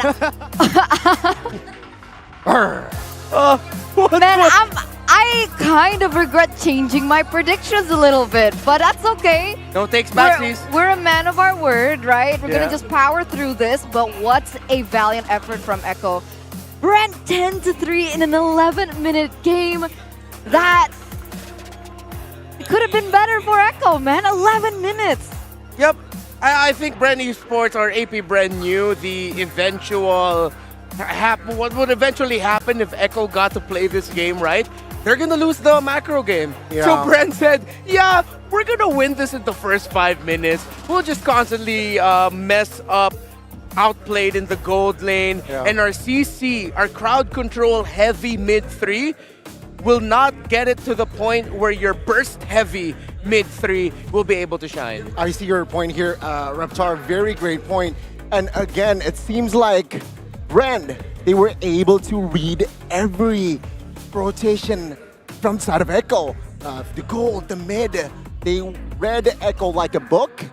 And the crowd control, you mentioned the AoE, the crowd control. It's a crowd control party. Remember, if you can take away the wall charge, we saw that earlier on as well. So there you go, more crowd control for side of Bren to use. Wait a second. Okay. 956 gold per minute for Super Marco on the carry in a losing matchup against the Claude. That is crazy. And it all comes because of the rotations coming in from Kyle, TZ, 207 KDA, a KP of 90%. And there are so many unique interactions that I just found out about. Heavy Spin being able to push the Kadira away mid-ult. Like, that was not something that I knew could happen, but he taught me otherwise. What an amazing game by him, being able to out-rotate. The fact that he had a lot of CC in his kit as well. And this is what I was saying. If you can facilitate the carry in the gold lane from your mid-rotations, then that's when the Claude has a bad problem. Yeah, I think unanimously we all agree, like from us straight to Mirko and Leo in the casting desk, the mid 3 of AP Bren was the heart of this lineup because they're gonna be the main facilitator for Super Marco's carry. They got to clear their minion waves in the mid quickly, and they didn't just hang around key areas trying to wait for pickoffs or anything. No, they were very proactive with getting to key spots, putting the pressure onto Outplayed, forcing him back, then at the same time also forcing or pressuring rather the jungle of Zyda as much as they can, knowing that they're up against a Ling. Dude, they had control of this game because they had so much control. That's the key word, control. Yeah, and part of it, why they have so much control, is that Minotaur pick. This is the only team, AP Bren, that really is able to extract the Minotaur to its utmost potential. And I feel like why Minotaur is a very expensive pick for side of AP Bren is it has heal and it has crowd control, which I feel like any roamer, it's a complete package. Yeah, and also add to it that it can also deal true damage, it can chain its crowd control. Yeah, it's crazy. It is, and it's so weird that we don't see it too often. Exactly, only AP Bren. Exactly. It's funny because I think earlier on, Goni and Mirko had a conversation with Coach Yeb regarding Minotaur. And what was the conclusion of that conversation? should I share? Okay. Yeah, I mean, Oh, you don't Minotaur- want to? I mean, Minotaur is it's his favorite pick from the side of Ogwen, and we see why it's such an expensive pick in this current match. Yeah, in it's this- an in that current expensive game. pick because it counters highly initiating heroes like Kufra, like Yeah. Kaja, and so on and so forth. Yeah. Which has been very, very popular in that room. Yeah, it's like it's like the anti-Echo playstyle. We know Echo love to initiate. Exactly. They want to be the ones taking charge in the Yeah. team fights. You know, AP Brand, Controlled. controlled, exactly.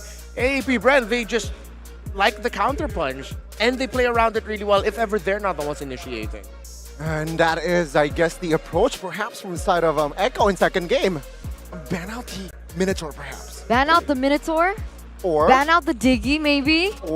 Or use the best chipset in the business. And ladies and gentlemen, huge shout out to Snapdragon Elite Gaming. Because you know what?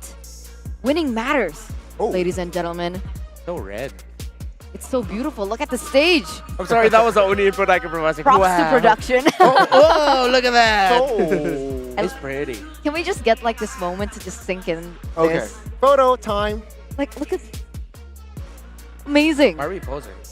I don't know. Okay. Apparently, we're taking a photo. I'm okay with it. I'm okay too. You gonna redo it? 3, Okay. 2. All All right. Great. Good picture. Good picture. Now, coming into game number 2, seeing the performance from both of these teams. So, do you think it's a draft problem? Execution problem? Draft? You know what? I think it's more so towards the execution again. Sure, the draft, it's a 60-40, I feel like, from the side of, or 70-30 here. But what is not 70-30 is their phones. What phone are they using? You know? Yeah. How do you guys not know? We've been pretty much talking about it nonstop. The only other phone, the only thing that matters is the Samsung Galaxy S23 Ultra. The Samsung Galaxy S23 Samsung Galaxy S23 Series 5G, ladies and gentlemen, get your hands on it as soon as possible because if you're having lag problems, it's gone. If you're having battery problems, gone. You don't think that the refresh rate is good enough? 120. All those problems that you have on your current phone, solution. This is the solution, ladies. Rawr. Rawr. Why did you just run? That's the solution. I didn't see that coming. You're very emotive today. I am, Yeah. especially on this last match. Look what you did to Reptar. Reptar? What's wrong? Are you okay? I think I'm kind of used to it because I'm on the desk with him 24/7 in MPL ID, but yeah, not all casters get it. Still not used to it, man. I know you do those sound effects randomly, but they just got me. I'm good. I'm good. Algie? More to come. More to all come. good. But yeah, with an amazing device. If you want to pair it up, you can also go for the Tab S8. Whoa. Don't forget to get your hands on that too, because I want to do it. Maybe after this game. Buy me We'll one. match. Buy me one. That's a gift. Huh? I'm a visitor. Is to it your birthday? Your beautiful. When's your birthday, You by the guys way? missed my birthday. When's your birthday, by the way? You know, people don't need to know. Are you a Pisces? Yeah. Huh? Are you a Pisces? No. I'm a Minotaur. What? Ooh, look at the stage. Oh, wow. Yo, that is that is Whoa. clean. That is That is crisp. Whoa. Outdone. Outdone. The Whoa. Galaxy S23, man. Paired in with the Snapdragon Pro Series, Snapdragon Ultra. No, what am I doing? Snapdragon. It's so good that I'm getting it wrong. It's okay. What is going on, Reptar? Snapdragon Elite Gaming Elite Gaming chipset. There you go. Specifically, the one on there is a Snapdragon 8 Gen 2. That's why I was like, Snapdragon chipset only on this phone, and it's like taking mobile gaming to a different level. Yep. Why wouldn't you go for this duo? It's like when you see a combo between Do like it. Yaoi and Sanji.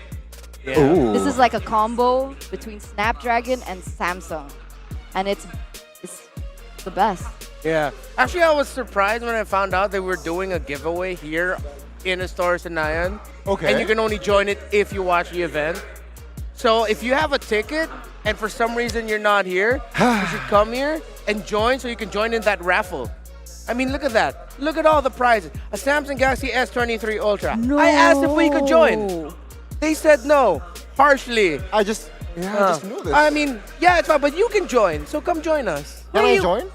You're saying we can't join the hashtag Can I SBS join? MLBB challenge? Okay, we can talk about it afterwards. All right, but sorry. yeah, it's something that Yeah, we gotta. Yeah, hopefully we Us get you a chance to casters. join that. Yeah. We I also the want best. the jackets. The jackets look cool too. You know what else is cool? Drafting phases. Let's go. Yeah. And let's get it. Ladies and gentlemen, welcome to the second drafting phase here between Echo as well as Bren. And taking a look at this, are there any changes to the bands that they've gone for? Franco Kaja still the same. Yep. We see Joy. Is Faramis and Angela going to be the next one? Is it though, right? I mean, again, based on game one, if they really want to adjust it ASAP, they should respect that Minotaur. I know it's an expensive ban, but let's see here. Faramis might be the answer again. But there you go. It's going to be the Kadira this time. Interesting. They don't want to give up the Kadita to AP Bren. Okay. Well, then again, I think Echo are thinking about the possibility that APB are just going to end up playing a lineup that want to end the game quickly. Because it's a pro player mentality thing. If the first game ends super fast, like it was very dominating, the team who won in that fashion would want to replicate that. Okay. Then again, it's that idea of momentum. So maybe that's why they're taking it. It is still, to me, quite questionable, but I get it somewhat. So they want to somehow make Bren, or overzealousness perhaps here. Yeah. Bren needs to be aware of that. If there's something I would have wanted to change in the Echo draft from the first one was Okay. that I'd want to see Sanford in a more proactive hero, not like a Uranus. He managed the lane well, and the reason why Echo got the ganks onto Flap TZ was because Sanford did an amazing job in that lane. But I want to see him someone who's more active in the map. Playmaking. Yeah, and with also control abilities. So let's see, because earlier on when Gideon was casting, he was like, bro, I don't like the Uranus. Like, why are you doing Sanford so dirty? With the exact same mindset. So coming into this, let's see who's going to be able to pick it up first. But it looks like Echo might have to pick it up here. With the Uranus being opened up, Bren actually went for Valentina once again for their first pick. I mean, there's no choice. Would you rather let it go at this point? That's true. Very hard, right? The exact same drafts are coming in, ladies and gentlemen, between both of these teams. This is what I'm saying, right? Bren, they were able to read the rotation from side of Echo and as well as their draft. It seems like they're forcing Echo to draft what they want to for them to draft. You get what I'm saying? Yeah, I get what you're saying. Thank you. You're welcome. So what's going on here? Why does this happen to me when I'm with you guys? I mean, you guys are doing a fantastic job with the analysis. I just want to say that. You know what? Yeah, I'm good. I'm all right on my notes. Wait, whoa. Okay. Yeah, as expected, Minotaur again. Yeah, Minotaur expected. Fanny? Was that really expected? I mean, because like people go with the saying, if it ain't broke, don't fix it. And they completely went 360 here, picking up something like the Fanny, who isn't as versatile. Wow. Yeah, but then again, it supports your statement here. They want to win in a fast style. And Fanny is a hero that can end things quickly. Snowball, get that snowball early. Invade. Minute 12, second lord, done. Yeah. Man, this could be not a fun game for Outplayed or Sanji. Yikes. Yeah. Yeah, so they go ahead and pick up the Angela, sort of just like balance things out. But man, what are Echo going to end up with here in the jungle? Well, maybe they'll pick up the Martas this time around. Sometimes we see Fredrin. Ling is still available, but will Echo really want to go Ling and again? I mean, they could, now that they have the Uranus, right? And an Angela, exactly. too. But then they're going to be playing into AP Bren's cards here. They're going to need someone with way better wave clear and faster scaling for their mid lane. Because I think this Angela is going to go into the roam. Okay. So what do we have here? What do we have is the real Cho question. is an option that Echo can utilize here coming to the second phase. Yeah. Rock Cho. Oh, you think the Angela's going to go in the mid lane? Yeah. Oh, okay. I mean, it's the flex, right? It's still up in the air. Depends on what AP Brent is going to ban here. Seems like there you go. They are trying to limit the jungle option. Makes sense. Perhaps Ling. You mentioned Ling earlier can be also an option to be banned out. Echo though. Yeah, if I'm Are they AP Brent, forcing carry? Oh, Again? No, they're Brent might pick up a Leslie here. It seems like a Leslie comp here for side of AP Brent if Echo doesn't ban it out. I'm leaning towards the carry. I would get the Leslie though, but I'm just leaning a bit more towards the carry in this scenario. Because you're gonna have the Fanny who's gonna be swooping in and then swooping out. During that time, it'd be good to have the carry just going with the light wheels, fast basic attacks. Faster basic attack priority here is what I'm looking at for APB. But what about Harith? Oh. Right? Because last time it was banned out, I think it does well against the Claude in lane. So depending on whose lane you want to prioritize, you can definitely go for a Harith and try to utilize that as your winning lane. And again, that's just really going to be AP Brent wanting to end this super quickly. Oh, they took out the boxer? Yeah, I think this is going to either be a Harith or what you said earlier, the Leslie. Let's not forget about Esmeralda here, which perhaps APB is also looking forward here with the Baksha ban. Going up against an Angela Esmeralda in that EXP can be also a very expensive hero that can be picked up. So Echo, I'm sure they are able to locate that Esme pick. It's just a matter of how do they anticipate with this Esme pick. Yeah, I agree. And they literally have no answer for the Esmeralda if AP Brent pick it up. Dairoth, Pakiro, even Baxi has been taken out. So, that's brilliant. Echo, they're forced in a really tough decision. If they want to anticipate that Esmeralda pick, they go for crowd control here. But they don't. They go for a Fredrin, who also generates shielding. Esme Leslie is my guest here for side of APB. And it's going to be late game versus early to mid game. I like Esme Leslie. There's no dive. So Esme in the XP lane, then Leslie in the gold lane, There's no dive. Who's going to be able to dive on the Leslie if they pick it up here? Oh, but no, it's Terizla. Okay. Yeah, this is going to be a much more active XP laner for AP Brent. Faster wave clear for the Terizla. So Echo really going to need to watch their jungle. Let's see here. I'm still leaning towards the carry. But again, I get the Leslie. It does make sense. Oh, or the Harith that you mentioned, Ooh, 3 juicy heroes. Beatrix. Neither of the 3. He's wow. You can't predict me, casters. I'm not readable.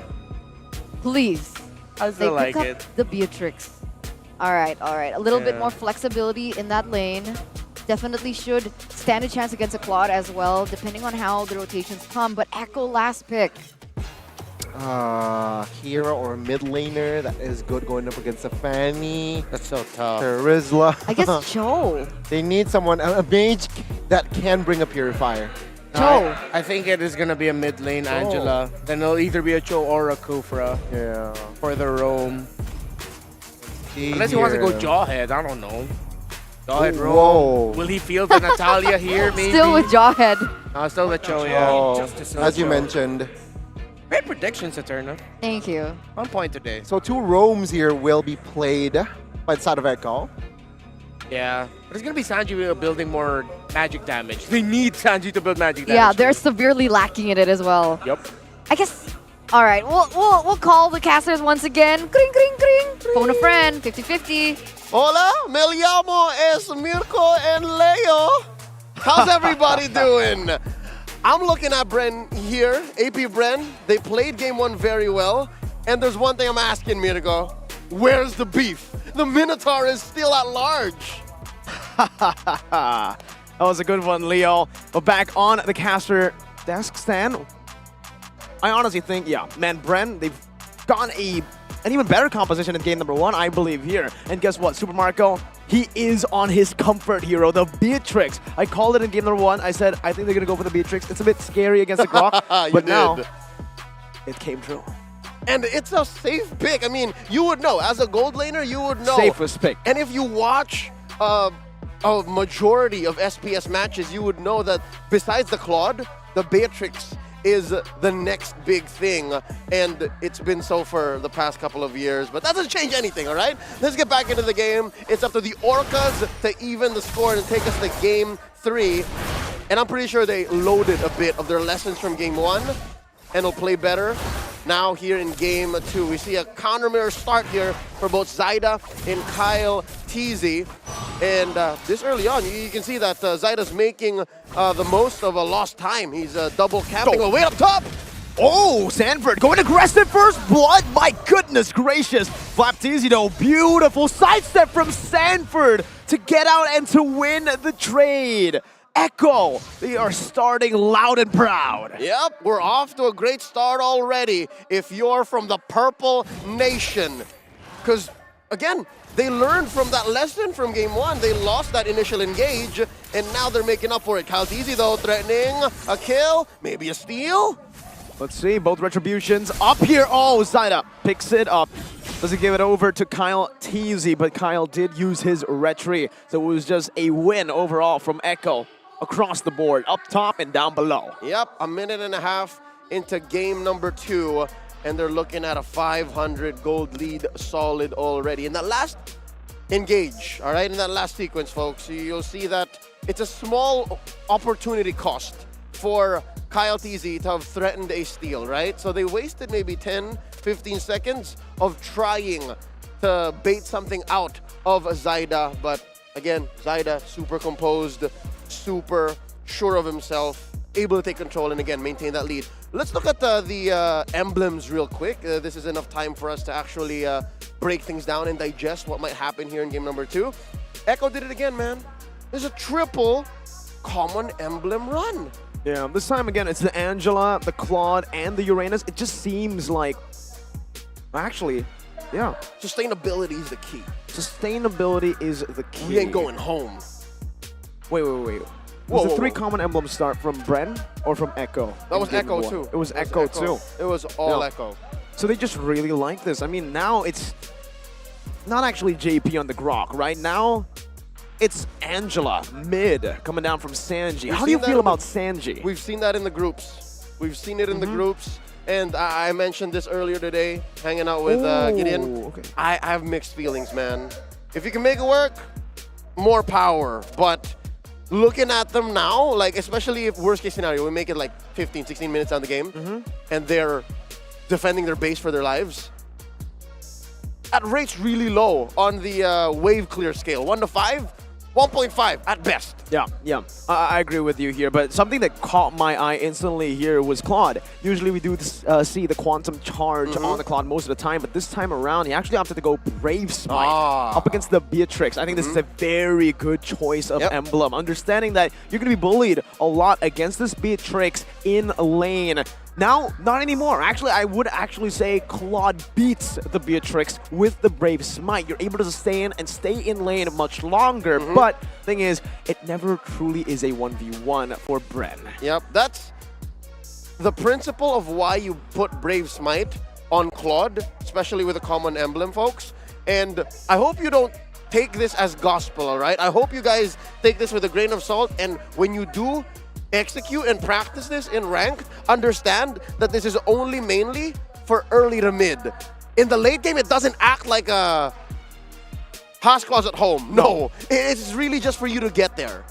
So for all of y'all wondering, like, why are you putting a tank talent or tank emblem skill on a marksman? It's because it's for you to get to the late game. Yeah, it's a survivability, understanding that, you know, again, Bren have been putting so much pressure, so many of their resources down to the gold lane. You need that extra survivability, and that's why the Brave Smite plus the Tenacity is going to be a very, I would say, disgusting combo. Especially looking at the items here, Leo. Steel leg plates, and then he's going for boots. Instantly tough boots. Another pair of pants. Another pair of pants. Pair of pants, leather jerkin, boots. That's where he's going here.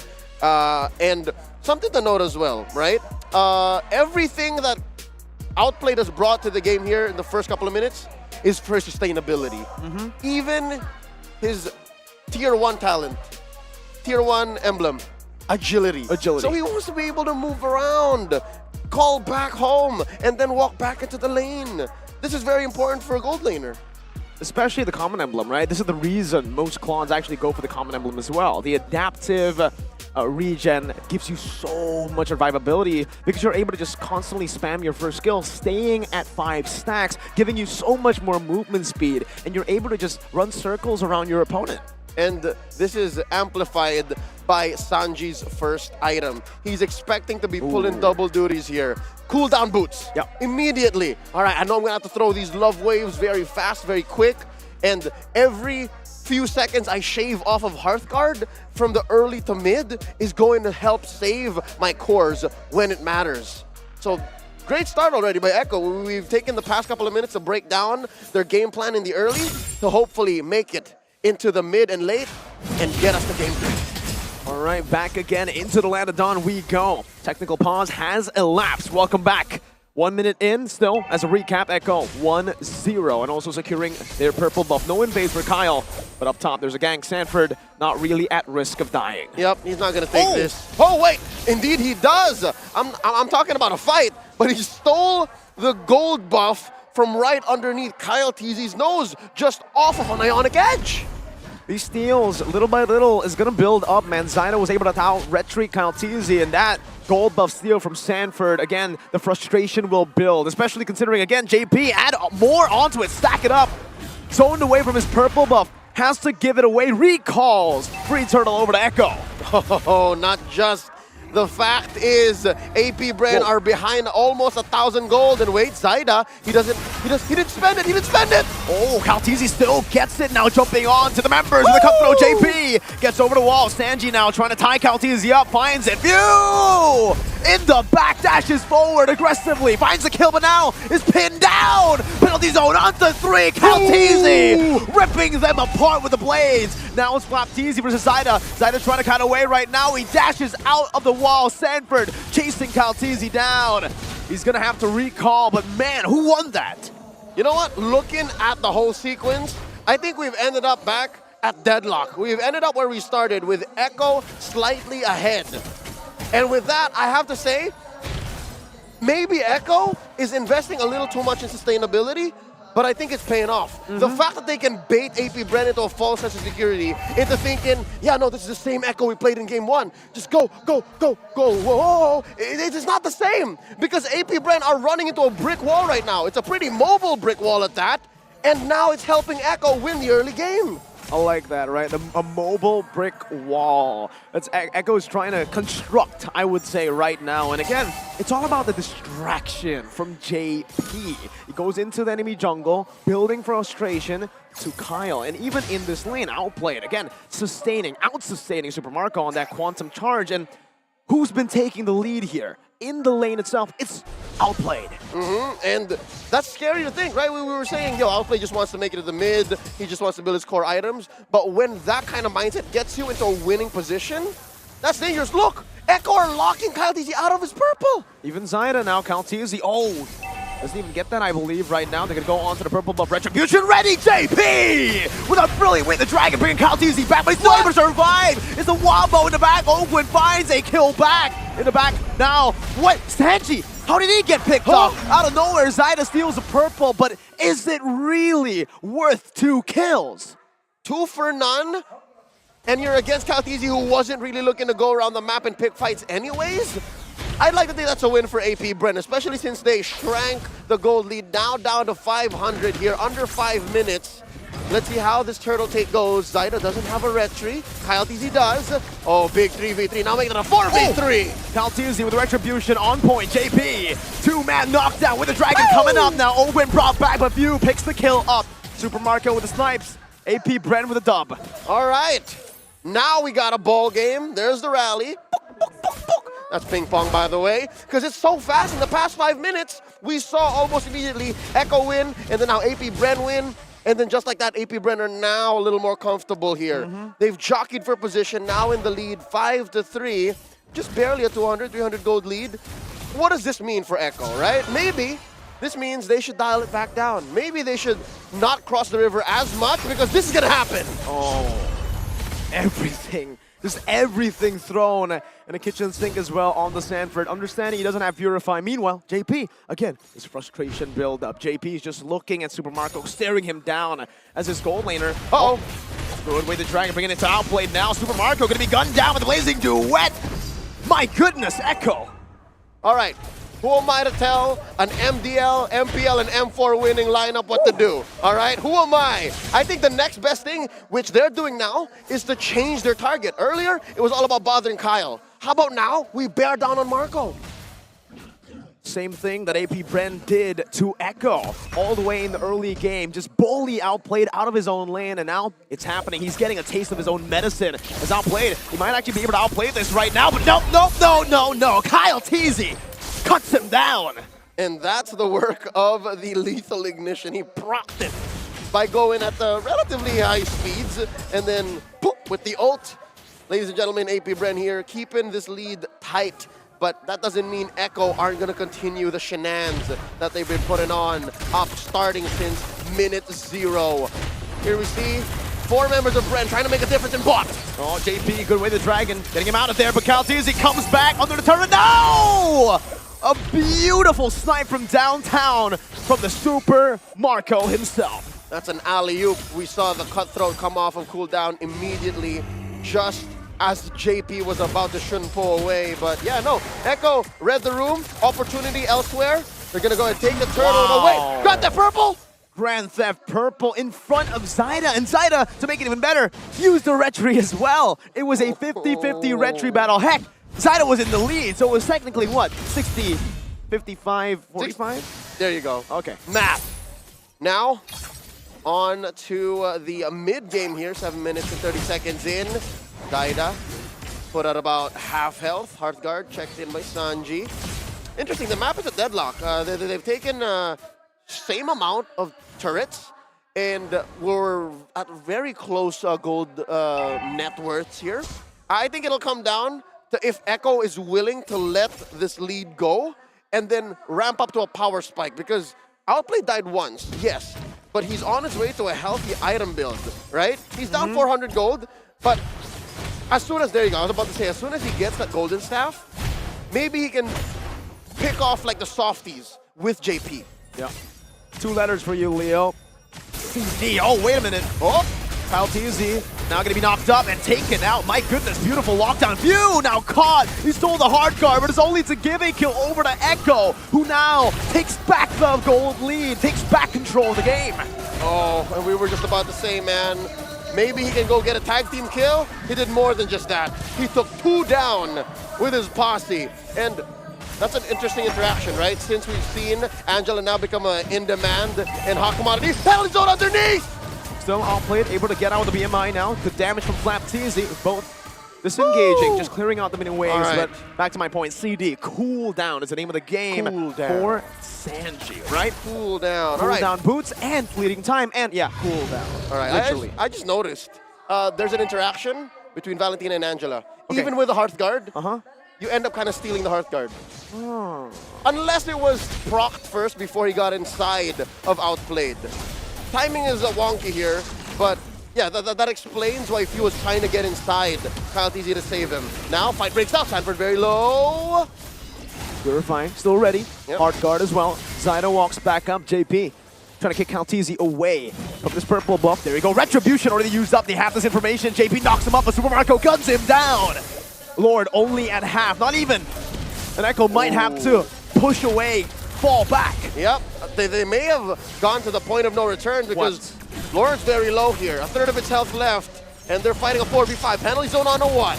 Wait, they're committing. Leo now outplay with a Blazing Duet onto the backline. Minions Fury to knock him up and cancel on the Blazing Duet as the first comes through the hard guard. But Zyda, he goes in for the Lord, he finds it. Now Calteezy with the first down. Zyda's next to the chopping block, and certainly he gets cut down as well. 3-4-0. Laser focus on these major objectives.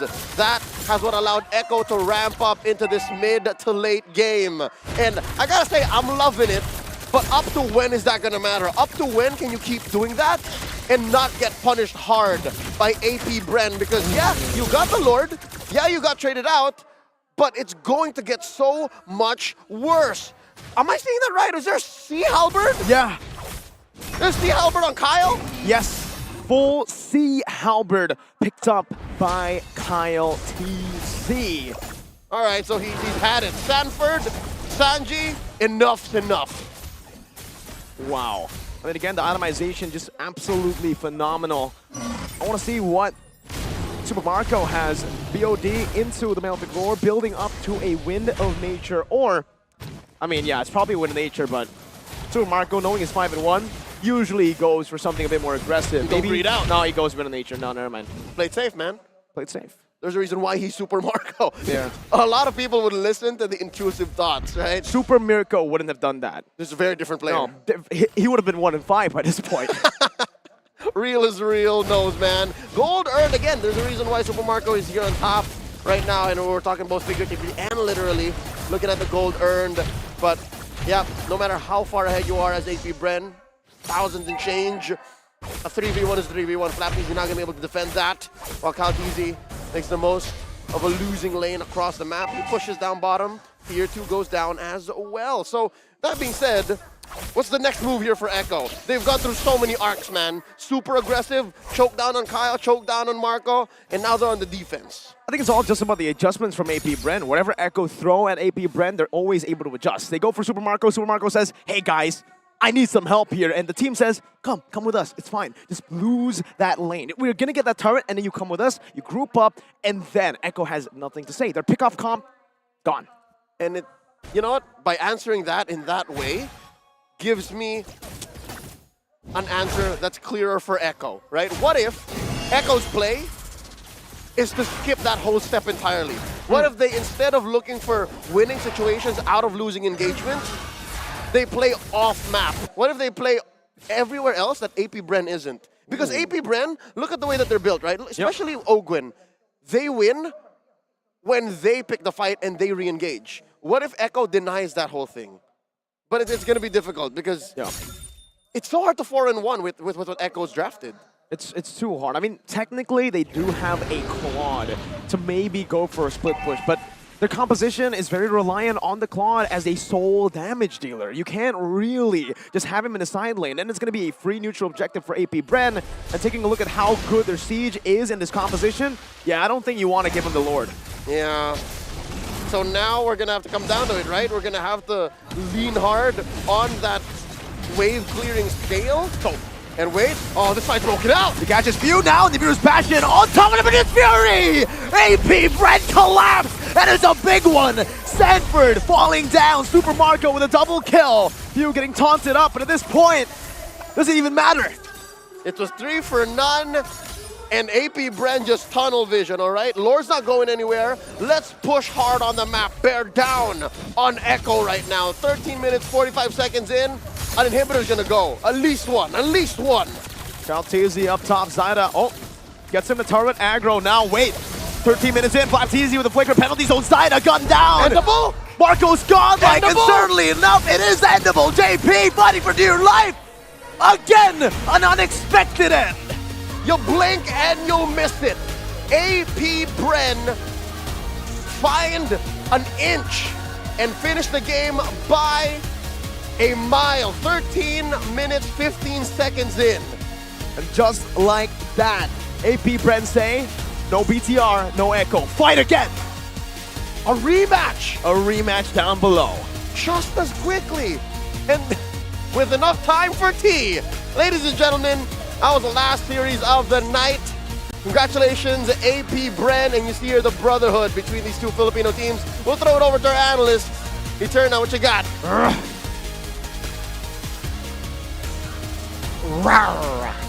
Indeed. Raunchy game. It truly was. It was a match between the two Filipino beasts.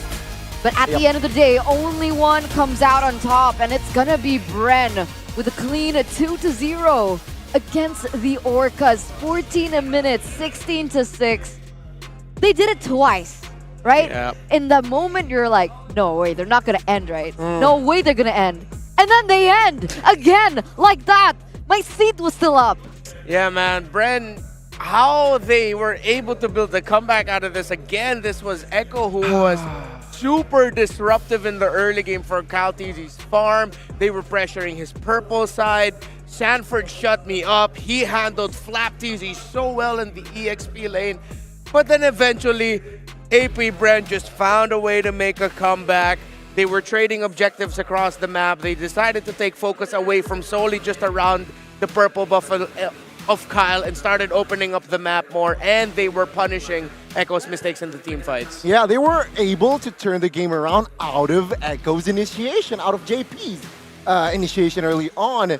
With that Cho flicker, sure, you got the target, but then again, the Minotaur comes through. The Minotaur catches 3, and it was then and there Bren put the nail in the coffin. And yeah, this is also why, again, my point in the draft, that Minotaur is such an expensive pick because of this situation, because of the scenario. Yeah, it's so difficult. Like, you don't want to play into the tempo of Bren. Maybe in the laning phase, you can still work around the Minotaur, as we saw with how Echo were able to have that control. But as soon as both of these teams collapse on the neutral objectives, whether it be Turtle, Lord, or whatever, that's when things get a little bit more messy for Echo. And it really just derives from the pressure that Kyle TZ was able to have in that particular game. 518 KDA, looking at the emblems, just super, super, super aggressive. Like, what is that? Lethal Ignition. He doesn't even need the Season Hunter at that point. Yeah, and he knows that it'll be best for AP Bren if he decided to build damage again.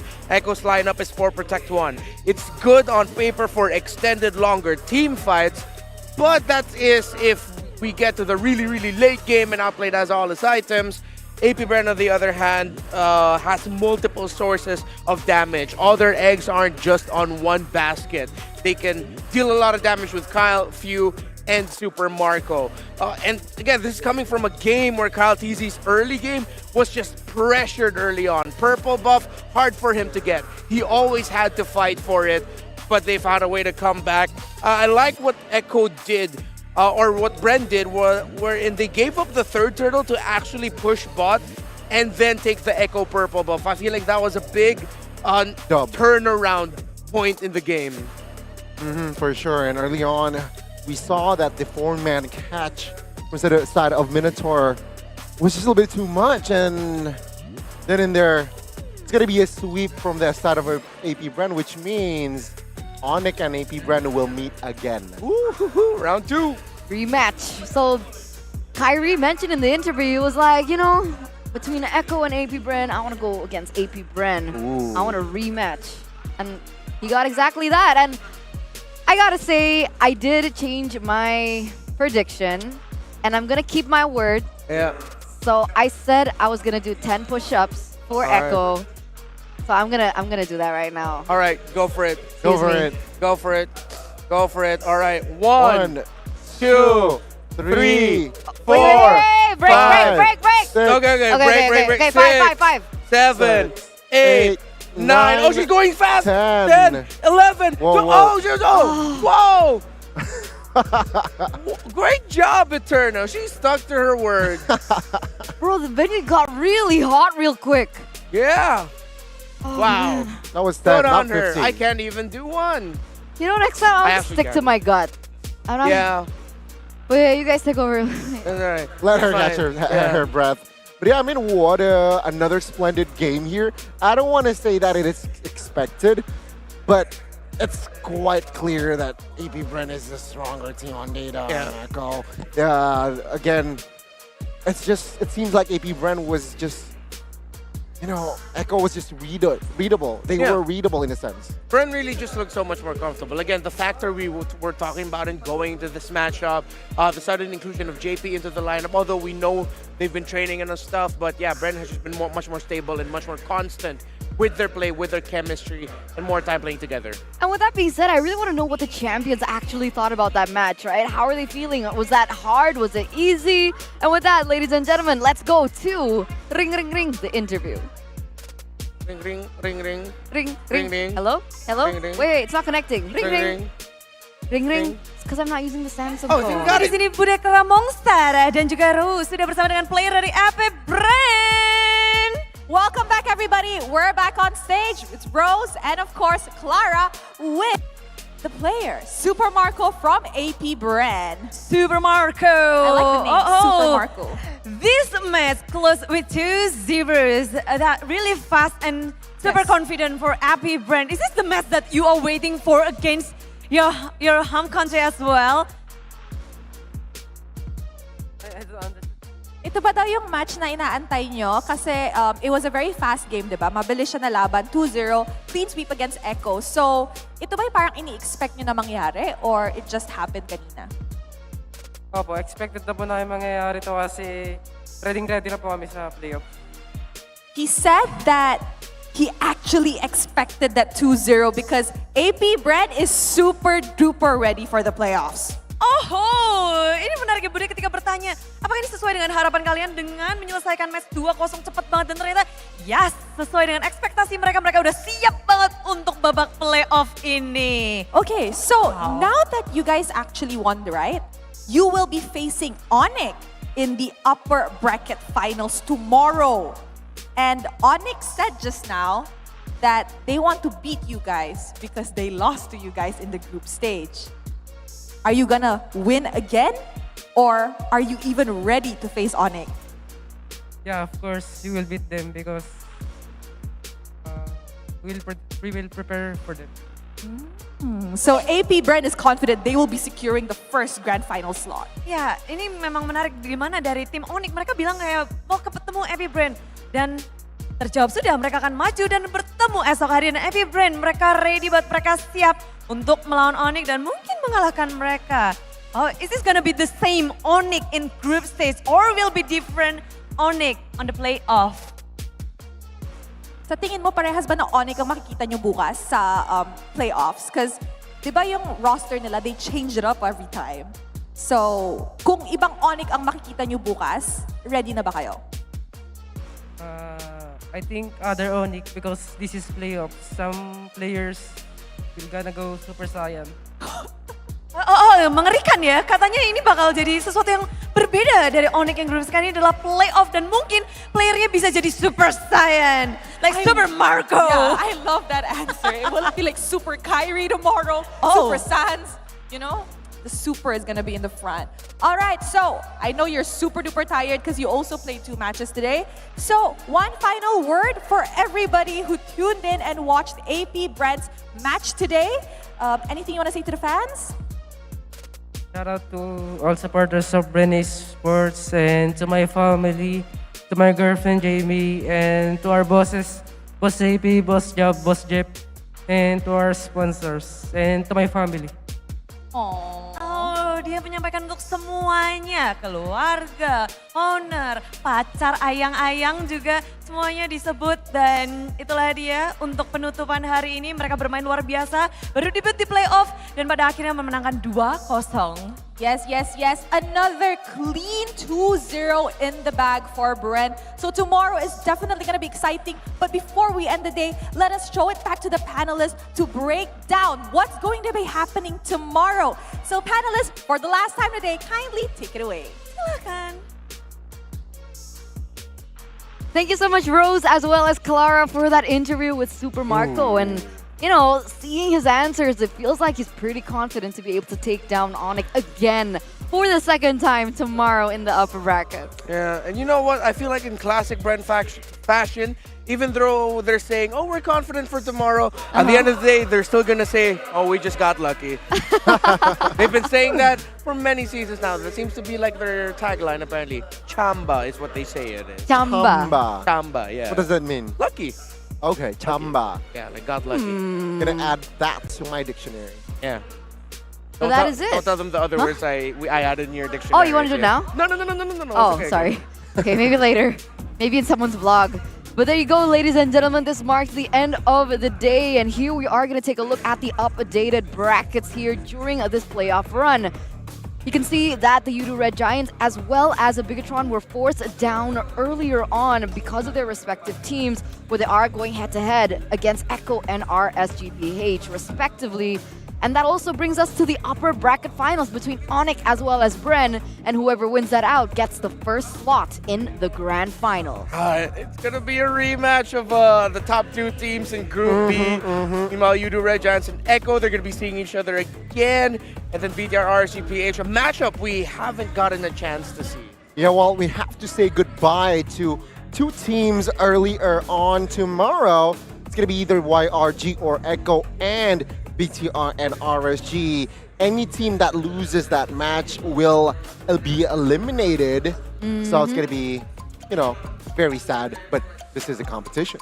Yeah, it's a duality of competition, you know, that bittersweet sadness coming in. And we would like to remind you that the upper bracket finals will be a best of 5. So lower bracket quarterfinals in that first match and the second match, still best of 3. But in that in that third, it is going to be a best of 5. So endurance, strategy, mentality, everything is going to be put to the test in that best of 5. Yeah, I'm pretty sure everyone's going to be looking forward to the Onyx AP brand match, but I also want to see how RSGPH will be able to bounce back from a disappointing start here in the upper bracket up against a strong team in Bigatron Alpha. A lot of ice on them, but of course, a rematch of Echo and Udo Red Giants will be very interesting to see as well. Yeah. Got that right? Yeah. Well, it's going to be very interesting indeed seeing tomorrow matches. 4 matches, 3 best of 3s and 1 best of 5. And we are going to see the teams that perhaps maybe unleash their beast tomorrow. For sure, with Monster Energy, because with that, you can unleash the beast. Ladies and gentlemen, soak this stage out. Without Monster Energy, this tournament would not be here at its epicest, finestest, gloriousness. Ooh. I just like making up words, because why not? They're all very correct. Thank you. You got it. I can confirm. We all can confirm. I well in English. That's high-end English for you. Je ne comprends pas. What? Sorry, this became just like... Tamba. Wait, okay, for a second there I was like, wait, I'm not, I'm okay, right? Like, I suddenly heard like Indonesian. Oh my god, we should have I'm just... good. You know what?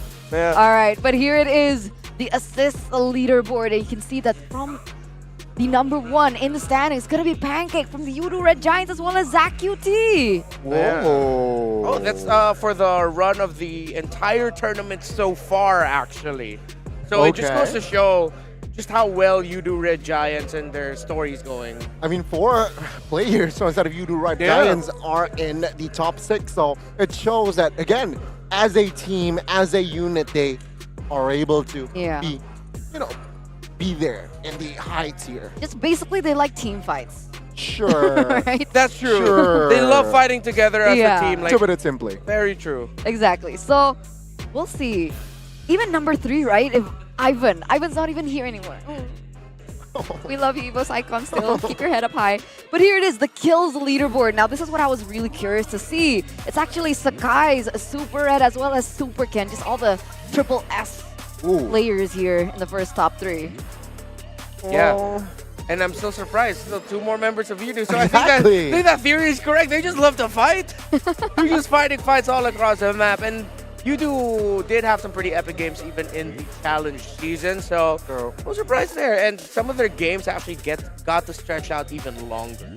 Yeah. They've had some pretty epic series all throughout Snapdragon Pro Series. It's amazing to see the only Malaysian rep is actually leading in 2 categories here. Yeah, I'd be super proud.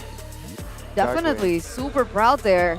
I'm actually surprised that Kyrie's not there. Well, I guess it's because he picked up a lot of utility during the entirety of this season. So that's perhaps what's going on. And for the side of KDA leaderboard, we're actually going to see the Orcas there at number 1.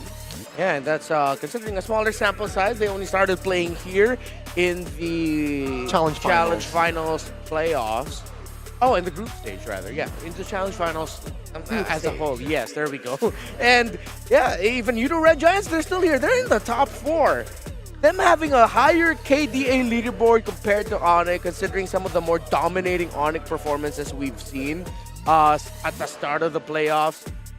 At the start of the Challenge Finals is pretty impressive. It is. And again, gotta say top 3 still. PH here. Why'd you say it like that?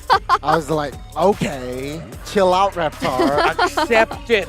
I will try to accept it. It is fact.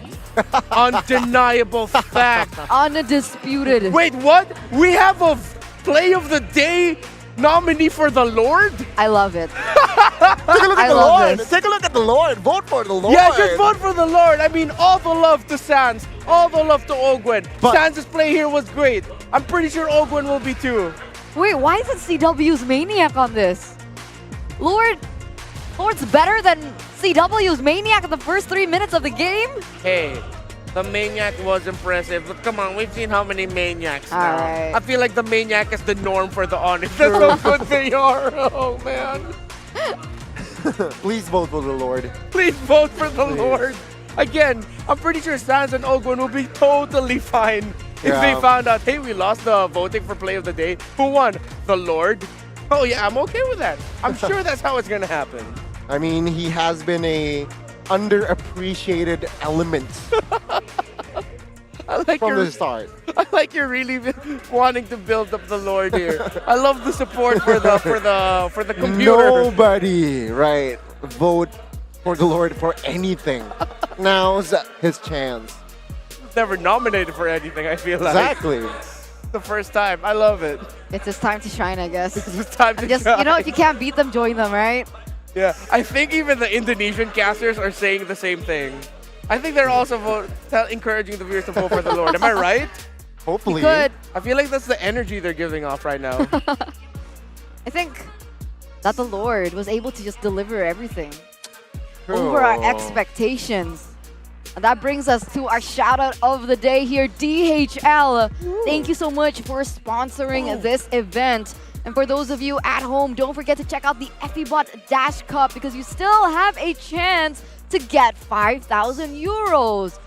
They're basically handing it to you on a silver platter. Get it as soon as possible. Just play it. Play the Do it. FEBot Dash Cup. Just do it. I'm not so good at the game, even though it's so simple. But still, go for it. You're lying. Reptar's lying. He's so good. I'm not. You are. As a person. You're a good person. I'm okay with No, that. we love Reptar. We love Renwa. We also like to be updated. And with that, ladies and gentlemen, don't forget to sign up for the newsletter because be the first to know. Check out that website down below so you can get updated on the brackets, new plays, memes, the Lord winning that vote earlier on, just all that information for you as soon as possible. Sign up.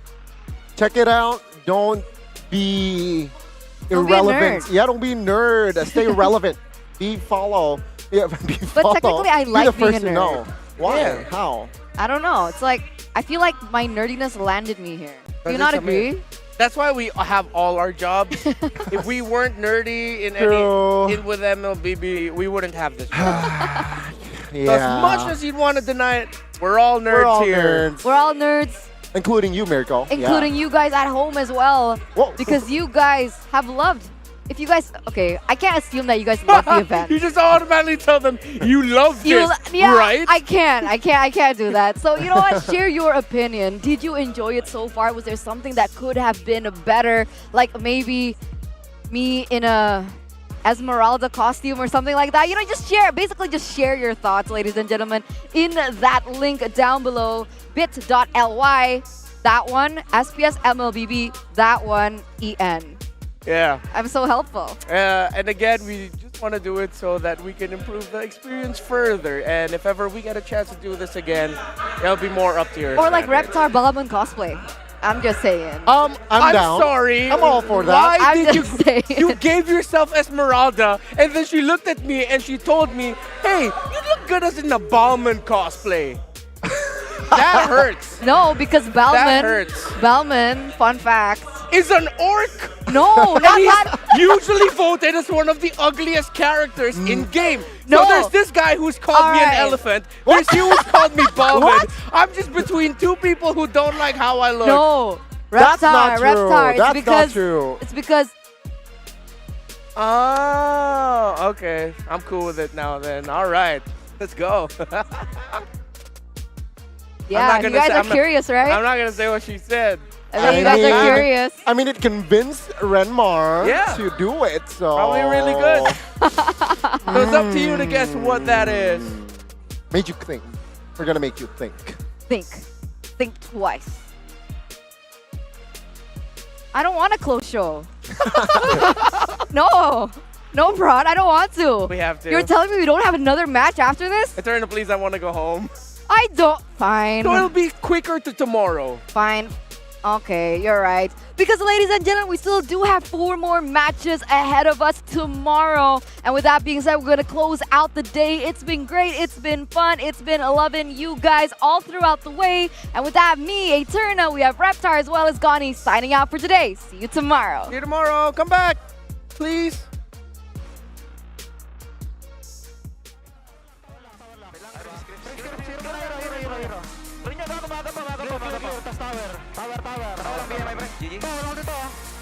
Nice one, nice one. Ako ba? Nice one. Yura, nandiyan na. Ay, player ako, boy. Luchu. Flicker, Angela. May flicker ako. GG. Side. Toto, nag-dash ka, dash. Ako, pre, nakap ko. Time up, lap. Kaya ba? Low, pre, trin, ha? Low, pre, daddy. Wala ba, Kyle? Nice nakata to sa akin. I'm alive.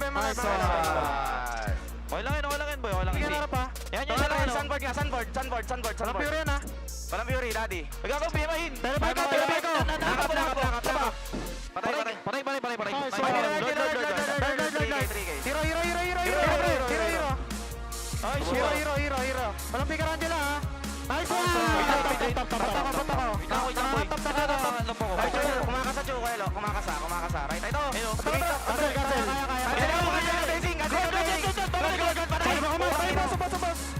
Tara. Boss gago. Tara, mid nila. Walang ano to. Endable, daddy. Endable. Tower na. GG ba?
Sugar daddy, no, that's honey. Don't give him any sugar, he suckers me all his money. Wanna live lavish, you need a clue. Then look to me, I'll tell you what to do.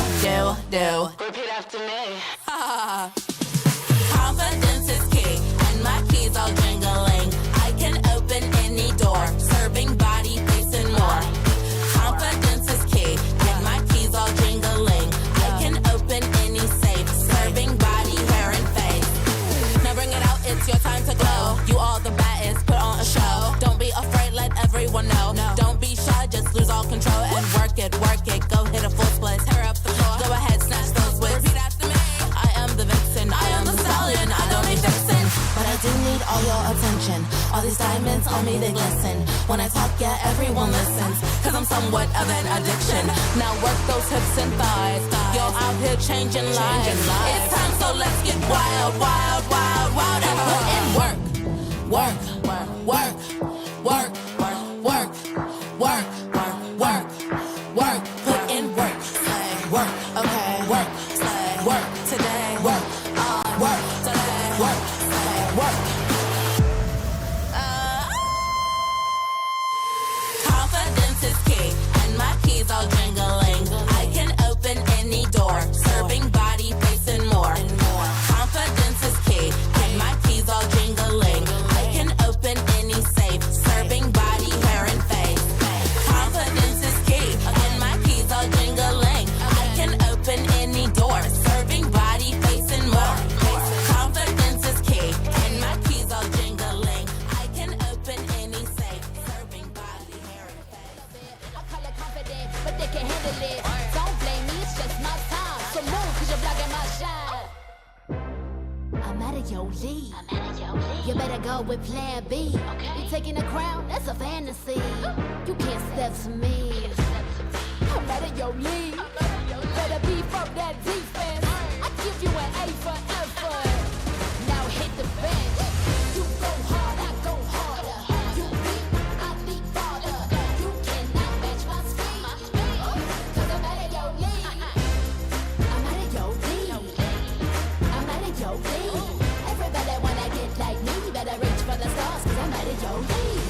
You go hard, I go harder. You beat, I beat harder. You cannot match my speed. Cause I'm out of your league. I'm out of your league. I'm out of your league. Everybody wanna get like me. Better reach for the stars, cause I'm out of your league.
another one to get around.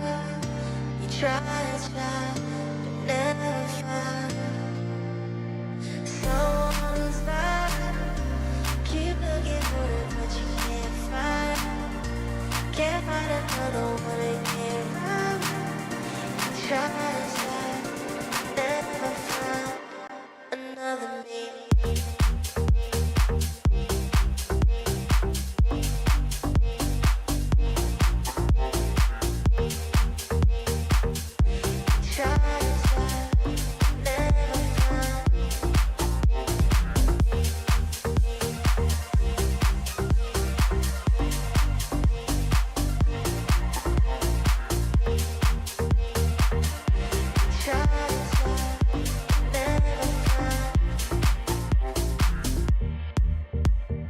What is missing when you've been? Tell me something,